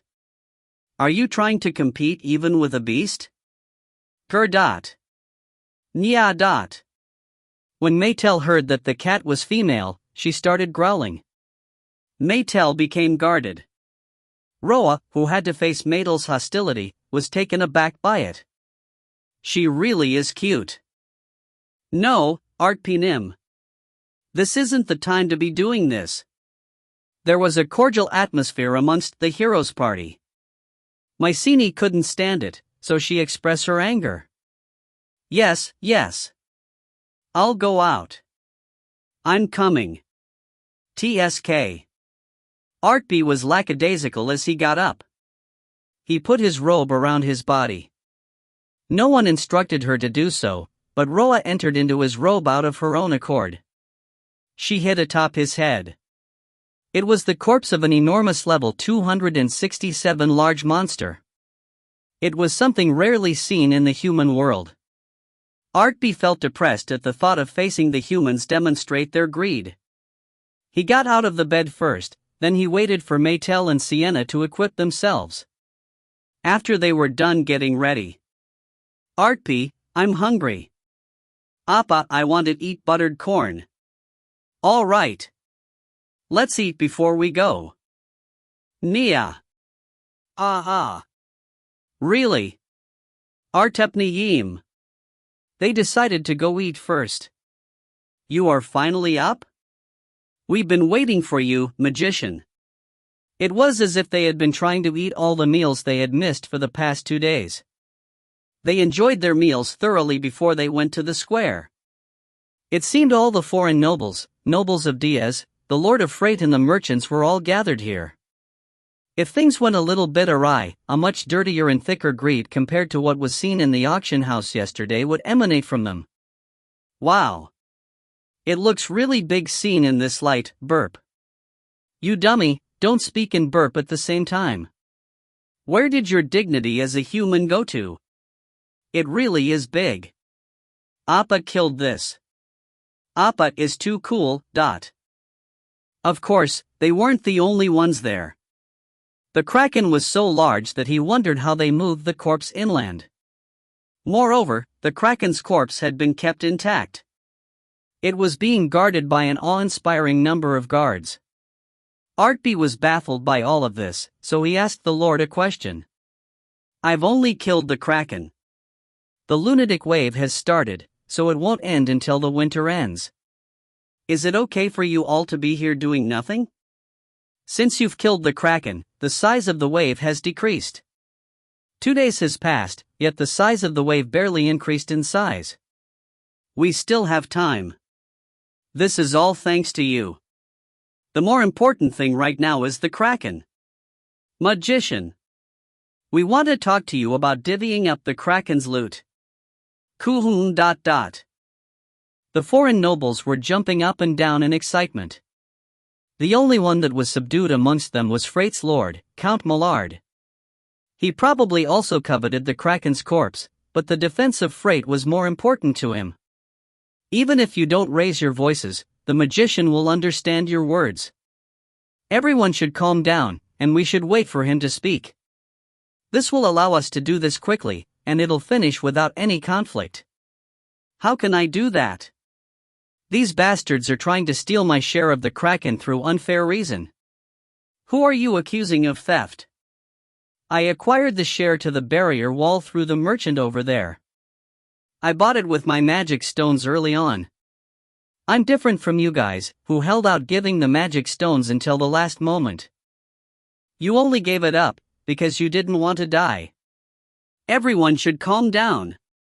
Aren't you ashamed of your behavior as nobles? How can we calm down right now? This was why the Count had remained here. If he vacated his post of watching over the corpse of the Kraken, he was worried a fight would have broken out. He was at a point where he wished the corpse of the Kraken would just disappear. Thankfully, the Lord has a good head on his shoulders. If people like him didn't exist, the country would fall into ruins. Artpe shared a bitter laugh with the Lord before he stepped forward. Everyone's attention was focused on him. He let out a deep sigh, and he looked over the Kraken's corpse. He had planned on talking about everyone's share after he made an accurate assessment of the worth of the Kraken's corpse. However, he found an information that he hadn't been able to catch with his read all creation ability when the Kraken was alive.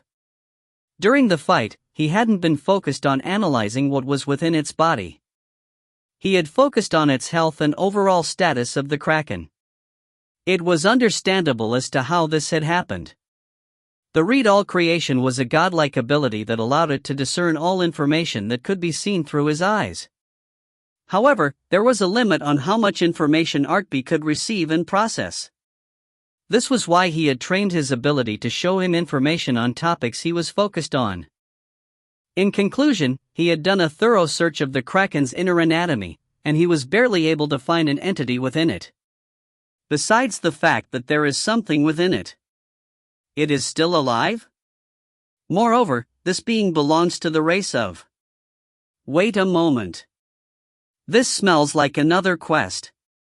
He had thought he had nothing to hide. Greed Beast Roa had looted the Kraken once already. The only thing that could be gained from the Kraken was its big body. Of course, the parts of its body were useful, but it wasn't anything he coveted. This was why he had been ready to give away most of it after he gathered the important items. However, the story had changed once he found another possibility within its corpse. All right. I am a magician that is second to none in this world in terms of fairness. I'll make my verdict now. My three-man party will take 50% of the loot. You want 50%? That is too high. Artpe and Maetel. You only want 50%. If one was being frank, the hero party had done everything in this fight. 500 magic stones was worth an enormous amount, yet the reinforcement of the barrier wall couldn't have been done without him.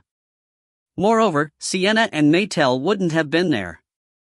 The barrier wall wouldn't have been used to defeat the Kraken. He had every right to take the entire corpse for himself, so he was being generous by announcing his 50% cut. Of course, the generosity was influenced by the fact that Roa had already looted the Kraken. A portion of nobles couldn't hide their anger and discontent. They were barely able to keep their cool, but the nobles started making snide comments. Artpe snorted as he spoke in a disinterested manner. Next, there is the merchant that played a huge role in making the barrier wall, which blocked the Kraken. Mycenae's share is 20%. That merchant tried to cheat us out of our items, yet you are giving her a 20% cut. Are you out of your mind? If this particular merchant wasn't here, we would have all died. So shut the hell up. At Artpe's rough rebuke, the nobles shut their mouths. Since Artpe wasn't a noble, they couldn't bend him to their wills through political pressure. He was also a powerful magician, so they couldn't subdue him through violence.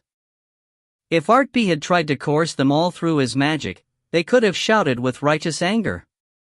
They could have invoked the name of their countries. However, Artpe was speaking as the most accomplished combatant in this battle. He also spoke about the contributions made by the other people in battle. There was nothing they could gain by raising their voices. Then there are the nobles and merchants of Diaz, who provided 180 magic stones for the construction of the barrier wall. They sold it at a cheap price. I believe 20% share is fair for them. The rest will take the 10% share. These are the foreign nobles and merchants, who paid 320 magic stones, in exchange for the right to be protected. That is it. Are there any objections? 10%. You want us to share 10% amongst the 100 of us? Why, you basta aord. The noble couldn't stand it any longer, so he unsheathed his sword. He pointed his sword at Artpe. However, neither Maetel and Sienna stepped forward to help Artpe. They knew how much strength and martial force he possessed. Artpe's eyebrows twitched as he looked over the noble. I split it up fairly. Do you have a problem with it? How is this fair? I've never experienced meeting such an obstinate person. I gave up 3 magic stones, and I want a fair compensation. You should speak the whole truth. You've already received a fair compensation. Artpe extended his hand to grab the sword. The mana strings erupted like vines as it climbed up the sword. The mana strings reached the man's neck. The nobleman couldn't see the mana strings, but he could feel the pressure caused by them. He squeaked as his body tensed. I'm talking about your life. The rest is just a bonus. Am I not right? Why, you bastard. You dare to threaten a marquis of the Jeten kingdom. I'm pretty sure you were the one to threaten me first. I'm pretty sure we made a clean transaction, yet you are going back on the terms of the deal. You are trying to double dip.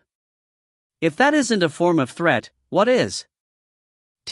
That wasn't a fair trade. When he added strength into the mana string, the noble's sword broke cleanly. The bastard finally realized that he was facing someone with unfathomable abilities. He finally realized this fact. If you don't like the price you paid for your life, I can take it all back. Shall we settle our account after nullifying our previous agreement? I'm ready to do so. Artpe was trying to prevent more annoying incidents from occurring. He spoke as he gathered his mana. The noble's face paled. My country won't allow. Do you really think that your northern country will be able to find me? No. If I decide to do something to you here, do you think I'll leave behind any witnesses? You were shaking in fear behind the wall, while we killed the Kraken. It has only been 2 days, yet have you forgotten this fact? Huck. Artpe's imposing presence was mounting. It was as if the Demon King's 4 Heavenly King had made his appearance. The murderous intent rose until it choked their throats. It was hard to breathe in this atmosphere. Such fearsome mana. He probably became much stronger after defeating the Kraken. He might be the strongest human in this world. No one there could say anything. They could only feel sorry for the Marquis of the Jeten Kingdom, who was feeling the full brunt of Artpe's killing intent. Nevertheless, Artpe spoke words that held more venom than before. I'm playing along with you guys, since I don't want to create more annoying incidents. If I kill you, it will be inevitable. I will have to destroy your country at some point in time. So how do you want to play this? Are you going to create trouble for me? No one there could laugh off Artpe's words as a lie. They believed that Artpe was capable of destroying a nation. This was also true for the Marquis of the Jeten Kingdom. No. I'm not going to. What about you guys? The nobles and merchants had been showing a bold front until a moment ago, yet they avoided meeting Artpe's gaze right now. When he saw this, Artpe felt truly appalled by it. If they knew they were going to end things like this, why did they all raise their voices? Why did they have to force Artpe to growl and show off his power? This was why he considered humans to be no better than dogs. However, it was also true that Artpe had humored them, and he played on their level. Artpe was the same as them. He was also pathetic. Still, he had to continue this pathetic farce to achieve his goal. All right. Since we've concluded our discussion, let us start distributing it. Since we no longer need to guard the corpse, you should quickly send the guards to the second-tier barrier wall. Those with no claims to the corpse of the Kraken should also go. You should be vigilant against the murderous intent of the monsters, not the greed of humans. I understand. Understood, Magician Nim. The square became quiet. There were greedy people still present, yet no one had the fortitude to reveal their greed. Let us start the looting. Why, yes sir. The Marquis of Dutman couldn't withstand Artpe's killing intent, so he had pissed his pants. Artpe discarded him, and he approached the Kraken's corpse. As he approached it, he gave orders to Roa in a low voice. When I mess with the corpse, I want you to play along by pouring out the worthless items. Nya. Artpe messed with the Kraken. Roa opened her mouth. But collaboration between the master and servant was perfect. If you find any errors, ads pop up, ads redirect, broken links, non-standard content, etc., please let us know. Report chapter so we can fix it as soon as possible. Chapter 67. Chapter 67, The Quest Isn't Done Yet, 2. When Artpe started going through the motion of looting the corpse, Roa followed her master's directions. She spat out a massive number of items. She had worked hard to gather all these items, so she felt aggrieved. There were unshed tears in her purple eyes. This was for the benefit of the people gathered around the Kraken. It looked as if the Kraken was pouring out artifacts thanks to Artpe's looting. There are so many of them. Ha! I've seen this spear from somewhere before. It was said that the Kraken swallowed whole ships that sank to the bottom of the ocean. I'm sure there are numerous weapons from each kingdom mixed in there. Since the items from the auction house were mixed within the pile, it was reasonable to make such an assumption. However, as expected of a highly intelligent magical beast, Roa taken out all the unremarkable items. She was able to accurately gauge the amount of curse energy and evil energy within the items. This was why she was able to regurgitate the items that were considered to be unremarkable. The sense of disharmony between the humans quickly dissipated. However, shit. My 3 magic stones came back as shit. It was a legendary monster that was over level 250. The Kraken had been the tyrant of the ocean, yet the loot looked extremely ordinary. They couldn't help but let out a sigh. It was to be expected. Roa had eaten all the corrupt energy within the items. Are there any artifacts that was newly formed through the Kraken's record and mana? I guess not. Shit. I heard this happens sometimes. Why did it have to occur at this moment? Maybe, this is a blessing in disguise. Even if such items existed, it would have ended in the hands of the magician. We would have been unable to do anything about it. Artpe had been worried Roa might have spat out something of high value. His eyes were fierce as he looked over the items. However, there was no way Roa would make a mistake. She had executed her task flawlessly. She was so thorough that Artpe wondered if it would have been better if she had spat out more items. This should be enough to cover your share. You guys can take it and divvy it up. No, I think I'd rather want the Kraken's corpse than these items. What? You want me to take weapons and equipments that's useless to a magician? Or are you trying to say you find equipments of my companions lacking? It isn't like that. When Artpe put some strength behind his glare, the noble quickly shrank into himself. Artpe was acting like a gangster, but since they didn't know the specifics of what Artpe had done, they were unable to argue with him. Your share will be covered by this spear. You can have this shield. How? How can this be? How? This can't be possible. Why? If I knew these items would drop, I wouldn't have given up my magic stones. Shit. This was how the merchandise that were submitted by the nobles and merchants were returned to them as their share of the loot. The weapons and items were clean. There were no curses or evil energy imbued within them. No further troubles would arise from this. Mycenae already knew what was up. The white of her eyes were displayed as she mumbled to herself. This was why Artpe said those words towards me earlier.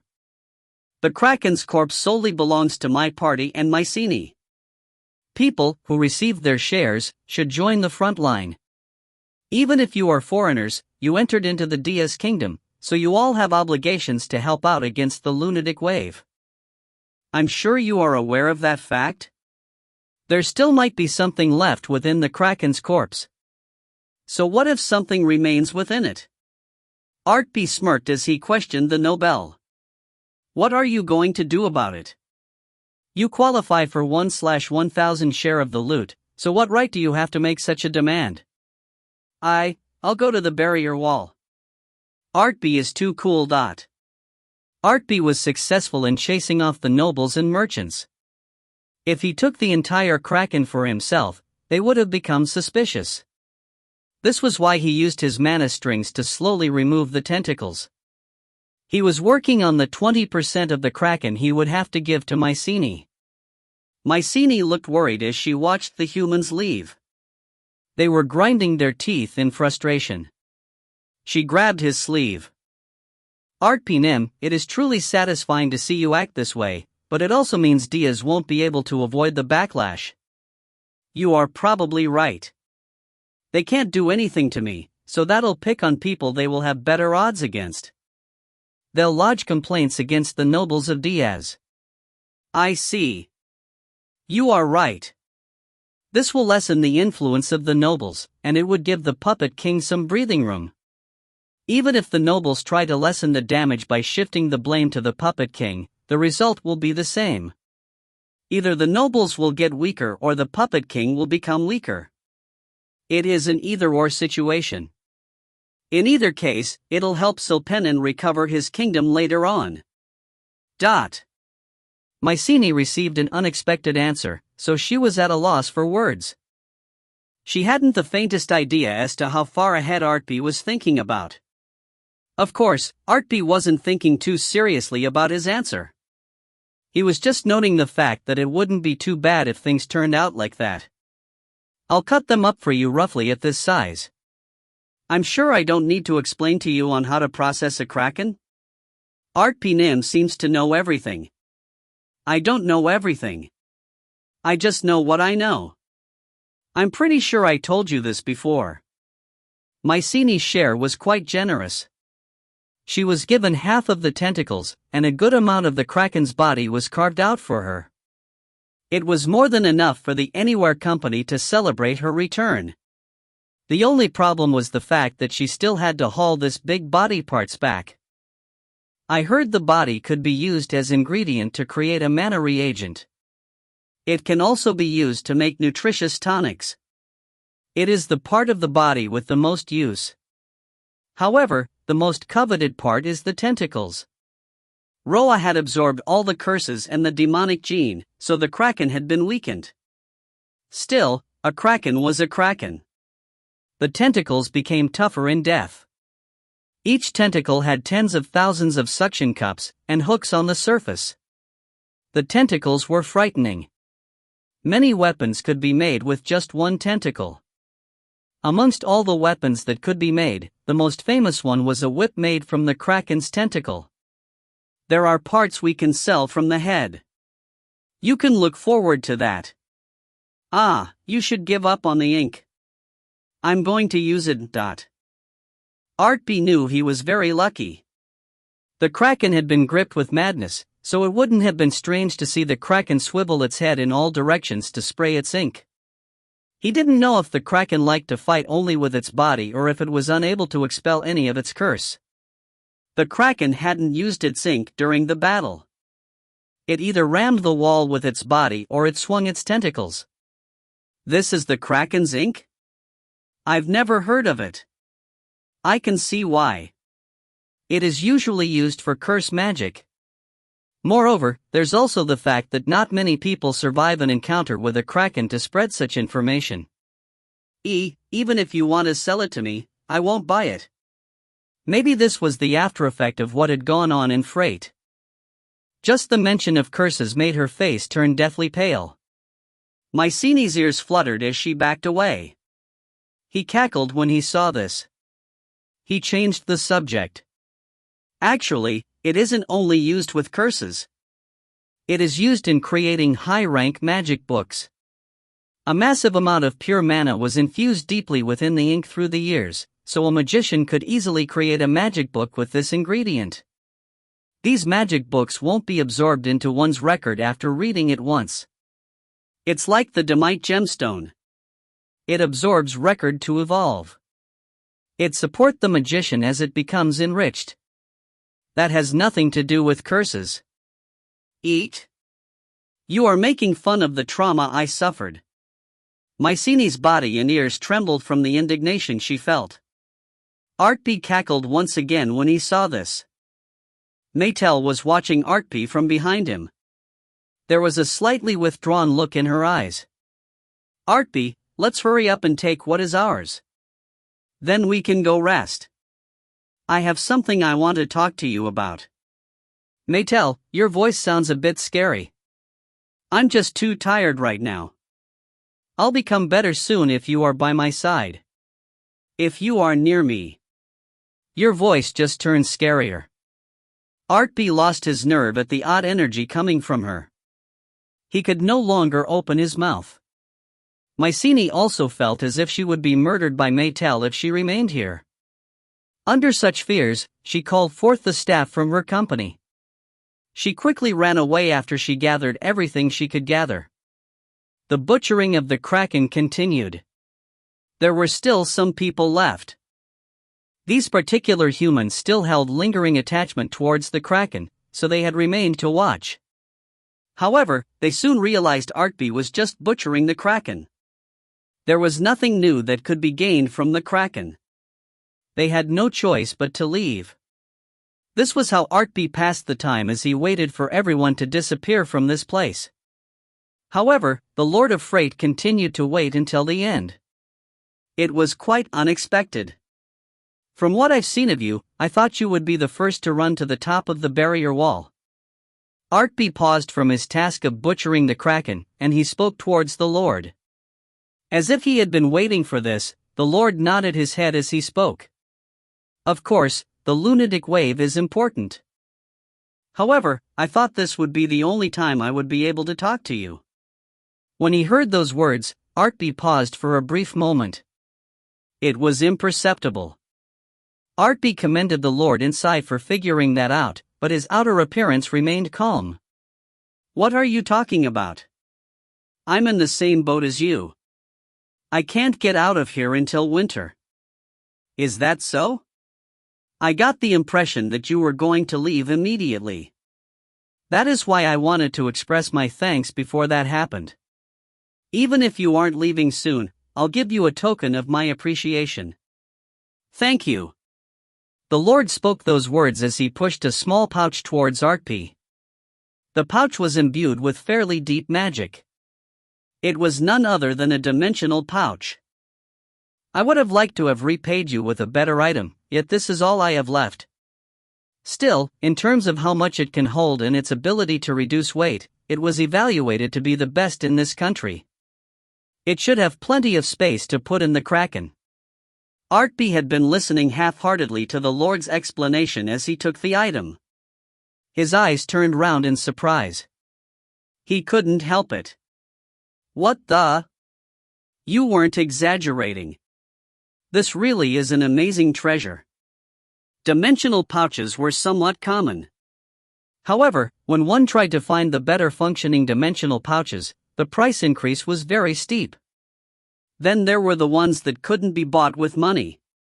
This pouch was part of the collection of items that were made by archmages from the distant past. If a dimensional pouch was able to contain the incredibly large Kraken, which was several hundred meters in length. It was well beyond the realm of being a normal dimensional pouch. You know you will be taking losses from the result of my actions, yet you are giving me such a precious item. Loss? The Lord smirked at Artpe's reply. He looked at Artpe with kind eyes as he spoke. Countless lives within the city were saved, because of you. When I think about the weight of the blood and tears that could have been on my shoulders, I can laugh off any threats those bastards can come up with. He hadn't expected such a great response from the Lord. Artpe became silent. In his past life, he had seen a lot of hypocrisy and pretense from humans. This was why he knew the Lord was speaking the truth. Yes, I saw so many disgusting humans that I forgot about people like him. They are very small in number, but there really are humans like him in this world. It felt as if he was hit on the head. When he was faced with the endlessly selfish humans, he had fought fire with fire. He acted only in his own interest as a response. This was why this sudden attack by the Lord had hit its mark. The Lord wasn't done. He continued to speak. We truly fell short. We made such a foolish mistake by trying to protect the wrong things. We were able to avoid an irreversible calamity thanks to you. However, it seems humans are creatures that can't help but make the same mistake over and over again. We once again showed such crude behaviors in front of you. Still, I want to make sure that you know this truth. There are a lot of people out there that are of like mind as me. In his past life, Artpe had lived for several hundred years. This human had lived not even 1/5 that number, yet he was able to see through Artpe. Artpe felt he still had a long way to go. He couldn't stop his laughter from coming out. A crinkle started to form at the edges of the Lord's eyes. The Lord's intelligent eyes reflected his years of experience. He looked straight at Artpe as he brought his words to a close. We know the worth of what you have done. We cannot do what you can do, but there are many people out there that respect what you have done. Please continue to help the other humans. I know you are disappointed in humanity, but there will come a day when you will find hope from humanity. I truly believe this.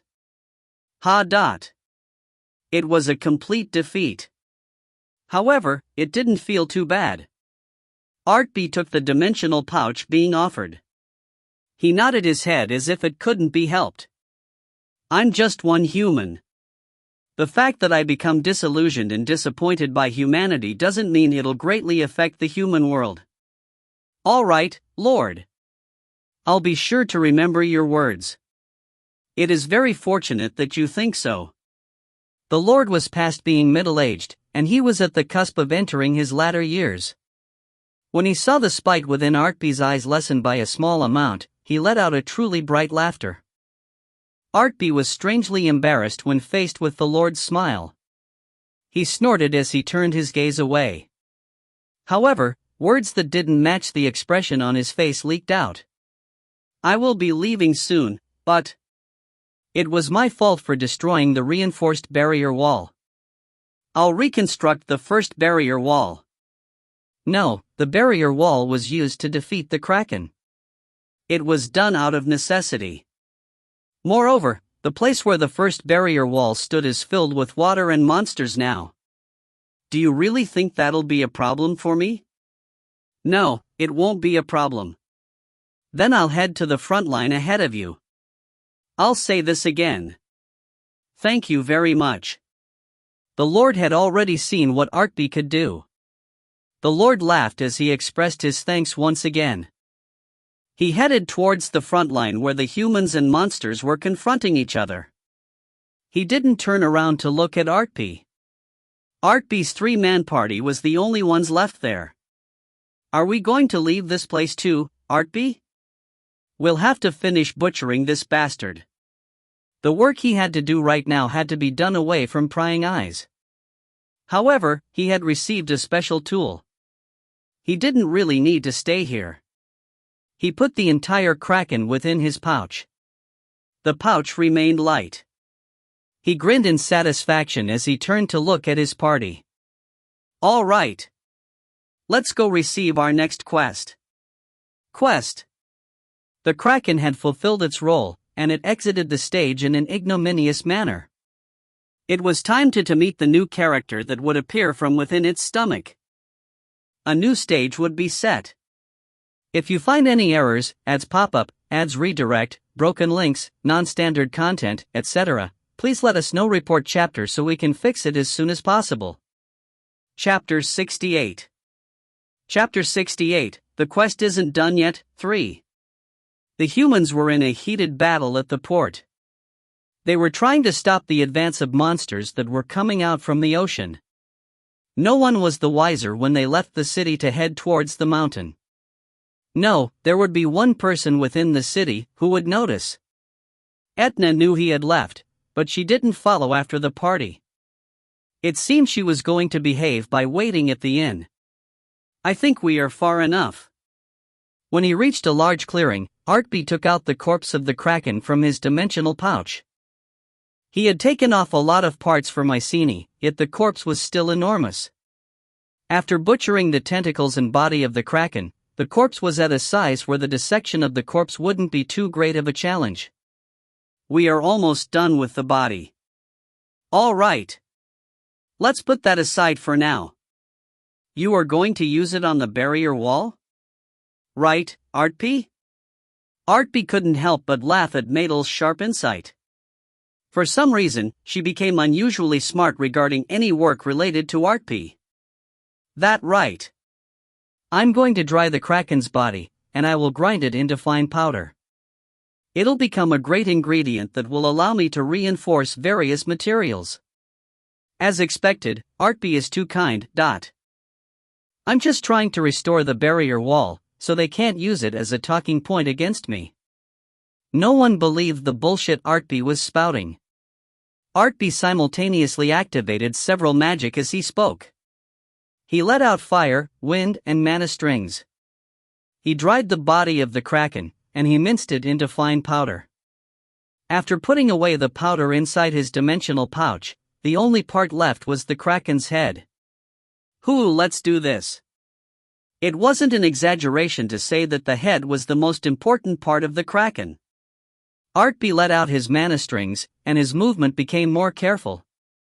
First, I'm going to split open its head, and I have to carefully extract the ink sac. The sac is pretty small compared to the enormous size of the Kraken, but if the sac is capable of producing a lot, it doesn't have to be large. Here it is. Then he added something special to it. It was something only Artpe could do. He reinforced it. He reinforced it twice, and the ink sac went through a transformation. Its size decreased to a point where Artpe could hold it with one hand. Of course, the ink within the sac was also reinforced. However, what's wrong, Artpe? He had a hunch that he would be able to reinforce it one more time. When he had this feeling, he tilted his head in puzzlement. Normally, he was able to reinforce an item once or twice.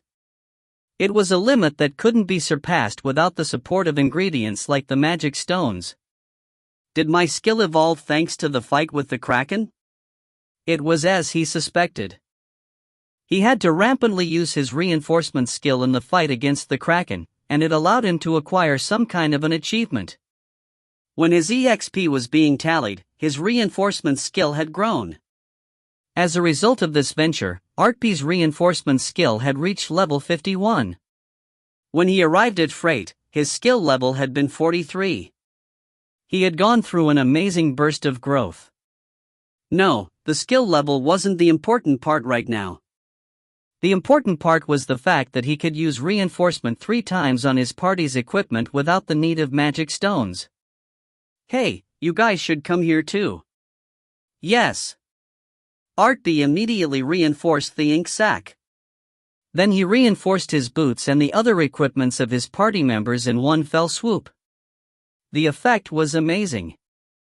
His boots had already boasted cheat-like abilities, but the equipments of his companions were close to reaching its shelf life. Their equipments were perfectly restored, and they had evolved into something better. He was satisfied with the result. Appa. Appa. The hammer can store and release vibration now. Finally, the true power of that metal type will be revealed. Wow. I can shoot my beam twice in a row. Yes, let's just call your move as the beam from now on. If he had his way, he wanted to reinforce the Demite gemstone. However, the Demite gemstone had a sense of self, so it was like trying to reinforce a person. It was impossible to do for now. However, it also meant that he would be able to reinforce it someday in the future. I'll worry about it when I reach that point. The more important thing right now is in front of my eyes. Artpe shook his head from side to side as he stopped churning his thoughts. The completed ink sac was the perfect size for portability. He hung it inside his robe. Even if the kraken slammed its body into him, Artpe's bones would be crushed, but the ink sac wouldn't burst open. Aside from the ink sac, most of the remaining organs became food for Roa. He gave her parts like the liver. These were organs that possessed strong mana, yet it was poisonous for human consumption. Nya, Naya Ia. All right. Since you are going to eat all of this, you have to spit out the other items later on. Nya. The loot given to the nobles were fake. The true artifacts containing the kraken's record and mana was within Roa's stomach. It seemed the innards of the kraken prepared by Artpe was pretty good. Roa didn't think too much on it as she readily nodded her head. Artpe scratched the underside of her chin as he continued the butchering. After a short amount of time had passed, the head was completely dismantled. The only thing left was its enormous stomach. When she looked over it, Maetel's eyes turned round. Artpe, there's something alive inside. You should unsheath your sword. Be ready. Yes. The meaning behind Artpe's words were simple to discern. There was a living being inside the kraken's stomach, and it was a monster. Maetel didn't dig too deep into the subject. She unsheathed and gripped her sword. All right. Here I go. When Artpe confirmed that she was ready, he controlled his mana strings to carefully split open the stomach.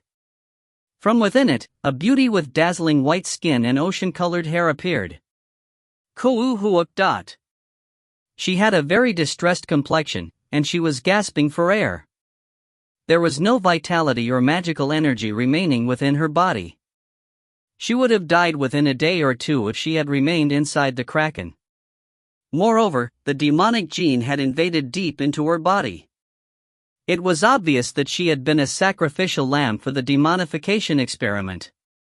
It wasn't a coincidence that she was inside the kraken's stomach. No, if he considered the worst-case scenario, she had been allowed to be swallowed by the kraken as part of the experiment. This might all be interconnected. Eek. However, Maetel didn't care about the deep implications of all of this. She didn't care about the condition of the woman.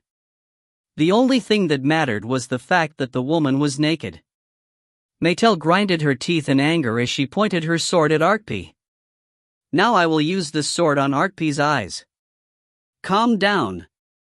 I didn't rescue her, because she's a woman. Uni, this monster is suffering under the same symptoms as me. I'm sure Appa was able to identify this. Ook. She was barely able to put away her sword when she heard Sienna's words. Artpe let out a bitter laugh as he spoke. Mermaids possess above-average intelligence compared to other normal monsters. If I'm able to converse with her, I can acquire information from her. This is why I'm trying to keep her existence a secret.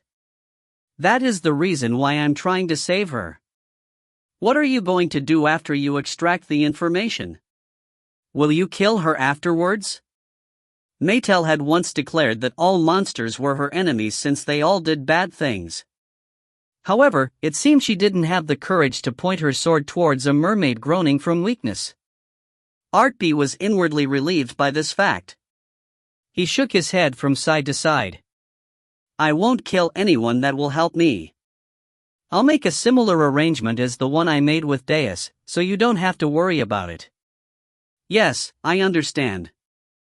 However, it would be great if we can clothe her as soon as possible. Geez. She's a monster. However, her body is amazing. This isn't good for Artpe's eyes.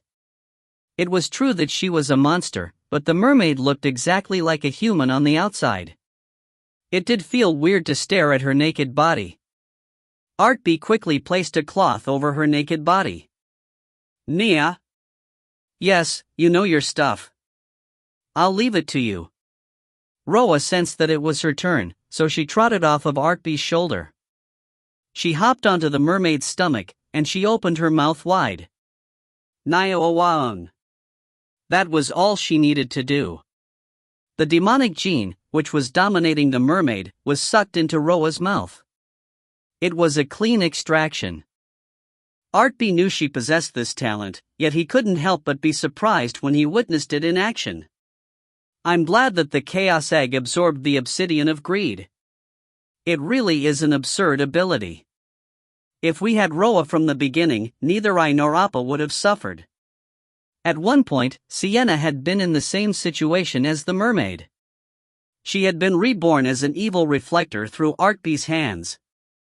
It seemed the sight of all of this was leaving behind a fairly deep impression on Sienna. If she hadn't become an evil reflector, she wouldn't have had to live a life full of battles. Was she sad about this fact?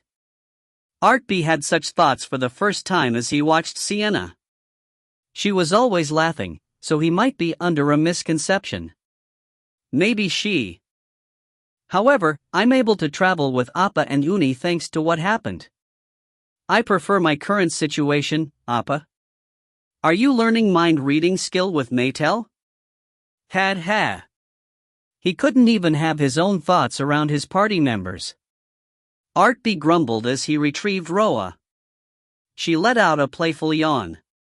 She had completely disposed of the curses and demonic gene that had been dominating the mermaid's body.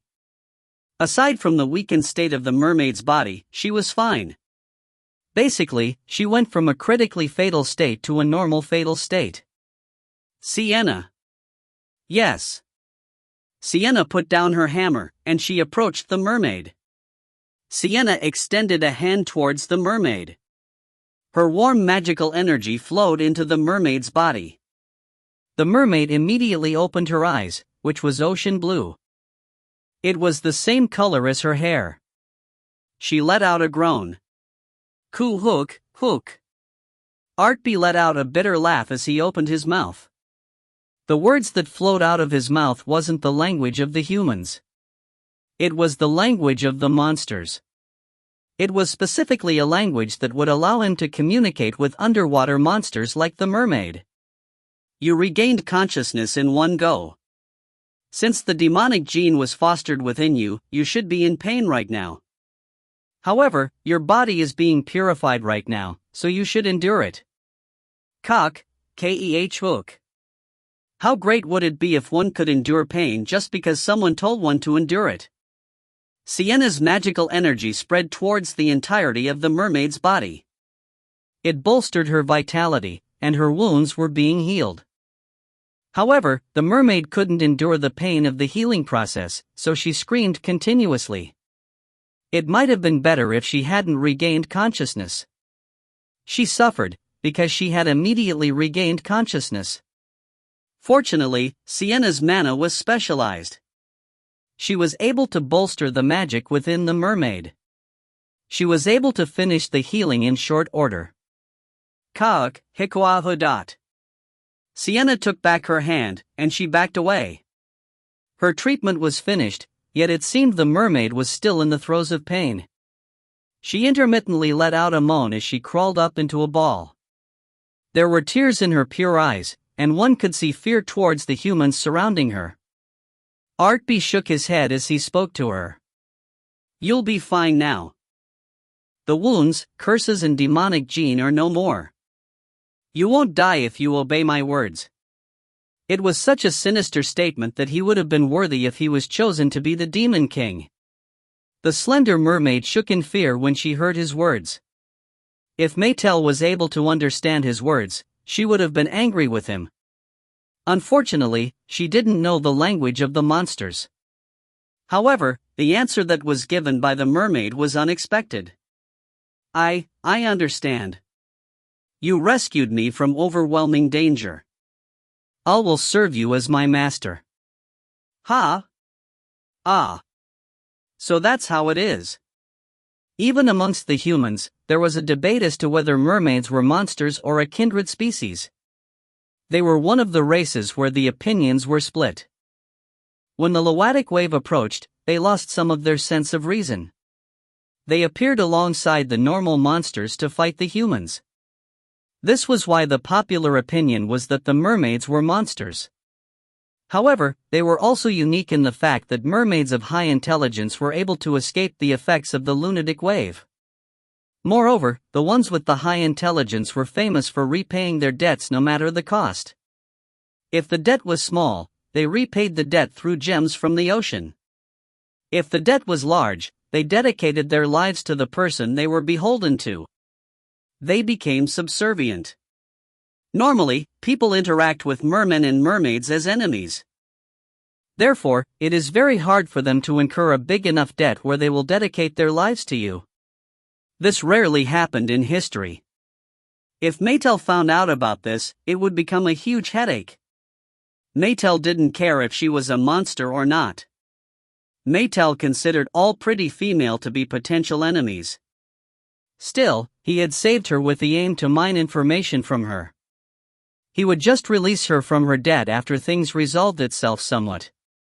Artpe easily turned the page of his thoughts as he spoke to her. You probably have a decent idea of what this mess is all about. I'll get straight to the point. Someone purposefully got close to you guys, and a curse was spread amongst you all. Am I right? Yes, someone did do that. Why were you inside the Kraken's belly? The bastard captured me, and he gave me to the Kraken as food. The Kraken was too powerful to control through brute force. This was why they placed a curse on me, and the curse was passed on to the Kraken when it ate me. MMM. As expected, these were sons of bitches of the highest order. Artpe nodded in a solemn and dignified manner as he queried her. Is he still within the ocean? He is still there. He has taken over the deep-sea mermaid kingdom of Anaid. He is making the curses there. Do you know his name? I do. He is a man named Maetel. When he heard her answer, he felt a sense of incongruity. He tilted head in puzzlement. He had heard this name before. Soon, he came up with the answer. Maetel was the name of the previous Duke of Diaz. He realized the truth that he hadn't finished his first quest yet. Artpe was barely yet to realize this fact. If you find any errors, ads pop up, ads redirect, broken links, non-standard content, etc., please let us know. Report chapter so we can fix it as soon as possible. Chapter 69.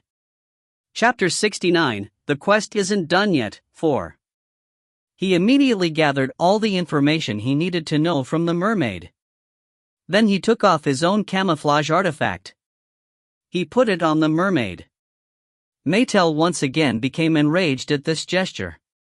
After he somewhat disguised her identity, he gave her a skirt and an adequate top for her to wear.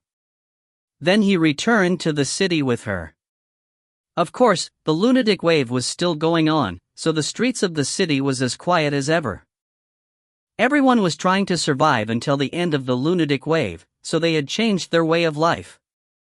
Fortunately, there aren't any people here that'll make a fuss after seeing you. Human clothes are uncomfortable. Endure it until we reach a place with no human eyes. Understood. A mermaid's lower body turned into that of a fish when one was underwater.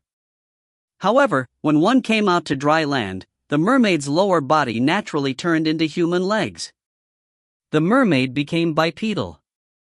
Even if mermaids were capable of walking on two legs, human clothes were incredibly uncomfortable to them. The mermaid was restless as she kept grabbing and letting go of her skirt. Do you perhaps have a name?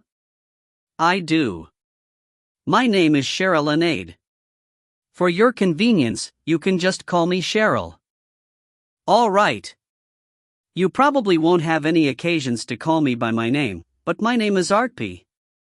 Wait a moment. Did you just say an aide? He reacted way too late. Artpe had been trying to foster a friendly atmosphere by exchanging each other's names. However, something about her name had caught his attention, and he furrowed his brows. Didn't you just say the mermaid kingdom was called an aide? That is correct. I am the 37th queen of the Aeneid kingdom. They were like fishes. Their population number was incredibly high. Fortunately for Artpe, Cheryl wasn't the future queen, so he hoped there wouldn't be any complications. As he had these thoughts, he opened the door to the inn, and he let her in. So that's what I did to the Kraken. Give me one more beer. I still can't forget that bastard's face. Hey, innkeeper. It was as if the quiet street outside had been a lie. The first floor of the inn was crowded with people. Soldiers that were finished with their shifts on the barrier wall were inside the inn. Then there were the mercenaries that were quickly called into the city. There were even merchants from other countries present there. Artpe didn't want to fault these men, who were boasting as they drank alcohol. If one thought about the endless stream of lunatic wave in the near future, it was good for them to rest and let off steam like this. When the next shift on the wall was relieved, the inns and pubs would continue to be busy. Look over there. It's a woman. My eyes just brightened. She brightens up my eyes. Artpe's party had entered in the midst of such men. They glossed over the presence of Artpe, but the atmosphere clearly changed when they saw the women who followed in behind him. It wasn't just a single woman. 3 beautiful women had come in. 2 of them looked young, and they were equipped with imposing weapons. The ratio of men to women was incredibly high inside the inn, so they became the focus of the men. What about them? Hey, you better avert your eyes. You'll follow my advice if you don't want to die. However, everyone quietly retracted their gazes from them. First, they remembered the sight of Maetel and Sienna fighting each other in the square. They had been incredibly scary. Secondly, they had crushed and cut down the demons, who had mowed down the humans as if they were stalks of wheat. Lastly, the person that stopped the Kraken was here. The monster would have devoured Freight and the entirety of Diaz if he hadn't been here. Everyone here knew the face of the young magician, who possessed incredible amount of magical energy. For him, I might. I can see why the 2 of them were fighting over him. I heard he has a dirty personality. My employer grinded his teeth with vexation because of him. Shut up, you idiot. Artpe completely ignored all the idiots gathered here as he approached the counter. There was a woman working behind the counter. She was working the counter instead of the innkeeper. The innkeeper was delivering food, but he quickly retook his position. He greeted Artpe. Wow. You are back. You are a magician. I'm not here for anything important. I've added another party member, so I want to ask you if I have any additional fees I have to pay. All I can say is that I'm jealous of you. Shit. You already gained 1 more woman in such a short span of time. Moreover, she is very pretty. The innkeeper was brutally honest. Of course, his reaction would change if he found out that Cheryl was a monster. Still, it was pretty entertaining to see the innkeeper's vexation, so he let it be. So should I give you more money or not? You are taking all of them into the same room as if it is all in the day's work. No, I don't need it. If you are able to sleep comfortably within such a small room, I don't care if you bring 3 or 5 women. Do as you want. You can sleep with them all there. I get it, so stop crying while you speak. The innkeeper suddenly grabbed Artpe's hand. He spoke with sincere eyes. I heard you were the magician that killed the Kraken. Thank you for protecting our city. Yes, if it is, you deserve it.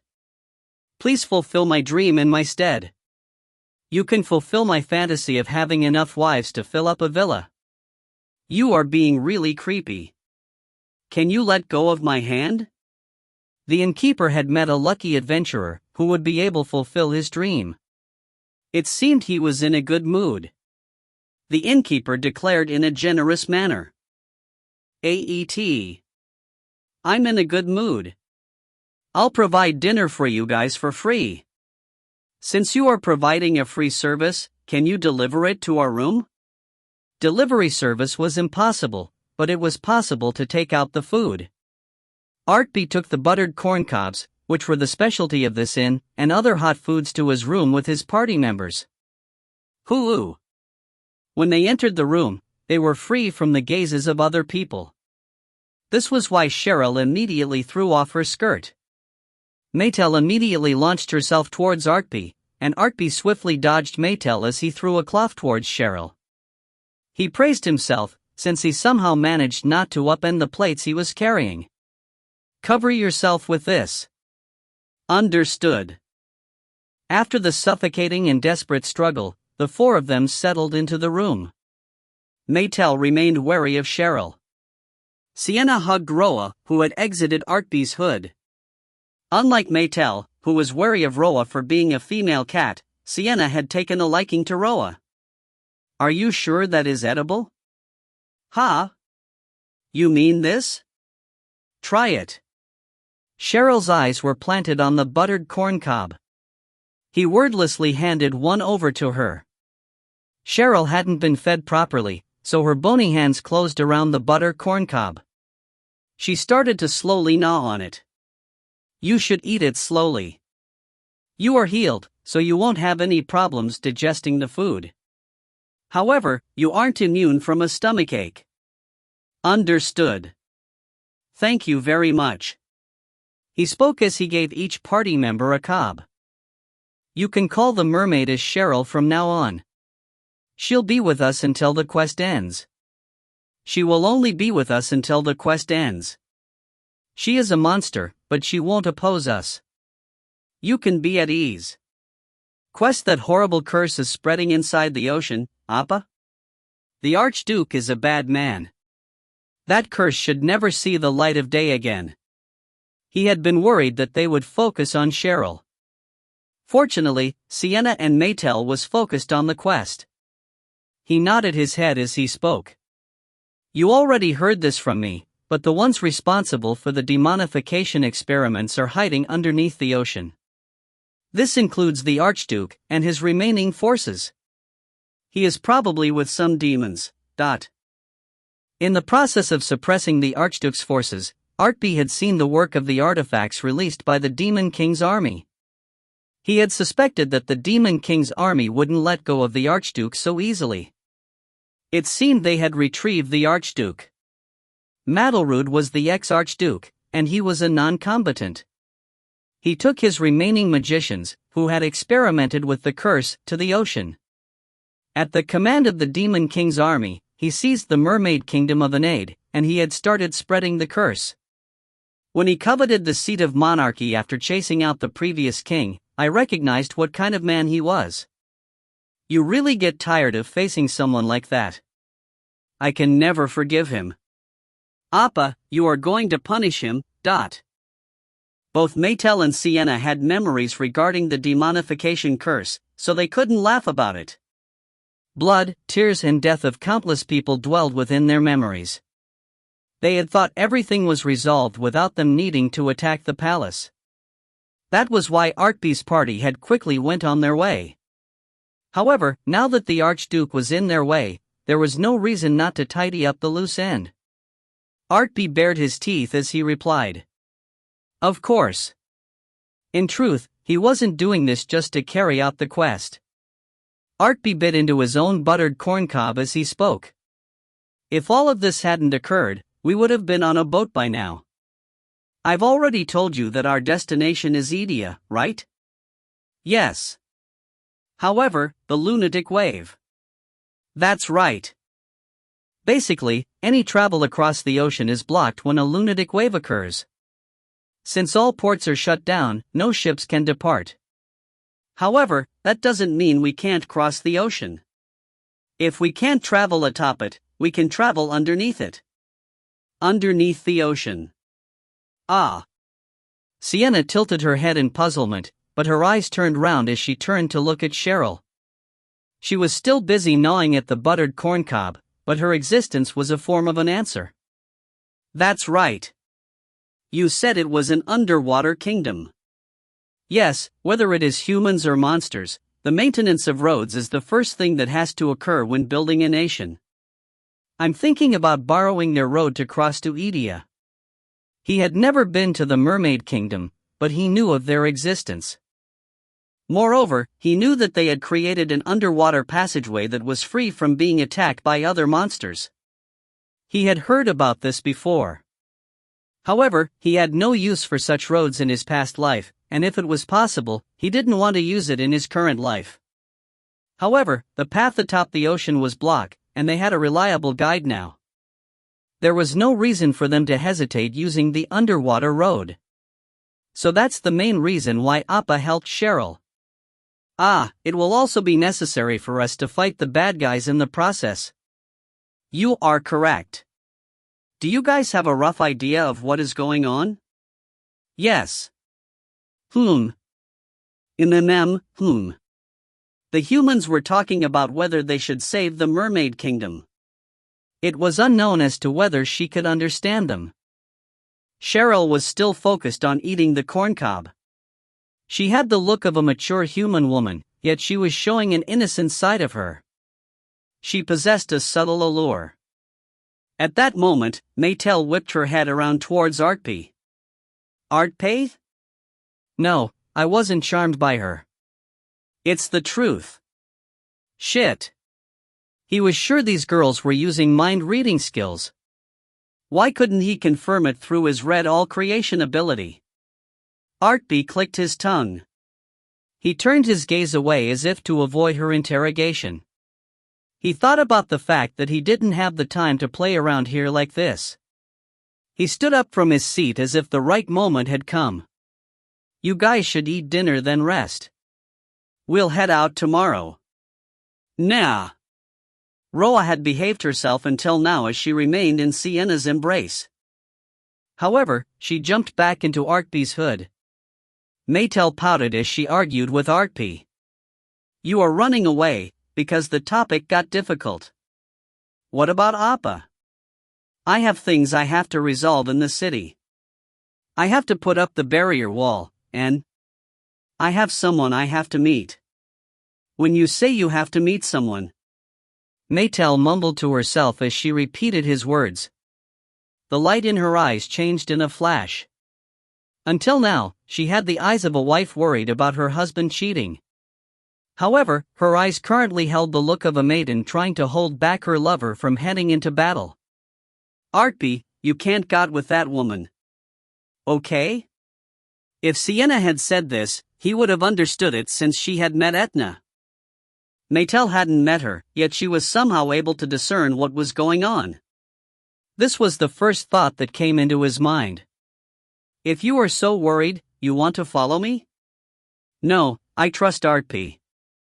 Artpe said you don't like older women, so I'll believe in your words. Her face said that she didn't believe her own words at all.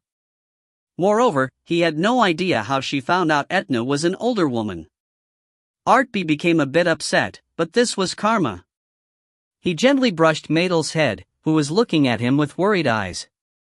He wasn't sure what was going through her head, but he wished his actions would calm her down. I'll be back. Yes. Don't stay out too late. Cheryl was still gnawing at the corncob. Artpe smirked as he told Cheryl to wait for him here. Then he exited the room. He started walking toward the Jamies Inn located in Sector C.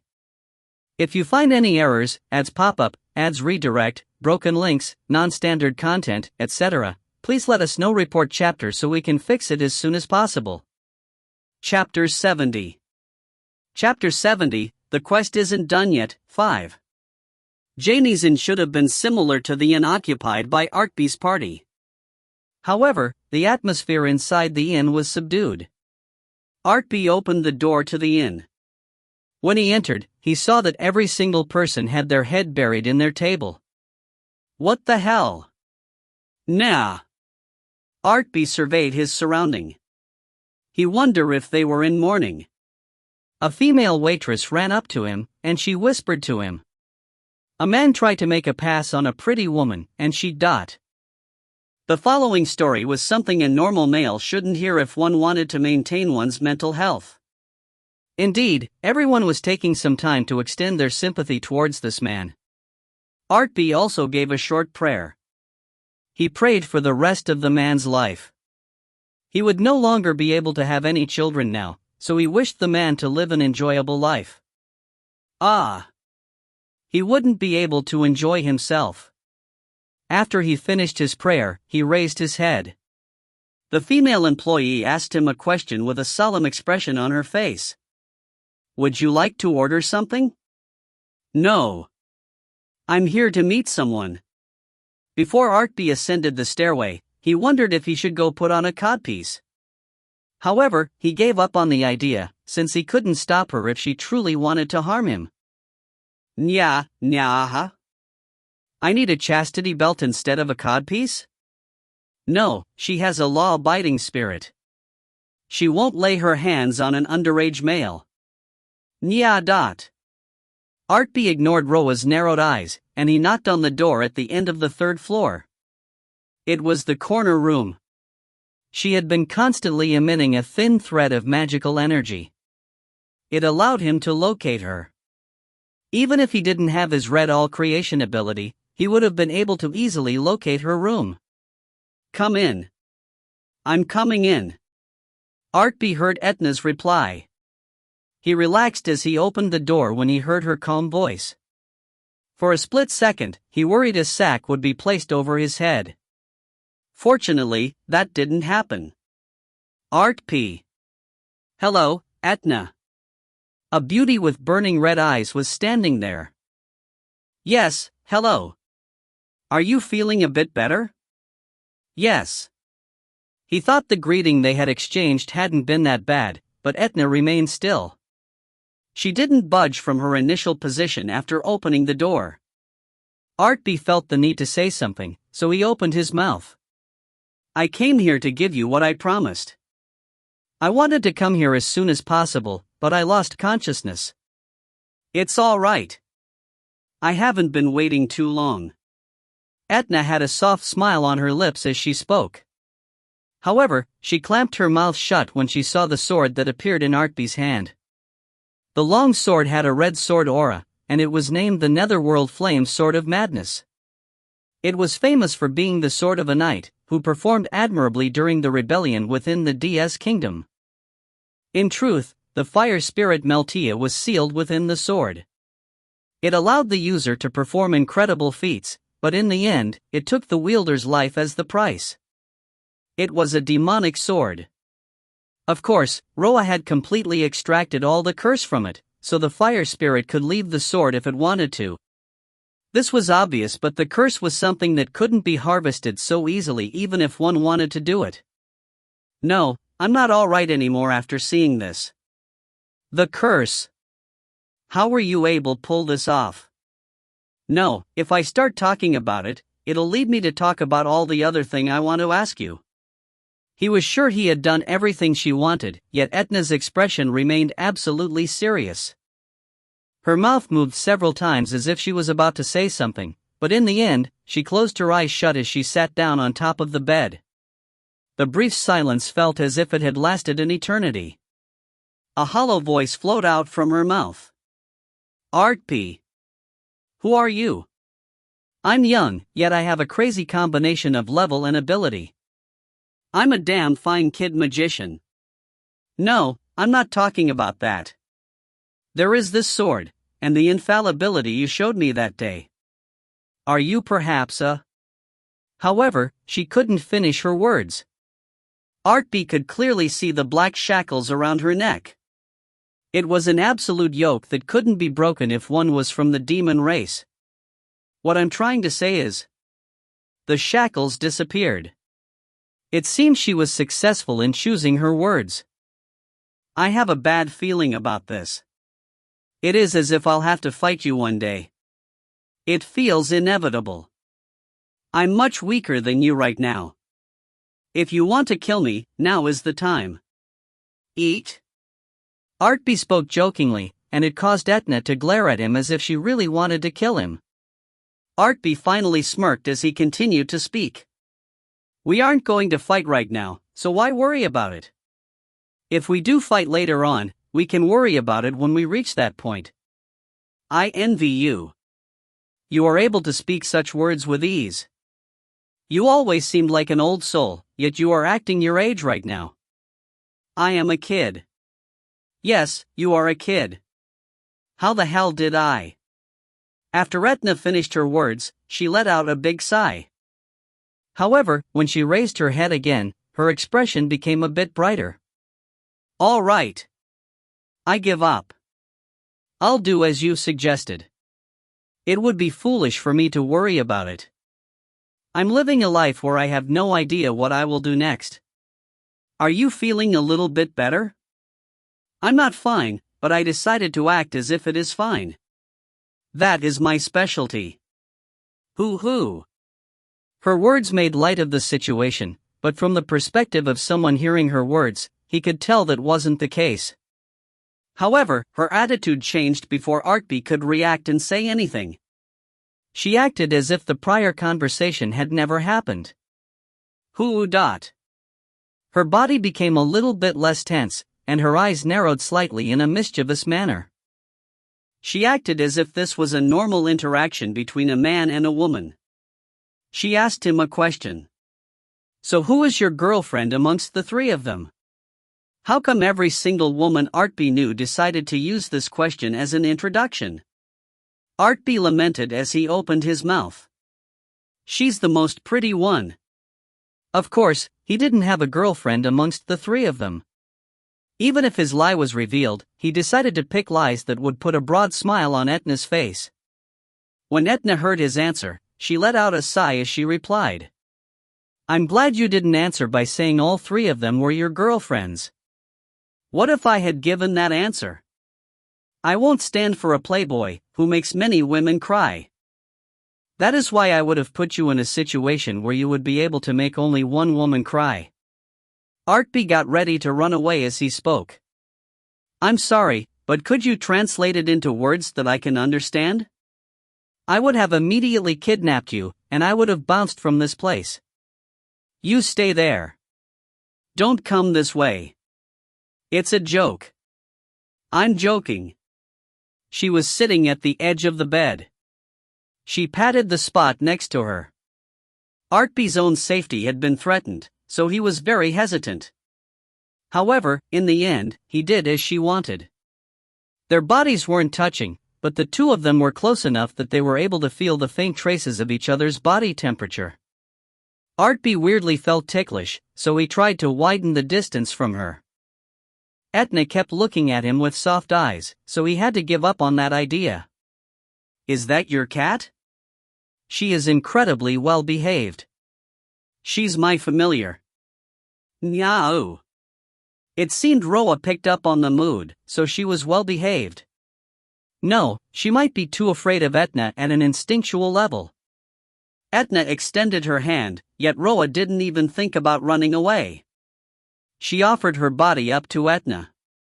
Roa was completely in a non-resistance mode.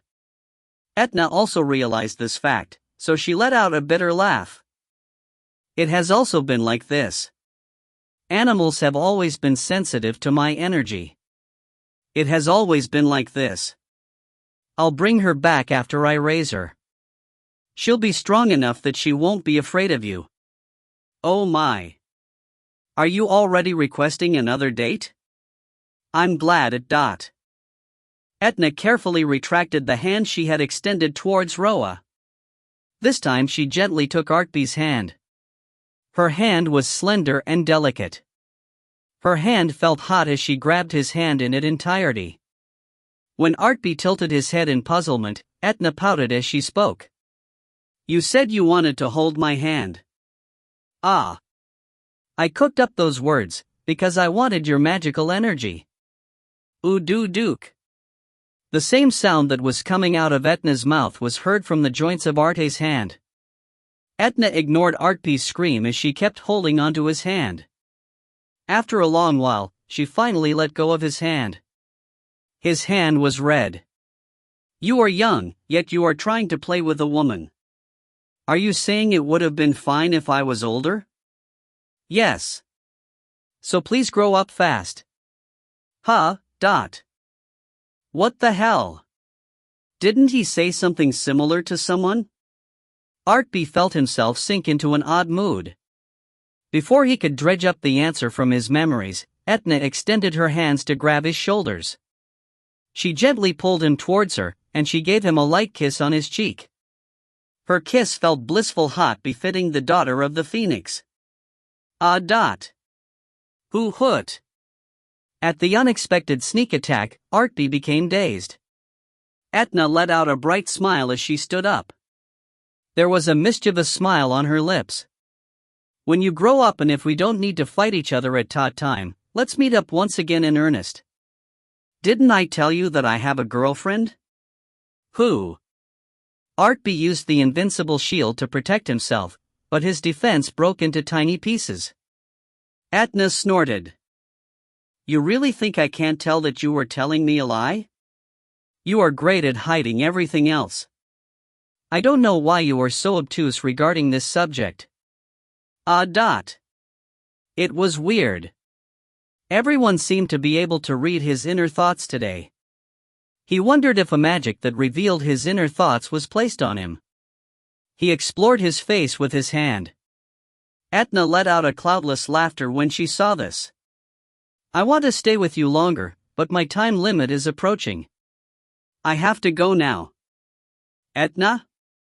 Also, this is my present to you. Etna pushed the sword towards him. He didn't even have to check it. It was the netherworld flame sword of madness he had given her when he entered the room. Artpe received the sword, and he looked over its information.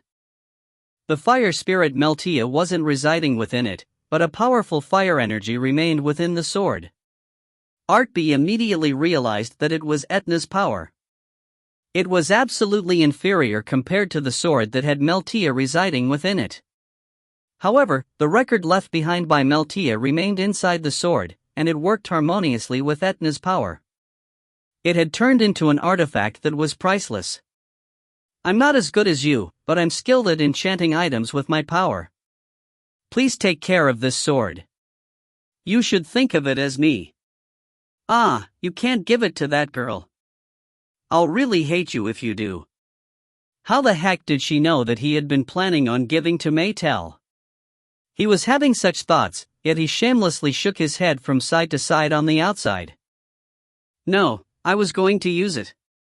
Don't worry about it. Who hoot? It sounds like a lie, but I'll trust you. Be seeing you. In the next moment, Etna really disappeared from the spot.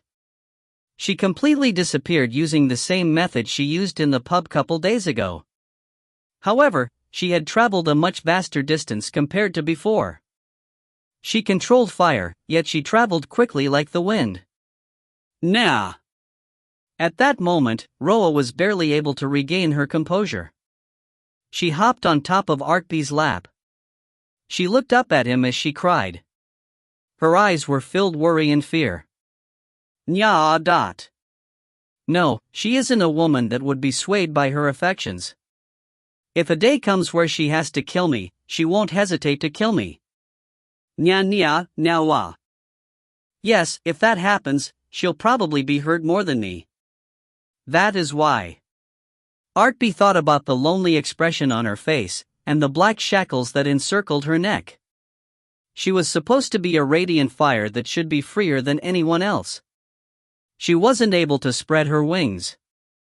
When he thought about her miserable state, it made him grind his teeth. Still, he was able to confirm something once again today. He was sure of it now. In the past, the Demon King's power had felt absolute to him, but he was no longer afraid of it now. I'll end him with my own power this time around. Are you going to help me, Roa? Nia. Roa gave a short yet fierce answer. Artpe smirked as he petted her head. Then he stood up. He equipped the flame sword given to him by Etna, and he hit it using his robe. Then he bravely headed outside. I'll take care of my remaining tasks. After bartering with Mycenae, he was able to flawlessly rebuild the first barrier wall. It was already late into the night when he returned to the inn. It seemed Cheryl and Sienna had already become friends. They slept as they leaned against each other's shoulder. Unlike them, Maetel was glowering as she waited for him. She wasn't up for anything important. What do you have to say for yourself, Artpe? You might not believe me, but nothing happened. I had other tasks I had to finish. I want to hear a detailed account of what you did. Come here. Yes, ma'am. He wanted to go to sleep. The night was fast coming to an end. It took him 30 minutes to convince Maetel that nothing had gone on between Etna and him. After being harassed by her, he was finally able to go to sleep within her embrace. From Maetel's perspective, she was trying to make up for the time and affection she had lost to Etna. This was nothing but a form of punishment from Artpe's perspective. Still, it was strange. He was able to sleep really well that night within her embrace. He slept for 3 hours. He had been busy running around freight, yet all the fatigue he had accumulated was completely washed away as if it had been a lie. If you find any errors, ads pop up, ads redirect, broken links, non-standard content, etc., please let us know. Report chapter so we can fix it as soon as possible. Chapter 71. Chapter 71, Underwater, 1. MMMA. When he opened his eyes, he was faced with Maetel's smooth and dazzling white neck. He tried to twist away from her, but Maetel had imprisoned him with her 2 arms. His attempt was met without much success. It wasn't as if she had learned ground technique from someone, yet she had a perfect hold on him. He was once again surprised by her talent. How the heck did I sleep like this? No way. I'm sleepy again. Artpe couldn't escape, but it didn't feel tortuous or suffocating. The softest parts of her body was enclosed around him. It was such a perfect hug that he wondered if she had researched it. It'll be bad if I sleep too deeply. Ah, great. The sun is up. It was slightly tortuous, yet it also felt good. He was stuck in a strange imprisonment. He was barely able to raise his head to check outside the window. The world was still dominated by darkness. It was possible that he had slept for a whole day, but that was unlikely. If he really slept for a whole day, he couldn't do anything about it. Wake up, Maetel. Artpe. He. When Maetel's eyes were half open, she checked Artpe's face, then she let out a bright laughter. It seemed she had been worried throughout the night that he would leave with Etna. Artpe. Stop acting like a baby and get up, you dolt. Maetel continued to cling to him, so Artpe flicked her forehead. He was able to safely extract himself from the tortuous yet blissful imprisonment. It seemed Maetel was no longer angry. She looked to be enjoying herself even if she was hit by Artpe. You guys should get up too. We have a lot to do in the morning. Appa? Master. I should have waited up for you. I apologize for falling asleep. You don't have to apologize for that. Artpe watched his party members rub sleep out of their eyes. He sat them side by side, then he emptied his dimensional pouch. Over 100 skill books and spell books fell out. What is all of this, Artpe? What do you mean, what is all of this? These are skills and spells we'll learn. I acquired it after I sold the corpse of the Kraken. He had used about 50% of the Kraken's body in creating the barrier wall, but it still meant he had a lot of parts left to sell. The Kraken's body had been very large, and he had claimed most of it. He set aside a portion that his party might need in the future, and he had sold a significant amount of kraken parts. Krakens rarely appeared in this world, yet one could always find buyers that needed ingredients from a kraken. At that moment, Mycenae was trying to sell her share of the kraken's corpse, so the entire Anywhere company was working on this task. This was why Artpe was able to sell it so easily. Of course, skill books and spell books were hard to acquire even if one had money. However, Mycenae was his personal merchant, and she played a big role in the extermination of the kraken. This was why she was able to acquire her level 200 high rank class as a merchant, and the items she could acquire increased precipitously. Artpe wasn't someone that would squander such an opportunity. He was successful in acquiring a large amount of skill and spellbooks. He chose to receive these items instead of money for the kraken byproducts. Since he had charged past level 200, he had the prerequisite needed to learn area of effect magic, AoE, spells, yet he couldn't purchase any from the Anywhere company. They weren't carrying any, and this was the only part of this venture he found wanting. I've purchased a total of 159 skill books and spell books. I have about 20,000 gold left, but the gold will probably use to buy skill books and spell books at a later date. Artpe, are you sure you weren't meant to be a merchant instead of a hero? He might have given Mycenae a bigger cut, so he could sell his portion more easily. It was a high-level tactic where he gave benefits to his opponent, so he could smoothly take what he wants. There's too many. Most of the skills that has nothing to do with the warrior priestess is all yours, so you should learn all of them. Maetel was in shock, so she picked and learned a skill book at random. There was a profound and mysterious expression on her face. Blacksmith's efficient blade sharpening. Why would my power grow from learning this, Artpe? If you want to use the efficient blade sharpening skill, it requires an exquisite amount of physical strength. The world of skills is very mysterious. Wow. There are an incredible amount of skills I can learn, Appa. Ajumma's authority to acquire items was broadened. We now have direct access to the corrupted parts of the temple. There are really too many bad people in this world. However, Sienna was able to become stronger thanks to these bad people. It was a very ironic situation. This one and this one. Wow. Battle priestesses use these types of skills. You'll gain more in the future. Oh. My body feels nauseous when I try to learn them one after another. Artpe smirked when he saw Maetel and Sienna quickly pick up and learn the skill and spellbooks. He also started to learn the spellbooks. This was a bizarre sight that could only be seen with a hero's party. Cheryl looked on in a dumbfounded manner.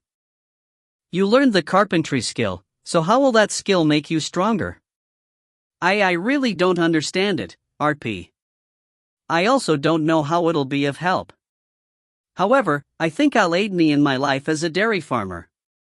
They quickly learned the skills and spells. It took 30 minutes for the hero's party to clear the last of books that started out as a pile of books. He had basically converted the kraken's body parts into skill and spell books. This was why both Artpe and Maetel was able to increase their status to level 50 in one sitting. They were slowly reaching a point where they had learned every single skill and spell they could learn at their level.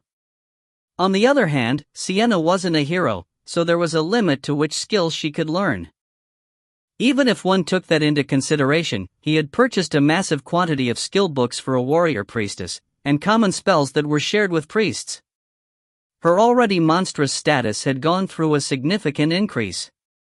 The defeat of the kraken was also accepted as an achievement, so she was able to advance to a level 200 high rank class using the crystal ball of blessing. Her abilities reached a whole different dimension compared to what she was before the fight with the kraken. Appa, are we going to leave immediately? We have one thing left to do. It is time to see the most important loots. Naya. Roa sensed that it was her turn, so she let out a very tired cry. However, Artpe was merciless. He picked her up by the scruff. I won't drag this out. Spit out everything you acquired from the Kraken. Nia. Nya. Nya. You can't. Nyao dot. I like having numerous small items, but I also like big items.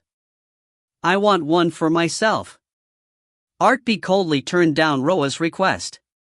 Roa sulked as she opened her mouth. Exactly 4 items fell out of her mouth. The amount of loot from the enormous Kraken was small, but this meant each one of them were incredibly valuable. The first one is the bastard's magic stone. If it is possible, I'll use it later as an ingredient for reinforcement. A level 267 boss monster magic stone was hard to come by. When the magic stone emitting a bright blue light appeared, he immediately placed it within his dimensional pouch. The remaining items were metallic boots with the coloring of the ocean. The gauntlets were also letting out a similar luster. Then there was the spellbook that was covered with a dark water-colored leather. The leather binding was letting out a serious amount of power. It was confirmation that the book contained a high-level AoE magic. It finally came out. I can feel an incredible amount of mana from within. I'm getting dizzy just looking at it. He became more sure when he saw Maetel's reaction. She became nauseous at just seeing the title of the high-rank spellbook. Artpe gave the boots and gauntlets to Maetel and Sienna. Then he picked up the spellbook with an elated expression on his face. In sequence, his face started to crumple. God flush ... Artpe, what is it? I don't want to talk about it. It was an AoE magic spell. It really was an AoE spell. The requirement for learning it was on the low side, and it was quite powerful. If he possessed the special requirements, he would be able to use it with relatively low mana consumption. It was a mighty fine-grade magic, but... Why do you have such a sour expression on your face, Artpe? Because... Artpe let out a sigh as he gave an explanation. It is a flush-type magic. It's a legendary magic spell that had a big impact when the sewers of the magic kingdom of Edia was being made. Moreover, I've never seen a prefix added to this type of magic. Huh? What did the magic spell have to do with the sewer system? The party members didn't know the origin story, so they tilted their heads in puzzlement. Artpe let out a vocal sigh, and he learned the god flush. In the entirety of Artpe's past and current life, he had never seen this rare AoE magic. Just learning this single spell had increased his magical energy by 30. This fact actually made him feel more annoyed. Yes, if it was just strong, it would have been great. It is powerful, but... The boots took on the qualities of the Kraken, so it was possible to stick onto any surface. It was an incredible artifact that allowed the wearer to move freely underwater and above water. On the other hand, the gauntlet stored mana, and it was able to imbue properties of a Kraken and its strength to a weapon being held by the gauntlets. The 2 artifacts went through 3 reinforcement in the hands of Artpe. After they were changed into entirely new artifacts, they were given to Maetel and Sienna. This is fun. I think I've double in strength, Appa. Yes, you did become twice as strong. They learned all the skills and spells. Moreover, the loots were distributed to the respective party members. If they met the Kraken from yesterday, they might be strong enough to face the Kraken in a direct confrontation. Still, they needed to defeat the Kraken to have necessary power needed to defeat a Kraken in battle. It highlighted the absurdity of his life. It was akin to saying he needed to defeat the Demon King to be able to acquire a magic that will be able to inflict critical damage to the Demon King. I don't think there is another Kraken in this ocean. Artpe, I'm hungry. The sun is about to come up, so we don't have time to eat. You'll just have to pray the Mermaid Kingdom has dinner that's tastier than seaweed. If one considered the power of the party, it wouldn't be a problem to cross into Edia. In fact, it made one wonder if they could break into the demon world. However, Artpe tried to be patient. There was a change from his past life to his current life. the chef's recipe had changed. It was more aggressive and bold. After he removed all traces of his party, they immediately exited the inn. Of course, the lunatic wave was still ongoing, so each barrier wall was manned by soldiers. Still, if they couldn't trick the soldiers, they had no rights to call themselves the Heroes Party. Artpe, it feels as if you haven't told us all the important facts. Maetel walked beside him as she firmly grasped his sleeve. It seemed she just had this thought. She tilted her head in puzzlement as she asked the question. We are going into the ocean? That's right. How are we going to breathe? Artpe let out a refreshing laughter as he replied. That is a good question. If you tell me that you don't know the answer, I'll hit you. With my lips. I'll hit Artpe's lips with my lips. I'm sorry. It was a joke. I'll tell you now, so stay there. Before he knew it, the number of threats she issued had increased. Artpe seriously mulled it over. He wondered if he had ruined Maetel. He had no choice but to reveal the correct answer. There is a magic spell called underwater breathing. Its difficulty is unnecessarily high, but it allows one to breathe underwater. However, the spell doesn't help with one's mobility within the water, so it doesn't sell well. It is an ambiguous spell. I was able to buy it cheap thanks to this fact. Magic is really incredible. I can't always rely only on my mana strings. It would have been great if he was able to acquire a more proper AoE magic. Master. Cheryl the mermaid walked clumsily as she continued to follow after them. She grabbed Artpe's sleeve, and she spoke as if she was whispering her words. The road of mermaids will open soon. All right. Let's go. Artpe led his party past the third barrier wall, and they arrived at the second barrier wall. The monsters were unable to get past the first barrier wall, which Artpe had reconstructed during the night. The city guards were split between the first and second barrier wall. The ones stationed on the second barrier wall were all sleeping. The ones on the first barrier wall were quite loud as they moved around. Everyone be alert on your patrol. The merman might try to crawl over this wall at any moment. Sir, it is strange. We haven't seen any mermaids for a while. Moreover, the other monsters are fearful of making contact with the wall. They are staying back. The magician Nim is really amazing. He rebuilt the barrier wall yesterday. I told you not to relax, you useless bastards, but... The party was moving carefully to avoid being seen by the knights. Naturally, they were able to see the first barrier wall, which Artpe had finished building in the night. It looked much sturdier than the second barrier wall. It was impossible not to look at it. The metallic barrier wall was letting out a subdued red light. No one knew why the barrier wall was metallic even though no metals were used in creating the wall. Fortunately, the water didn't cause the wall to rust. That's the new wall made by Artpe. It's incredible, Appa. It looks incredibly sturdy. Of course, it is. It better be if you consider the materials that went into it. It was true that the Hellfire Sentinel was completely destroyed in the fight against the Kraken. However, the wreckage containing the boiling magical energy was left behind.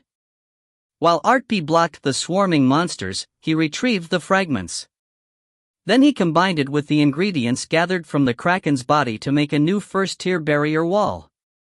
He then used 3 consecutive reinforcements. The barrier wall was inferior to the Hellfire Sentinel, but it was incomparably sturdier than the original first-tier barrier wall. The Lord of Freight was present during the construction process, and he was touched by Artpe's work. He suggests they name the wall after Artpe, but Artpe rejected the idea with a single stroke. So we'll cross the first barrier wall, and we'll immediately enter the ocean? Even if we put aside the monsters for now, we'll never avoid the gazes of the people. That is why we'll enter from here. From here? Originally, the port was placed between the first and second tier barrier wall. It had also been the location where the ships of the foreign nobles and merchants had been anchored. Of course, there were no traces of these ships left behind. The port was destroyed by the attacks from the Kraken, other monsters, and Artpe's magic. It was just filled with water from the ocean now. The monsters were unable to cross the first-tier barrier wall, so an atmosphere akin to what one saw at a peaceful lake was formed. However, the traces of battle were within this body of water. It was filled with countless blood and tears of monsters and humans. Then there are the merchants' ships filled with shipment buried within this water. Loots will also be present. They are all untouched. Artpe. Even if you look at me with those eyes, you won't be able to trouble my conscience. You should give up on it. I'm not stealing anything. I'm just excavating the treasures buried within the ocean. Artpe was in control of the finances of the heroes' party, so he was allowed to be shameless.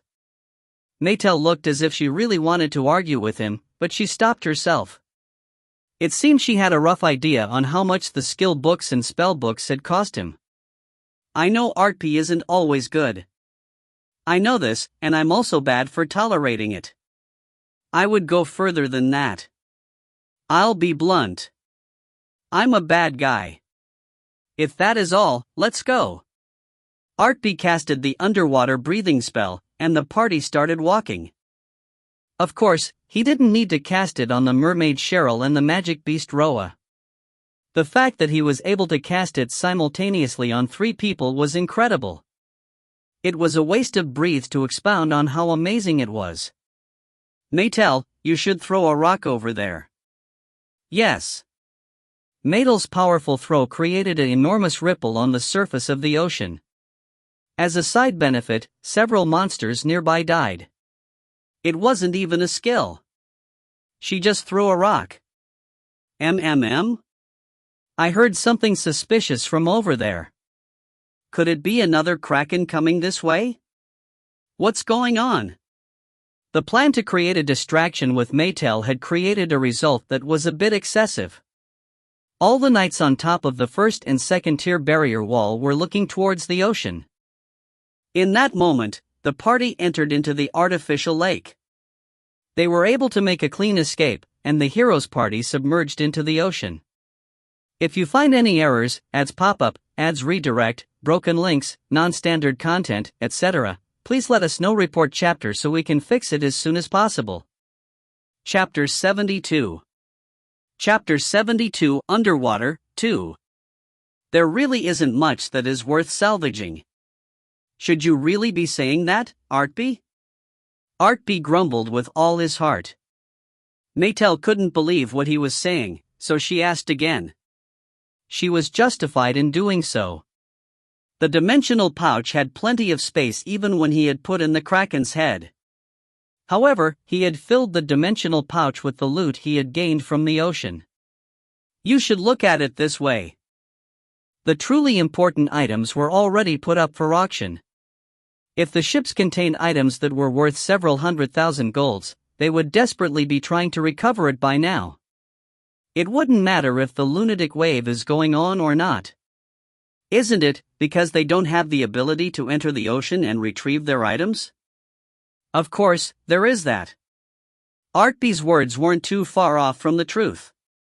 He was able to gain miscellaneous items from each ship. There were gold, gems and some small artifacts.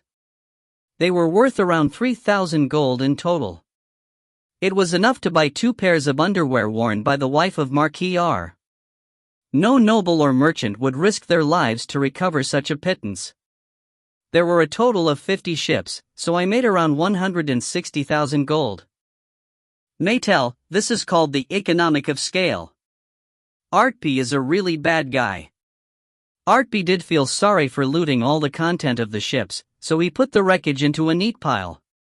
It could be salvaged later if anyone wanted to recycle the materials. By the look of it, there was no way a human had done it. It was arranged in a natural manner, yet he made it so that the monsters would have a hard time destroying it.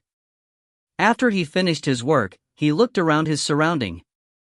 Monsters were still unable to bypass the first barrier wall, and he had completely cleared all the ships. He also collected money and items from the dead monsters. Everything was perfect. All right. Let's go. In this place, I lost many compatriots. Many were merfolk from my kingdom. Cheryl spoke as she glared at him. Artpe had treated all the monsters, including merfolks, in terms of items and gold. It might have created a feeling of defiance within Cheryl. Artpe was careful not to allow water to enter into his dimensional pouch. As he put away the pouch, he retorted in a light tone. Humans fight and kill even amongst each other. There is no way we would spare the merfolk when they are the aggressors. If you want to argue with me on this point, you looked up the wrong address. Not all humans try to kill each other. It is the same for the merfolk. We aren't all cut from the same cloth. This was especially true for the merfolk from the Innate Kingdom until those men came. There was resentment within Cheryl's voice. When she pledged loyalty to Artpe, she hadn't said anything about what happened during the lunatic wave. It seemed when she was faced with the aftermath, her feelings had surged forward.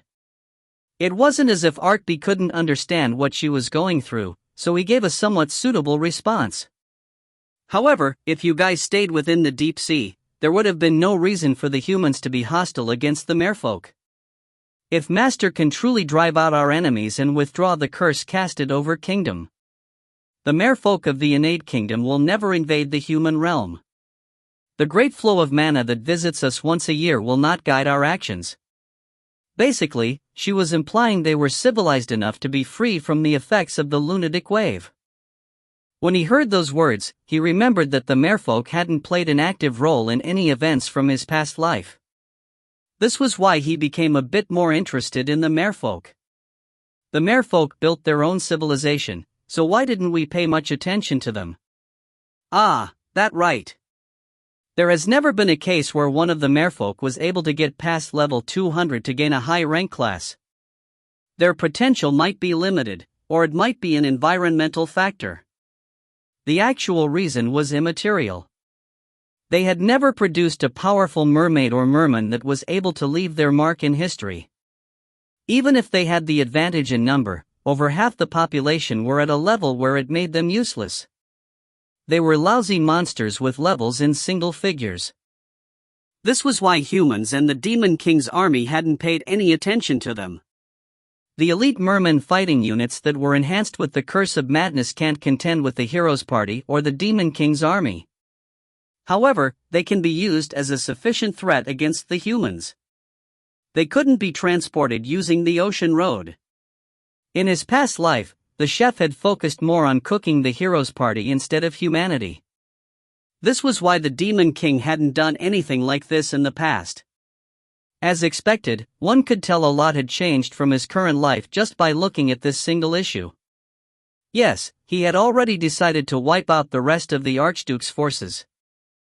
It wouldn't be bad if he cleaned up all the issues in regards to the merfolk that was connected to the Archduke. Artpe always hated leaving behind loose ends.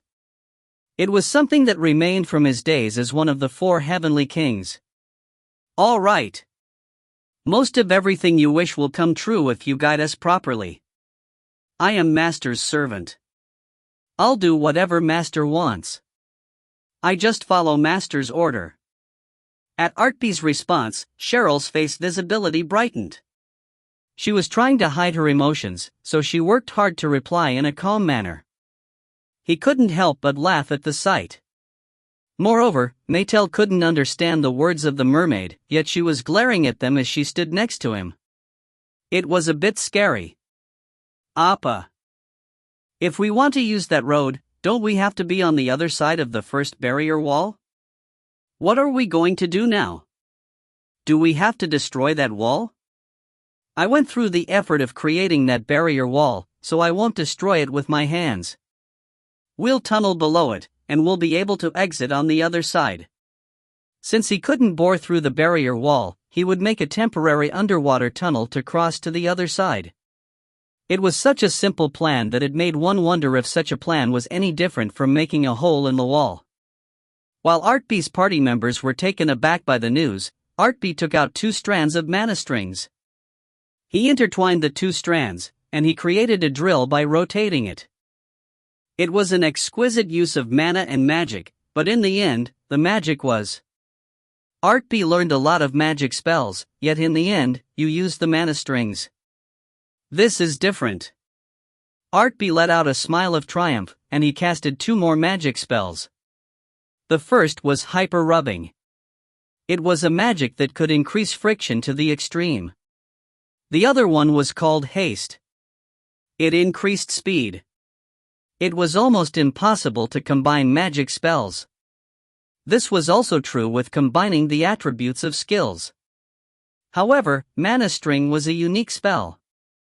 It had the ability to strengthen itself by adding the power of other skills and magic. Go, Mana String.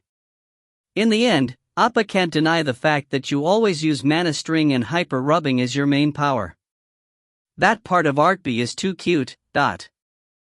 Even if Artpe was being cute, the result created by his magic wasn't cute at all. The mana drill was created by combining 3 magic spells. The drill started to rotate, and when it impacted on the ground, it started making a hole. The speed was so fast that everyone looked on in disbelief. We'll charge through like this.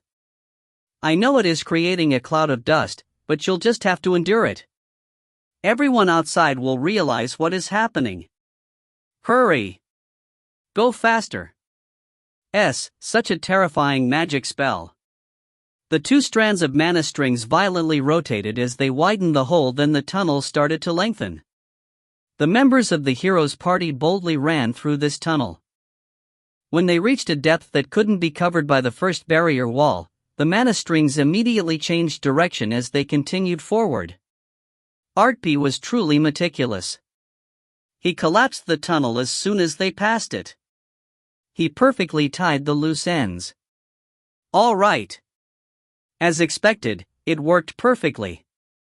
We are already outside, Appa. The tunnel is already perfectly repaired. If he wasn't a magician, others would mistake him for a professional excavator. No one would be able to tell that a hole had been drilled here. Kia-ha. Humans. They appeared from within the earth. We have to kill them. The monsters, who had been residing near the ocean floor, glared at Artpe's party when they came into view. Amongst them, there were merfolk that were from the Innate Kingdom. It was undeniable. Moreover, the number was much higher than Cheryl had estimated. How can this be? There are so many of them. Cheryl's eyes widened when she saw them. She knew a conflict with her people would occur, but when she was faced with it, she realized the reality was crueler than she had imagined. This idea was represented, for example, in marriage or when one was giving birth. Can you not see me, people of the Innate Kingdom? I am Innate Kingdom's princess. I am Cheryl. Kill. Kaya.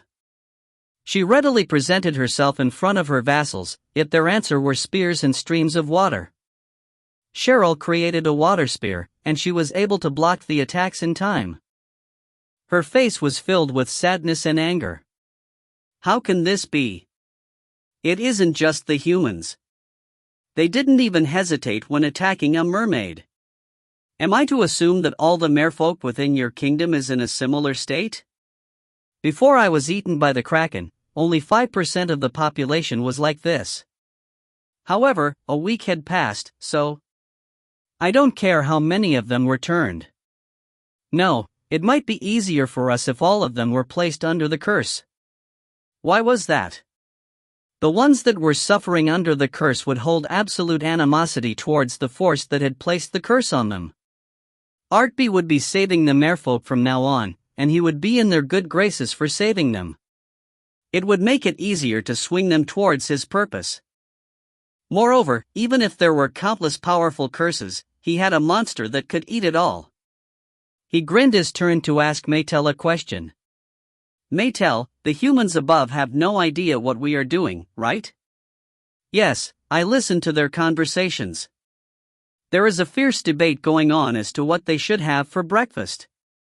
Maetel's senses were incredible. She was at the floor of the ocean. Her senses were developed to a point where she could hear the conversations of humans talking outside the water. He believed it, since she said so. Since it was morning, he leisurely thought about the buttered corncob. It had been delicious. As he had such thoughts, he took out Roa from within his robe. Roa, you can eat all of their curses. The quest has just begun. Nia. Really? I can really do as I like?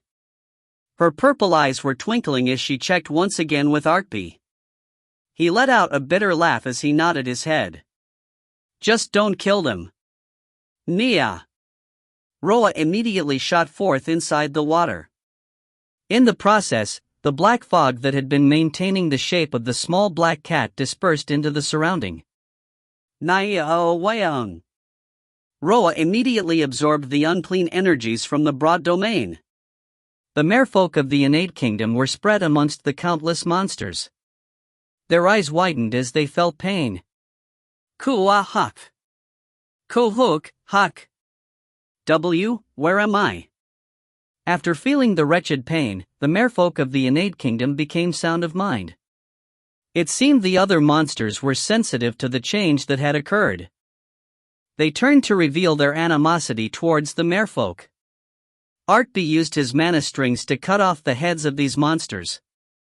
I didn't kill all you bastards, because I was scared of you guys. I just wanted to get on my way as soon as possible.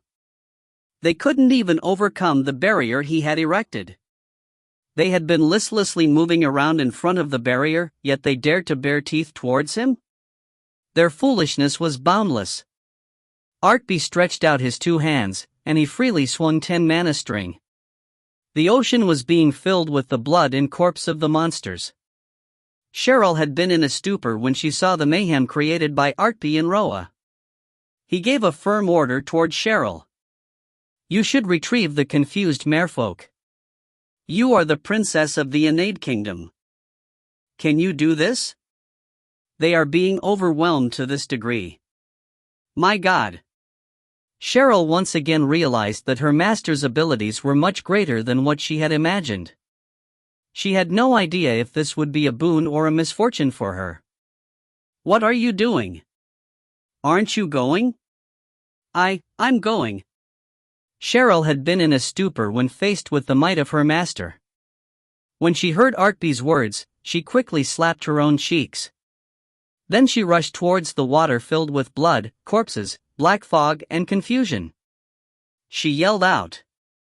Follow me, merfolk of the innate kingdom. My lord has come to save our kingdom. Princess. Cheryl Nim. My God. She was eaten by the kraken. The princess has come back from the dead.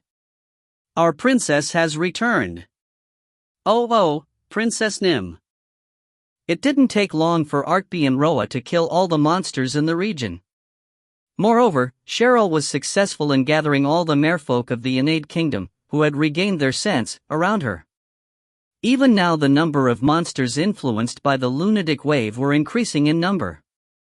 However, Artpe decided to leave the rest to the humans. His party had grown several hundredfold, and they headed towards the road of the merfolk. This was the moment when the legend started with the innate kingdom. They weren't of the merfolk. It was a legend made by humans from Port City of Freight and a single magical beast. If you find any errors, ads pop up, ads redirect, broken links, non-standard content, etc., please let us know. Report chapter so we can fix it as soon as possible. Chapter 73. Chapter 73, Underwater, 3. The road of mermaids were hidden deep within the ocean.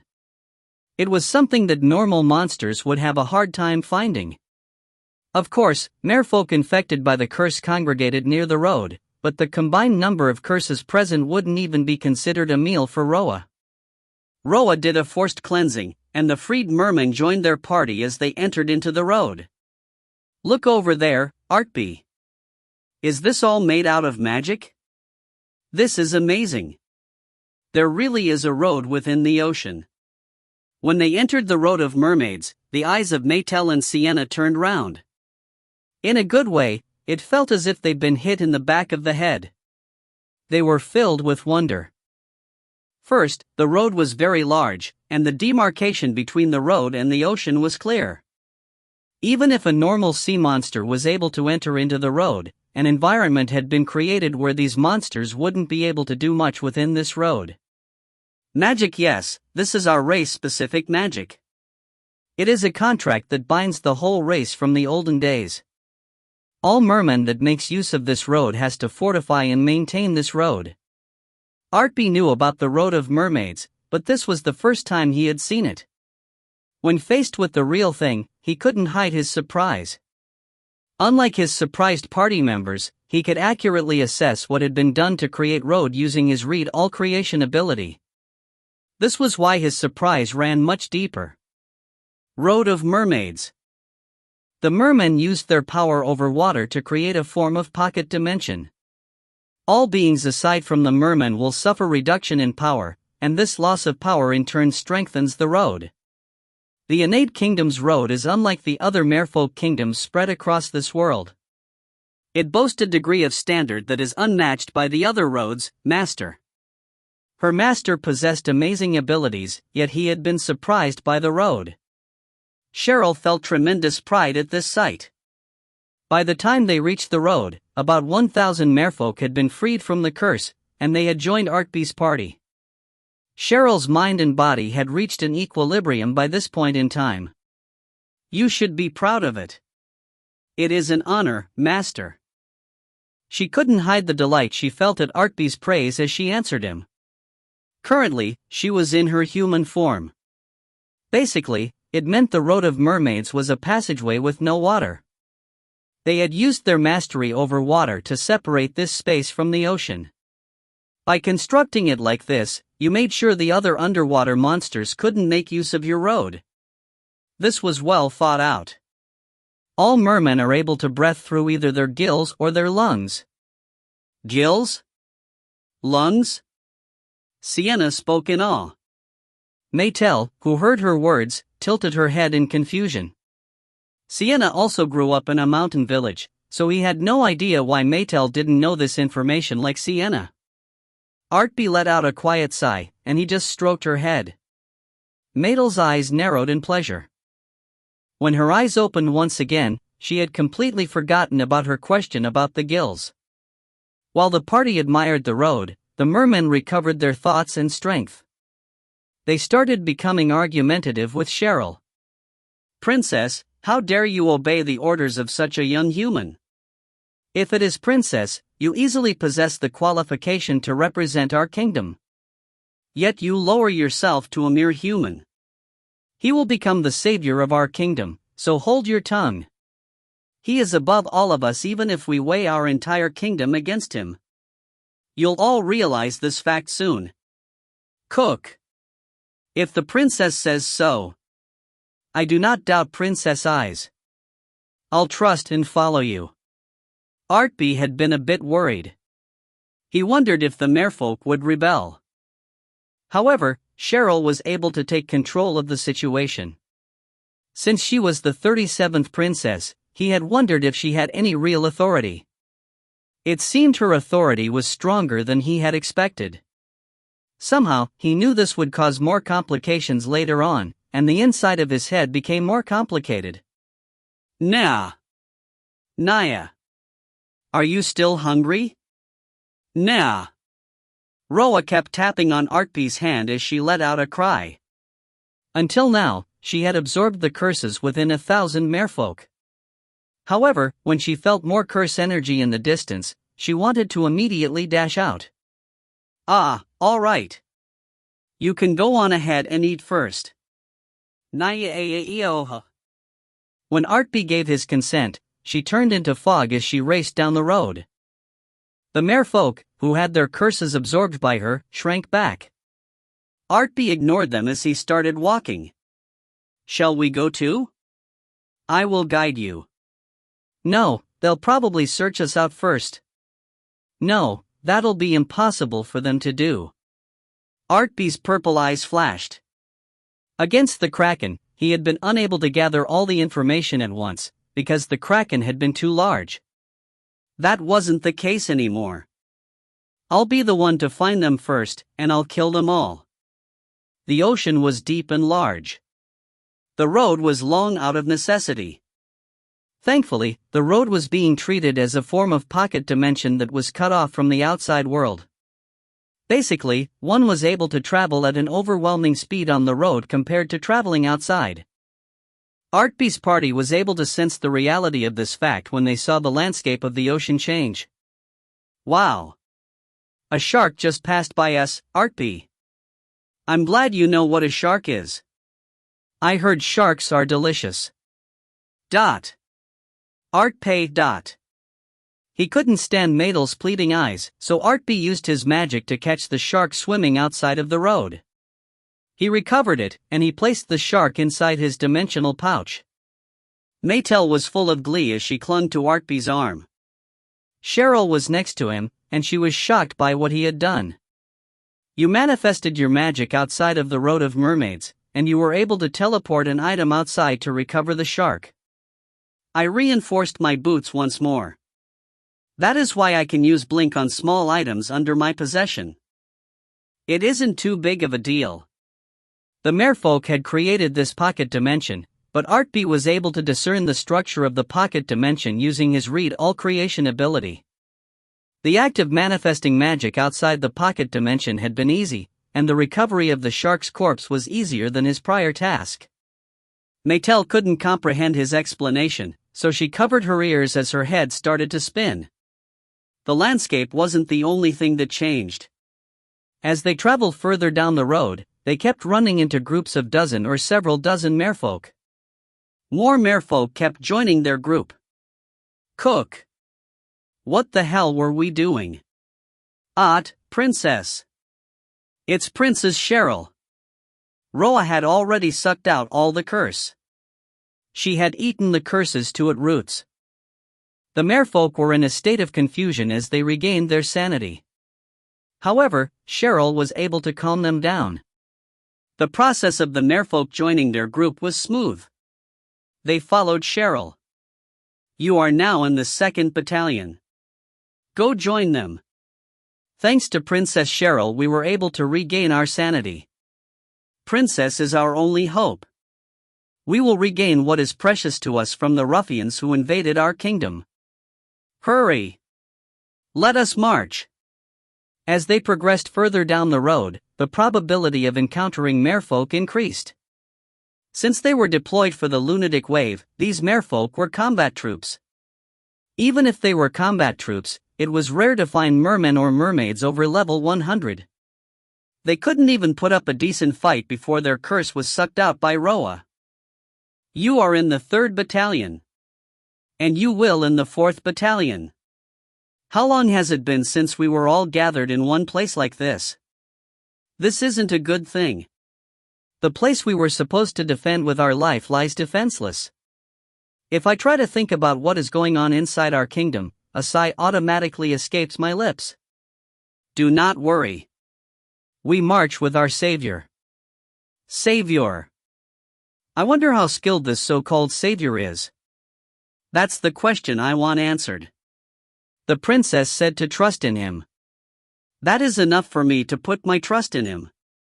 If one heard their conversation, one would realize that they were no different from the residents of the human nations. They possessed intelligence, culture, and structure on par with humans. Would Maetel really be able to kill them on sight just because they were monsters? Suddenly, Artpe was worried, so he turned to look at Maetel. However, she was smiling as she walked arm in arm with Artpe. Artpe decided not to worry about it right now. Yes, I think I'm expecting too much. I think Artpe just had a discourteous thought about me. You are the discourteous one. My worry for you is turning into a discourteous thoughts in real time. Ah. When she heard his words, Maetel's eyes shook severely. She stuck closer to Artpe than before, and there was a bright light in her eyes. Artpe, did you perhaps worry about me? I'm curious. What do I have to do to be hated by you? You should give up on such thoughts. You are so assertive. 1000, 1200, 1500, 2000. The number of purified mersoldiers rose exponentially. There was so many of them filling the road that they had to march in single columns. The line was endless. Artpe started to get worried as he looked at them. They won't starve to death? If we have mana and water, we can maintain our body's vital activities, Master. Merfolk are capable of consuming food, but not everyone is allowed to do so, Master. Food is only given as a method to replenish stamina and mana to the fighting force and the ruling class. This part really made them seem like monsters. Artpe let out a bitter laugh as he nodded his head. It wasn't as if they didn't have a sense of taste, but it seemed the lack of food didn't affect their ability to live. The rest of the monsters were like them. They only repeatedly killed humans and other living beings, because the act allowed them to acquire mana and records. It allowed them to grow. Moreover, it wasn't as if humans were free from these constraints either. Nya. Nya. Nya.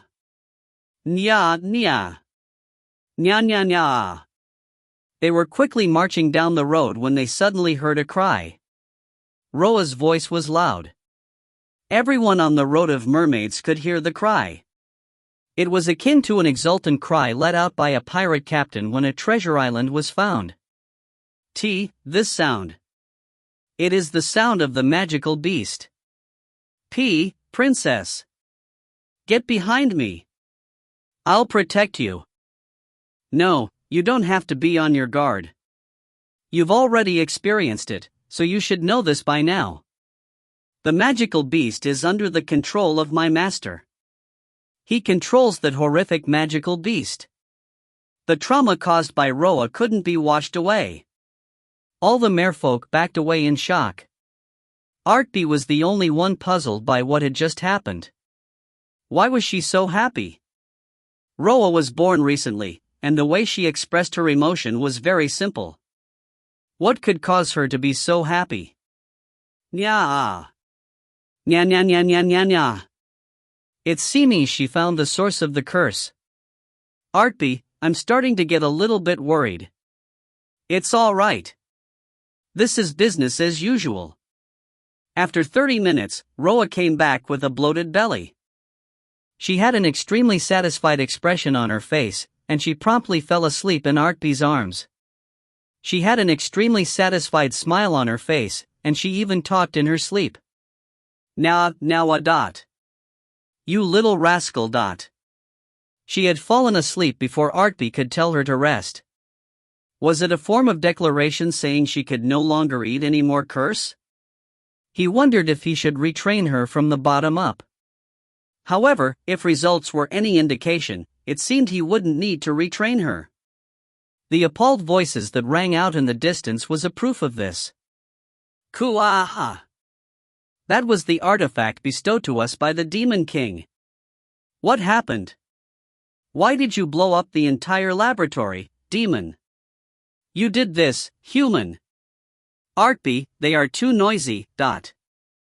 Yes.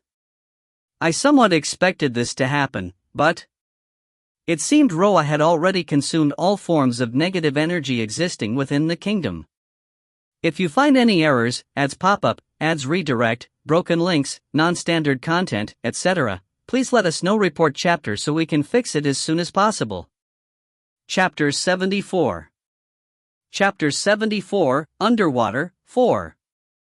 After they had heard the screams and shouts that seemed to contain the world's anger, it didn't take them too long to arrive at the Mermaid Kingdom. They were able to arrive at an aid without much complications. Of course, their army was quite large, so Artpe hadn't expected to stay hidden from their enemies in the first place. When he decided to use the Road of Mermaids, his stealth had been broken.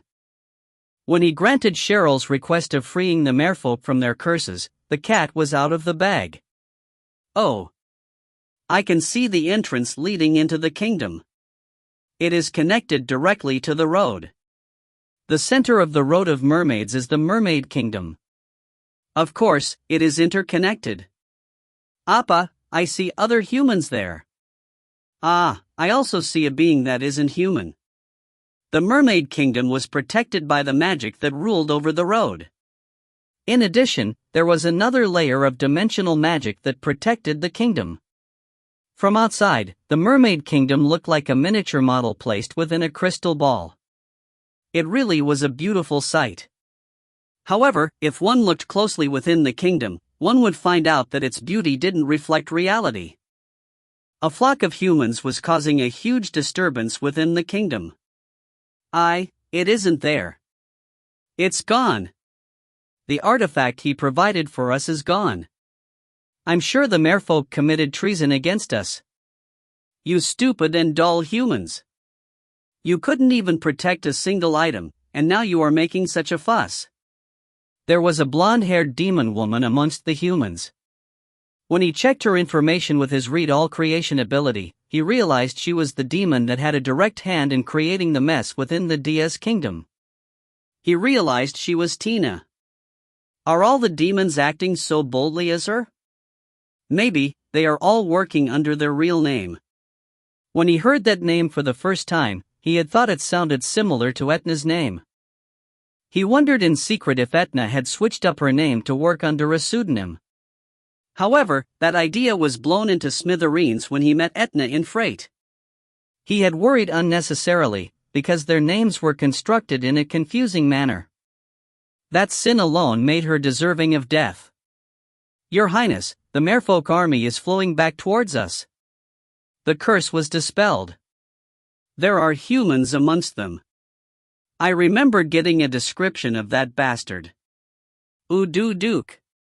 Those bastards are the ones that interfered with our demonification experiments. I'm sure of it. Those insolent brats dare to boldly show up in front of me. There was no way one would be able to hide a large army that numbered in the 3,000. Before Artpe's party was able to enter into the kingdom, they were already in the crosshair of their enemies. Master, the knights protecting the man named Metalrud are all over level 150. They are veteran knights. Moreover, there is a scary demon that uses a terrifyingly evil energy. A single wave of this woman's hand neutralized all the soldiers protecting the royal palace. That sounds about right. She is over level 200. Now that they had reached the kingdom, it seemed fear sprouted anew within Cheryl. She grabbed the sleeve of Artpe's robe, and she took a slight step backwards. However, merfolk arrayed behind them were unafraid. Princess, we are all gathered in one place. The result will be different this time around. We have to kill those ruffians. We have to take back our kingdom and ocean. All troops get ready for battle. We will escort the princess to the palace. We will cut down anyone that interferes with us. They had gone crazy after having a curse placed on them not too long ago, yet it was as if they had completely forgotten about it. Each of them raised their weapons to show their resolve. It seemed Cheryl was very touched by this act. Courage returned to her eyes. Everyone. All right. With all of you and my master by side, I will no longer be afraid. Yes. I'm glad you guys made some breakthroughs. Roa was the one that did everything. Cheryl had let go of his sleeve as she turned to look at the merfolk. Artpe just nodded his head as he leisurely took a step forward. However, if I let you guys charge forward, countless tears and blood will be shed. You guys should stay back. We will take care of them. At the same time, he made a declaration to the merfolk. Of course, the merfolk had a dumbfounded expression on their faces. It was as if Artpe had slapped their faces. Cheryl was taken aback, and she once again moved closer to Artpe. Master? If we are to stand up to them. You seem to have the wrong idea. I didn't free all the merfolk, so that I can use them in battle. I just did it, because you requested it. It is time for us to complete the quest. There is no need for your participation. What? You insolent human. Quiet. The one that saved us all was my master. Show him respect. They were at the cusp of battle where two large forces were about to clash, yet a single person stepped forward in an unperturbed manner. Of course, everyone's gaze would be focused on him. Maetel was also taken aback, so she grabbed Artpe. They've become very vigilant against us. Of course, they are vigilant. However, you should be aware of this, Maetel. You have to be confident that you are going to win even if your opponent is vigilant. If you aren't, you shouldn't attack them in the first place.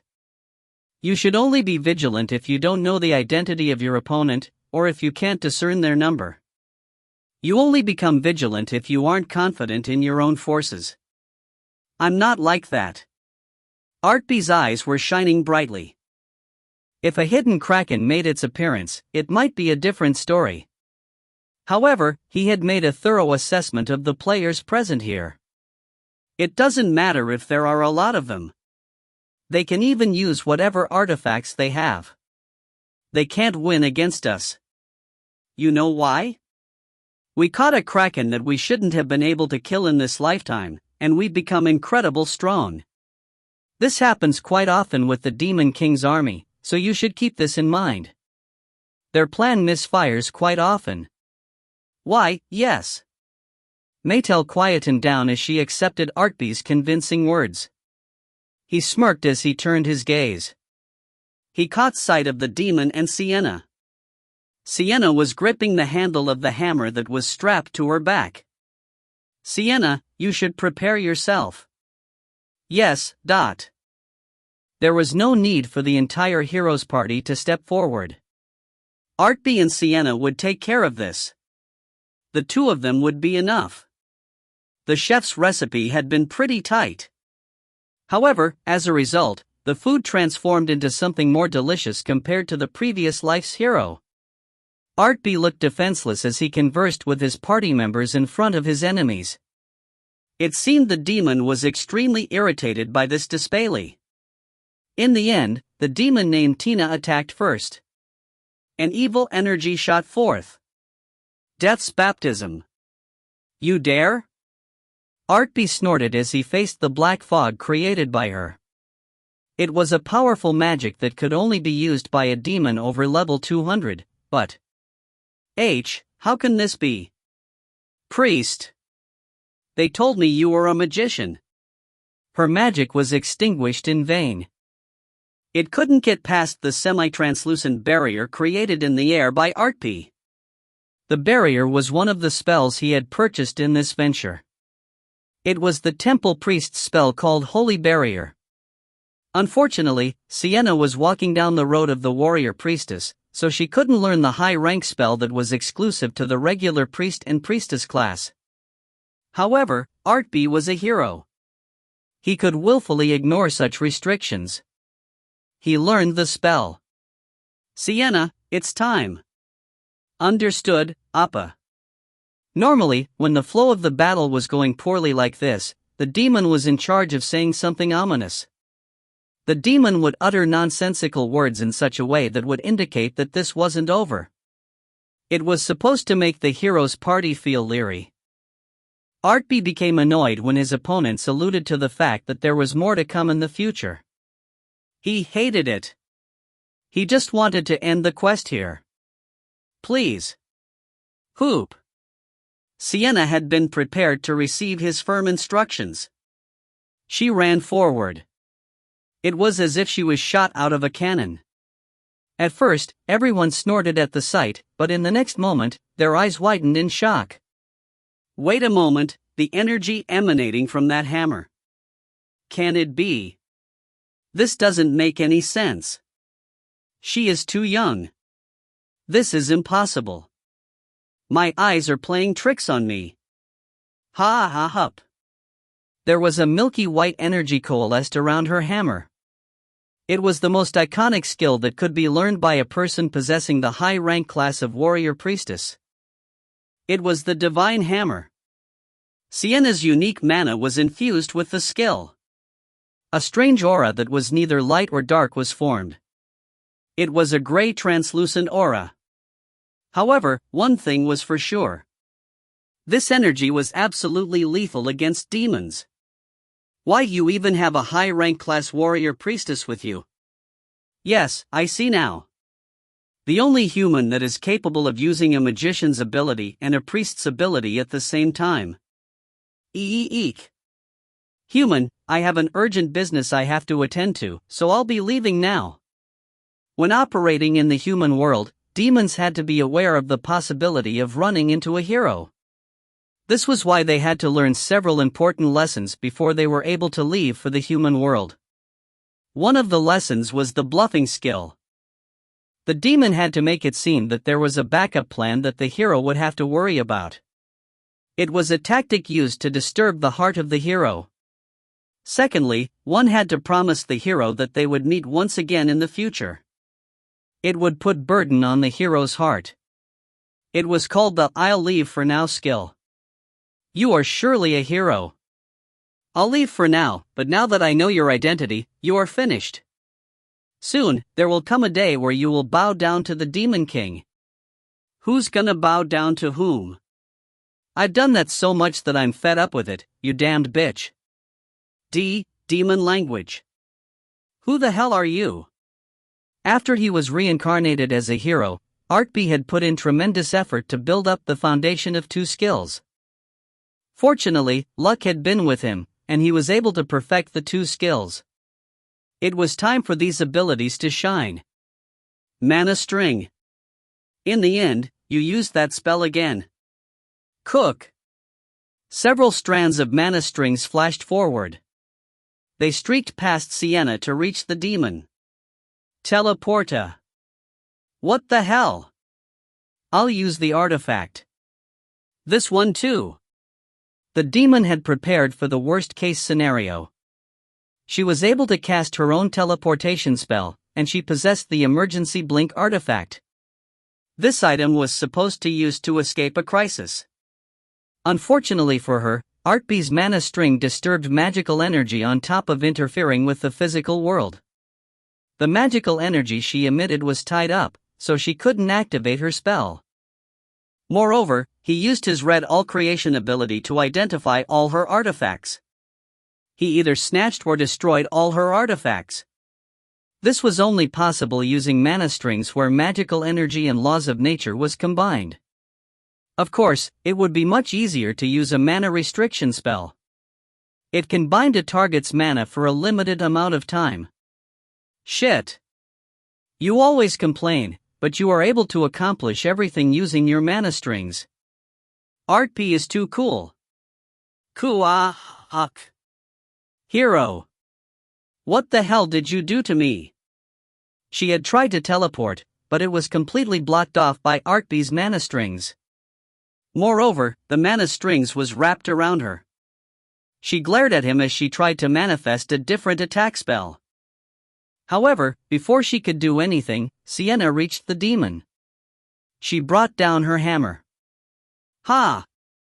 After a short shout, a bold strike impacted on the demon. The shockwave created sent Maetel and all the humans nearby tumbling backwards. Huck. So how would the demon feel after taking a direct hit? At Sienna's single strike, her shoulder and arm was completely crushed. Her mana had been disrupted before she could manifest it, and it ran rampant in her body. She squealed like a stuck pig, and she completely let go of her consciousness. How can this be? We couldn't even lay a finger on that demon, yet he easily. Until now, the merfolk had been repressed by the demon and the ex-Archduke Maetel, so they were surprised by what had happened. However, the one to feel the most surprised was Maetel, who had been in league with the demon. How? How can he easily subdue the demon? When Maetel was the Archduke, the demon had come to him as an emissary of the Demon King. She had always remained above everyone as an overwhelmingly powerful being. At times, she revealed to him pieces of knowledge about black magic and curse rituals. When he saw the strange ancestral magic, he had completely given up on resisting or manipulating her. So who the hell were these people? This boy taunted the demon with a very playful tone. He also neutralized her as if she was toying with her. AET. One more time. Wait a moment, Sienna. Don't end her. Just bring her here. Yes. Understood. Sienna was about to end the demon by bringing her hammer down once again. However, Artpe immediately stopped her from doing so. She took a wide swing with her sledgehammer to push back the group that was approaching her. Then she carried the unconscious demon back to Artpe. Maetel and the other humans shrank back. They had seen what Sienna could do with a single strike. Since the demon was the strongest amongst them, they didn't even budge an inch as they watched Sienna retrieve the demon. Artpe, why did you spare the demon? Is it because she's a woman?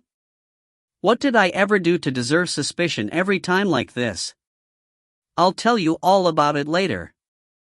Artpe flicked Maetel's forehead as he gave his reply. Afterwards, his gaze headed towards the humans, who were shaking in fear. Let's talk about it after we end them. This was obvious, but there were no other hidden bosses aside from the demon amongst Maetel's party. It was the moment when the curtain closed on a quest that had dragged on for a year.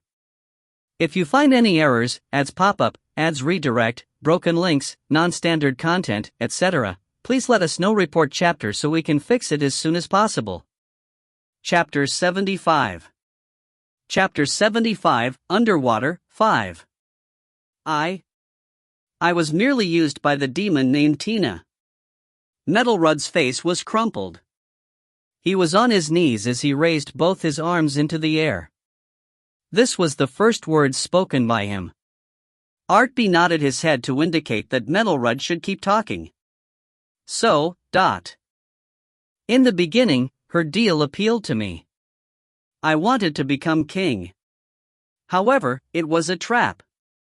For the price of earning the demon's help, I had to carry out tasks for her, and each of them were horrifying. I regretted my decision right away. However, I couldn't turn back. Artpe watched Maetel's miserable expression. He continued to speak in a remorseful manner. It seemed Maetel was a pretty good actor. Artpe had such thoughts as he encouraged Maetel to talk more. I was in such a situation when you guys showed up to ruin everything. The test, which we were conducting under the demon's instructions, failed. On top of that, I sent an army consisting of men absolutely loyal to me to bury you guys, yet they were wiped out. At the time, I was truly dumbfounded by your actions. You really didn't think about the aftermath. You are truly an idiot. I didn't think anyone was capable of stopping me. After the dirty experiments conducted by the demon ended, I thought Diaz would fall into my hands. However, all my plans went up in smokes. No, I guess in a way it was an inevitability. Heroes always interfere with any work related to the Demon King's army. Isn't that right, hero? The Archduke Maetel had been speaking calmly up until now. However, he shouted those words as he grinded his teeth. It seemed a sudden and unexpected feeling of resentment had surged forth at his own predicament. This was why Artpe mocked Maetel to his heart's content. If you knew a hero would show up, you are the retarded one for going through with the plan. I thought the heroes were already dead.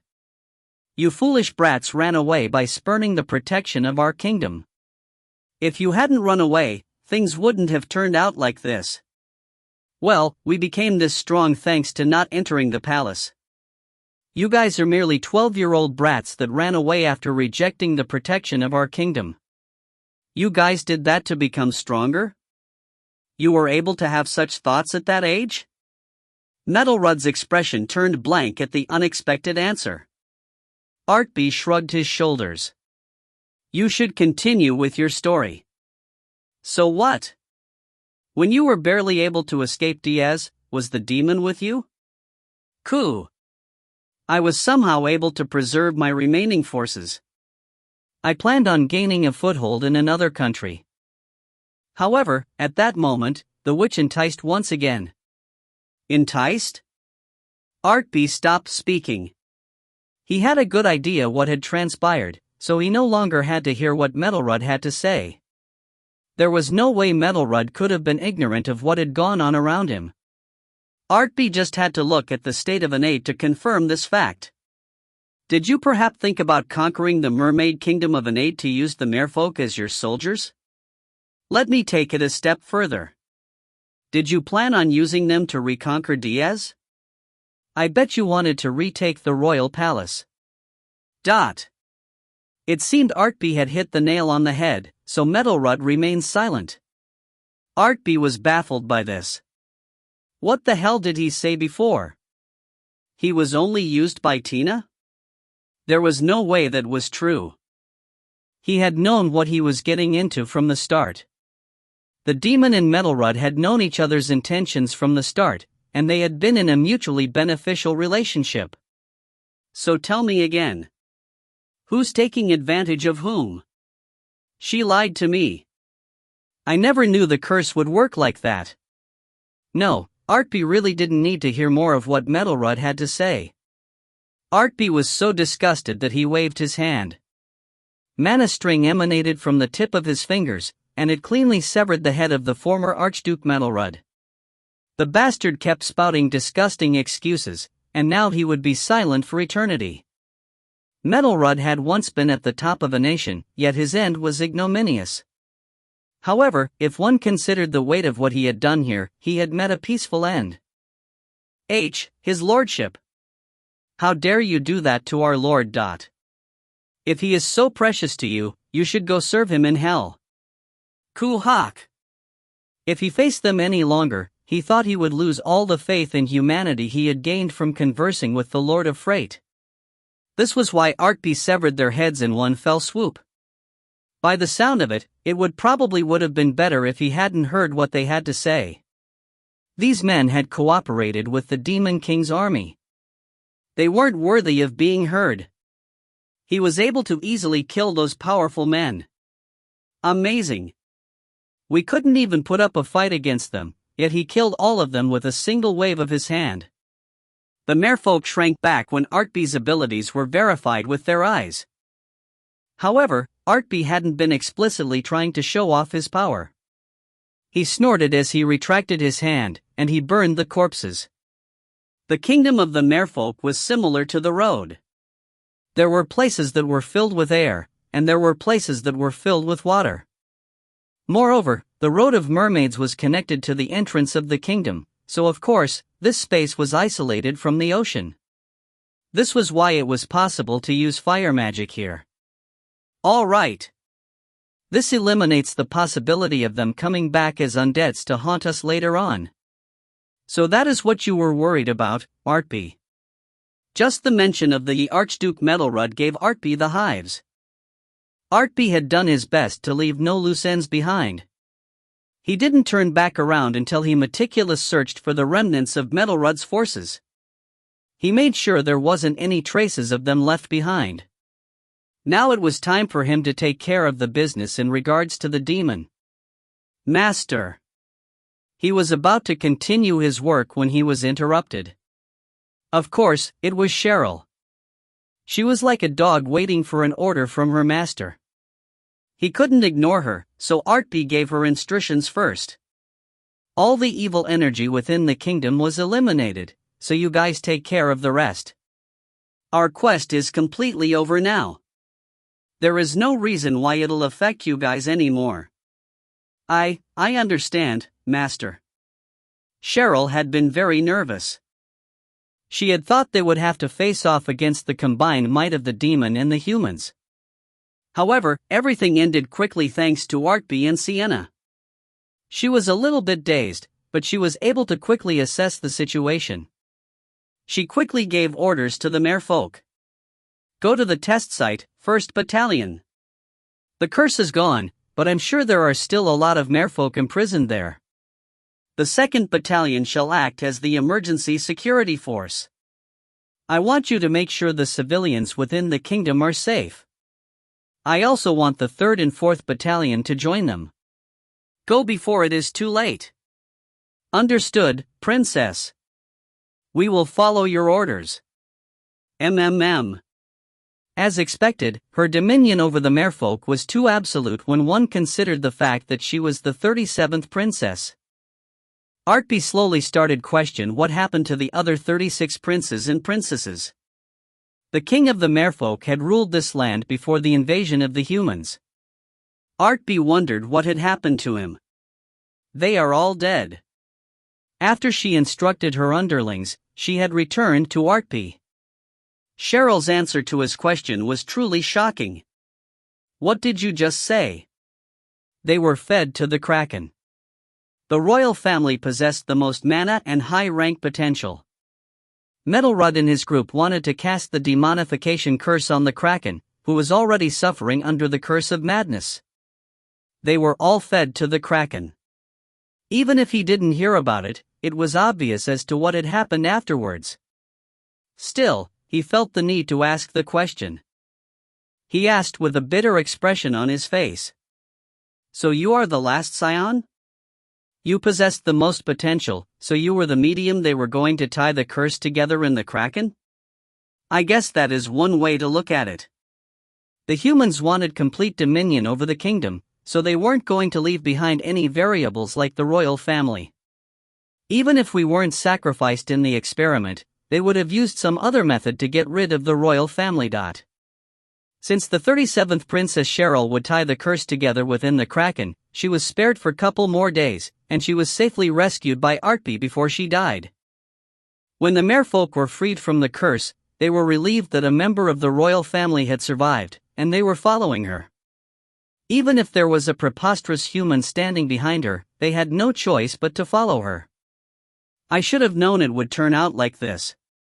Since she was the 37th princess, he had thought there was no way she would have a path to the throne. Artpe was foolish for having such thoughts. Who cares if she was low on the totem pole in succeeding the throne? If everyone was dead, her turn would come. Somehow, Artpe knew what she was going to say next. That is why, Master. As if to drive home his worry, Cheryl's eyebrows shook, and she lowered her head. When we recovered the kingdom, I became the representative of our kingdom. The kingdom will belong to Master. This is something I should tell you after I ascend to the throne. However, I thought it would be better if you knew this beforehand. Artpe was a human that had saved her life. At the same time, he had easily returned the kingdom to her care. It was something the merfolk had considered to be an impossible task. Of course, this was the natural progression of the events. If he thought about it, it was truly ironic. Maetel had been chased out of Diaz, and he pulled off all kinds of shenanigans with the demon to gain possession of the Mermaid Kingdom.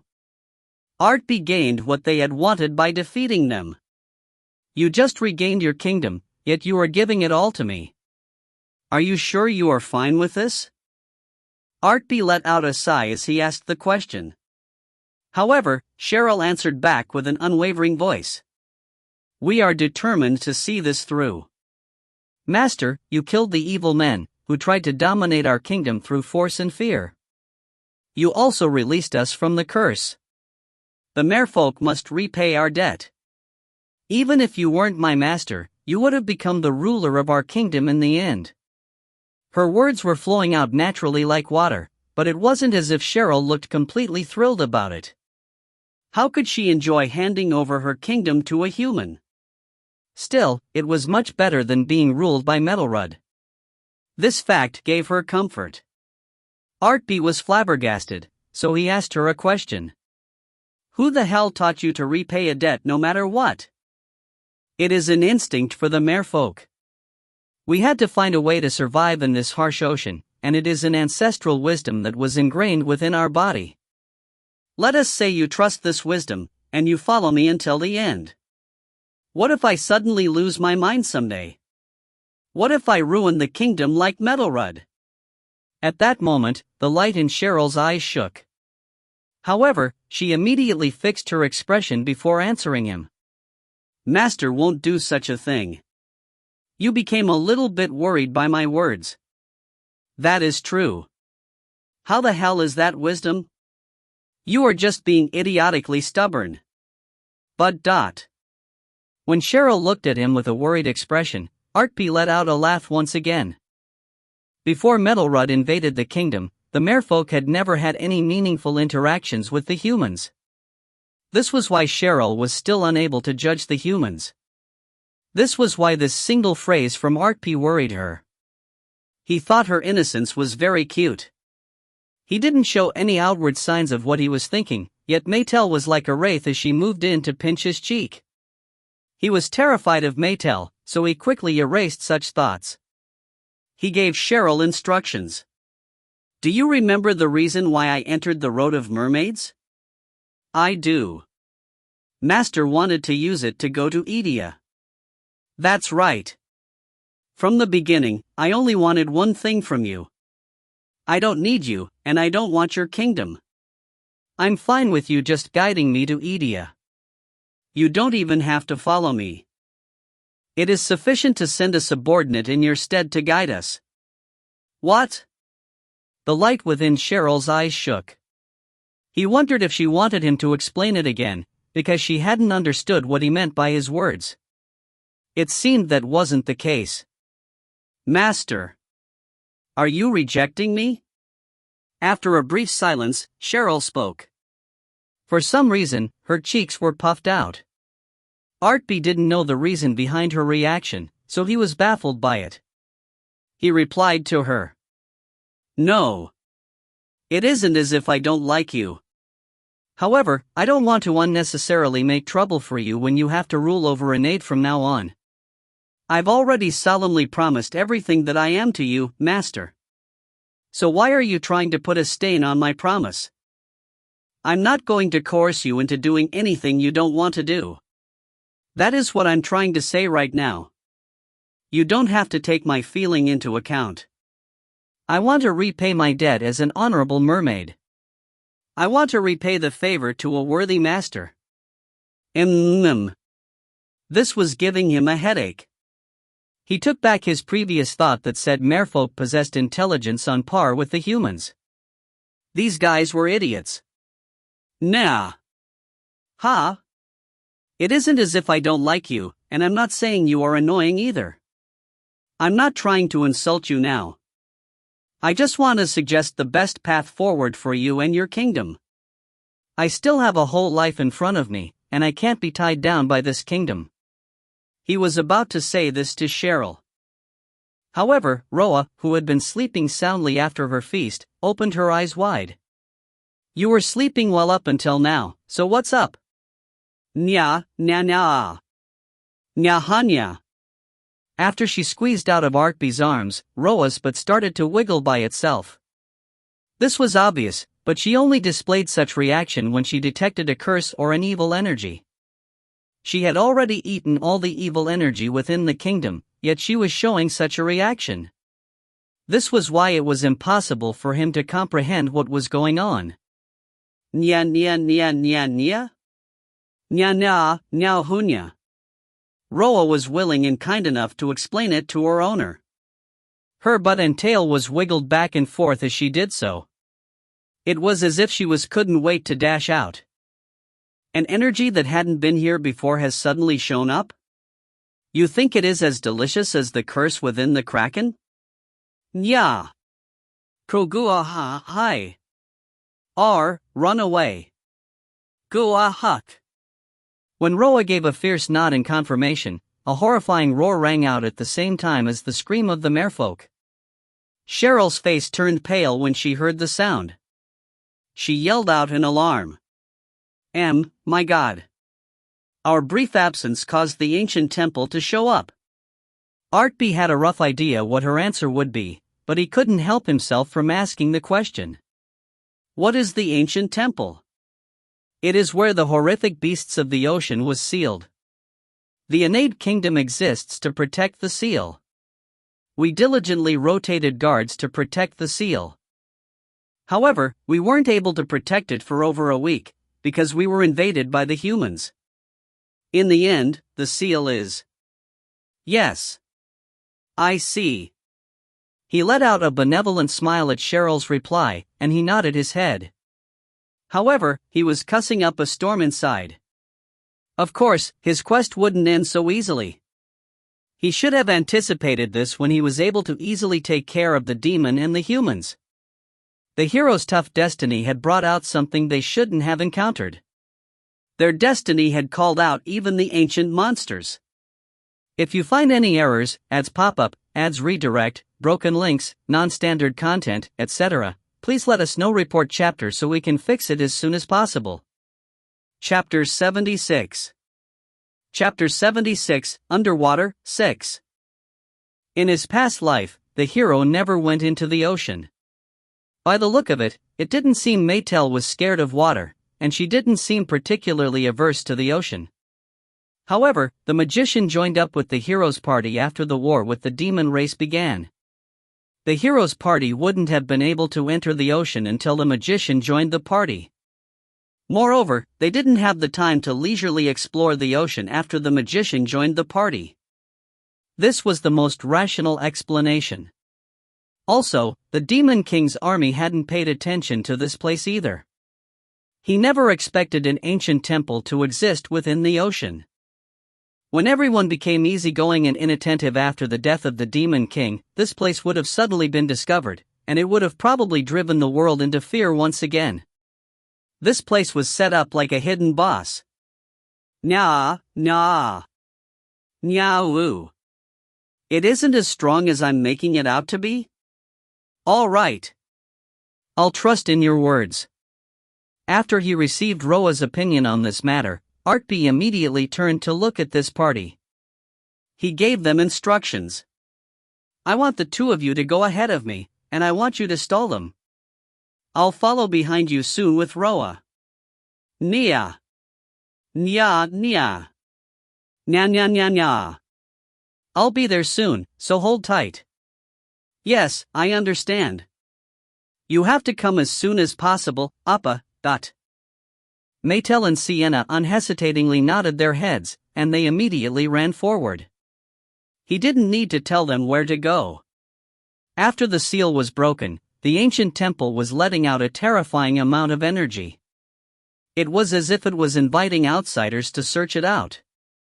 Master, are you going to help us? You should gather all the merfolk, and you guys should stay back. You guys don't have the power to block what is to come. Master, I understand. Cheryl's expression was a 50-50 mixture of thankfulness and indignation. She nodded her head as she retreated towards the back. It was a good sign.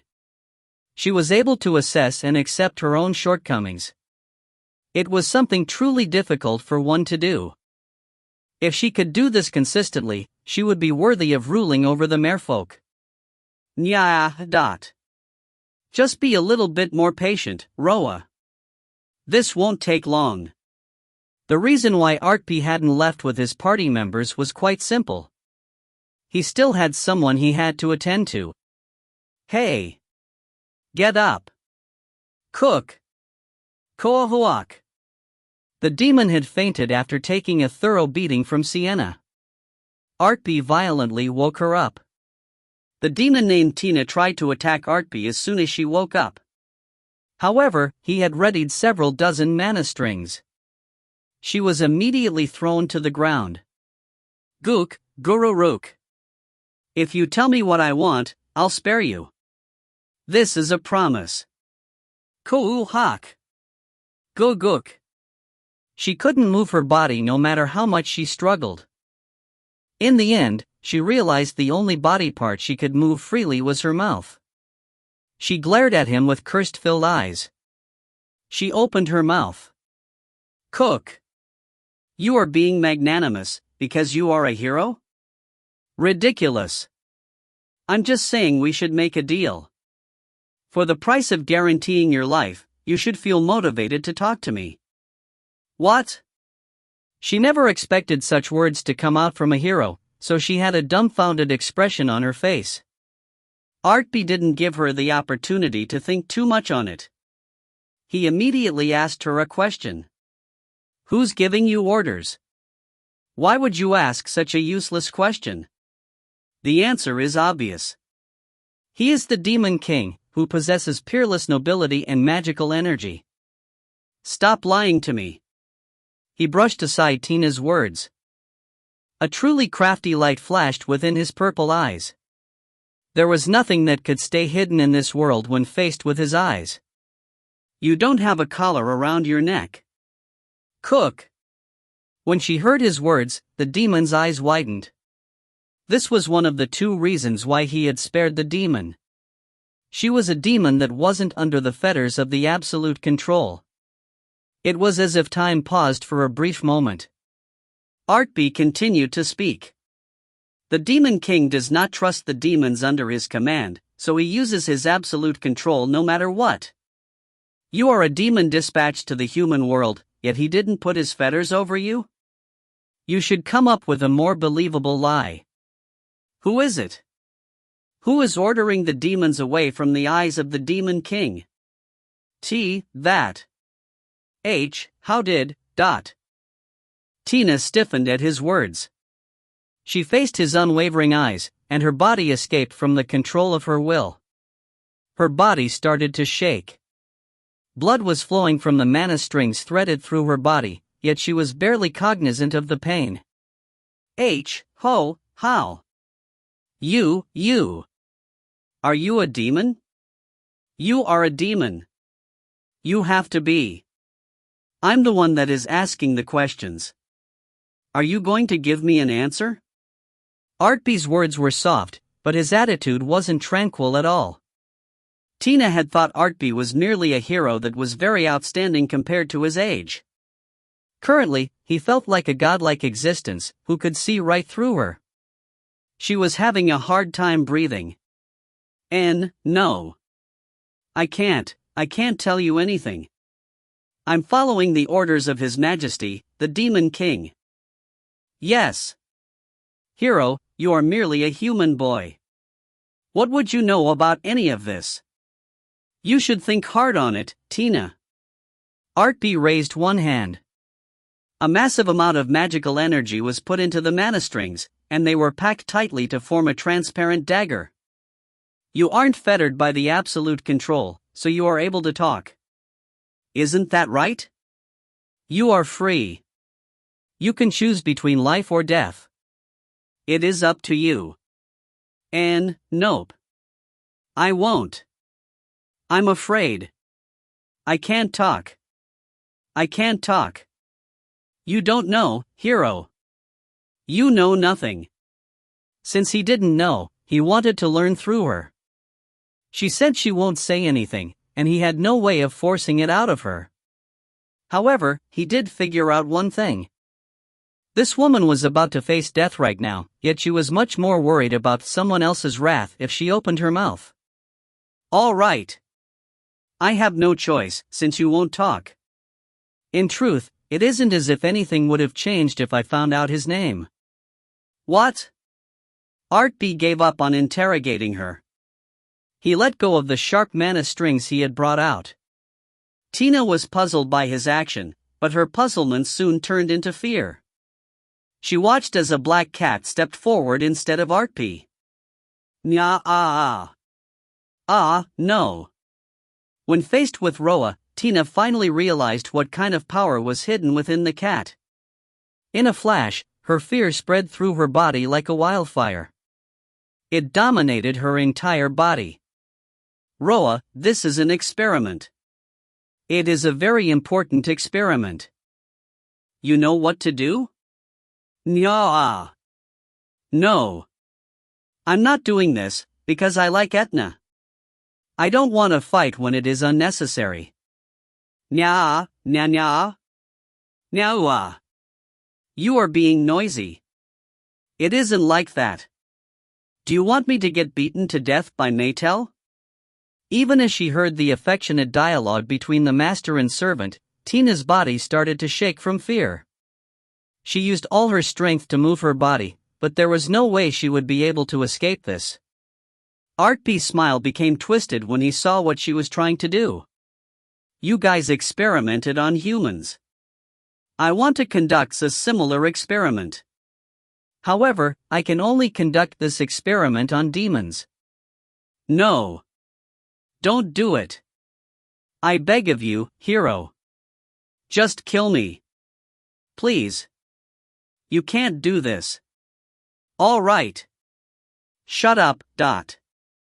Artpe smirked as he pushed Roa forward. Roa looked annoyed, but she obliged by opening her mouth. Naya Aoa. As a demon, Tina was born with a demonic gene. In a flash, the demonic gene escaped the confines of her body, and Roa's mouth started to suck it out. Go-ah-ha-hawk. Tina's ghastly scream filled the entire square. The merfolk had been busily moving around, because of the unbound ancient temple. The horrifying scream brought all of them to a halt as their bodies shuddered. I don't think you got all of it. Nya. Nope. You should suck it all out. You should also monitor what changes occurs to her body and mind during this process. Guru-ru-ru-guak. Tina's screams were getting louder as time passed. However, Artpe and Roa showed no signs of stopping it. Roa used all her might to suck it all out, and in the process, Artpe tinkered with Tina's body. He tried to fix her circuit. It wasn't as if his actions were fruitless. He was able to modify a portion of how she was wired through his will, but that wasn't enough.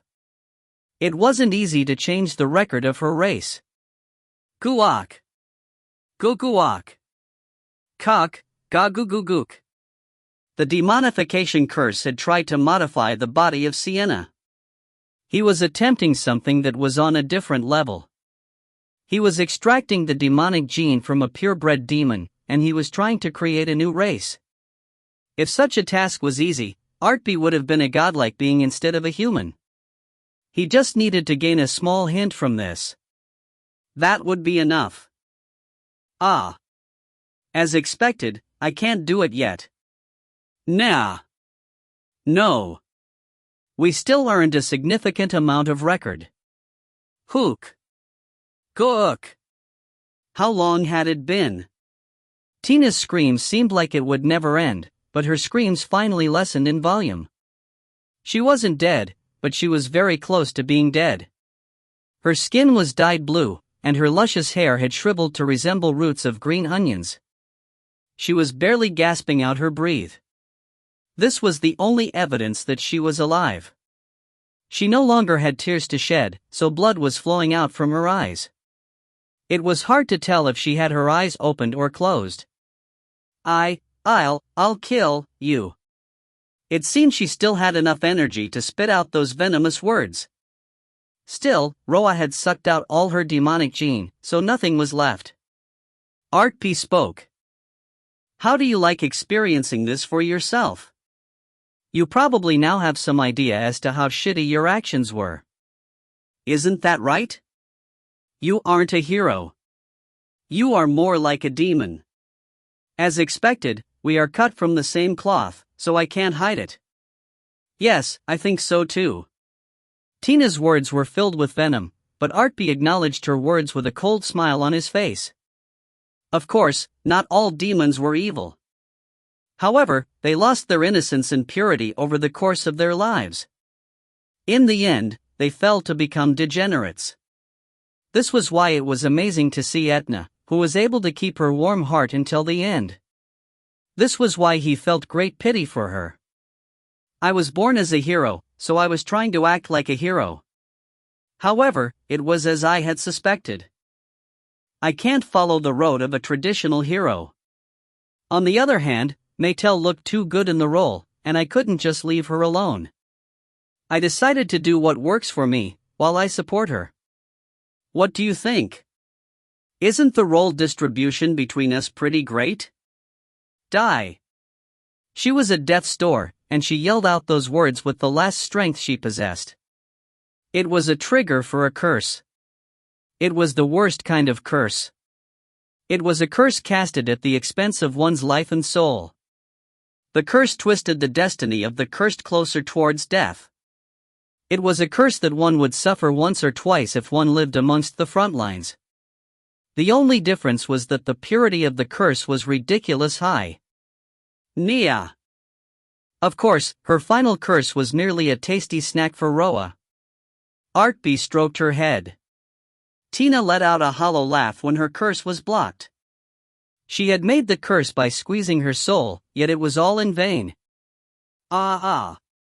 He was an opponent she couldn't beat from the start. Only he could win against this vicious hero. Even he might not. Your Majesty. It was the last of the last moments for her, and she finally let out the final words befitting an extra. Tina had been the dark secret behind the Archduke's faction, who had shaken up Diaz and the ocean. This was how her life was lost. Roa let out a small cry as she hopped down onto her body.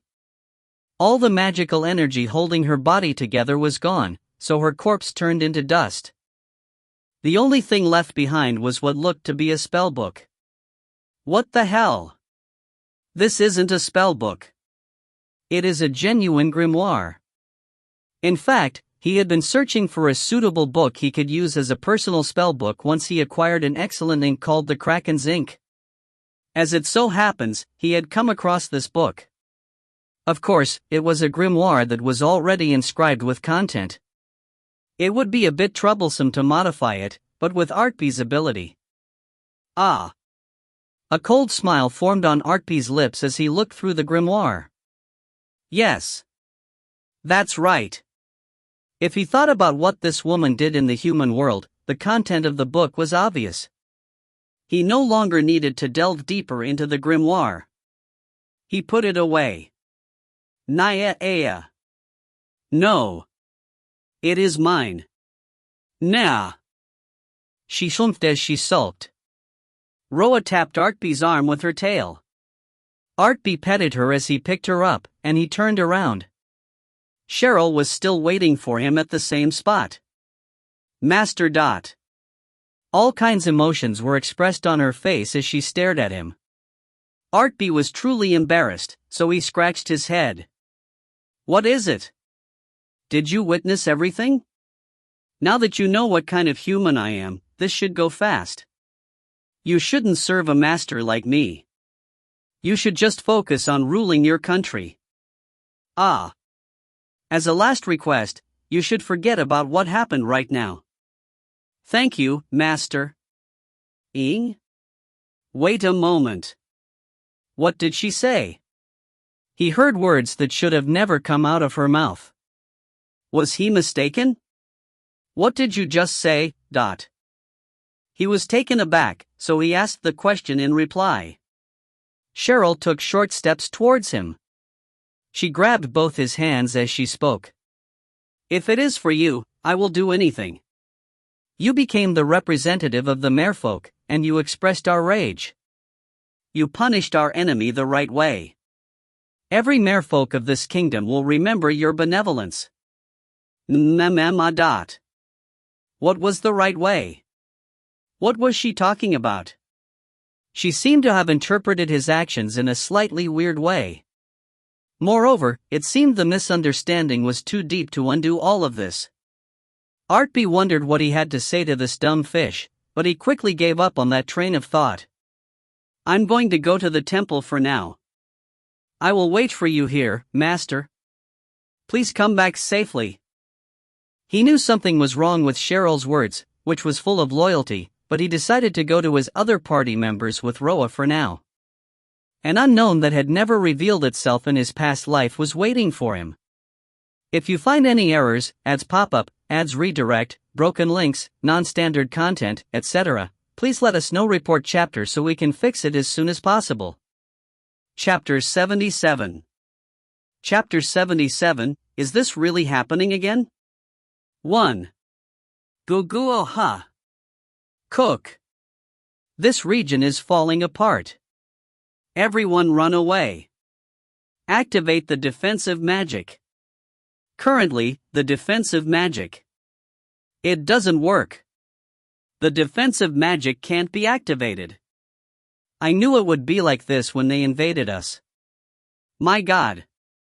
All the mana is being sucked into the temple. The ancient temple was accessible through the underwater tunnel that had been bored through the ocean floor. It was only accessible through the kingdom of the merfolks, so it was understandable as to why the true nature of this place hadn't been revealed in his previous life. The only problem right now was the fact that the merfolk were unable to take control of the situation. The situation was akin to a powder keg that could detonate at any moment, and it could put the entirety of the ocean in danger. What about the human party? They went in, but they haven't returned. They might already be dead. When Artpe arrived at the site, the situation had already digressed into the worst-case scenario. Artpe pushed aside the merfolk as he approached the underground tunnel, which was letting out copious amount of evil energy. Get out of my way. Ha! It's the Princess Master. Shoo! Be careful with your words. Maetel and Sienna had already entered the temple. The merfolk had stayed outside as guards. They were trying to make sure none of the creatures within the temple exited the temple. They were busily moving around setting up defensive measures that had been prepared beforehand in case of emergency. They tried to activate traps, but the temple was sucking in mana from the surrounding. This was why none of their measures were working properly. What the hell is this? None of these are working properly. When were these made? I just know that it has been over several hundred years. Of course, they would become defunct after such a long period of time. There is nothing you guys can accomplish by staying here. I want everyone to back off. But back off. The merfolk could only bite their lips when confronted with Artpe's harsh order. Artpe clicked his tongue as he asked Roa a question. Can you eat all the mana here?